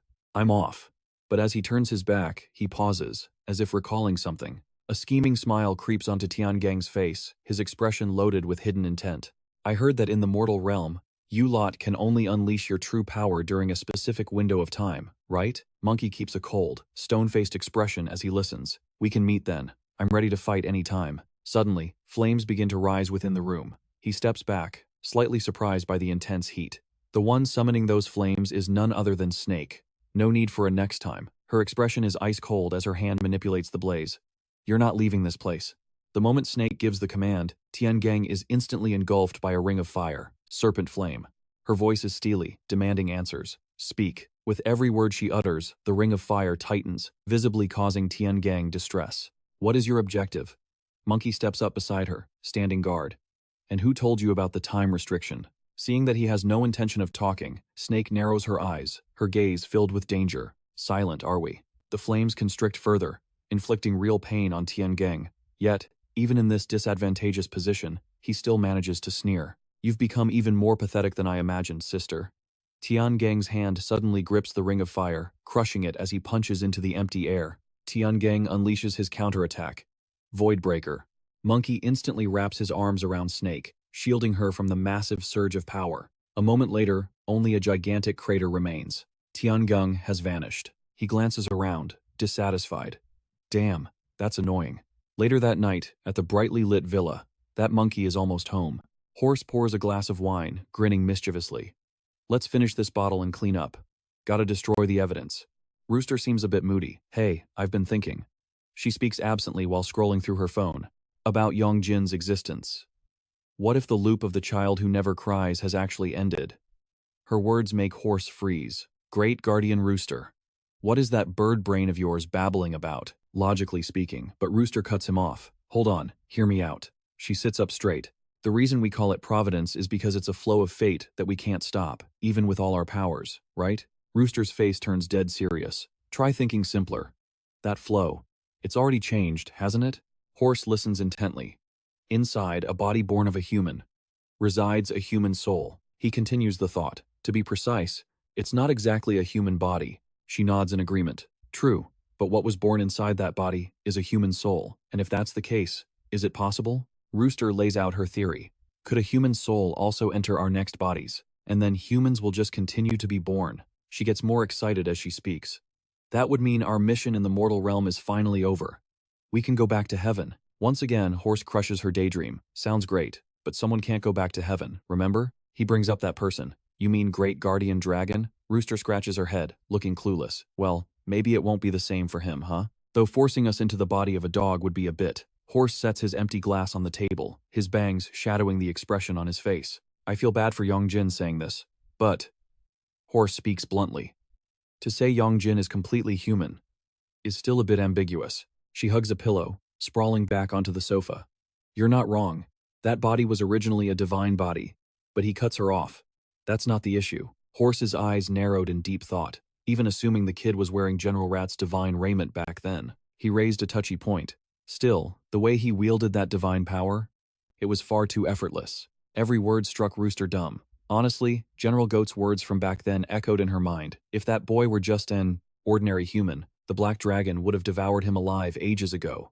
This wasn't something they could just turn a blind eye to. She shot up, eyes blazing a warning. You dare call Yong Jin a monster, and I'll kill you myself. Of course, Horse didn't mean it like that. Yong Jin was absolutely no monster. Horse just glanced up at her calmly. But his words held a hard truth. Thinking a mere monster could suppress the Black Dragon was absurd. Later that evening, back at the private villa, Snake and Monkey were just stepping into the living room when Monkey suddenly looked up, sensing something off. Out of nowhere, two weapons materialized, locked and loaded, ready to strike. Before Monkey's eyes, Horse and Rooster were at each other's throats. What the hell are you two doing? Rooster immediately snapped, pointing an accusing finger. This bastard told me to try dying, just to test the flow of providence. Why don't you do it yourself, huh? Horse shot back shamelessly. No way. I've got a game launching next year to play. I've waited ages for it. Monkey massaged his temples, barking. Both of you, cut it out already. Spotting Snake standing beside him, Rooster finally hopped down from the railing. General Snake, you're here too? Snake greeted her politely. You're here as well? Then, her eyes snagged on Monkey's injury. Wait a second. What happened to your arm? Horse dropped his combat stance and bowed with exaggerated politeness. General Monkey. Then, he slammed the tip of his scabbard against the floor, demanding everyone's attention. Ignoring Rooster's bewildered look, Horse's voice turned steel cold. Please. I need everyone to focus on what I'm about to say. He began laying out his theory. These vessels, even if they are divine bodies, they are fundamentally different from our true forms. They are no longer bodies crafted by the altar. Horse voiced the concern that had been gnawing at him. Besides, it's been a long time since we've used our powers properly. Rooster couldn't hold back her confusion. Why, all of a sudden? He cut her off, continuing. And we shouldn't need specific conditions to trigger our power, unlike General Rat. Horse clenched his fist tight. We've been living comfortably as humans for too long. From now on, we must train.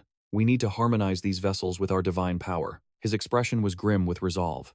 Because nobody knows if the heavenly stems descended solely for Yong Jin. I have a feeling it's not going to be that simple. The heavy atmosphere shattered instantly with Monkey's snark. Oi, you bastard. You drunk or something? Why are you acting so serious?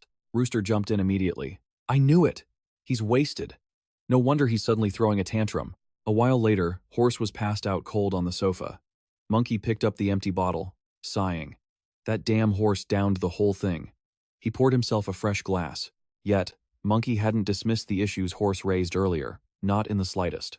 If these bodies disappear right now, do we really just go back to the heavens? Snake suddenly sparked with an idea. If you want to verify that, why not try contacting General Tiger? He's the one with the fewest attachments to this world. After all, Rooster groaned. To be fair, none of us are attached, sis. You know how much we've suffered because of these shackles. Monkey looked up, reminiscing. The last time I saw Tiger, he was already an old man of 70. That was over 50 years ago without a single word, Snake mused, another thought crossing her mind. Do you think General Pig or General Dog might know his whereabouts? Maybe we should fill them in on the situation first. Suddenly, Monkey cut her off sharp. No. Monkey set his empty glass down on the table with a clink. His expression was deadly serious. We must limit sharing information with the other earthly branch gods to the absolute minimum. Seeing the confusion in the room, Snake stepped in to explain. The heavenly stems know way too much about us. From the time limits on our true power in the mortal realm, all the way to the secrets of the altar bodies. Rooster sat there, stunned, processing the words. Come to think of it, when he said I was trapped in a human body, it sounded incredibly suspicious. Right from the start, he kept harping on about my true power. Monkey added. He wasn't stating facts he was sure of. He was fishing, trying to confirm rumors he'd already heard. Rooster cut in immediately. Even so, suspecting our own based on just that? It's not concrete proof, just a hypothesis. Snake recalled a detail. When I asked the heavenly stem about his purpose here, he said he wasn't allowed to say yet. He was implying there's a source, someone who fed them that information, someone who knows the earthly branch gods inside out. Monkey swirled his full glass of wine, his voice lifting with dark amusement. How interesting. A cryptic smile curled on his lips. A mole among the earthly branch gods. Rooster's voice went stern. You've lost your mind. But Snake brought up another chilling possibility. Or perhaps, like General Horse said, their target isn't just Yong Jin. Doe listens, his face a mask of bewildered confusion. However, to achieve that goal, we definitely need Yong Jin. So, the only move we have right now is to keep a close watch on the people around him. The scene shifts to the next day, under a bright, clear sky. Yong Jin sits there, dazed, idly holding an orange in his hand. Meanwhile, Gongjan is executing a wooden sword technique, the horizon slash. He steps forward and hands the weapon to Yong Jin. Come on, give it another try. Seeing the reluctance on his friend's face, Yong Jin complains. Can't we just skip the training while we're at school? Gongjan doubles down. Cultivation knows no boundaries of place or time. Still, Yong Jin tries to argue his case. From now on, just let me handle things myself. I've already grasped the general idea of the basic stances. Gongjan's hand tightens around the sword. Absolutely not. His expression darkens into serious solemnity. In the shortest time possible, I'm going to make you the strongest you can be. Yong Jin asks, why? Gongjan replies, because no matter how skilled I become with the sword, I can never surpass the limits of humanity. But you can do exactly that. That is why I intend to pass on everything I have to you, so you can protect yourself. If you cannot escape your destiny, then stand tall and fight. And most importantly, you must win. Gongjan thrusts the wooden sword toward him. Unexpectedly, Yong Jin calls his bluff. You wrote that whole speech down in your phone beforehand, didn't you? Gongjan scoffs. Honestly, you don't have a romantic bone in your body, do you? Yong Jin-kun. Yong Jin doesn't bother saving face either. You just did that because you thought the situation would look cool, didn't you? Right at that moment, a mocking laugh erupts from behind.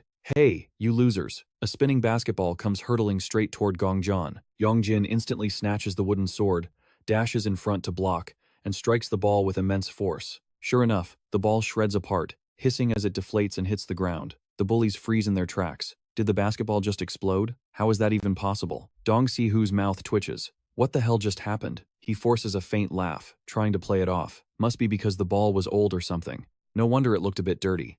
But his two lackeys aren't buying it. That was brand new. And it was fully inflated too. Meanwhile, Gongjan is clapping enthusiastically. Yong Jin-kun, you only saw the horizon slash once, and you've already mastered it. Dong Si-hoo steps forward to taunt him. Yong Jin. You've grown up a lot, haven't you?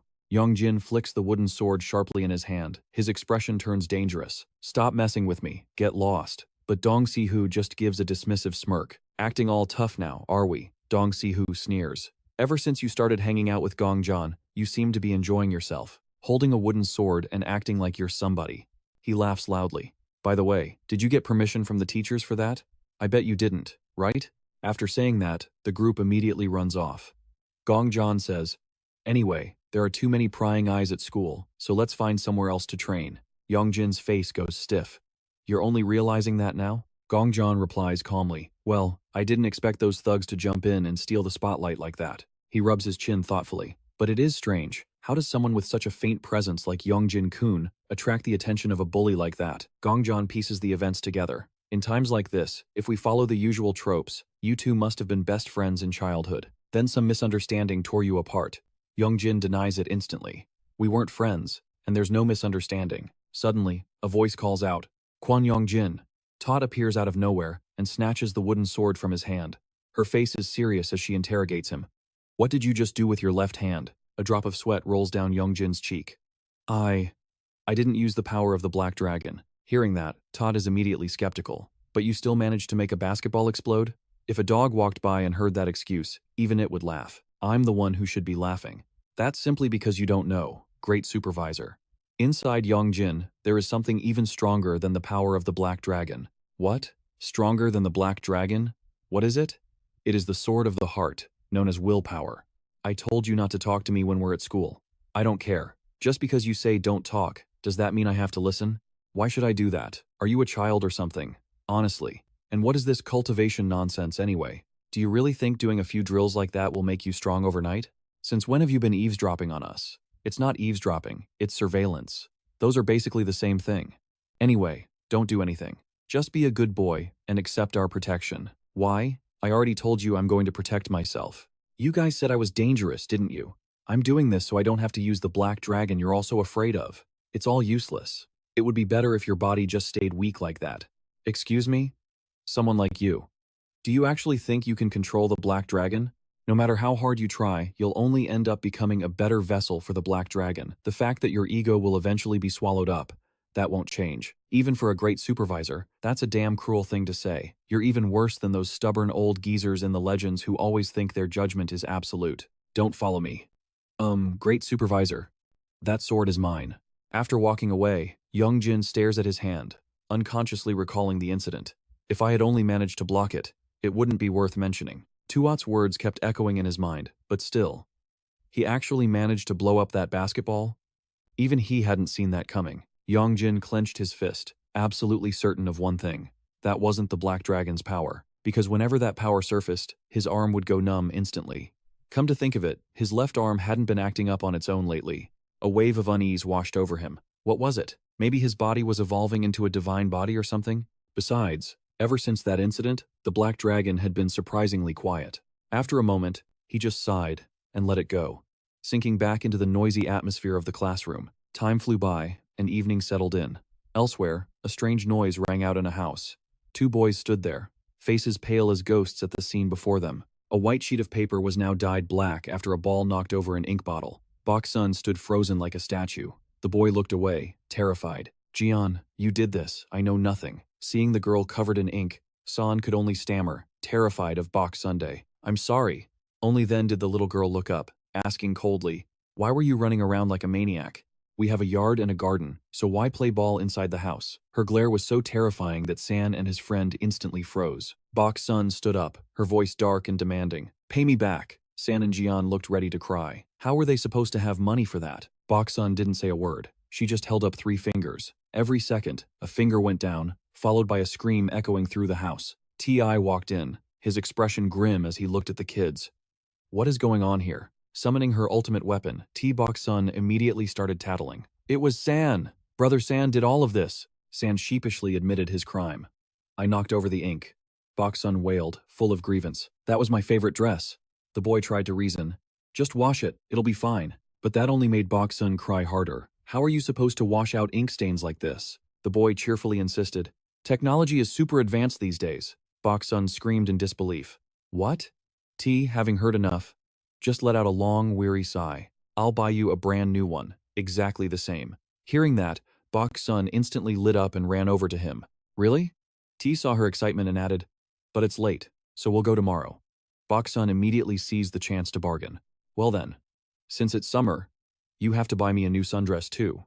Okay? San and his friend were speechless, so that was her goal all along. T gently patted her head. Tomorrow I'll ask Chief Lee to take you, okay? Suddenly being passed off to someone else, Bok-sun bristled and stomped her feet. I don't want to go with the chief. I said I wanted to go with you. You have to go on a date with me. Seeing her about to scream again, T quickly surrendered. Okay, I get it. He quickly ushered them along. Now let's go eat dinner. Bok-sun, go get changed. The little girl chirped happily. Okay. Meanwhile, San and his friend exchanged relieved smiles. Crisis averted. The three kids trailed after tea, chattering away. By the way, isn't brother Yong Jin coming today? San had heard about this. He said he's busy with uncle stuff, so he can't come often. Meanwhile, in a small corner of the city, Yong Jin froze the moment he walked through his door, dropping his bag. Staring at the tangerine peels scattered all over the floor, Yong Jin's face went blank. Don't tell me. He rushed over, lifting the fruit box, and stood there in shock. The tangerines. This was the box Hoi gave him. Here's a little gift for you. These are red Hyang tangerines and some halabongs. Take them home and try them. Authentic Jeju Island fruit that he hadn't even tasted yet, and now the box was empty. Yong Jin stood there, devastated. My precious tangerines. Is that what they were? Zhang lay there with his belly exposed, reminiscing about the flavor. The texture was like seeded fruit, but not bitter at all. In fact, they were incredibly sweet. Yong Jin glared at his ancestor, furious. Did you eat every single one of them? Zhang scrambled up, pushing a giant pot toward the mountain spirit. I don't know how hungry that Du Troll kid was. He ate more than half of them, I swear. Yong Jin knew his ancestor too well to believe that blame game. Meanwhile, Du Troll was oblivious, happily catching flies in the corner. Yong Jin, utterly defeated, handed down the sentence. You are banned from eating instant noodles for now. Zhang was baffled. Banned for eating just a little bit? You took a bunch to school with you anyway. Stingy. You're so stingy. Zhang held the empty box, demanding justice. I took those to share with my friends. You're the glutton who devoured the rest all by yourself. Zhang knew he was in the wrong but kept following him, pestering. So, this temporary ban. How long are we talking? Yong Jin was still fuming. Depends on my mood. You ate that much and you're still hungry? Zhang snapped back, grumpy. You're a tyrant. Even if you are my descendant, you're going to grow up to be a totally unlikable guy. Yong Jin ignored him. Looking into the empty fridge, he muttered, looks like I need to go to the market tomorrow. He pulled out his phone to check his balance. Living expenses were critically low. Yong Jin did the math, whispering, finding a normal part-time job right now might be tough. Those words immediately caught the ancestor's ear. With tangerine juice still on his mouth, Zhang asked, part-time? You planning to go hunt those bugs again? Yong Jin gave a lukewarm response. If something comes up after I hit the market tomorrow, I'll handle it. If not, then I won't. He looked at Yong Jin with dead seriousness. I'm coming with you. But the boy shut him down instantly. Absolutely not. The truth was, Jin was genuinely worried. Sure, General Tuat was watching over the boy at school, but out here, Yong Jin was completely on his own. What if a demon decided to target him? Or worse, what if he ran into one of the heavenly stems? Suddenly, Yong Jin recalled Jaehyun's earlier words. Just say the word, and I'll make sure they never touch you again. Use the dragon, just like you use the other zodiac gods. After a moment of hesitation, he made his choice. Fine, you can come. Just like that, the sun rose on a new day. Bok-sun's stubby little legs hopped off the car, and all three kids cheered in pure excitement. Standing behind them, Manager Lee chuckled softly, thinking, it seems the young masters have really been looking forward to this trip. Rat nodded in agreement. Indeed. He pulled back his sleeve to check the time. Those brats usually love sleeping in. Yet look at them up so early. We're practically the very first guests here today. As the group headed inside, San suddenly spun around, glaring at Rat and Manager Lee. Along with Bok-sun, he protested vehemently. Manager, don't you dare follow us. Yeah, we just want to eat and hang out by ourselves. Exactly. You're always complaining about having no time and rushing us around. Word. Manager Lee hesitated, looking at the determined little faces. But, young masters, the general said. Before he could finish, Rat cut in. It's fine. You can go on ahead, manager. Manager Lee had no choice but to nod. Very well. Once you are done shopping, please give me a call. Inside the shopping mall, the staff couldn't help but stare with curiosity. The whispers started immediately. Those kids have been alone this whole time. They're not lost, are they? Bok-sun marched up to the counter and slammed down a pile of dresses. I'll take all of these. The staff hesitated, wondering how these toddlers would pay. But the moment Rat pulled out a card, the room went dead silent. It was a private black card. The cashier took it with trembling hands, panic setting in. Surely, they didn't just pick this up off the street? She looked at Rat and the other kids, completely flustered.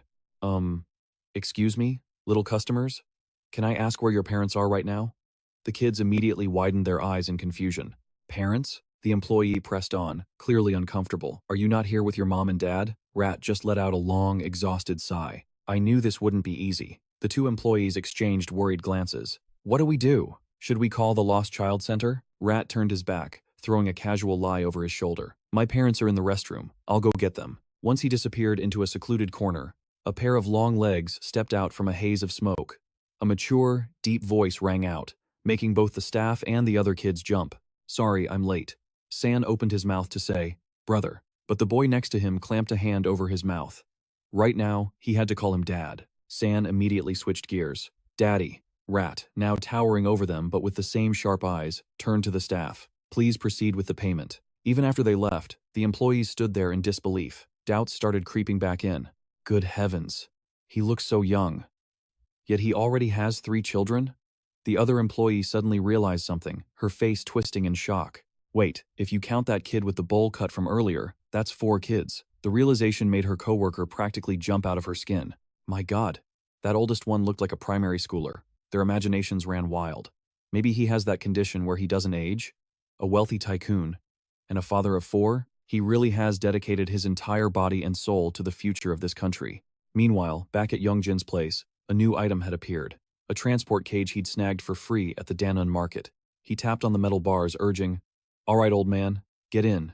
The supermarket doesn't allow dogs, so if you want to stick with me, this is your only option. Jin stared at the cramped little box, cursing under his breath, but eventually resigned himself and crawled inside. The moment Yong Jin lifted the cage, he groaned. Holy, this is heavy as hell. As he struggled to open the door, he hissed, can't you use some divine power to make yourself lighter? Jin, of course, did no such thing. Instead, he replied with glee. Consider this a physical training opportunity. Yong Jin grumbled endlessly. How am I supposed to lug this thing around all day? Distracted by the weight, he didn't notice the shadow lurking behind the wall. A pair of eyes was fixed intensely on Yong Jin. Suddenly, a voice cut through the air, making the stalker jump. Who are you? Tuat was standing right there, as if he'd materialized out of thin air. The spy tried to bolt, but in a split second, Tuat had him by the collar. The force of the grab knocked the stalker's hat to the ground. Tuat looked at the person dangling in his grip and smirked. Wouldn't it be faster if you used your divine power to run away? She froze. She had already sensed it, the unmistakable aura of a great guardian radiating from him.